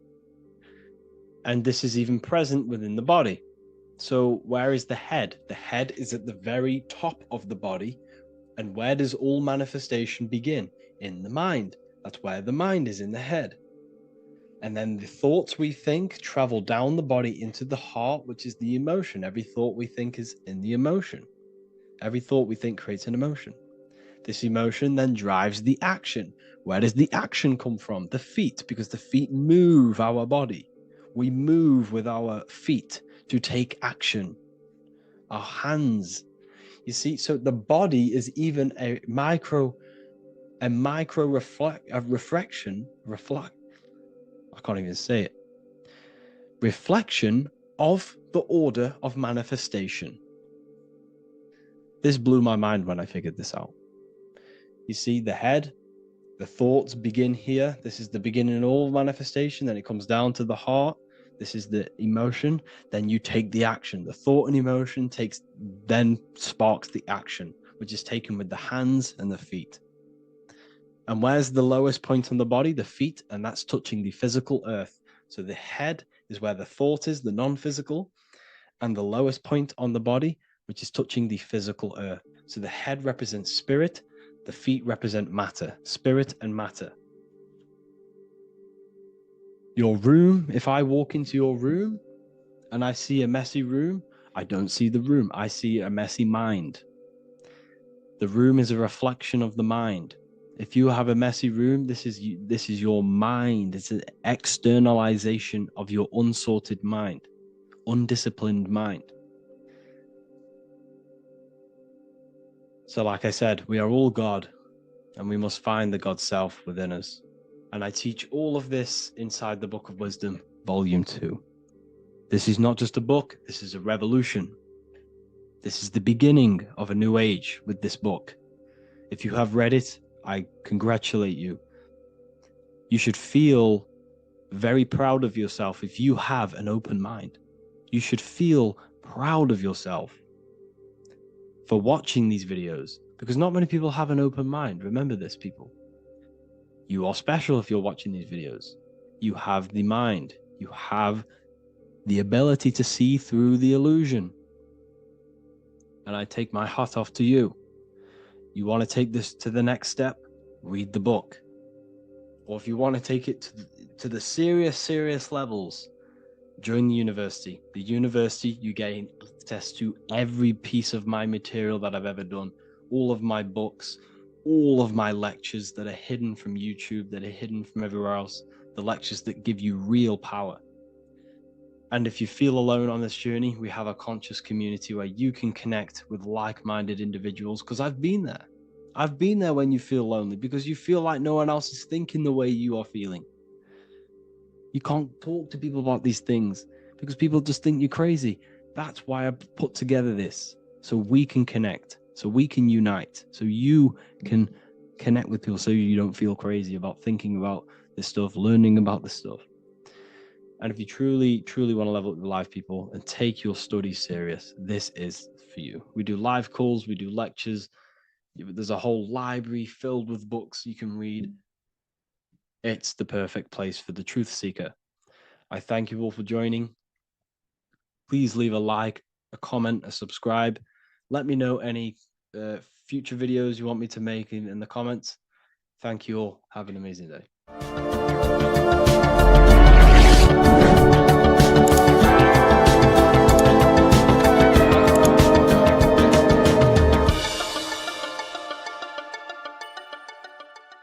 What if dreams aren't random at all, but messages from a deeper part of yourself, trying to show you things? In this video, you're going to learn exactly what dreams are from an esoteric view, how to control dreams, and how to dream more frequently. Dreams are not nonsense. They are expressions of the subconscious mind. In the daytime, we're using our conscious mind, what we are aware of. This represents the daytime, the sun, the external world. We're operating in the external, outside the body in the day. But when we go to sleep, we return inward. Everything does this breath. We breathe in through the nose and out through the nose. Everything does this in and out process in the universe. We live, we die every single day. We wake up, we express things in the external. Then at nighttime, we return back to darkness, back to the internal. This is the breath of the universe. We have summer, we have winter. This is the breath of the sun and the seasons with the earth. You have an internal world and an external world. External is physical, the internal is spiritual. Like I said, when we go to sleep, we are returning back to the internal world of your own consciousness and subconscious mind. Your subconscious mind holds everything about you,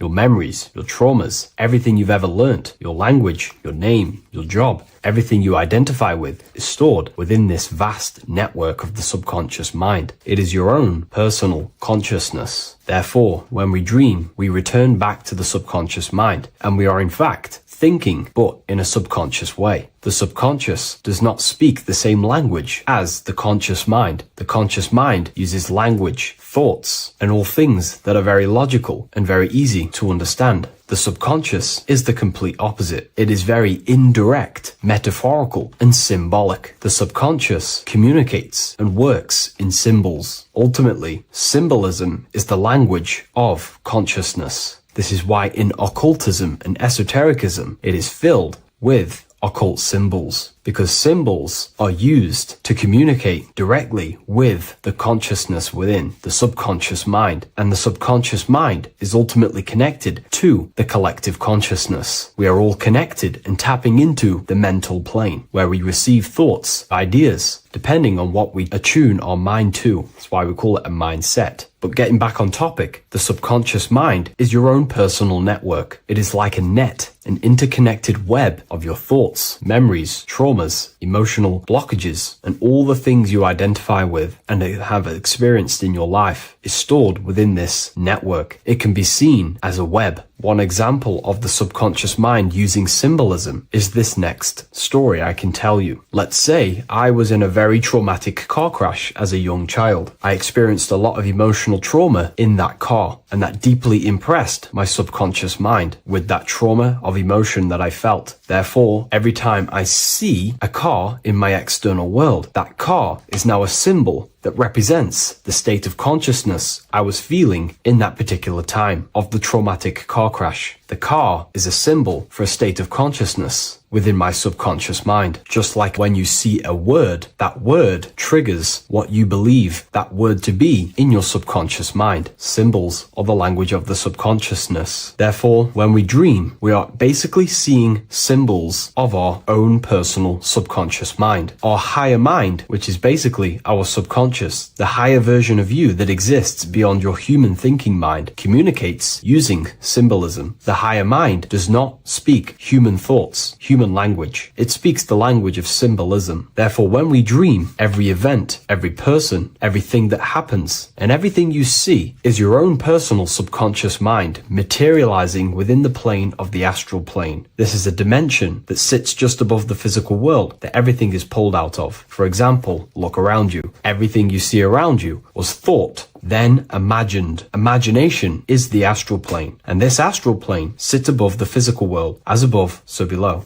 These objects were thought, imagined within someone's mind, and then pulled into a physical reality. Therefore, the imagination is what you're experiencing within a dream. It is your subconscious mind thinking and materializing within the imaginative plane. For example, let's say you are a Christian, you believe in Jesus your whole life, you have lots of emotion towards Jesus. This deeply impresses your subconscious mind. You believe in him so much, you go to sleep, you have a dream that you meet Jesus. You did not meet directly with Jesus. You met with your own belief. It was your own belief materializing within the imaginative plane and revealing itself to you. Dreams are materializations of your memories, your subconscious beliefs, traumas, and anything that could be inside the subconscious mind. It is your subconsciousness revealing itself to you in a material form. Let's say you have a nightmare. There is a big dark figure chasing you and you are running away in fear, away from this dark figure chasing you. That dark figure is not an external entity. It is not a spirit or a jinn or a demon. It is in fact an aspect of your own mind. It is a symbol that represents maybe a fear, a trauma, or something you are running away from internally, inside your subconscious mind. Something that you are not addressing, but something that is fearful, something that can be controlling you on a subconscious level. Let's say you have a fear to address something in your personal life. You want to address someone who is getting on your nerves at work. You continuously put this off and you fear doing that situation. Over a long period of time, this can slowly control you subconsciously. You start to avoid the person, avoid any contact. It is subconsciously controlling you. This is not the best example, but you can see what I mean. Hidden fears and traumas in the subconscious mind can subconsciously control your actions and ultimately lead you to low states of consciousness, keep you from reaching your higher potential, and ultimately create blockages within your own consciousness. That figure in the dream is a materialization of something that you are fearing and running away from and not addressing. This is why people always have dreams of traumas that they have experienced as a child or when they were younger, or maybe from a year ago or two. It's because that emotion is deeply impressed in the subconscious, and the subconscious is always trying to reveal things to you, communicate to you that you need to change, purify, and maybe heal within your own consciousness. This is how the higher self communicates to you, through the language of symbolism. Once you understand this, dreams can become a very powerful tool, not just entertainment at night time. Your consciousness never rests. Your consciousness is eternal. It is the very spark of the divine. Your body needs rest. Your consciousness is not physical. It does not need rest. So this is a way you can identify what your dreams are trying to show you, is by writing them down. A dream journal. Every single dream that you have a book placed near your bed. Every time you wake up, first thing you should do is pick up the book and write every single detail that you can remember about the dream. The people that you met are all symbols or aspects of yourself. Maybe it is a friend you saw in your dream. That friend represents a state of consciousness that is within you and is trying to reveal something to you. It's about making the subconscious into the conscious, to become conscious of the unknown. Write down every detail, everything you saw, every event that played out, even the details of the clothes that they were wearing. Everything is symbolic within dreams. Write everything down and then analyze the dream. Don't analyze it from a logical mind. Analyze it with the right hemisphere of the brain, which allows you to see metaphors, read between the line. Try and gain the message that it's trying to show you. What does this overall mean to you? And what could this reveal about aspects of yourself that you need to heal or maybe take action in your life and world? Because your higher self is always guiding you towards awakening and fulfilling your mission in the manifested physical world. Dreams speak in symbols, not logic. Ask about your dreams. What is this trying to tell me? Don't take things literally. Look for an emotional tone and symbolic resonance. With practice, you'll begin to understand the personal language of your subconscious mind. Now that you understand that, again, please leave a like or a comment on this video. This is now a technique for lucid dreaming and dreaming more often. This is not going to happen overnight. This is not an easy method. It simply takes practice and dedication. Every morning, choose 3 time slots. For me, I choose 4:30, 5 a.m. and 6 a.m. 3 alarms that are going to go off at these 3 times, half an hour apart from each other. Each time you wake up, stay awake for 5 to 10 minutes. Turn off the alarm. Try and keep your conscious mind awake, but drift back into sleep. There's no other better way for me to explain that. It's very difficult, but try and keep the mind awake, but the body falling back asleep. More than likely, you will drift off back to sleep. Then the next alarm will go off half an hour after. This will wake you up again, guaranteed. You will probably drift back to sleep by repeating this process. After the 3 alarms go off, each one of them times, you're either going to have a dream or a lucid dream, but definitely you will have a dream. And if it doesn't work one time, keep trying it. I've been using this method for a very long time, and I can tell you 70-80% of the time it triggers a dream, and a very vivid dream. And it's ideal for lucid dreaming because keeping the conscious mind awake while letting the body fall asleep, you can become conscious within these subconscious realms of your mind. But when you are conscious inside the dream world, you can do what you want, but you also want to let the dream naturally unfold. If you try and take too much control, then you will wake back up. If you feel any fear in your dream, you will wake back up into the material world. Another tip to dream more often is to meditate before bed. Simply close your eyes and think about nothing for 5 to 30 minutes. Detach from everything outside you, your name, your job, work, the thoughts. Mentally detach from the world and the physical pleasures and become pure awareness before you try and go to sleep. This will help you become conscious while being within the self. If you wish to learn more about consciousness, yourself, the Book of Wisdom Volume 2 can definitely help you. I'll leave a link in the description. Thank you for watching this video, and I'll see you in the next one.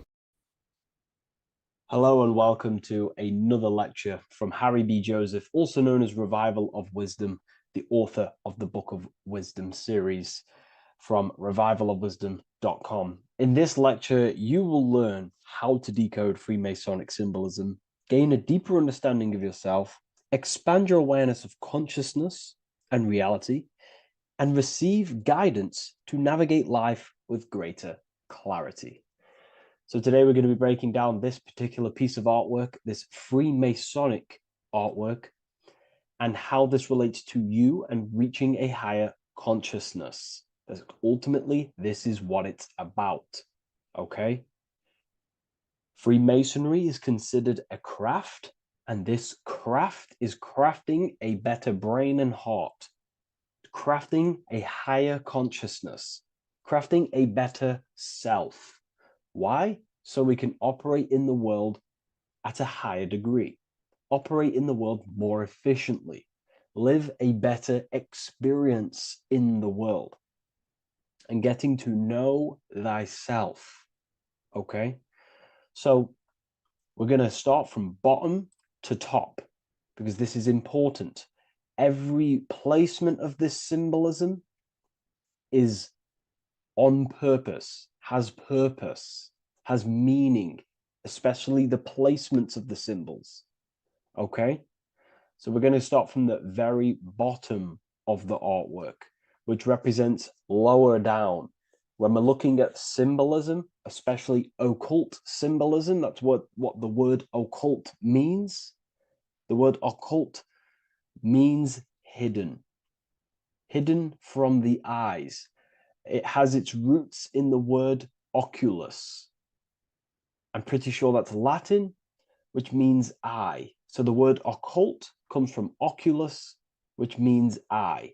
And the word occult means hidden from the eye, the unseen, studying the unseen aspects of self. We're studying the brain. We're studying consciousness. We're studying the body, the heart. We're studying the self, the hidden aspects of the human psyche and the hidden aspects of self, okay? Because ultimately this is what gives you power in the world, depending on how you use that power, whether for good or bad, depending on the consciousness wielding that power. This is why we say knowledge is power. But I would actually say knowledge of self is power. Because when you know how you function, you gain power. You gain personal power. You gain mastery. Ultimately, this is what Masonry is about. Self-mastery.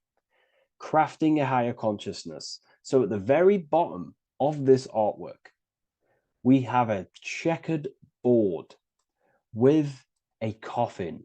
The coffin is the beginning of the artwork. The very base. This is the foundation of consciousness. The coffin symbolizes unconsciousness, the state that myself was in, maybe yourself, before we woke up and before we came conscious of our spirit, before we came conscious of ourselves. That ignorant state of acting without purpose, acting unconsciously, experiencing the world and not actively living in the world, simply reacting to external circumstances. This is an unconscious state where one is ignorant. 80% of the world is in this unconscious state. And this is symbolized as the darkness, the tomb. Look at how the tomb is fully blacked out, representing dull, no emotion, it's dark. This represents the darkness of self. The spirit is buried. The spirit is in the tomb. They're not even aware that they possess consciousness. They think they're the material body flying on a ball millions of miles per hour through space, and the sun is, they think they're a monkey evoluted. They've never questioned themselves. They stay in ignorance. They're in the spiritual darkness, okay? And they're furthest away from the light. Look at the top. This is the light sources. They're in the darkness, okay? They're in spiritual darkness. They're in ignorance. And they're in division. Their mind has no power. Their thoughts contradict themselves. They say they're going to do something, but then their mind tells them, oh, I'm going to fail. Or I want to do this, but my mind says this, and I believe this about myself. They want to, I don't know, they want to write a book, but their actions are scrolling on TikTok, and their emotions about, feeling about their past person in their life. That's division between the self. That's divided consciousness. They also have a divided brain hemisphere. They do not see reality through a true lens, because the brain acts as like a lens on how we perceive things. And if the brain hemispheres are not aligned, then we cannot see reality the way it actually is and truly presents itself, neutral. If we're left hemisphere dominated, we see everything as divided. Nothing's interconnected, nothing's a whole. But if they're, right hemisphere dominated, they see everything as a whole. We need to look in the middle of that, okay? So we'll go into that a bit later. But ultimately, they're in a divided state of consciousness. They're in ignorance. But the tomb is symbolic of that. The tomb is, you're not even aware they are divided. They think everything's right in that state. I was like that. My family is like that. They're not even aware of themselves, and you try and say something to them, and they don't even know they're in division. They don't even recognize that they're in a bad, low, earth base consciousness. Okay? So when we get out of the tomb, which is representing by a spiritual awakening, we get out of the tomb, we realize, wow, I possess consciousness. I've woken up. You're waking up to the things in the world, and you wake up and start to see the world for what it truly is. When you become aware and you rise out the tomb, you're born again. You start looking within. You start to become conscious of your thoughts. You start to become conscious of your actions. You start to become conscious of the evil in the world. You start to become conscious of the things. You rise out the tomb. You start to become conscious of your intuition. You then step on the checkered board. The checkered board is now you realizing you're in a divided state. Okay, so you're now putting down the ego, because remember, when you're in the tomb, the ego is fully in domination over consciousness, over your consciousness. It doesn't allow you to say that you are wrong. It doesn't allow you to think that there's evil in the world. It doesn't allow you to believe you have a spirit. It doesn't allow you to see that there is maniacs running the world and trying to control you. The ego is so stuck. But when we start to realize this is part of our awakening, we start to realize that the ego is trying to keep us safe at all times and keep us locked in that state of thinking and believing that we were in before. It's always seeking safety. Okay? So when we come out the tomb, we start to put down the ego and start to, how do I say this? We start to acknowledge that we were wrong about the world. And that is a lot about awakening. You have to acknowledge that you do not know everything. There are people with such higher knowledge. Okay? So when we come out the tomb, we put down the ego. We start to actually say, I was wrong about the world. I was a victim of mind control. I was in ignorance. I was in darkness. Spiritual dark. I'm divided. My thoughts, emotions, and actions are not aligned. My intuition and my action are not aligned. I'm not taking action on what I know is good. I'm taking actions against what I know is good. That's a sin. That's a sin against the spirit. Okay? So when you acknowledge this, you acknowledge you're in division, you then take the first 3 steps, which is the Freemasonic Blue Lodge degrees. These 3 steps. Okay? Ultimately, this checkerboard represents illusions as well. You're in an illusion. Okay, this is why we see it heavily used in the music industry. It represents base consciousness, base level awareness, 5-sense thinking represents you versus me thinking, walking down the street and thinking everyone's trying to hurt you, and it's always you versus me, judging people in your own mind. That's low thinking, lower thought. And not to notice squares. Squares are an unnatural state. They're an unnatural shape. We do not see squares or 90-degree angles in nature. It's the lower mind. So it represents base consciousness, base level awareness, only aware of the physical body, only aware of the 5 senses, never looked within. That is the base. And this is the foundation we have to rise up to the light from, up to higher consciousness. So this gives us a strong foundation when we realize this about ourselves, that we were in division. Our thoughts, emotions, actions were not aligned. Our brain hemisphere was not aligned. I'm not thinking with love of the heart. Okay? So that is the state we're in. Now, hopefully that's cleared things up about the chessboard. Before we move on, please leave a like, maybe a comment if you wish for me to discuss anything in the further lectures. Please smash the like button, and it would really help me out. And share this with a friend who is interested in the occult.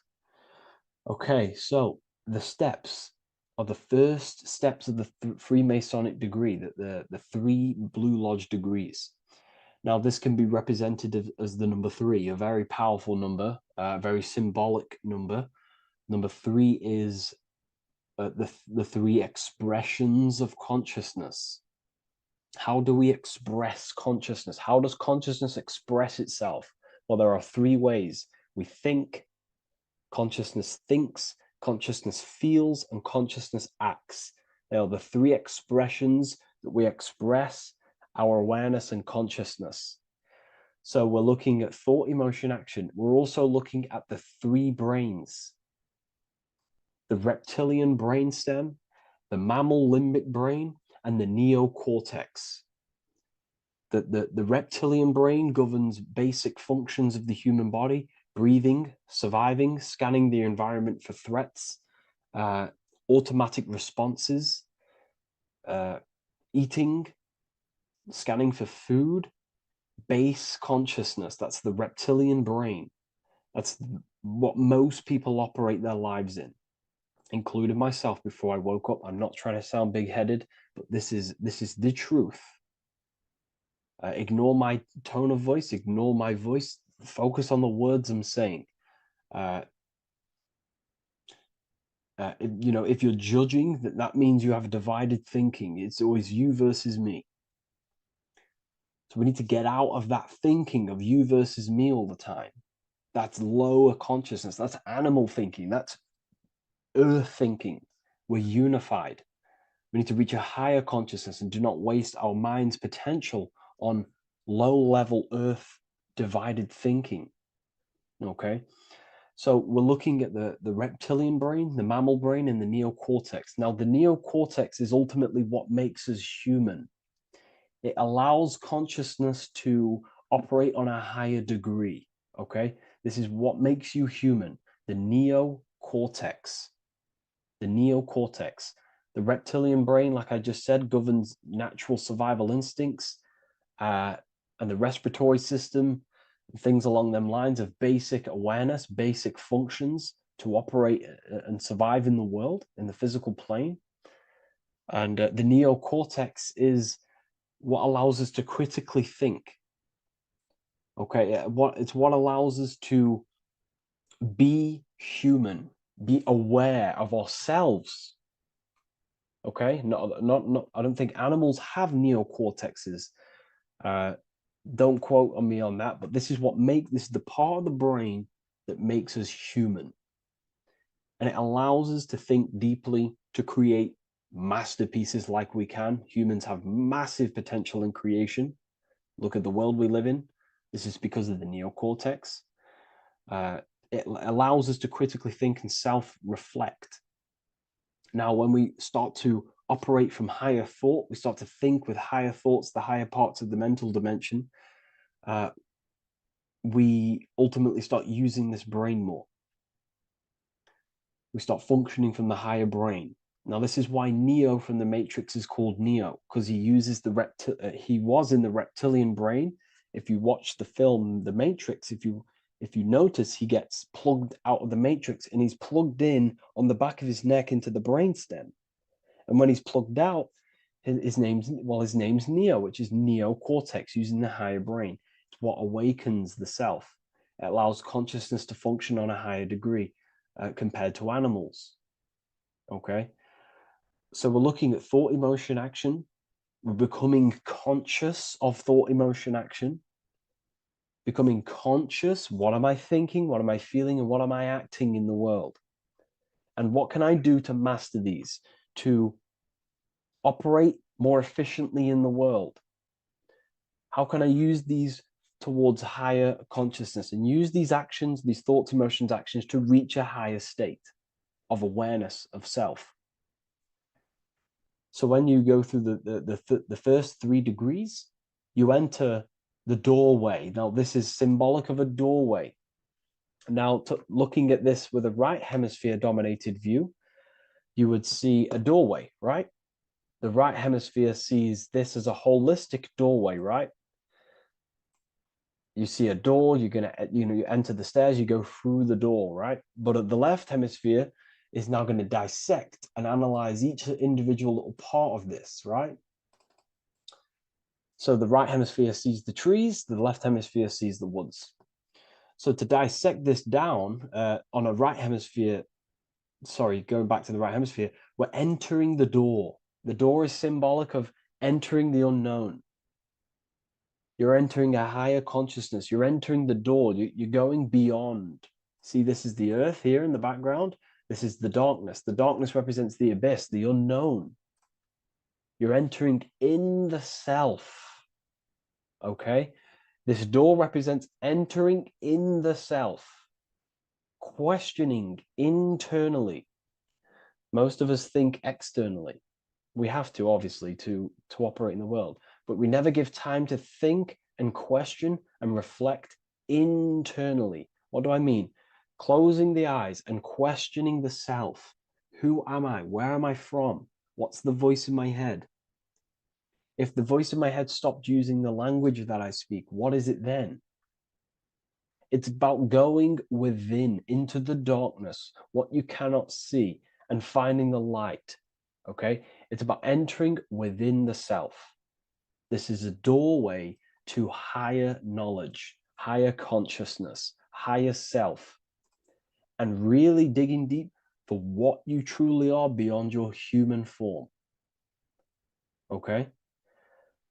So we have, most importantly, I'm not going to go over every single one of these symbols here. I'm going to go over this on a basic, well, not a basic level, a very detailed level, but it's not going to go over every single symbol. We have a left pillar and a right pillar. The left pillar has the sun next to it. The sun is more electrical energy. It's very dominant. It's a very powerful, masculine force. This represents the masculine quality of consciousness. The masculine qualities. We have many masculine qualities, such as actions, physical actions with the body. We have thinking. Thinking is a very masculine force.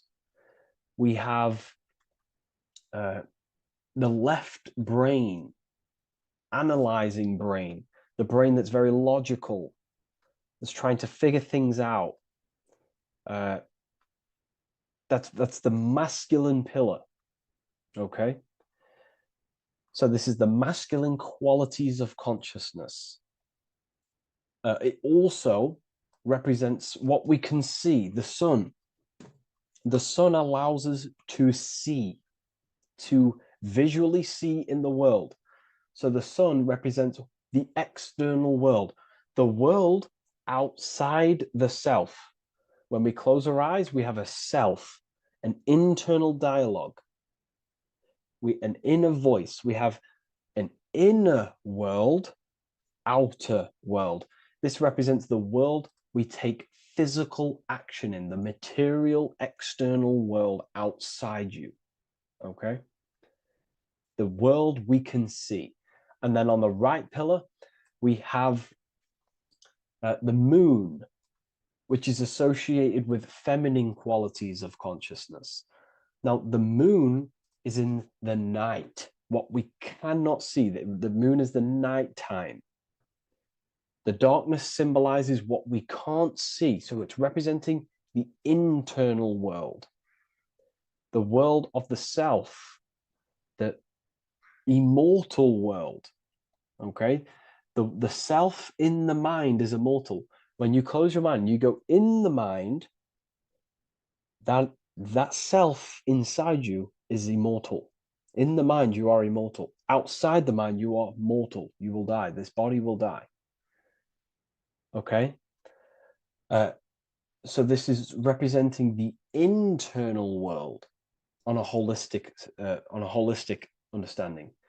It's also representing the right brain, the feminine brain. It's also representing intuition, emotion. They're linked. Intuition and emotion. They're a feminine force. Also, we're looking at the heart, the right pillar. So everything that is feminine falls under this right pillar. Now, don't get confused. I know a lot of people can get confused about what I've just said. So this represents the inner world, the outer world. It also represents everything masculine and feminine. So thought is, although it's an internal quality, it would fall under the left pillar, because thought is a masculine force. It's a penetrating force. So try not to get misunderstood with that. On a holistic scale, it's also represented inner world, outer world, and how they are reflections of each other. Now, these pillars, they're the same height, they're the same structure, but just different in sun and moon, which represents their reflections of each other. Their reflections, the inner world reflects in my outer world.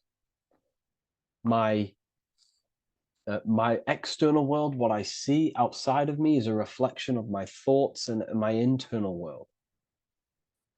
So the inner reflects the outer. The inner reflects the outer. As within, so without. So we're also looking at the right and left brain. I've already gone over that.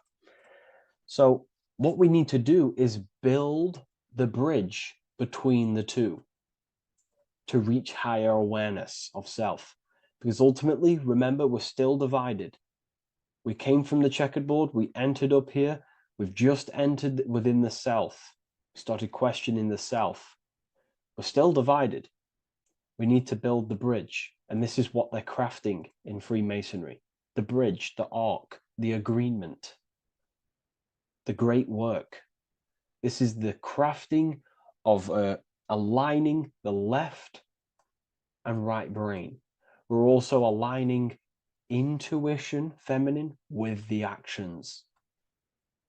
Because ultimately, the higher self is always guiding us. That's our true spirit guide. Our true spirit guide is our higher self.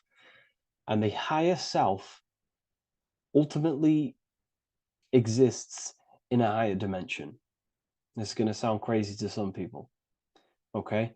But who you are is not your human body. And your higher self does not communicate through the language of the human material world. It doesn't communicate through English, doesn't communicate through thoughts. It communicates through intuition and communicates through dreams and symbolism. So it's all associated with the right pillar. This is the things we can't see.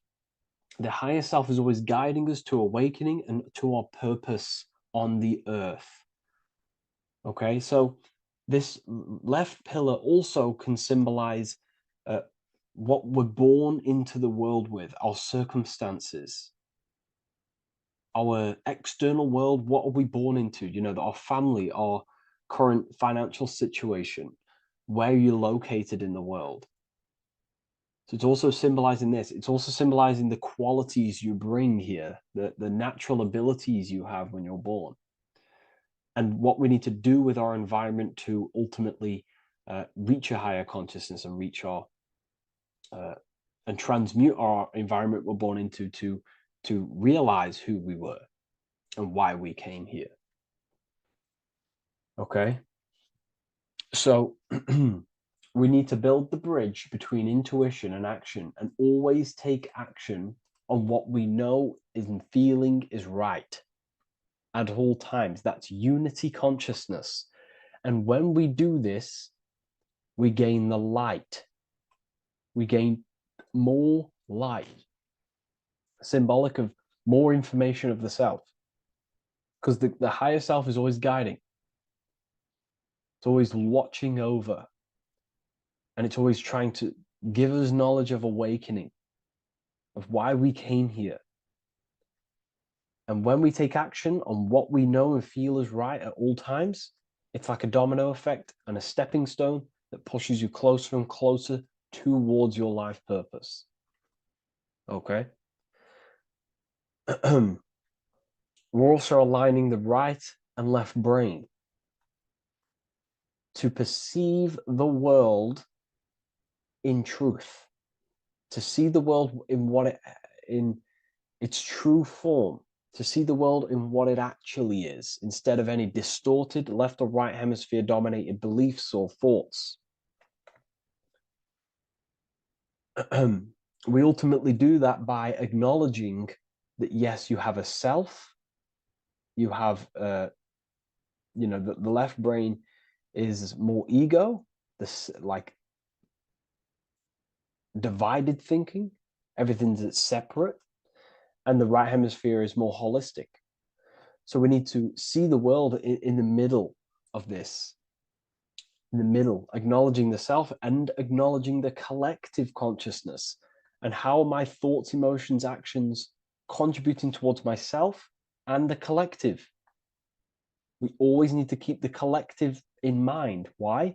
Because we are experiencing this world together. It's not just you. And your actions also have a ripple effect on the collective. We're experiencing the world as a whole as well. Yes, there's yourself and there's the collective. We need to think, feel, and act towards the collective and the self. So aligning our brain hemispheres allows us to do this. It allows us to think holistically and individually and see reality in this. And when we do align the left and right brain, what do? We gain higher insight, the eye. We build the bridge between the left and right pillars. We gain the eye. The eye is what? Insight. The eye requires light to perceive and see the material world. So this is symbolic. This is the inner eye, the inner self, consciousness. And when consciousness has light, which is symbolic of truth, knowledge, light is a massive symbol in Freemasonry. And light represents knowledge of self, information. And when we gain information and knowledge of self, when we align our left and right hemispheres, our actions take action on our intuition, we gain higher light, higher knowledge of self, ultimately. And this is why we also have the square and the compass. Okay? We have a square and compass here. The square and the bottom, base consciousness, also representing masculine qualities. This is the masculine qualities because squares are masculine. And the compass creates circles. So we have the circle on top of a square. Circles are divine. This is oneness. The circle is one line. The square is 4 lines. It's divided. So we need oneness over division. We need to unify the masculine and feminine qualities. Masculine and feminine qualities, okay? This is in the middle. because the compass would fall on the right pillar and the square would fall on the left pillar, and it's unifying. It's representing unification of these two pillars of masculine and feminine qualities of self to ultimately rise towards this light, out of the darkness and into the light. Okay. Let's go back. The G. This is very important. This is one of the most important teachings I could possibly give you about the G. The G is the generative principle, is what generates things. And the force within you that generates things is care and the heart energy. The heart ultimately expresses our actions. We think, if we care, we act. Everything in your external world is in front of you because your heart cares. You care about the video and gaining knowledge. You're now here watching this video. That's the care energy expressing actions. So in order for us to truly get out of this divided consciousness, we have to go through the G. We have to go from base consciousness, the square, divided, we go through the G, because we have to care. And if we care, we'll reach the higher mind and gain higher self-knowledge and master the self. You cannot do this if you do not care. And if you do care, you will take action towards it. If you're watching this and you don't actually truly deeply care, you won't take the action, you'll just gain the knowledge, which is ultimately useless. You have to take action on this knowledge. And if you do not, there's no point watching the video. It's difficult. It's difficult. It's not easy.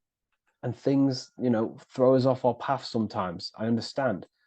I'm not saying I'm perfect, but we ultimately have to give care towards reaching higher knowledge.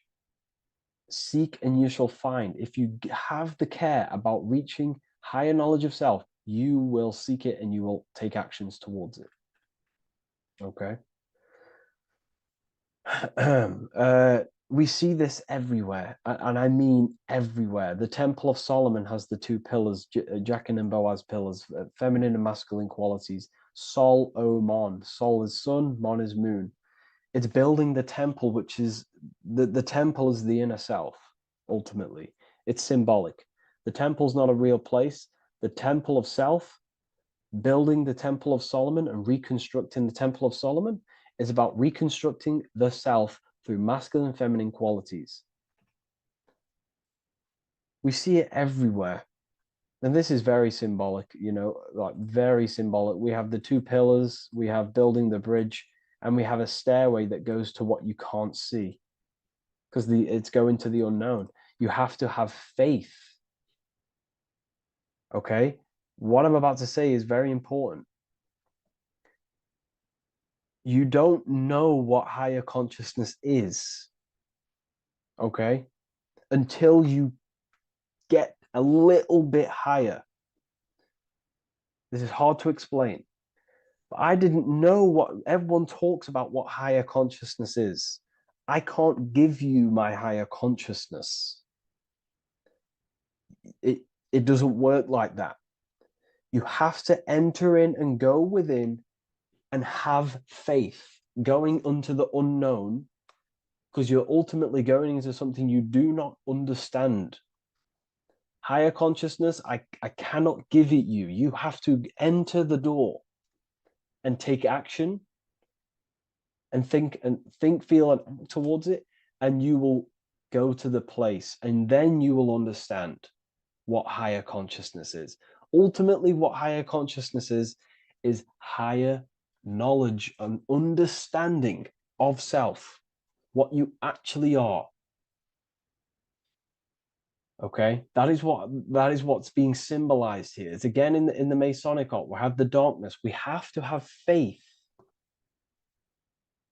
to leap into the darkness, into the unknown. We see this everywhere. Like, you'll see when I say this everywhere, and I mean everywhere you'll see this. Every doorway has this symbolism in the ancient world, because ultimately this is what it's about, people. The door represents going within into a new light, a new room, a new level of understanding of self. Okay. Here we have Astro World. Now this is obviously a darker aspect of this, but again, we have the two pillars. See you on the other side. That's the doorway. The other side. And I'm not going to break down, this ritual, but you can guess what I'm on about here. That's for the university, of course. I can't break that down on YouTube. It's way too deep. But there's knowledge out there that is so deep you couldn't even comprehend it with the current mind, even for myself. And this is the power of symbolism. The more you learn about yourself, the more these symbols reveal to you. It is a journey of self.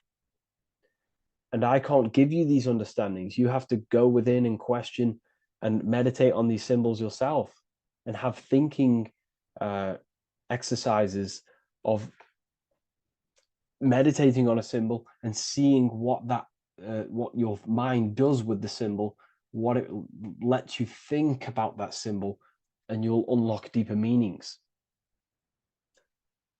I'm going to go over one more symbol before we end this. This is the hourglass, which represents time. Time, a very overlooked thing in today's world. We do not have unlimited time in this body. You have limited time. You will die. You will die.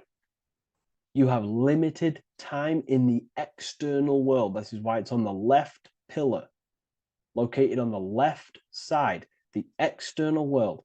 You are limited. The scythe represents you will be harvested. Your body will die. It'll be harvested. You will die, and you need to fulfill your mission here. You came with a purpose. You have to find that purpose by going within the self and questioning and taking action on what you know and feel is right. Unity consciousness, aligning thought, emotion, action. So if you wish to learn deeper insights, gain exclusive lectures, astral projection, self-mastery, I've just started a new section on mind control methods and how people are using this in society and becoming conscious of it. I've now opened 5 spots at a limited special price for Ethereal University. Use the code MIND, all capital letters, MIND, all capital letters at the checkout. And there's only 5 of these codes. Whoever uses them gets them. It's ultimately going to give you 20% off the university for as long as you're subscribed to the university. We go so much deeper in the university. Remember, social media is just the tip of the iceberg. Tip of the iceberg information. There are certain things I can't talk about, but I'll see you inside, and I hope you enjoyed this video. Please leave a like, comment, and a subscribe. Welcome to Revival of Wisdom. Today we're going to be breaking down Saturn worship and how the occult are linked in with Saturn. Okay, so first of all, let's start with the celebrities. All these celebrities are doing 666. Okay, covering the one eye, which also symbolizes the all-seeing eye, which is another occult symbol. But we're focusing on the 666, the 6 with the 3 fingers. Also, we have CERN with the 666 within their logo.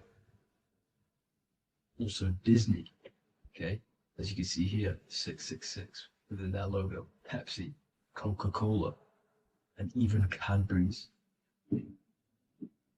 Monster Energy with the 666 in Hebrew numerals. Unleash the beast. So what is 666 to do with Saturn? Because on Saturn, on their north pole of Saturn, there is a 6-sided hexagon, okay? So Saturday is named after Saturn Day, the 6th planet. It is also the 6th day of the week and has a 6-sided polygon on its north pole, 666.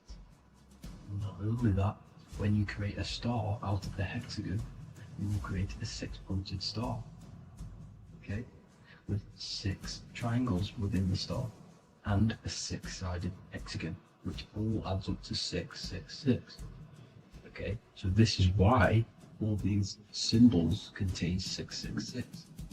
So why do they worship 666? Saturn. Because Saturn is the god of time and death, okay, and order and lessons. Okay, Saturn is a very cold and dry being. That is the 6th planet from the sun. Okay, Saturn represents the winter, which symbolizes death. Okay, because all nature dies within winter because the sun's not there. So it represents darkness and death. It rules the zodiac sign of Capricorn. Okay, so in the celestial cycle, Saturn is always opposite the sun. So it's the opposite of the sun. So they're worshipping this energy which is death-like. Okay, this god which is death and does not bring life. Okay, also is the god of time. Okay, also in the Roman and in Greek it's called Chronos. Okay, which is just a translation for time. It's also known as the Father Time, aka the Grim Reaper. Okay, the Grim Reaper. Keep that in mind. We'll come back to this. Here are some more logos with Saturn. Okay, NAG, Internet, Wi-Fi. Okay, all these occult logos all worship Saturn. They are a satanic occult. They worship this death god, this evil god. Okay, this is where the cube now comes in. Okay, because what colour is associated with Saturn? It's black, because it's the absence of light. It's opposite the sun. So black is the colour associated with Saturn. Each planet has its own colour associated with it. Okay, so when you make the cube, okay, as you can see here, the cube out of the polygon, it creates what? A black cube. Okay, and the Kabbalah, okay, Kabbalah means cube, Allah means the god, the cube god. These religions are secretly worshipping this cube god, the god of death, Saturn, Satan. It's the same entity behind it all. Okay, so also we have these black cubes in Australia, Denmark, all around the world, these black cubes, because this occult is worldwide. It's Saturn, Satan taking over this realm. Okay, also with this black cube, they walk around it like the rings of Saturn. It's around the black cube of Saturn with the rings, they walk around in circles. What are circles? Cycles. What is a cycle? Time. The time god. This is why it has a ring around it, because it represents time, cycles. Okay, and this is another depiction of Saturn, always depicted with this Reaper staff. Okay, keep in mind this staff, just like we associated it, aka the Grim Reaper. The Grim Reaper also wears a black robe, representing Saturn with the same staff. Can you see it? This is where it comes in. Okay, the same thing, look, the same staff with the black robe, black representing Saturn, the god of death. Okay, the Grim Reaper, Satan. Okay, also when you graduate from university, what do? You wear a cube on your head, a black cube with a black robe. This is Saturn worship. See, this is how Saturn, Satan, has tricked the world into worshipping him, not God, the sun, which represents God. So what is a corona? Because a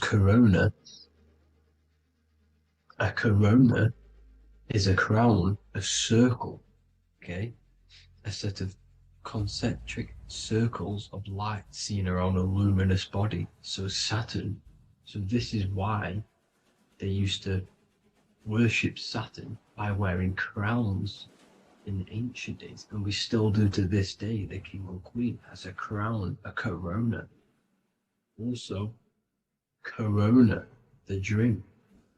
Corona adds up to 666, just like Saturn is 666. But like you see in the corona, you see the staff.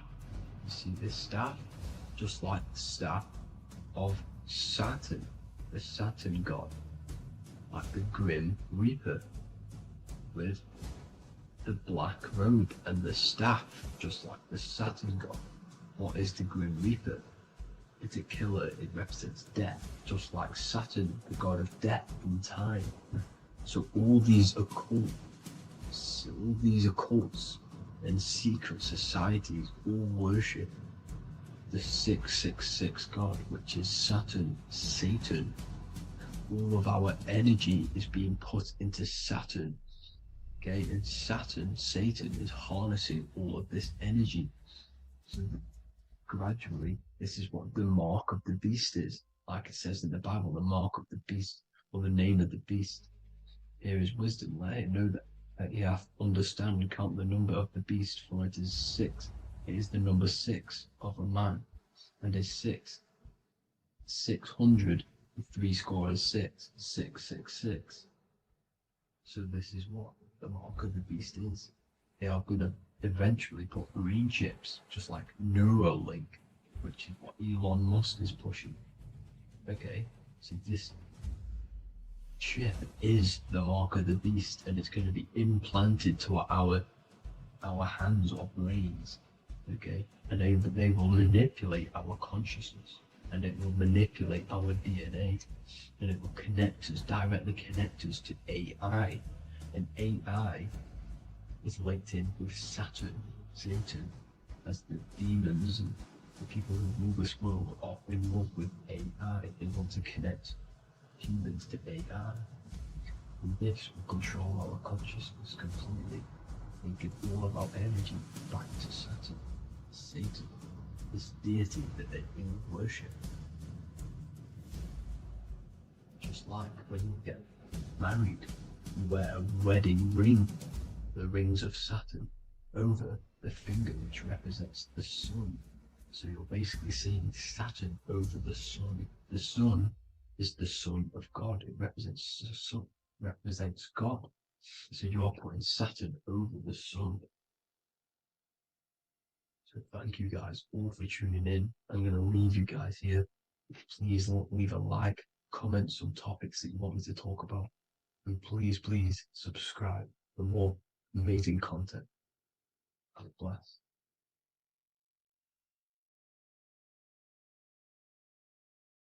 Do the elites actually worship Saturn? In this video, we're going to be discussing the occult and esoteric meaning of the 7 planets and the abuse of the Saturnic energy within today's world. This will help you gain a deeper understanding of reality, yourself, how you create reality, and what these 7 planetary energies actually truly are. In order to understand anything within the universe, we have to understand the law of correspondence, the law of as above, so below. There is one consciousness expressed in infinite forms. Me, you, the squirrel, everyone who possesses consciousness within this universe is an expression of the one divine consciousness, what we like to call Source, God, or the grand architect of the universe. We have to understand there is a large scale, but the large scale is mirrored in the small scale. If we look at lightning, this is a large scale. This is the macrocosm. Then we go a bit smaller to the trees. We see the same pattern. Then we look a little bit smaller into the human body. We see the same pattern of the nervous system. Then if we zoomed into the microcosm, brain cells, we still see the same pattern. This reveals the universe is a fractal universe. The large is reflected in the small. And this is the symbol of the Fibonacci sequence, which represents this as above, so below principle. The big spiral represents the macrocosm. macrocosm, but then this spirals into the tiny spiral. This symbol goes for eternity, never touching, never finishing. The large is mirrored in the small. With understanding this, we can realize that we are a microcosm of God. We are our own universe. We are our own world. Your body is the earth. Your mind is the mind of God, just in a smaller version. You are a drop in the ocean of the vast collective consciousness. With that being said, everything you see outside of you is inside of you. As above, so below. The 7 planetary energies on a macrocosmic scale are the 7 energies that form the physical world. The physical dimension is crystallized thought. Everything you see around you was thought made manifest. Thought imagined, then created in the physical reality. Therefore, these 7 planetary energies are 7 astral forces that create and weave the material existence. For example, if we look at a tree has 7 categories of consciousness, 7 creational forces that create the tree. This is the reason why we have 7 days of creation in the Bible. This is the reason why we have 7 days of the week for the 7 planetary energies. Monday is for the moon, Mars is for Tuesday, Mercury for Wednesday, Jupiter for Thursday, which is Thor. Thor is Jupiter. Venus for Friday, Saturn day for Saturn, Sunday for the sun. This is also the reason why we have 7 major energy centers within the body. The 7 life forces that flow through the body to give physical existence to the physical form. Man is a microcosm of the universe. With that being said, if we look at a tree is nature, and nature is the macrocosm, the creation of God's mind. And if we look at the tree, we can see 7 creational categories that go into create the tree. For example, the stem of the tree, the trunk, represents the sun. The root system, the base of the tree, where the tree grows out of, is Saturn. If we look at the fruit of the tree, that represents Jupiter. The smell, the look, the colors of the tree, that's Venus. How the tree communicates with other trees through the root system is Mercury, the intellect, the intelligence, the communication. The leaves of the tree is the moon. The defense mechanism of the tree, how it defends itself from infections and other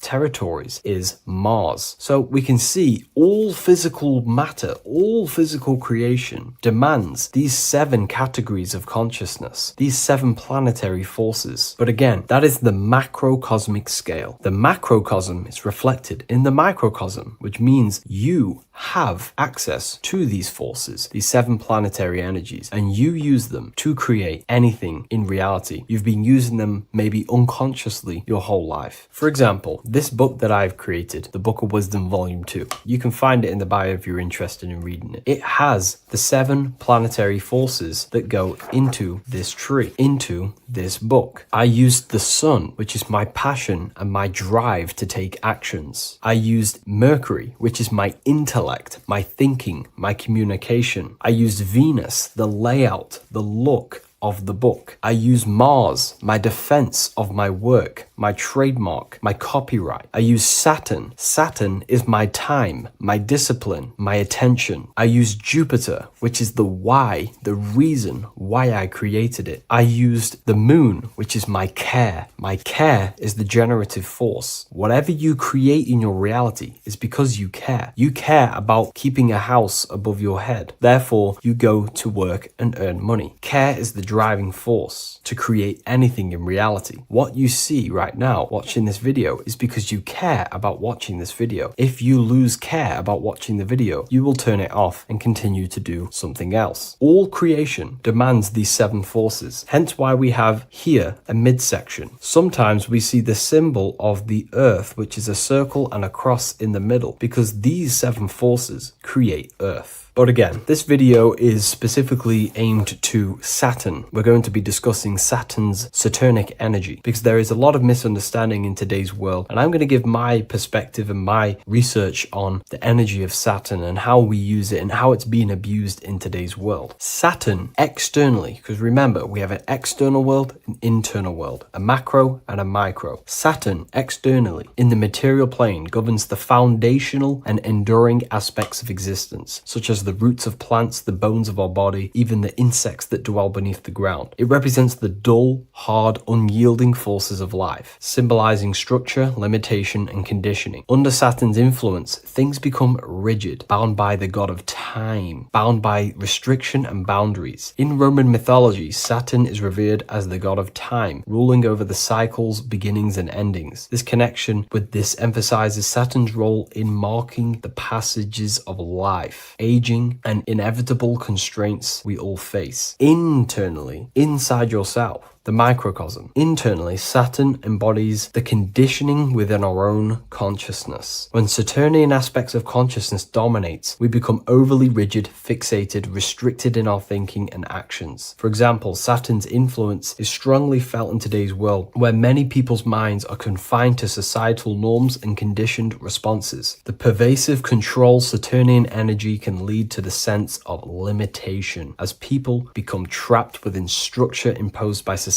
and power structures. However, we have to remember that limitation, there is dark and light. Limitation is not bad. This is why Saturn is connected to the god Satan. They are the same being. It's something that restricts, holds back, and keeps you limited, conditions and limits consciousness to its lower power. Saturn is a great teacher, guiding us through difficult life lessons that ultimately lead to growth and expansion and power. Although Saturn's energy is harsh and often challenging, it helps us to develop resilience, discipline, and wisdom. Yet in modern age, this energy has overpowered the minds of the masses, fostering excessive rigidity and limitation. Instead of being ruled by Saturn's constraints, we should seek to embrace more freedom, love, joy, balancing Saturn's lessons with openness and fluidity in our life. So like I said, Saturn rules law. Anything that is limiting or holding back, something that is a restriction or a wall. This is why we see judges wear black robes. The color black is associated with Saturn because Saturn rules over the nighttime and the winter time. Capricorn, they wear black robes. A graduate also wears a black robe with a black square cap on its head because black is associated with Saturn, restriction, limitation. University graduates wear this. Personally, not to offend anyone, these educational systems that we have in today's world are not here to give you power, to find you the power of consciousness or yourself. They are simply to restrict you, to keep the mind limited in a certain belief system. That's not to say the things in university are completely useless, but what I'm saying is it is a conditioning by the educational system. And if we actually look at the top of the hat, it's a square over a circle. And in Freemasonry, we see the compass on top of the square. In Freemasonry, we see the square underneath the compass on top of the square. The square creates squares and the compass creates circles. So this is symbolizing the square, which is matter, the circle, which is spirit, matter over spirit when it needs to be spirit over matter. This is a symbol of conditioning, limiting the mind into being locked in the five senses and base consciousness. Saturn's energy is keeping people restricted. This is why there is so much Saturn symbolism in today's world, because Saturn is anything to do with limitation, restriction, and time. All of the systems in place are to limit our minds, to keep us on base consciousness, only thinking in a limited box, only thinking and aware of the five senses. In base consciousness, in animal nature, one only thinks according to their senses. When they have a sense, their mind thinks. This is an affect state of consciousness. They're living in the affect. We need to understand that in base consciousness, we have no true power to create. We're simply living in cycles of affect. Now, what do I mean? The physical world is the effect. It's already manifested and cannot be changed. Our consciousness needs to rise to become a cause instead of playing around and being lost in the effect, to become a co-creator. And this is what the system does not want you to do. It does not want you to become a conscious creator. So they keep you in base consciousness, not giving you the awareness that you are literally a god creating a world right now. You are a world and you are shaping the world. Our consciousness needs to be mastered, controlled, and then we can become a conscious creator instead of running around in the world of illusion and effect. As above, so below. What happens in the mind happens in reality. We do not want to be matter over spirit, which means the external world over the internal world. We need the internal world to rule over the external. Saturn's symbolism can be symbolized as a black cube. The cube symbolizes this physical world because everything has 6 sides. We can move forward, backward, left, right, up and down. We are in this cube. This is why we say think outside the box. Thinking outside the box means to become a cause and not an effect. The mind needs to be a cause, an instruction center, and not just thoughts that are reinforcing the effect and lost in the effects of the material world. Instead of reacting, we need to become a commander. This is a symbol of conditioning and the physical plane. Black is dull, lifeless. The physical world is lifeless. It has no power to create. It has no power to do anything. It is simply a projection and an effect. You,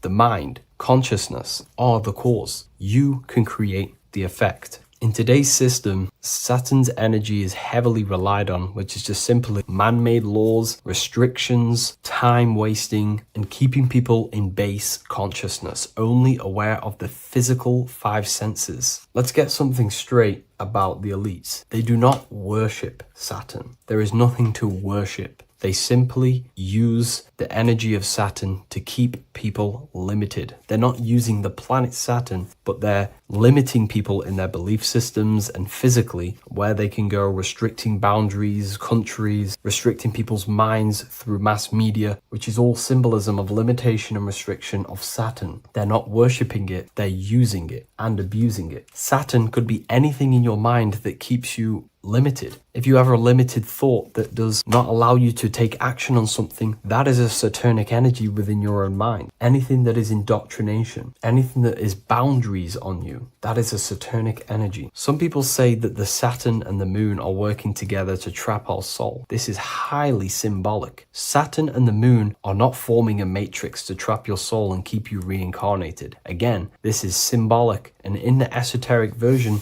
and understanding of this, we can see that they do have a relationship. The moon is our subconscious mind, and Saturn is restriction. If we have restrictions and belief systems in our subconscious mind that keep the soul locked and trapped only in these 5 bases, these 5 senses, then we will think and condition ourselves that we are only the physical body and never actually free ourselves from the material world and ascend. Saturn and the moon are not working together, but these are highly linked. By limiting the subconscious, we keep people stuck in base awareness, keeping them locked in the world of effect, never becoming a conscious creator. We have 2 spiritual currencies, time and attention. These are the 2 currencies that we spend. We spend time or pay attention. These are the 2 spiritual currencies that pretty much create our reality. And the system aims to hijack these 2 currencies from you, to limit you, to dominate you, so you do not become a conscious creator. So again, no one worships Saturn. It's simply just a symbol of limitation and restriction. Limitation has good and bad. Limitation can make us learn, overcome, become strong, disciplined, but when it's abused, it can keep people locked in base consciousness and stuck in their lower nature, never figuring out how powerful they are. You hold the power to shape a world. That's how powerful you are, to turn thoughts into physical existence. I'll see you in the next video. Please leave a like, comment, and a subscribe.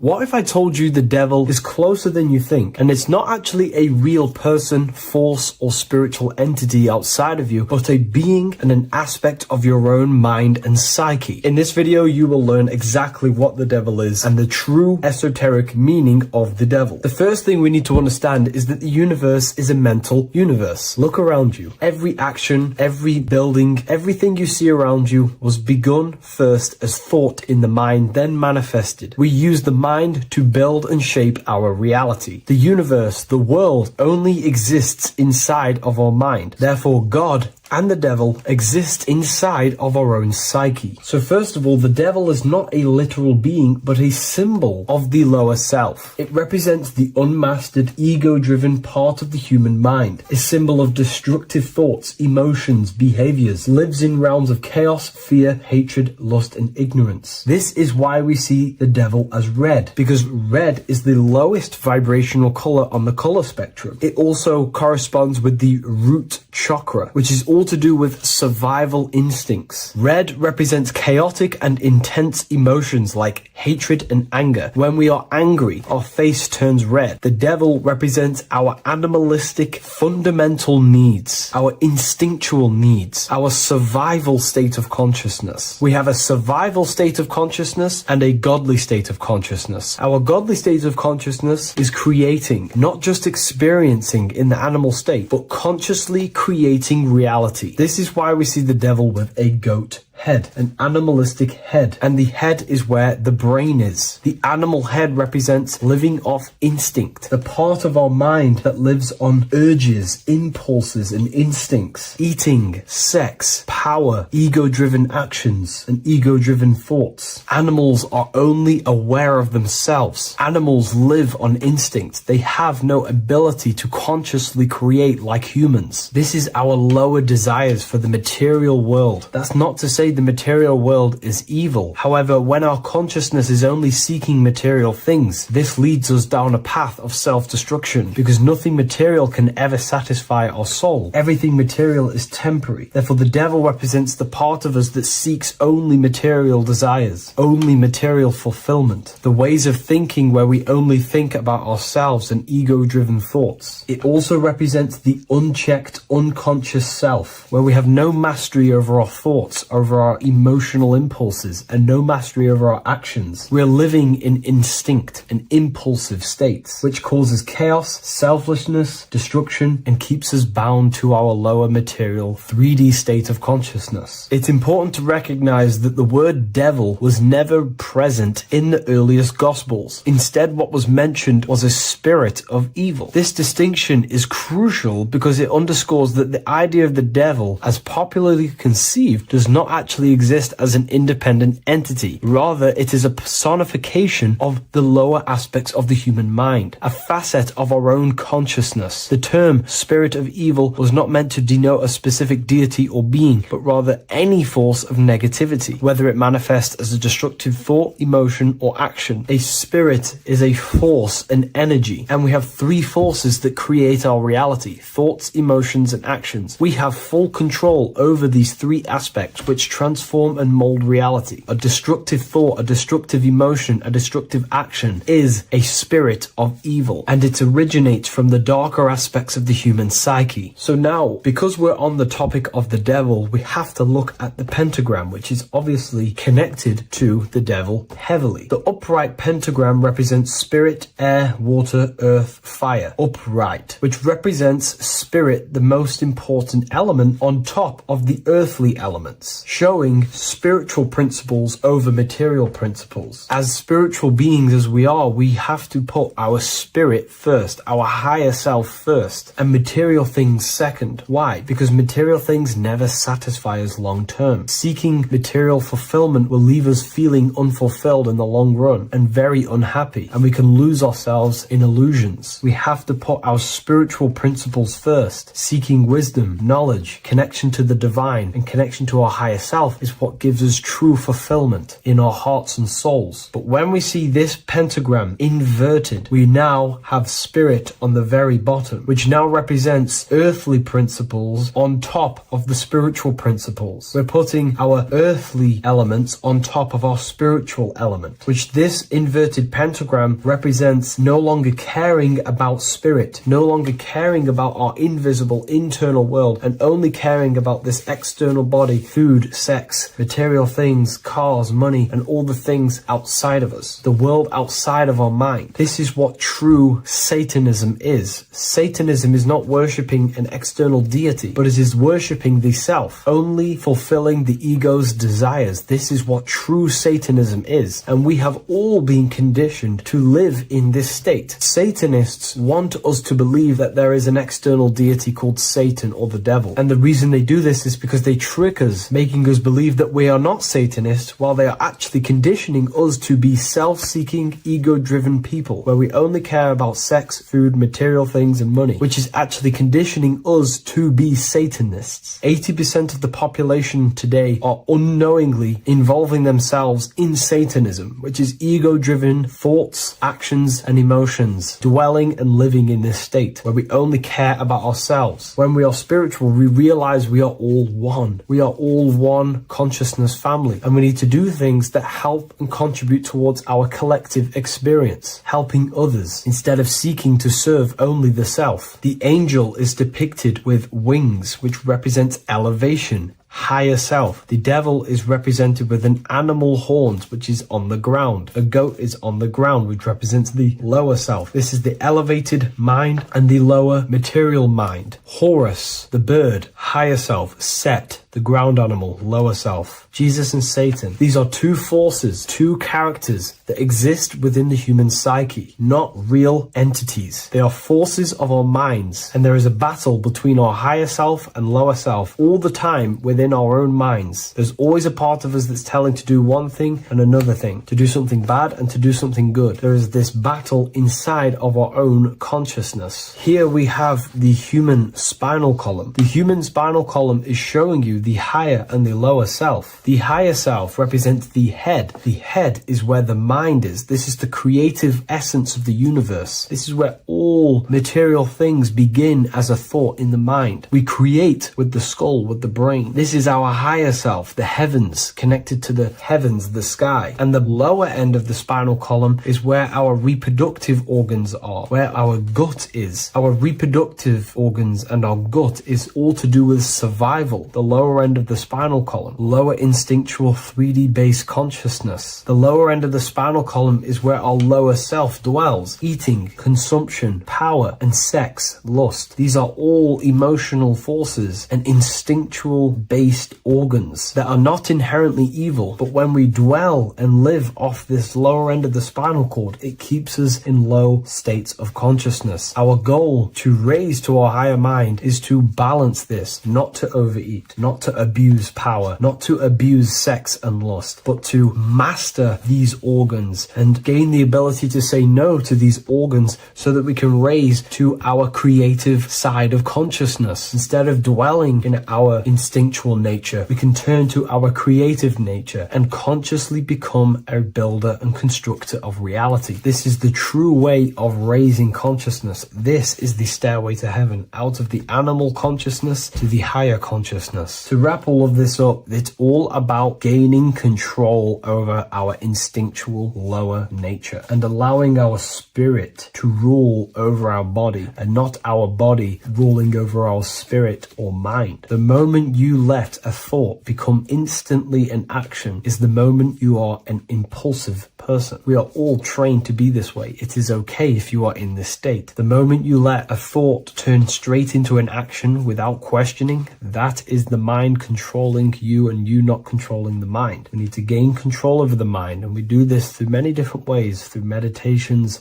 affirmations, and discipline. We slowly gain control over our minds, and once we gain control over our minds, we gain control over our thoughts, and we gain control over the attention that we give certain thoughts. We can then start to uplift our mind, our thoughts, out of our instinctual state to the higher mind. If you wish to learn more about consciousness, I'll leave a link in the description for the Book of Wisdom Volume 2.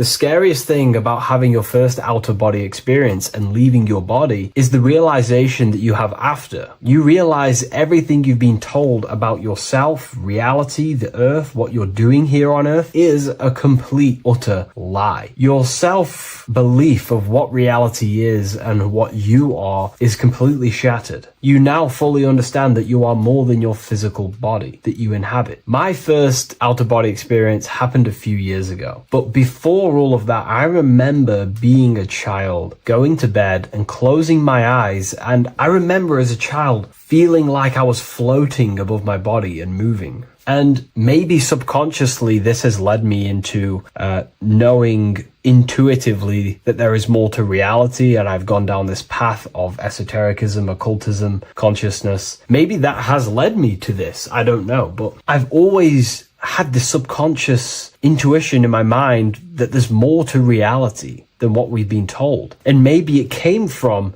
having these experiences as a child. And I'm pretty sure some people in the comments will also have that experience, feeling like you're floating when you close your eyes in bed as a child. I remember this very vividly. But a few years ago, I had my first out-of-body experience, and it completely shattered everything. And it confirmed to me that I am eternal, and there is so much more to the self, to consciousness. I then realized after my first out-of-body experience that our self is not just here in the physical dimension, it's existing in every dimension there is in the universe. However, our mind is focused primarily on this physical time space. When your mind is totally giving its attention and time to this particular time space, it locks in the mind or consciousness into that particular body of consciousness, such as the physical body, right? But for example, let's say you have a daydream and your full focus isn't in the present moment and your environment that you're in physically. Your mind kind of wanders off into a daydream, what we like to call it. That again is shifting time space. Your consciousness is 40% here in the physical plane, because your body's there, but then the other 60% is in this daydream, this imagination. So you're shifting time space, and what an out-of-body experience does is allow your mind to reduce that attention to the physical body and access attention to this altered body or dimension of consciousness. So I'm going to give you the story of my first out-of-body experience, because I know when I was researching this, I was always looking for personal stories about someone's out-of-body experience, and there's not many out there, to be honest with you. Well, based off my research, I couldn't find many. You find a few, but I'm going to give you my experience of my first out-of-body experience that happened a few years ago. It was early in the morning. I kept on waking up and falling asleep to my alarms. I went back to sleep after waking up for like the third time in the morning. When I fell back to sleep, that is when I had my out-of-body experience. It's also good to mention that I have been listening before that about podcasts, books about out-of-body experiences, astral projection, and things along them lines. So this was stored in my subconscious, this topic. And I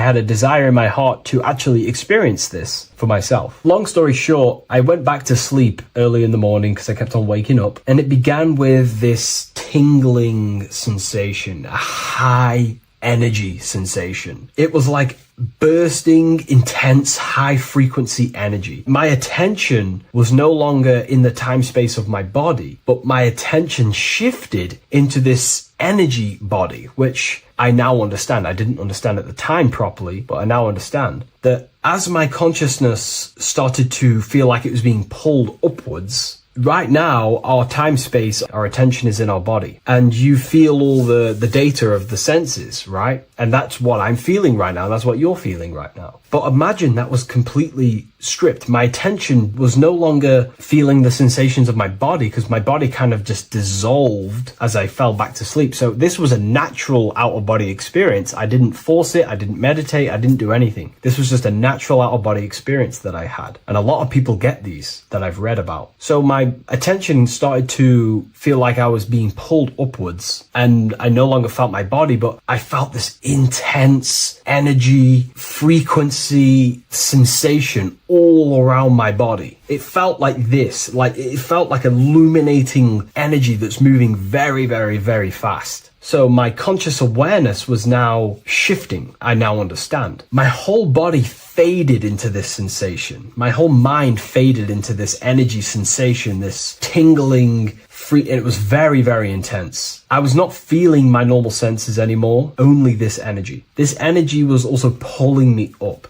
The more I was lifted up, the more intense the frequency became. So think of it like just a frequency resonator, how it just goes up and down, up and down. But then imagine the frequency resonator just going higher and higher and higher frequencies, and it would just get more and more and more intense. The energy was moving faster. This tingling was faster and faster and faster as I was being pulled up. Part of my mind began to fear this. My arms and legs grew very tense. I started to tense up because at this moment in time of the experience, I was very vaguely conscious. I was half there, half not. And as I was being pulled up, my physical body started to tense. And this is again when I started to feel my body again. But then I remembered what I heard out of body experiences is that you have to submit to the process. If you try and force an out-of-body experience, it will never happen, because an out-of-body experience is not truly out of body. What we're trying to do is trying to find a needle in a haystack. If you're trying to find a needle in a haystack, you don't go rummaging through the haystack to find the needle. What you do is you burn the haystack and then the needle reveals itself. It's the same with an out-of-body experience. We dissolve the senses of the body, so the body falls asleep, but the mind stays awake. As soon as I let go of this fear and I let go of the tensations in my body,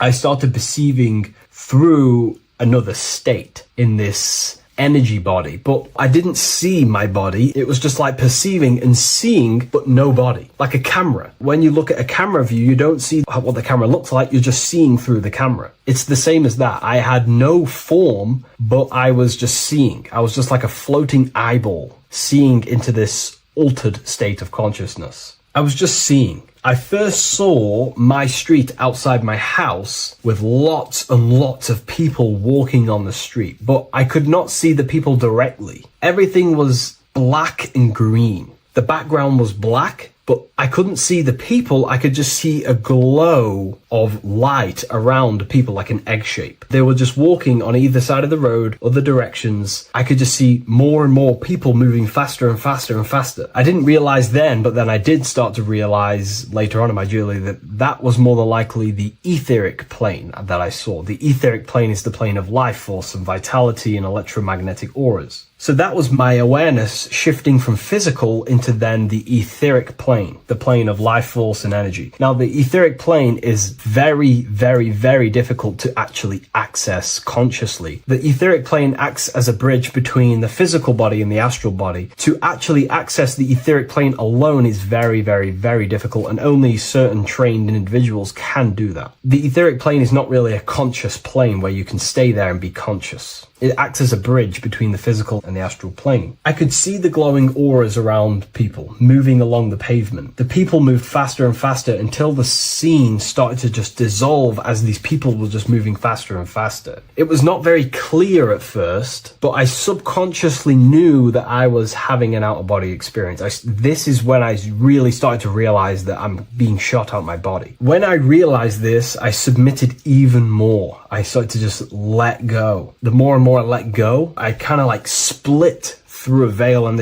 everything became super clear. Before, in the etheric plane that I think it was, the ethereal plane, things weren't very clear. I could only just see glowing auras. However, as I split through the veil of the etheric, this bridge, this place that I was going to, I then split and everything just came super, super clear. I was floating in the sky. I subconsciously knew that I was having an out-of-body experience when I realized this. As I was still being lifted upwards, I then split through the layer where everything just suddenly became super clear. But then I was awake, fully conscious, but I was not in my body. I was just like a camera in the sky. I had no body, no form. I could just see. When I entered this plane, there was some sort of voice guiding me through this whole process. It was a male voice, and it was basically guiding me where I was going. It was telling me what I can do here. This voice was pretty much saying, you can fly, you can think things into reality, you can do this, you can do that. While he was saying this voice, there was no being around me, but I felt a presence of another being, but this voice was just speaking to me mentally. Like, you can't hear it, but I just knew what it was saying.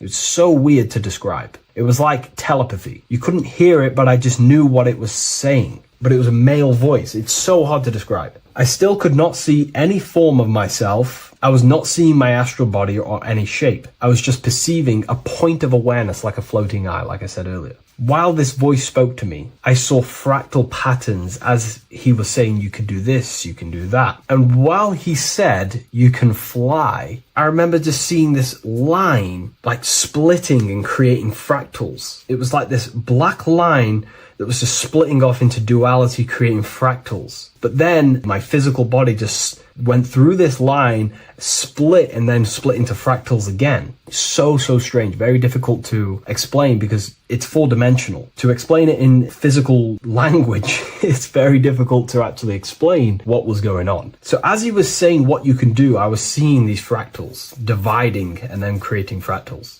When he says you can think things into reality or something along them lines, my awareness just did a full 360 as if I did a backwards flip. I had no conscious control over this. That's something that you later develop as you keep having these out-of-body experiences. Your first out-of-body experience, you probably won't be able to control what's going on, but you will have an out-of-body experience if you seek them. I could see all around as I rotated. I looked all the way down and then back to my original angle and point of awareness. During that rotation, when I started to turn upwards to do the backflip, I looked up and it kind of looked like the sun in the sky. It was very dark and gloomy. I think now I know that was more than likely the lower astral plane because very dark and gloomy. And it was very kind of dense there. I looked up and I could see this. It was like the sun, but it was white, pure white light. And it was shining down over the astral plane. And that was the only light in that place. That's why it was so dark and gloomy there. And I then realized in that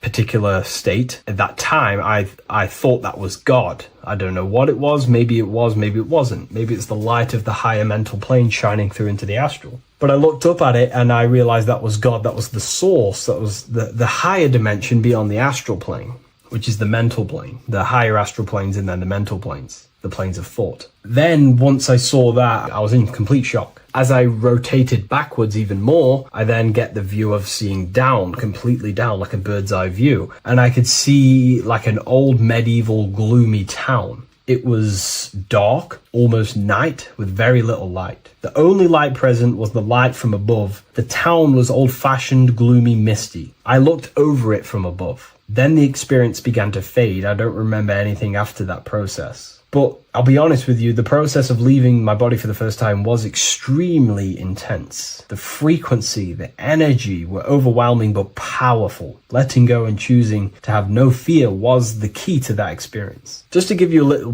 bit more wisdom on what I actually experienced now, what I realized what was happening, I now understand that the voice that I was hearing was not an external being guiding me. It was actually a higher aspect of myself, a part of my own consciousness that is not focused in the time space of the physical world. My physical mind is focused here in this timeline, but once I exited this timeline and focused elsewhere, the higher part of myself guided me towards that experience. This higher version of ourselves that we call the higher self is a higher dimensional being, but we're just unconscious of it. This being exists beyond our ordinary thinking mind. Our self exists everywhere in the universe, and we can unlock higher versions of ourselves as we progress on our journey of awakening and self-realization. Because let's say right now, only 10% of your awareness is actually in the physical plane. Science tells you that 90% of you is actually in your subconscious mind. 10% of your awareness is your conscious mind. So there's 90% of you that your conscious mind is not aware of. But our conscious mind becomes so addicted with the physical world and distracted with the physical world, it just gets totally locked in with the physical.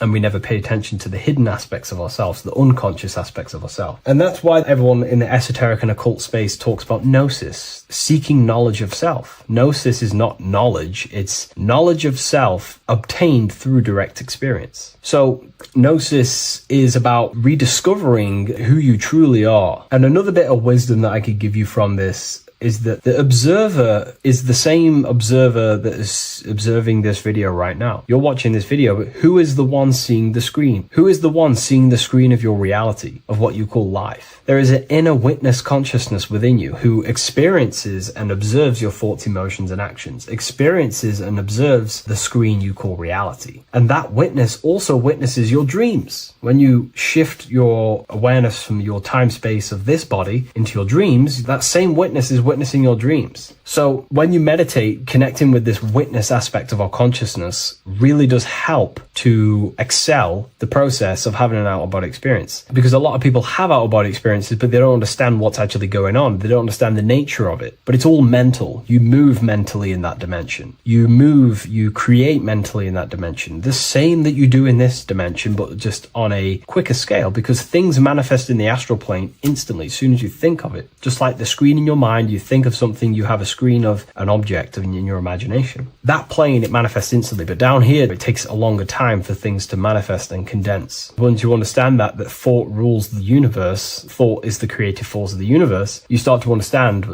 these different dimensions and these experiences that you have. But really connecting with that witness consciousness, that part of yourself that observes everything, really does help with excelling the process of having an out-of-body experience, or mystical experiences, or lucid dreams. Because connecting with that witness consciousness just makes you more conscious. Even in your physical life, staying conscious. Most people aren't conscious. They think, feel, and act unconsciously throughout their day, and they unknowingly create their reality. Connecting with that witness consciousness allows you to actually stay conscious over your thoughts, emotions, and actions, because they are giving birth to realities. That's pretty much my experience, my first out-of-body experience. What that did for me was make me so much more confident and powerful. Most of my fears just disappeared overnight. The fears of death, the fears of unknown, the fears that I had of things shattered, disintegrated, because I understood that I am eternal. No one can use death against me to control me, because I know I am eternal. I now take riskier actions because I know I am eternal. I know that I will never truly disappear or die. So it really, really does help you, and it gives you a lot of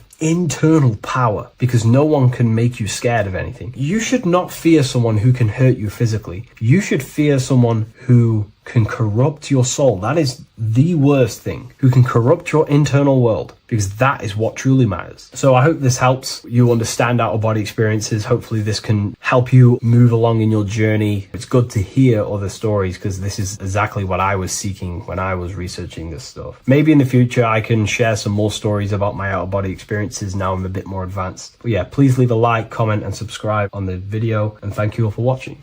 By the end of this video, you will understand the 3 expressions of consciousness, how to use them to create the life you truly want. You'll discover the hidden meaning of the word God, the secret power of the number 3, and how consciousness itself is the key to your reality. We have 3 main expressions of consciousness. We think, we feel, and we act. God is 3-fold. It stands for generator, operator, destroyer. The generator is the mind. This is what thinks, generates ideas. This is the beginning of all creation. This is the first expression of consciousness. It is the first form of consciousness, not a physical form, but a spiritual form. Then we have the operator, which is emotion. When we think something, if we have care or any emotion towards it, then we take physical action. The body, the destroyer. We think, we care, we act. Thoughts and emotions are the 2 spiritual forces which merge together and give birth to actions. Think about it. Why are you watching this video? Because you had a care to watch the video. Therefore, the reality in front of you is because you had a thought, you had a care, you took action to express that reality. Everything goes through this 3-fold process. This is why we say, follow your heart, because the body does follow the heart. We think something in the mind, we feel something in the heart, and the body takes action towards it. Everything operates on the care energy of the heart. The body follows the heart. If you do not care about something, then you do not act towards it.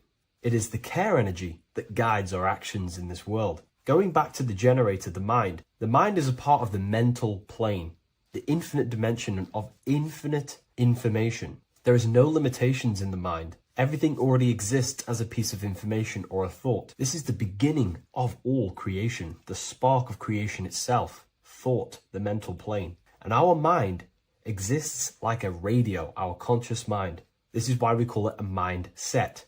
What we set our mind onto through attention, mental attention, whatever we set it on, we receive thoughts that are very similar to what we set it on. The mind is like a radio, and whatever we tune that radio to, we receive that frequency and play that song.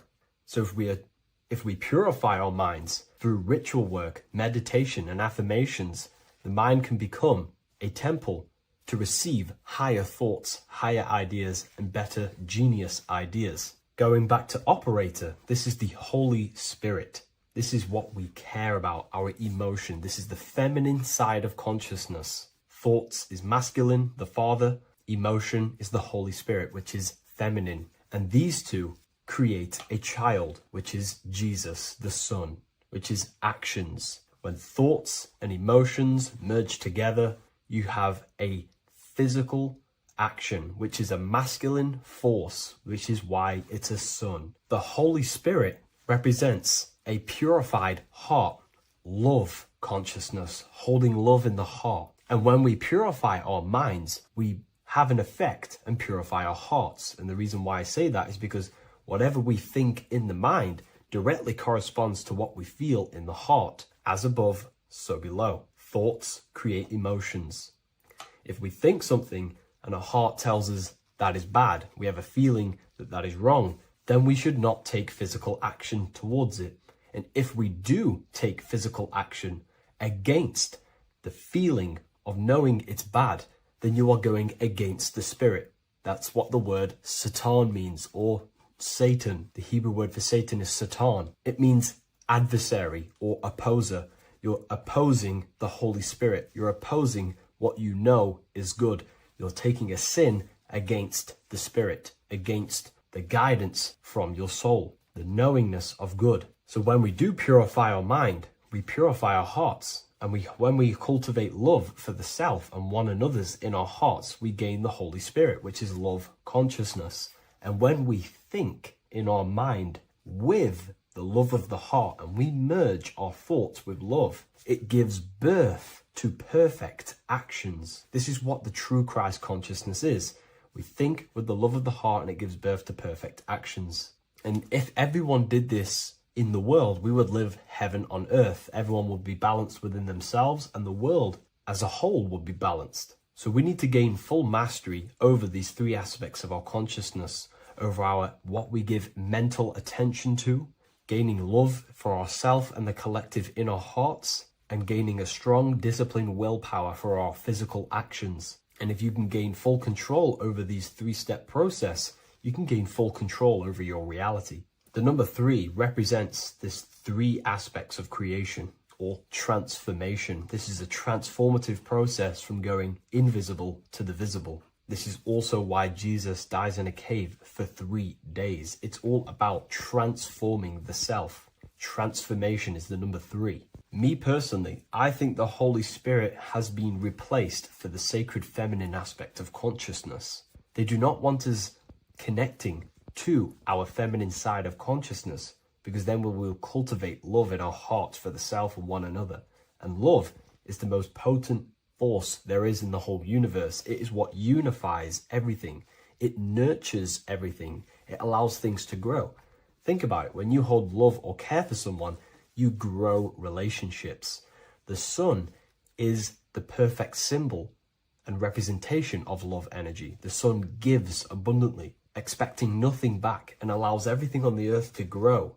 It's a caring, nurturing, feminine force that allows things to grow and unify and come together. In today's world, we mainly have thinking and acting without emotion, without care, without the judge of our hearts. It's all about gaining unity consciousness. We think, we care, true care for one another and the self, and we act. And if you align these 3 forces towards something, your business whatever you're trying to create, you will fully create that reality, because these are the three forces that you can use to generate a reality. You can do ritual work to create care in your heart about something, and then you will take more action towards it. The book I'm using here is the Book of Wisdom, Volume 1. You can get this paperback or PDF on my website. So I hope this video has helped you. Please leave a like, comment, and a subscribe on the channel if you like the content. Let me know what you think about the Holy Spirit and if it is covering up the feminine side of consciousness in the comments section. Hello, everyone, and welcome to another lecture inside Ethereal University. In this lecture, you will learn about the death process and how to prepare for it, and why that preparation is so important. So let's get straight into this. You must understand, as a spiritual creature that you are, you have a visible nature and an invisible nature. You never truly die. You are an eternal soul experiencing a temporary physical world. The inner world of thought and emotion is eternal, while the outer world of matter is mortal. Everything that is seen is mortal. Everything that is unseen by the eyes is immortal. When you die, your external physical world will be stripped away, leaving only your pure consciousness in its raw form, drifting within the astral plane. So here you see your physical external body and your internal world. And your internal world is your state of consciousness. It's your state of consciousness. Your thought and emotion is one overall state.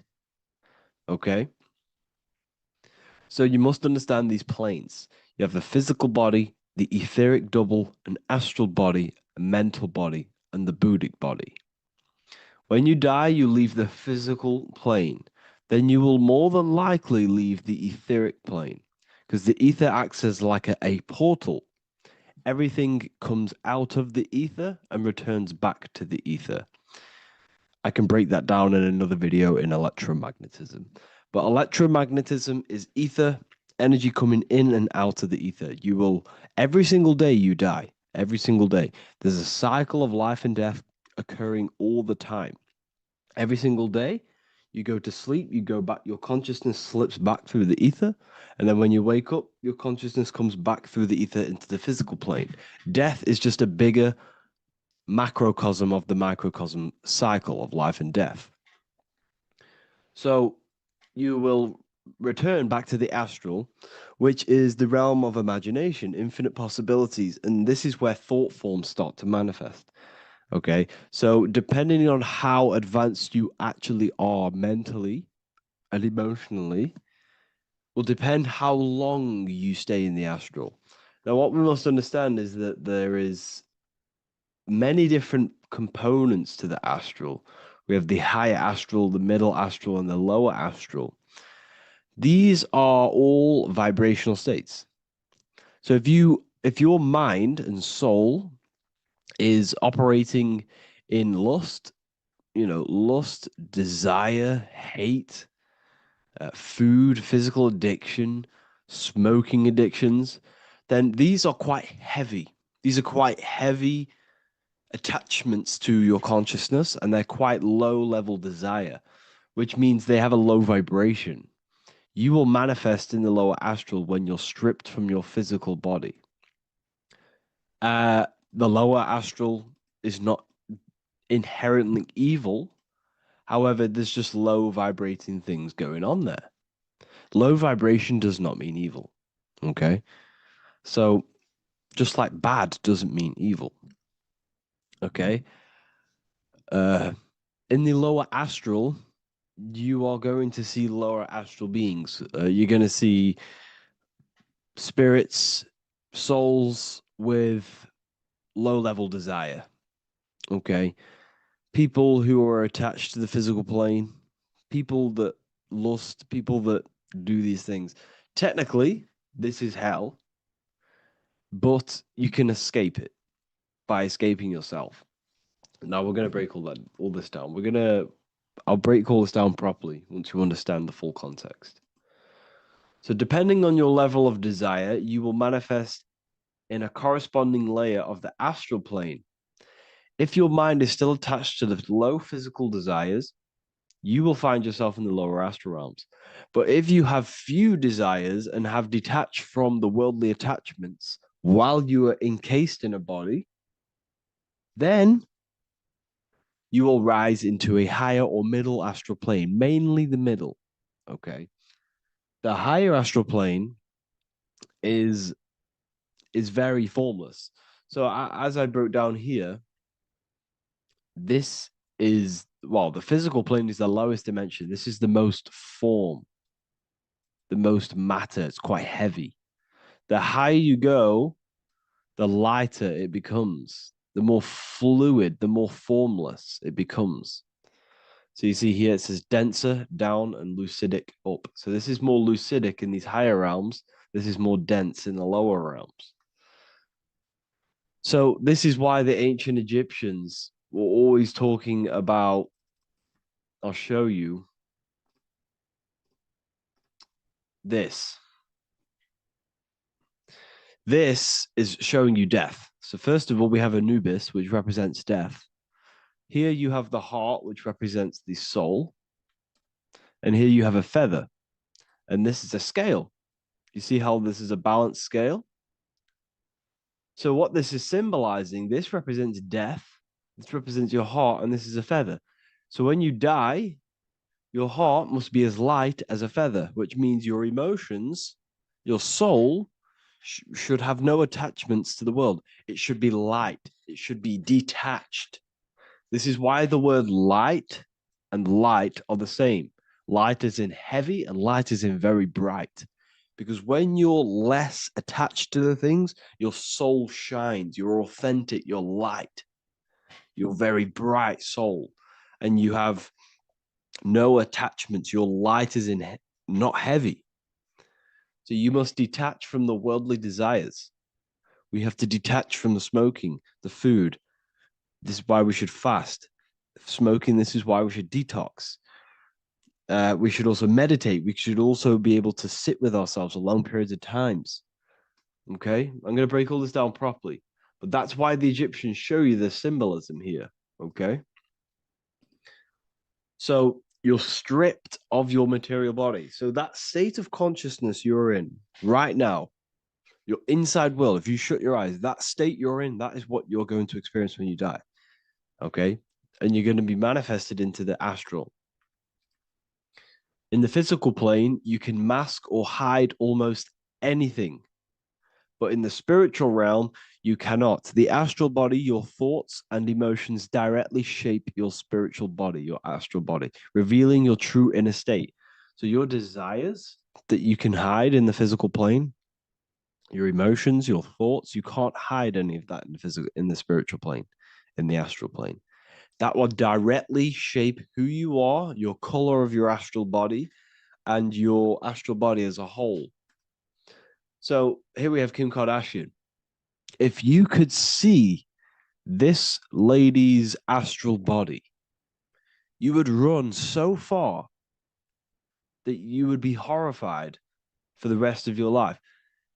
If you could see their spirit, their astral form, it would be horrific, because their mind is so attached to, physical things, so attached to desire, money, fame, worship, power. These people do not want to die. These billionaires and millionaires will never want to die. They will do whatever they can to stay alive, because they understand that when they die, they have to face themselves. They have to face their inner world. And their astral body, their true authentic self on the inside, is horrible and horrific and so low vibration. So this is where it comes in. You must be as light as a feather. This is what the Egyptians are showing you in their artwork. Your soul must be as light as a feather. In order for the soul to ascend to a higher plane and not look at that physical plane and say, I want to go back, or I want to desire things down there, you must detach now and prepare for death. Hell is not a place. It's your own personal suffering born from within. If your mind and soul are deeply attached to mental fixations, emotional wounds, and physical addictions tied to the material world, that pain will follow you into the astral. This is your true judgment day. You judge yourself when you die. You see your authentic self. There's no hiding. Right. Imagine right now that you that everything you cling to was stripped away. No matrix, no electricity, no food, no TikTok, no phone, no possessions, no distractions, no one else. Could you sit alone with yourself for just 1 hour? Could you sit alone with your thought and emotion? That moment of truth is what you must begin to prepare for. Could you sit alone with yourself? Can you sit alone for long periods of time and just think? And if you cannot, then you're running from your internal world. You're running from your thoughts. You're distracting yourself from your thoughts. This is what we must address. Now, don't feel bad if this is you. We've all have problems. We all have internal problems. But this is what we have to face directly in order to prepare for life after death. We must meditate for long periods of time. Not even meditation. We should be able to sit with ourselves with no distractions and just think. This is what the people of the past used to do when we had no technology. People would sit and think for hours. This is what we need. Because if you cannot sit with yourself, imagine sitting with yourself with no physical body. That's the level that's going to happen. And we need to prepare for that. The soul and mind must become as light, as weightless, as radiant as a feather to ascend to a higher plane and move beyond the physical life. To rise, they must release heaviness, attachments, burdens, fears, and desires. The lighter and brighter your inner being becomes, the more freely it can rise into a higher state of existence. Ascension is not about going somewhere, it's about becoming something pure, clear, and luminous. Okay, this is very important. Very, very important. We must detach from the worldly things. So enough of that. How do we do it? How do we attach? How do we prepare? Number one, you must detach from the material things. Start loosening your grip on things, possessions, titles, even identities. They are temporary. Appreciate them, but don't let them define you. Let nothing outside of you define you. Nothing. Your name is not you. Your job is not you. Your reputation is not you. Your bad past is not you. Your good past is not you. Your business is not you. Everything outside of you is not you. Now, what I'm saying is, I'm not saying go full right-hand path and never care about anything physical, never care about your family, don't love your family. I'm not saying that. What I am saying, love these things, love these outside things, but do not become attached and do not let them define you. You must be okay with losing anything that is outside of you. You must be okay with that, because you must understand the physical plane it's promised that everything is temporary. Everything is temporary in this plane. So don't ever think it's going to be there forever, because it's not. And you must remind yourself, not remind yourself, but I think about this sometimes when I start becoming a bit attached to work and stressed. I just remind myself that this is temporary. I'm going to leave this world one day and I'm not going to care. So you must have the balance. Okay. The balance is key. You can go down that right-hand path and just fully cut off from the world like a monk and shave off your hair and disconnect from the physical world. You can do that. That's not wrong. There's different paths in life. You have the left-hand path, purely physical. You have the middle path, which is balance between the physical and spiritual. Then you have the right-hand path, which is monk mode, where you fully disconnect from the world. They shave their hair off to disconnect from the physicality. They meditate for long periods of time. This is what they're doing. They're preparing for death. Monks prepare for death. They understand this. They understand that you don't die. Your inner world is the true world. The inner world is the only world that exists. Everything outside of you is an extension of you. Number 2, cleanse the mind. Watch your thoughts. Are they rooted in fear, anger, regret, or craving? Meditation, mindfulness, and inner reflection help purify the mind. The cleaner your thoughts, the lighter your spirit. So your astral body is formed by your thoughts. It's formed by your emotions. If you sit around thinking about eating all day, you're going to have a very heavy astral body. It's going to manifest in the lower planes. But if your mind is thinking about good things with good intentions, love, knowledge, expansion, you're going to manifest even the middle or the higher. And there are ways to even ascend out of your astral body. Yes, you can ascend out of your astral body and out of the mental body, but that's all very advanced, and I'm not going to teach that yet. I'll make another video on that, but you can ascend from them bodies. The astral plane is not the end. You can keep ascending as a soul until you're left with just the pure essence of the soul. But we're going to, anyways, cleanse the mind, reprogram the limiting belief systems, let go of mental attachments. And the way you do this is by getting a piece of paper and writing down every single attachment that you have. And you're going to realize, dude, there's more than you think. Okay. We have to detach from these. We have to. 4, practice presence. Can you sit in silence with yourself? The more at ease you are with your own inner being, the less you'll feel death. The afterlife is just an extension of your inner world. It's so important. This is so, so important. Can you sit with yourself? If you cannot sit with yourself, you have some inner work to do. You have some thoughts to address, some beliefs to address, and some feelings to address. Okay, so practice sitting in the present, meditation, or just literally sit there and try and be okay with yourself. And if you can't be okay with yourself, then there's something you need to address, whether it's a belief system, whether it's an emotional trauma, or something. This is what we must reshape, refine, and let go of. Live truthfully. Speak and act from your soul, not from fear or ego. The more authentic you are, the more aligned you become with your true self, which carries beyond this life. The ego is your mind's perception of itself while being incarnated in this world. It's been shaped by your experiences, your thoughts, your beliefs, and your emotions. So your ego is basically this false thought form that you've created.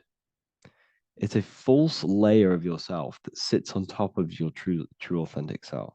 It's basically your physical character. When you were young, you had no ego. You were pure. You had a pure consciousness. But then as you grew older, your ego started to grow, and it still is growing because it was shaped by experiences, things you've gone through, things you said, things you believe, things you think. It's created by you, by your mind. And the ego is close to the word echo. The ego is the echo. It's an echo. It's a layer. It's a false identity. It's a false layer that sits on top of your soul. And if you don't get rid of that ego, if you don't know how, well, not get rid of it, but balance it. If you don't know how to rise above that ego and you die, it's that ego that's going to be pulling down when you die. It's that ego that's going to be your suffering. Okay. 7, connect with the divine, whether through prayer, meditation, tune into something greater than yourself. The connection is the soul's compass beyond this world. If you can meditate and rise above them clouds of thought, that's the soul, that's the observer. We must connect with that. Okay, this will definitely help with just allowing yourself to connect with your true self. Meditation's great because you can just fully detach from the world. And the more you meditate, the more you can prepare for death. A powerful way to cultivate detachment is through daily detachment meditation. done either at night or in the morning or the first breath upon waking. Or do this as many times as possible per day. Start by physically grounding yourself in the present moment. Say out loud, I am here right now, nothing else matters. Let that phrase draw your awareness into the now. Just keep saying it until you're present. Then begin to slowly list everything you identify yourself with, one by one. I am not your body. I am not my body. I am not my name. I am not my possessions. I am not my house. I'm not my children. I'm not my everything. I am not my thoughts. Release each layer gently. Imagine, if you want to, if you have a good imagination, imagine placing these things into a big box. Placing your body, placing your name, placing your possessions, placing your house, your car, your thoughts, your beliefs into a box, and then shut that box. If you have a good imagination, do that. That can help. And you'll be left with yourself. And you're not even that. It goes even deeper. Eventually, you'll reach the mind itself. Detach from the language that the mind is even using. Now, that's very difficult. And not many people have ever thought about that, and they've ever even been there.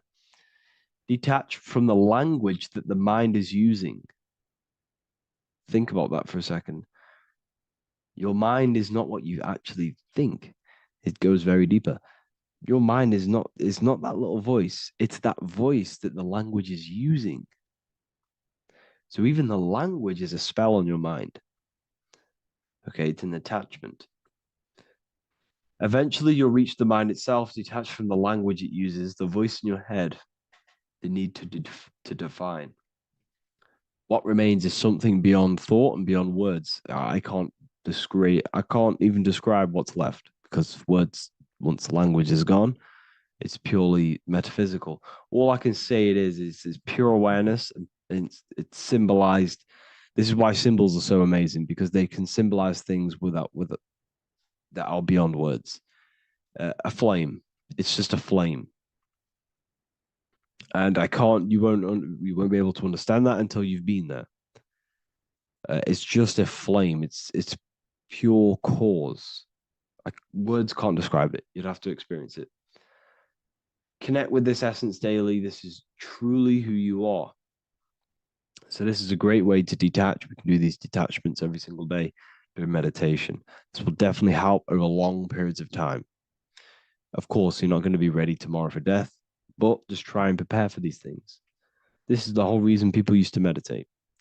It's the whole reason why people do these spiritual practices, because they understood that this plane is temporary and your soul moves on from this plane.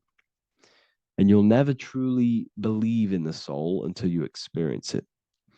So I can show you these things, but you must go out and experience it. The soul is real, but you won't understand unless you cast off everything else. Okay. So I hope this video helps. It's a very deep video. I'm going to be making more of these stuff, of more self-mastery. And of course, we've made the self-mastery section now. So I'm going to start filling up this place with lectures.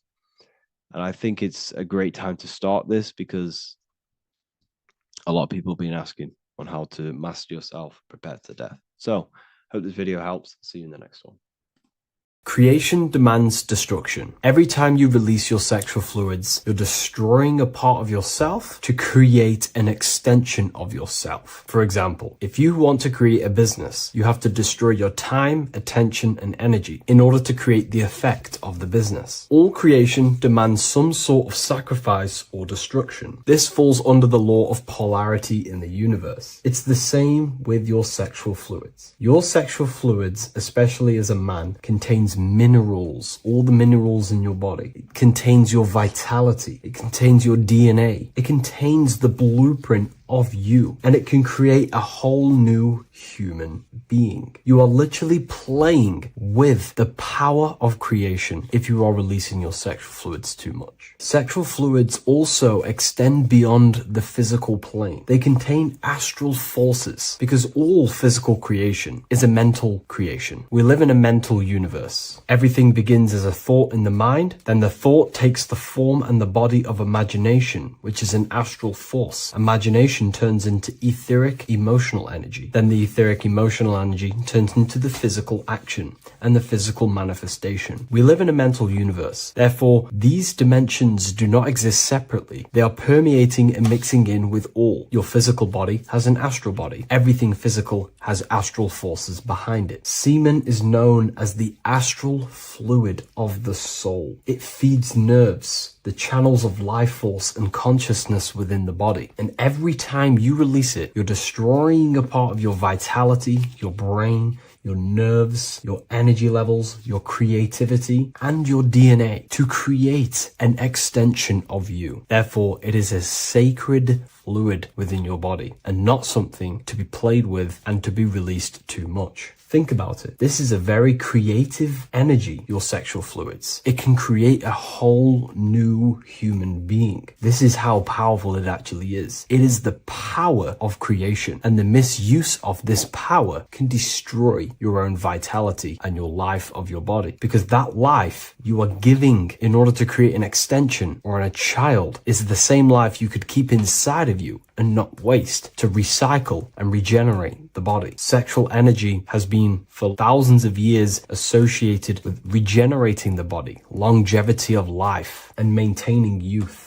Not only that, every time you release your sexual energy, it floods the brain with dopamine. Dopamine is the brain's reward system, created within the middle of the brain. It releases every time you've achieved something. However, sex or an orgasm is the most powerful feeling you can feel. It's the most amazing, intense feeling and release of dopamine you can possibly feel as a human. Therefore, if you flood your brain with this high amount of dopamine every single day, you are getting the epitome of human feelings every single day. Therefore, you will become numb to everything else in reality. You won't be able to enjoy the small things in life. And I know this firsthand because I experienced this myself. As soon as I stopped, this is when I started to enjoy the little things in life, seeing family, and I actually gained more energy, more ideas. We'll get into this a bit later. It is a creative energy. It creates a whole new human being. Therefore, if we maintain this energy, we can maintain our creative power within us, because that's what we are. We are all creative beings, moving energy from higher dimensions of consciousness, the mind, into lower dimensions of consciousness, the physical world. You hold the power to create. You are not in a world. The world is working through you. You do not possess a life. Life is working through you. You are not in a universe. You are the universe. It's moving through you. There is no past, present, and future. The present moment is you. When we release every single day or frequently throughout the week, like I said, we're triggering the brain's reward system, dopamine, which makes you feel as if you have already achieved something. And if your brain is telling you you have already achieved something by overusing your sexual fluids, then you will not have the motivation to achieve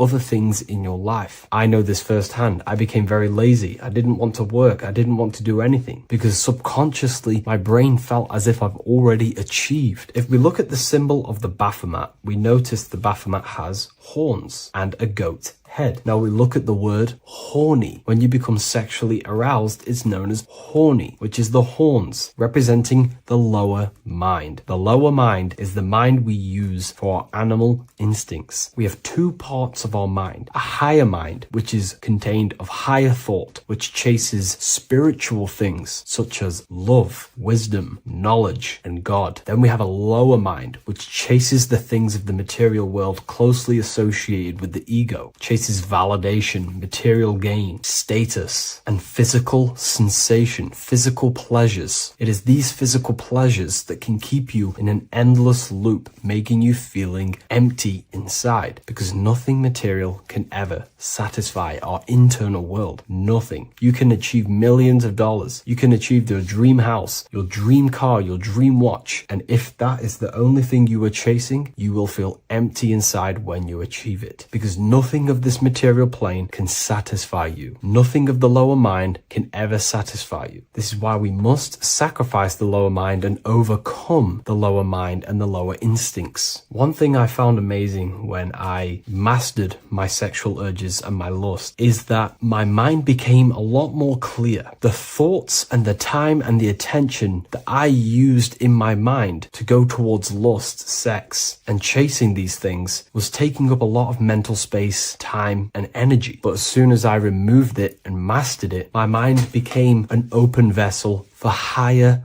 thoughts to be received from the higher mind. The mind is like a radio antenna. Whatever we attune it with, that's what we receive. If we're constantly thinking about lust and low-level pleasures, we're going to just receive low-level thoughts. But once we remove all of the lower mind and we conquer our physical body and physical urges, our mind becomes an open channel for divine thoughts and spiritual thoughts. This is what most people call today as downloads. You receive wisdom from your higher self. Not only do you receive more wisdom, you just receive more power to create. The male and the female come together to create a child. That's how you were created. Now, the law of correspondence teaches as above, so below. It refers to everything in the universe. Therefore, in order for you to create a reality, to give birth to something, you have to bring together the masculine and the feminine. Your masculine forces are willpower and actions. Your feminine forces are emotions and imagination. When you combine the willpower, action, emotions, and imagination and combine them together, you can give birth to reality. But it's important to only give birth to things that are spiritual, that are good,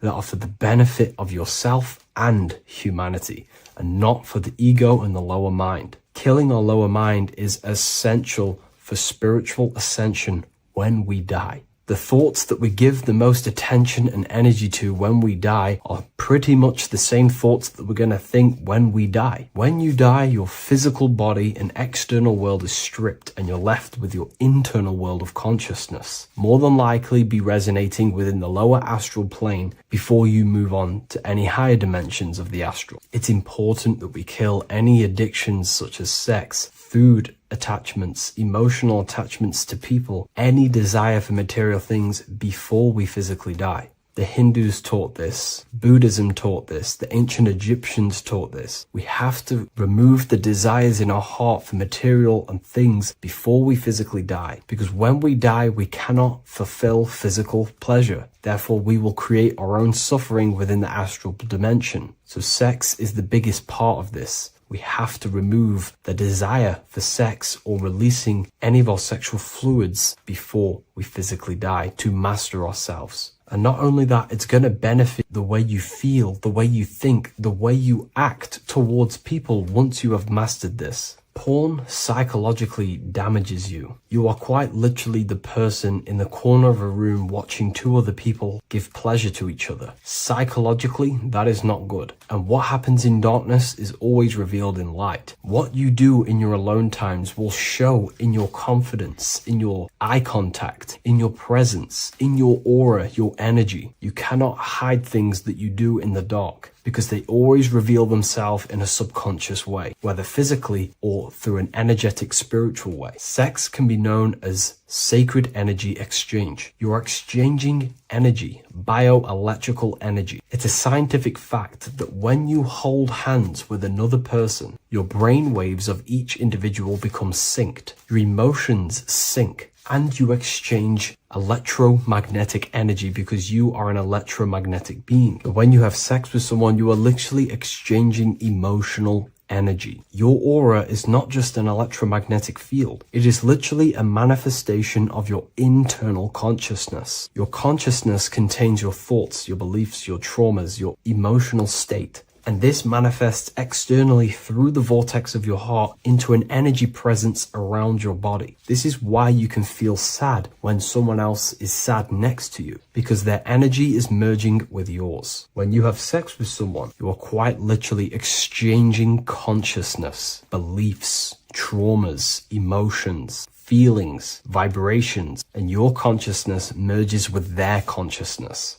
So be careful with just having casual sex. Now, I'm not here trying to say never release, never have sex with your partner. I'm not saying that. I'm saying take caution with these things. Take my teachings with a pinch of salt. If it benefits you, that's great. I'm not here to tell you how to live. I'm simply giving you my research and the things that have helped me in my life on my esoteric research, awakening, or spiritual path. I don't like calling it a spiritual path because it's not spiritual. It's simply just life, the knowledge of consciousness and the self. So I hope this video helps. If you'd love to read this book, I'll leave a link in the description. This book I wrote myself called The Book of Wisdom, Volume 2.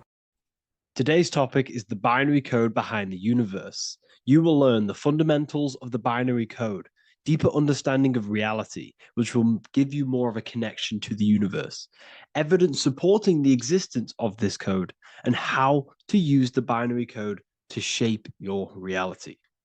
Now, this is an important one. We have 0 and 1.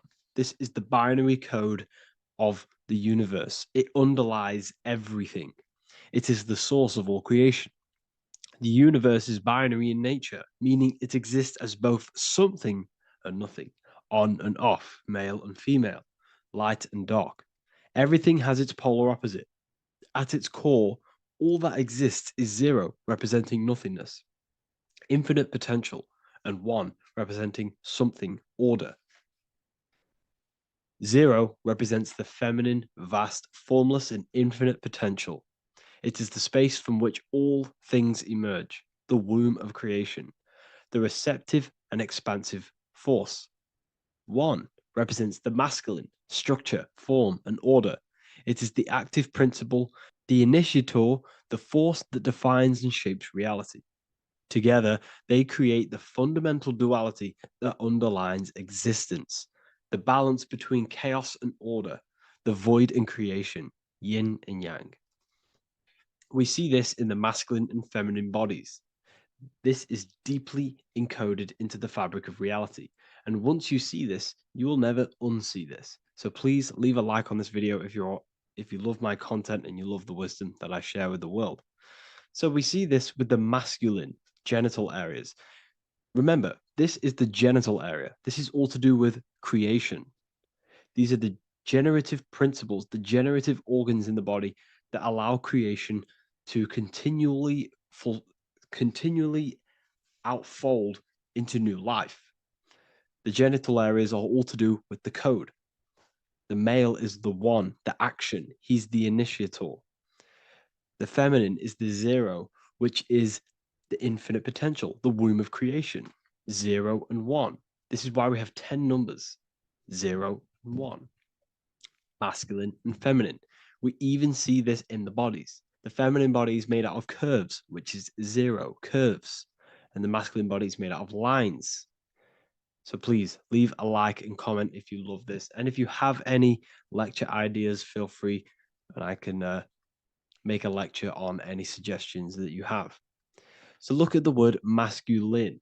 Masculine, line. Line is just one line, which represents order. 1. Feminine. 9.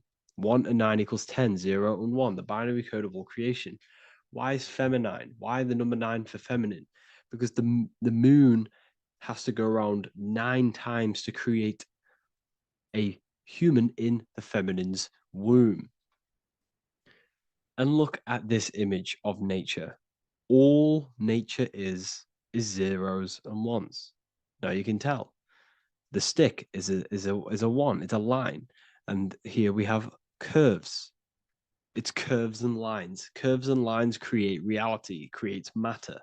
Everything is 0 and 1. We even see this with the sky. The sky represents zeros. They represent curves, the heavens, the heavenly bodies, the sun. These are circles, the moon, circles, the planets, circles. Down here is matter, representing the square. We have the Freemasonic square and compass, representing lines and circles, masculine and feminine. We see this with Leonardo da Vinci, with the circle representing the spirit, the void, the womb of creation, and matter, which is the body. This is the soul in matter, infinite potential in matter. This represents spirit over matter. This represents the architect of reality, zeros and ones, spirit and matter.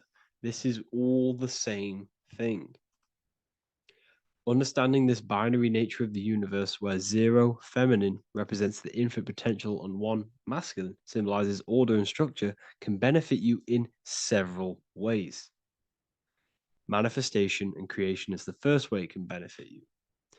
Now that you understand this, you understand that everything comes out of infinite potential. 0, infinite potential. 1, action, equals manifestation, equals creation. So you must pull things out of infinite potential. If you have ideas but don't take action, too much 0, nothing materializes. You'll never materialize if you sit there imagining all day, visualizing all day. You have to take action. They both come hand in hand. If you only take action without tapping into intuition and creativity, too much 1, your actions may feel hollow and misdirected. Using both effectively leads to greater success in life, work, and relationships. This is the 33rd degree motto, or this is on the 33rd degree of Freemasonry Scottish Rite logo, and it's called Order Ab Chaos, order out of chaos. Chaos is the 0, infinite potential. Chaos is the dimension of the imagination. This is where this all ties in now. Imagination is the dimension of infinite potential, pure potential, formless creativity, and the realm of infinite possibilities. It is the void, the unmanifested energy that contains all that could ever be. That is the imagination. The imagination is the dimension that you are connected to, and you can pull any idea out of and materialize it into a reality. Matter, on the other hand, is order brought out of the imagination, chaos. It is when raw potential is structured, defined, and crystallized into form. This is the fundamental principle of order out of chaos, the process of turning the unseen into the seen, the abstract into the concrete, the dream into reality. That's why we say dreams into reality. Dreams are in the imagination, infinite potential, and the human mind is connected to high dimensions of consciousness, which we can pull ideas, things out of, and materialize it into our lives. Whether that's good or bad, that's completely up to you. But we have access to higher dimensions beyond the physical plane. And this is the secret, that the human mind is connected to, and that you are not just a physical body. Okay? The universe itself was born from chaos. Before form, there was only energy and potential. Our minds function the same way. The mind is a microcosm of the universe. Our thoughts exist in an infinite field of possibility, but they only become real when we take action and give them form. If your inner world is filled with chaotic thoughts and impulsive emotions and negativity, then creating order within is essential for balance, clarity, and growth. What do I mean? Order out of chaos, 0 and 1. All creation comes out of infinite potential. The mind, the imagination, is the infinite potential. The material world is the order. It's the effect. Therefore, if your material world has chaos, if your room is messy, if your body is out of shape, if you do not look after yourself, everything in the physical world is just a reflection of what's going on inside of you, what's going on inside of you. So if you have a messy room in a messy house, this reflects as a messy mind, a chaotic mind, and we must create order in our mind. So this applies to all realms of your life. This applies with your mind, it applies with your emotions, it applies with your manifestation, it applies with the physical world, with the masculine and feminine.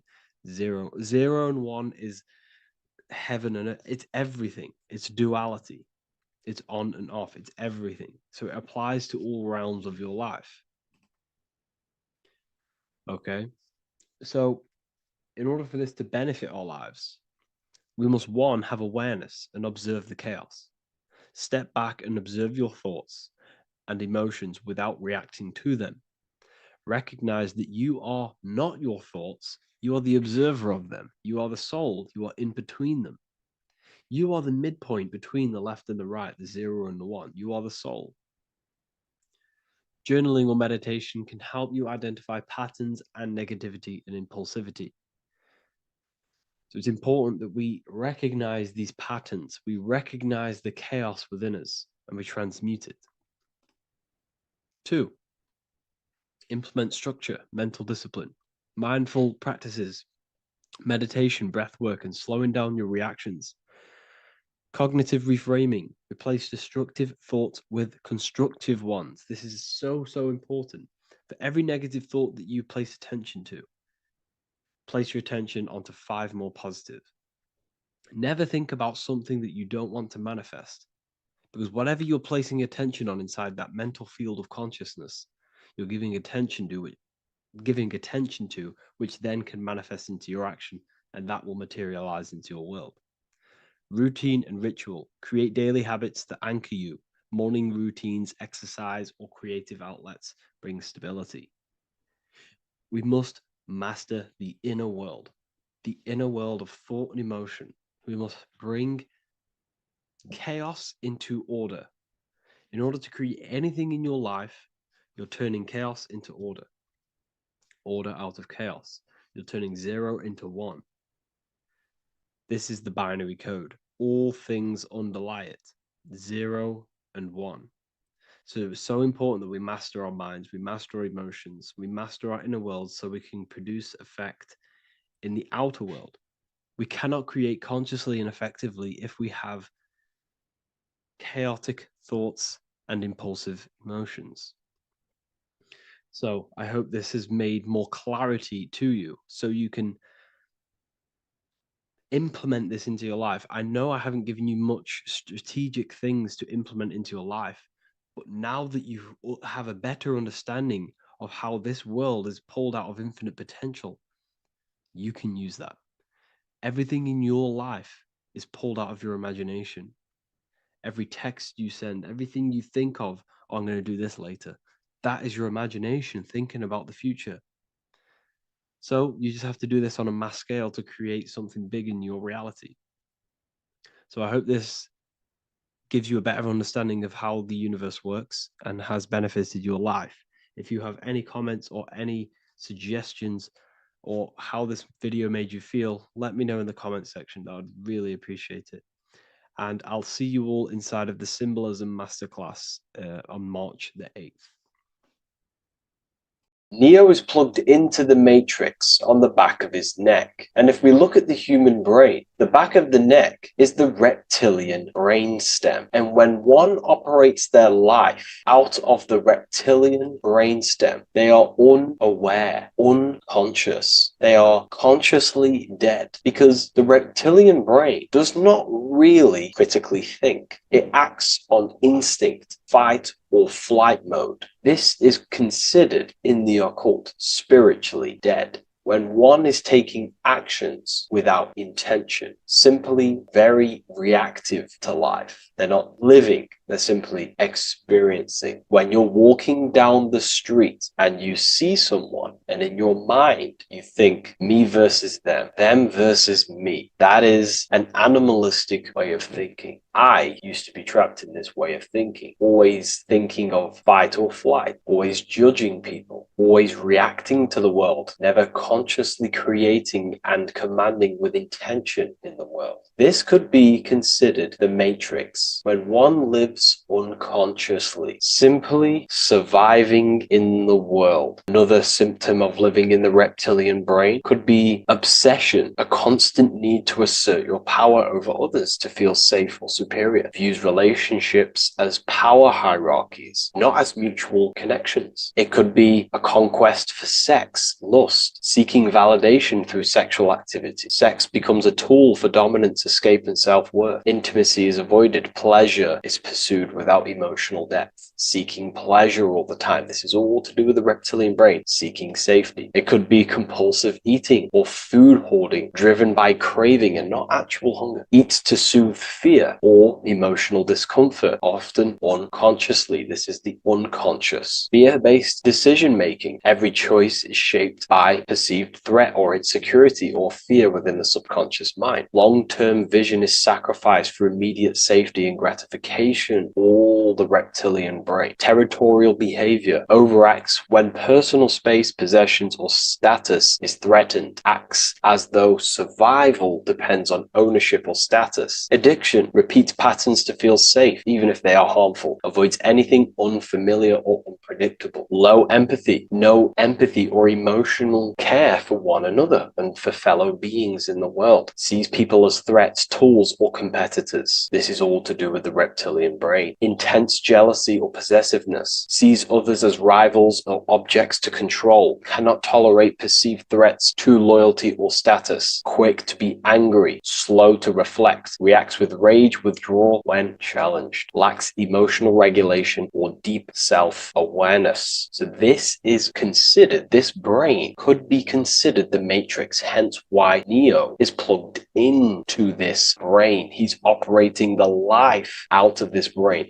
unconscious, simply navigating life like an animal. I was in this state, and you can only really realize this when you come out of this brain and you start to function from the higher regions of the brain, which we will discuss very soon. And my life was chaos because there was chaos operating internally. I was never thinking about the future. I was always operating life out of fear, out of lack, never had care for another person. When you operate life out of this brain, the matrix, things outside you, can easily control you. This is why they keep us in a constant state of fear. So we operate life out of this. So we never gain full control over our reality, over our actions, over our thoughts. So Neo is called Neo, and he works at a place called meta cortex, very symbolic of the neocortex, the higher region of the brain. Now, this brain makes you human. It ultimately allows you to hold control over the animal urges, okay? The neocortex is the brain that allows you to have self-mastery, that allows you to control your urges, your instinctual survival urges. So humans can overcome their reptilian animalistic state and start to operate their life in a conscious mastery state. And Neo is plugged out of the reptilian brain, and he starts to use his neocortex, the human brain. This allows one to learn to have self-control, allows one to create, allows one to think about others. It allows one to critically think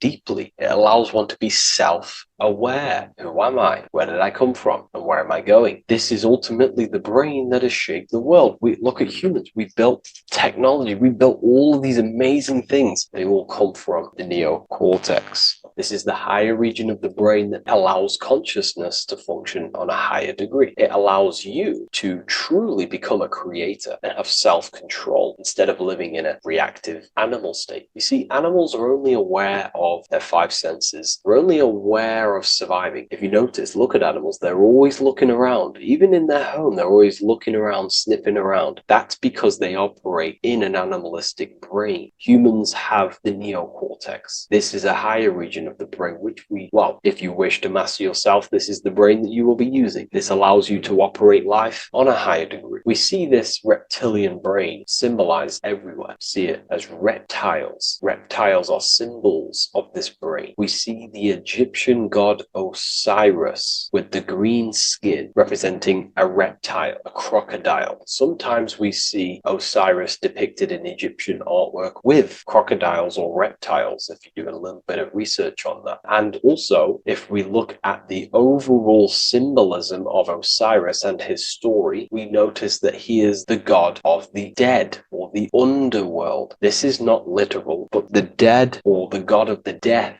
the god of the death of self, the dead of consciousness, because you are a divine being with limitless potential to create. And ultimately, to create, we have to master our reptilian brain. But when we function from this reptilian brain, we are dead to our higher powers of creation, of imagination, of actually gaining control and operating life from the higher mind, operating life as the divine being as you are. But if you operate life in Osiris, he is the god part of dead. You are spiritually and consciously dead. You act unconsciously. You are dead, not physically, but mentally and spiritually. So what we're looking at here in the Egyptian artwork is the reptilian brainstem. We have the left hemisphere and the right hemisphere of the brain. Notice a curve. The feminine body is very curvy. This represents feminine. The masculine body is very liney. So if we study geometry, we know that lines are masculine, hence why the word masculine line, and the feminine body is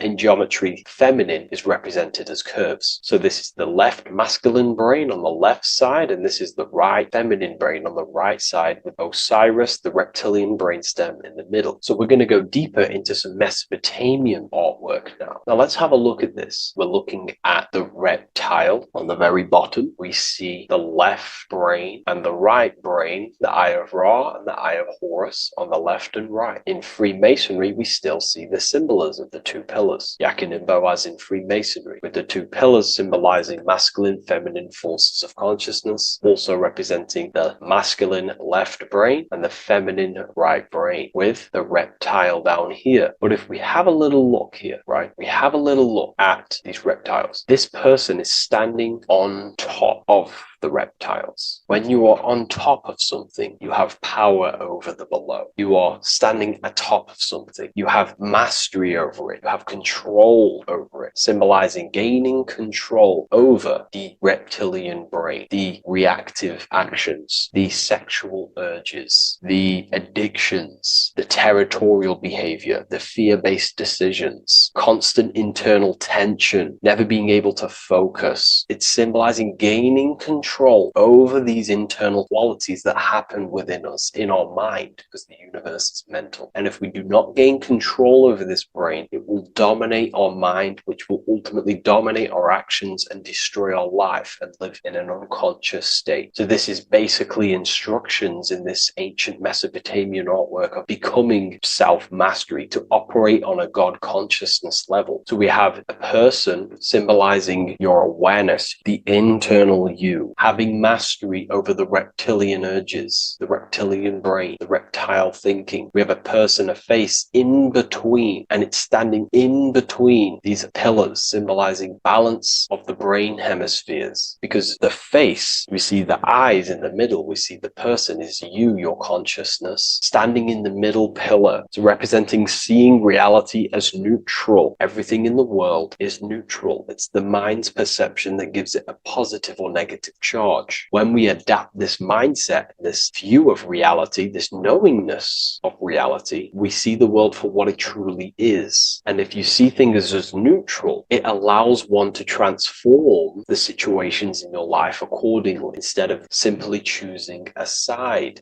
This is a major problem in society, and this was a problem within myself also. We like to choose sides, and choosing sides can keep your consciousness locked in a certain mindset, in a certain belief. And belief is what is ultimately destroying humanity. It's about knowingness, and knowingness is in the middle. We want to seek to know things. Knowing things allows you to go out there, directly experience it, and know it for yourself. For example, I know I'm not on a spinning global ball flying through space. Why? Because my senses tell me I'm not doing that. My senses tell me I'm not going 1,000 miles per hour and 360,000 miles per hour through space while spinning around the sun. I know that because I know myself. I know I'm not my body because I've had direct mystical experiences beyond the physical body. So we should seek to know things, and that's what we call gnosis, direct knowledge obtained through direct experience, knowingness. And that is a middle pillar quality. So in Freemasonry, we see the middle pillar. The matrix is designed to give you two wings all the time. Democrats, Republicans, feminism, and then there's another side. There's always two sides that they're giving you because they want you locked in either way, which is seek the middle pillar, seeing things as neutral, seeing things as the middle pillar, seeking direct experience, gnosis. And this aligns with the brain because the brain gives us these two perceptions also. The right brain sees the woods, the whole woods, but the left brain sees the individual trees and branches and leaves. If we're too left hemisphered, we're going to see everything as divided. If you're too left hemisphered, you're only going to see yourself. You're only going to think about me, myself, my ego, my consciousness, my life. And I'm only going to operate in the world, take actions only towards me without considering the collective, which is the right hemisphere quality. The right hemisphere allows you to see the bigger picture, how we're all connected. We're all one family of consciousness. We're all one being separated in different bodies, one consciousness operating in different bodies. So it's about aligning these perceptions of the brain and standing in the middle, and also conquering the reptilian brain. This allows us to operate in the world and see the world for what it truly is and operate from a place of balance. We also see some more symbolism in Egypt of the Ram Sphinx in Egypt. Ram Sphinx. Please leave a comment and please leave a like and a subscribe onto the YouTube if you like my content. Smash that like button and we'll get straight to this. So this is the Ram Sphinx in Egypt, also symbolizing the brain. This is my research.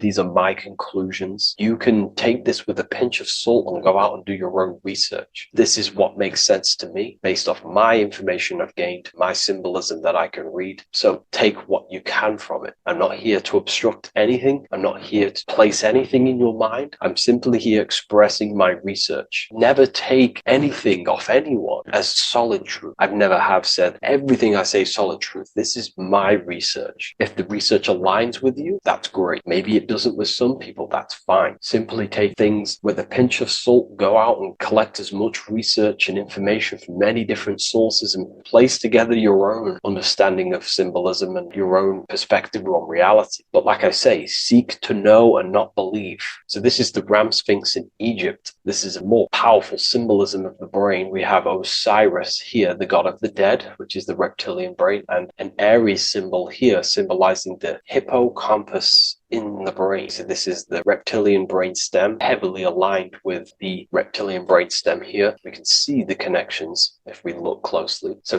this represents the dead of consciousness. This is the dead of self, living in impulsive animalistic state, the symptoms that I listed earlier. I'm not going to go over the symptoms again. And Aries symbolizes the hippocampus in the middle of the brain. It's the hippocampus. And Aries is a symbol of a state of being. Why? You see, ancients and the ancient Egyptians, according to my research, Freemasons still use this symbolism today. So what they do is they use the path of the sun to symbolize a state of consciousness or a journey in consciousness. So what do I mean? So Aries here is the transition from the winter arc. So this is the winter arc from Libra, Scorpio, Sagittarius, Capricorn, Aquarius, Pisces. This is when the sun is dead. This is when the electromagnetic waves of the sun are not very present. This is the winter. This is when there's more darkness in the world. However, from Aries, Taurus, Gemini, Cancer, Leo, Virgo, and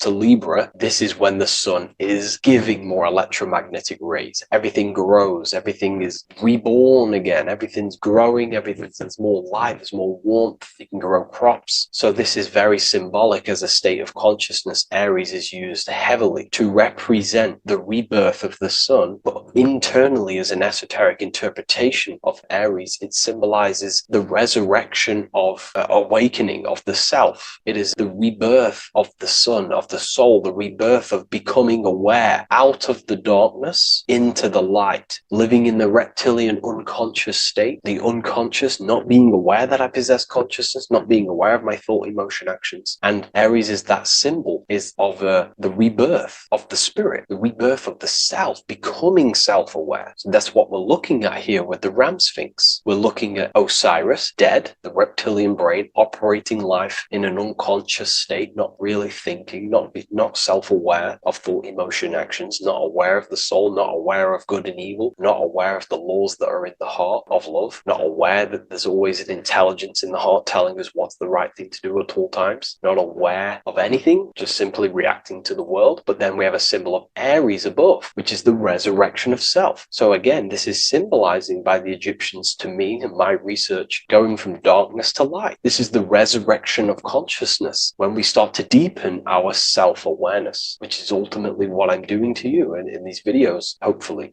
I can awaken some people's minds and make people think deeper. And that process of internally what's happening within you that's what Aries represents, when you're starting to say, wow, my mind's going deeper and deeper into the self, and I'm realizing more. That is what Aries symbolizes. When the sun returns, it's also a symbol of a sacrifice, because obviously when the sun returns back to Aries, we're sacrificing the winter, when we're transitioning, and all transitions require sacrifice. So in Aries, the Jews celebrate the Passover. It's the Passover of the sun, and what do? They eat lambs in the Passover Aries, because it's all symbolic of this internal process. In Aries, Christians celebrate with the Easter, which is the resurrection of Jesus, the resurrection of the sun. Remember, it goes deeper. There's deeper layers to this. It's the resurrection of the self and the mind deepening into a deeper awakening. So again, we're going from the lower regions of the brain, and when we start to critically think and become self-aware, we're starting to use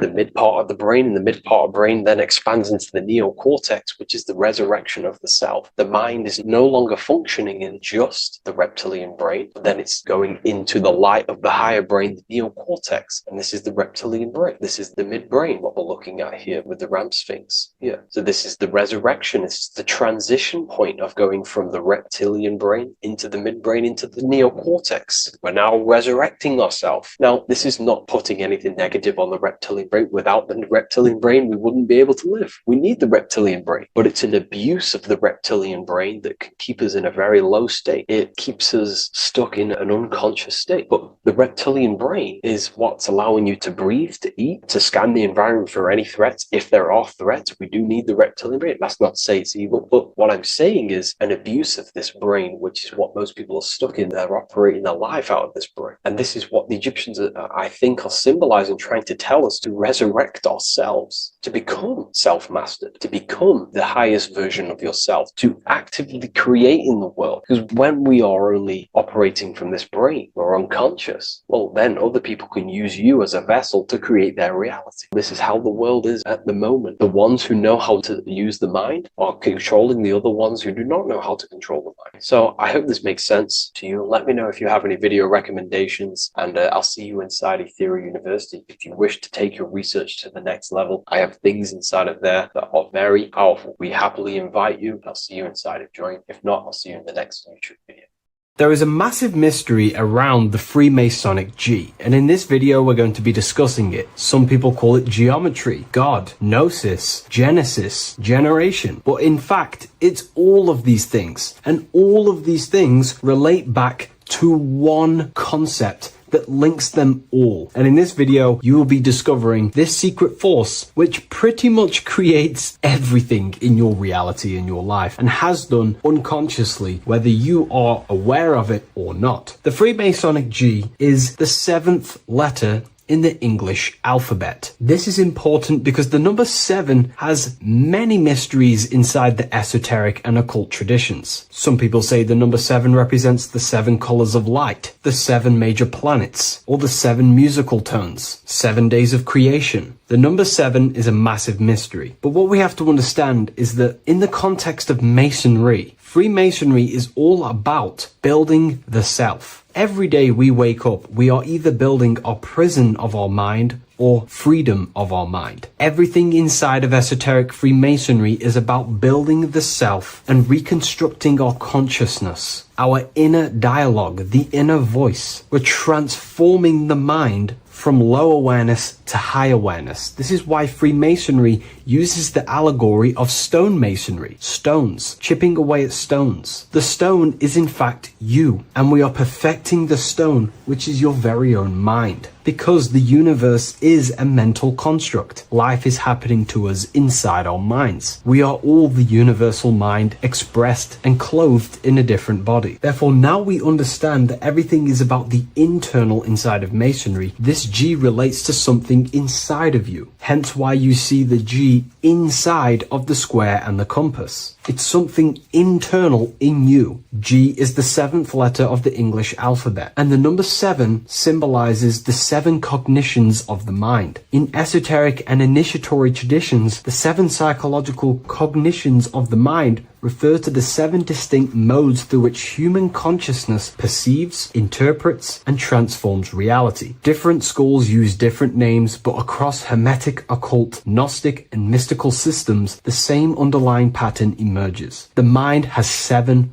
functional powers, each representing a layer of awareness and a stage of inner development. Number 1 would be perception. The first cognition is the raw reception of sensory and subtle impressions. It is the gateway where the outer world enters the inner world of our minds. Perception involves learning to see without distortion, to notice the symbolic dimension behind ordinary appearances in an occult interpretation of perception. The second one is interpretation. After perception comes the act of making meaning. The mind organizes impressions into patterns, beliefs, and judgments. Esoterically, this cognition determines whether a person interprets life through the ego or through the higher insight of their higher consciousness. The goal is to purify interpretations so that the intuition can speak through it, to clear our minds of the clutter, master it, and let our higher consciousness shine through it. Number 3 is the imagination. This is the creative faculty that produces images, symbols, and visions in the mind's eye. This is associated with the astral plane. We live in a mental universe of thought. Thought wraps itself inside of imagination. The thought alone has no true form, but then the thought wraps itself in a vehicle of consciousness, what we call imagination, and we give form to the thought. Imagination becomes active. Imagination becomes active imagination, the foundation for rituals, alchemy, meditation, and visionary insights inside of occult traditions. Working on your imagination is a key part on developing your consciousness, as it is literally the sight into the astral plane, your internal vision of the mind. The fourth cognition of the mind is emotion. Emotion is energetic response that gives intensity, direction, and magnetism to thoughts. Emotion fuels the magical will. Unrefined emotion binds us to lower impulses. Refined emotions become devotion, compassion, and the inner fire to transform thought into a tangible reality, to become a conscious creator. The fifth cognition is will, the faculty of intention, decision, and directed energy. Will is the power that aligns personality with the higher self. It is the driver of discipline, transformation, and the capacity to act consciously rather than react unconsciously. Most people walk through life as an unconscious zombie, living day to day, running off subconscious programmings, never actually using their conscious mind. We develop our will and try to align our will with the highest will possible so we can align our will with our higher mind. So the higher mind can manifest through us in the material plane. The sixth cognition of the mind is memory, the storehouse of experience, impressions, and archetypes. It shapes identity, determines how one repeats and transcends past patterns. Memory includes not only personal memory, but also a deep strata of the subconscious and the collective subconscious field, what we call the Akashic records. Memory is a massive quality that you must work on inside the Masonic system. You are required to remember certain rituals and certain things so that you can regurgitate them to pass on along the degrees. Based off my research, I myself personally am not a Mason. The seventh cognition of the mind is intuition, the highest cognition possible. It's direct knowing. It bypasses the linear reasoning and reveals truth as the inner illumination. Intuition is the voice of the soul. It is the guiding force, guiding our physical vehicle of consciousness through this physical experience, providing revelations, insights, and even sometimes gnosis and higher understandings. They are the 7 principles and cognitions of the mind that we should work on. Sometimes they're symbolized as 7 luminary planets, because lumen is light. The planets are light. Light is consciousness. Consciousness is light. Now moving on to the true understanding of the G, the higher understanding of the G, as I mentioned previously. This is what we call the generative principle, the care principle, the human heart principle, the female aspect of consciousness within yourself. All creation is built upon a care. All action is built upon a care. You only act on what you care about. You care about paying the bills and staying inside your house and looking after your family, for example. Therefore, you take the action to generate the reality and generate money to pay the bills. Them actions are driven by the force of care. If you care about a plant, you take the action to water the plant and it grows. If you care about your partner or relationship, you give them attention and care and love, and you grow the relationship. As soon as you stop providing care, watch the relationship crumble and the reality destroys itself. Care is the generative force of reality. This is the generative principle that generates your experience in this world. We are in a continual state of becoming. Each cause gives birth to an effect, and that effect gives birth to a new cause. The G is the generative principle that drives creation in the present moment. Reality is creating, unfolding in the present moment, and the G is the force inside of you that generates your experience. You're watching this YouTube video right now because you have a care in your heart for the information I have provided in the past, and you have a care about watching this video. As soon as you don't care, you take action to do something else with your time that you actually care about. The G is the generative force of the heart. It is the love energy. You only take action on what you love or care about. The whole world is built upon this principle. This is why we say money makes the world go round, because the whole world has a G or a care for money, and it's making everyone wake up in the morning, take actions, and make the world go round. It is the G, the care for that principle or money object to generate that reality. It is the force that drives you, hence why the G is sometimes surrounding with light rays, because it represents a force, emanation, something that is invisible but driving the physical body. The G is the internal force that focuses thought into an action. We can think many thoughts, but the thoughts you don't care about, you don't take action on. But the thought you care about, that you have a G for, intensifies that thought, focuses and directs it into an action to generate that experience and reality. The whole world is built upon this principle. The sun is a perfect example of the generative principle. The sun gives all of its life, light, never asking for anything back, making everything grow and generate on the earth. Everything in your life is built upon this principle, and gaining control over your care gives you control over your actions and your reality and what you generate. Once you see this, it is truly beautiful that the world is actually built upon love. This is why they say love is the force of God. It is.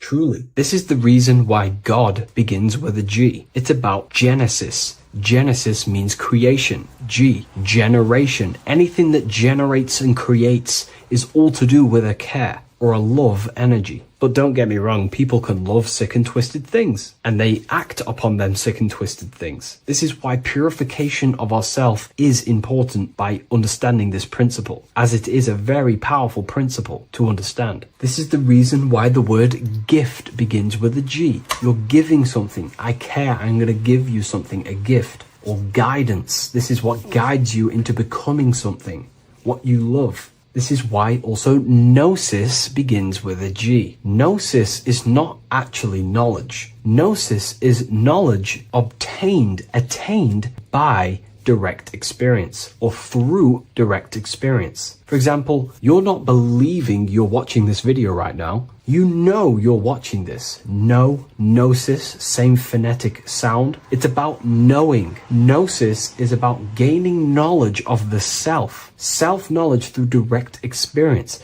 Instead of believing in God, I seek to know God through direct experience by altered states of consciousness, transcendent meditations, understanding human anatomy, understanding the laws that govern my mind, understanding creation. That is direct gnosis, knowing that God exists instead of believing he exists. By going within the self, questioning the self, and gaining a deeper relationship with the inner observer, you start to gain gnosis, self-knowledge through direct experience. And in order to gain gnosis, you have to care, because gnosis requires action. It requires you to meditate and go within yourself. It requires you to study yourself. It requires you to go within yourself. And in order to do that, you have to care. If you don't care about knowing yourself, you won't take the action to generate the gnosis. If we take a look at this piece of Freemasonic artwork, we can see a whole lot going on here. But if we focus down here with the temple with the letter G on, and when you walk through the temple, there is a pathway leading up a hill towards the light. The light reveals things. If something is in darkness, you can't see it, but the light reveals something. It's symbolizing truth, the light of gnosis, knowingness. And in order to walk this path, you have to go through the temple, which means entering in yourself. This is symbolic of the path. The Masonic path is about the self, reconstructing and learning about the self. In order to walk up that hill, it takes a lot of effort. It's not easy walking up a hill. You're going to be tired. It's not easy. It's horrible. Who likes walking up a hill? I know I don't, but people like hiking and stuff. I understand that, but it's symbolizing this is hard work, working on yourself, because the labor of working on your mind is the hardest labor you will ever do. It's called the great work, or the Masonic work. And in order to climb that mountain, you go through the G. You have to have the care. If you do not have the care, you will not walk up that mountain. You will not generate the gnosis. You will not get close to the light. You have to have the G to walk that path of self-mastery and working on your mind. This is very, very important. If you want to gain the light, you have to have the G inside of you. You have to have the care to generate a higher consciousness. If you want to earn more money, you have to have the care, or else you will not take the action necessary to generate that reality. This is why we have to master ourselves and write down everything you love. It could be even the bad things. It could be lust. It could be anything you're wasting your care energy on. Try and remove them one by one. Master them and become disciplined. And then you'll have more G energy, care energy to direct towards something else in your life to generate and grow that experience or reality. Again, the word grow, G. It is a growing force. What you place your love and care into grows and expands. What you have a G for is what you spend your time and attention on, your two spiritual currencies. So this is the Masonic G, and I hope you gain a deeper understanding of this. So that is pretty much everything about the Masonic G that you need to know, and hopefully this has helped you. If you wish to learn more and gain guidance through your life and understand yourself on a deeper level, the book I've used today is called The Book of Symbolism. I'll leave a link in the description.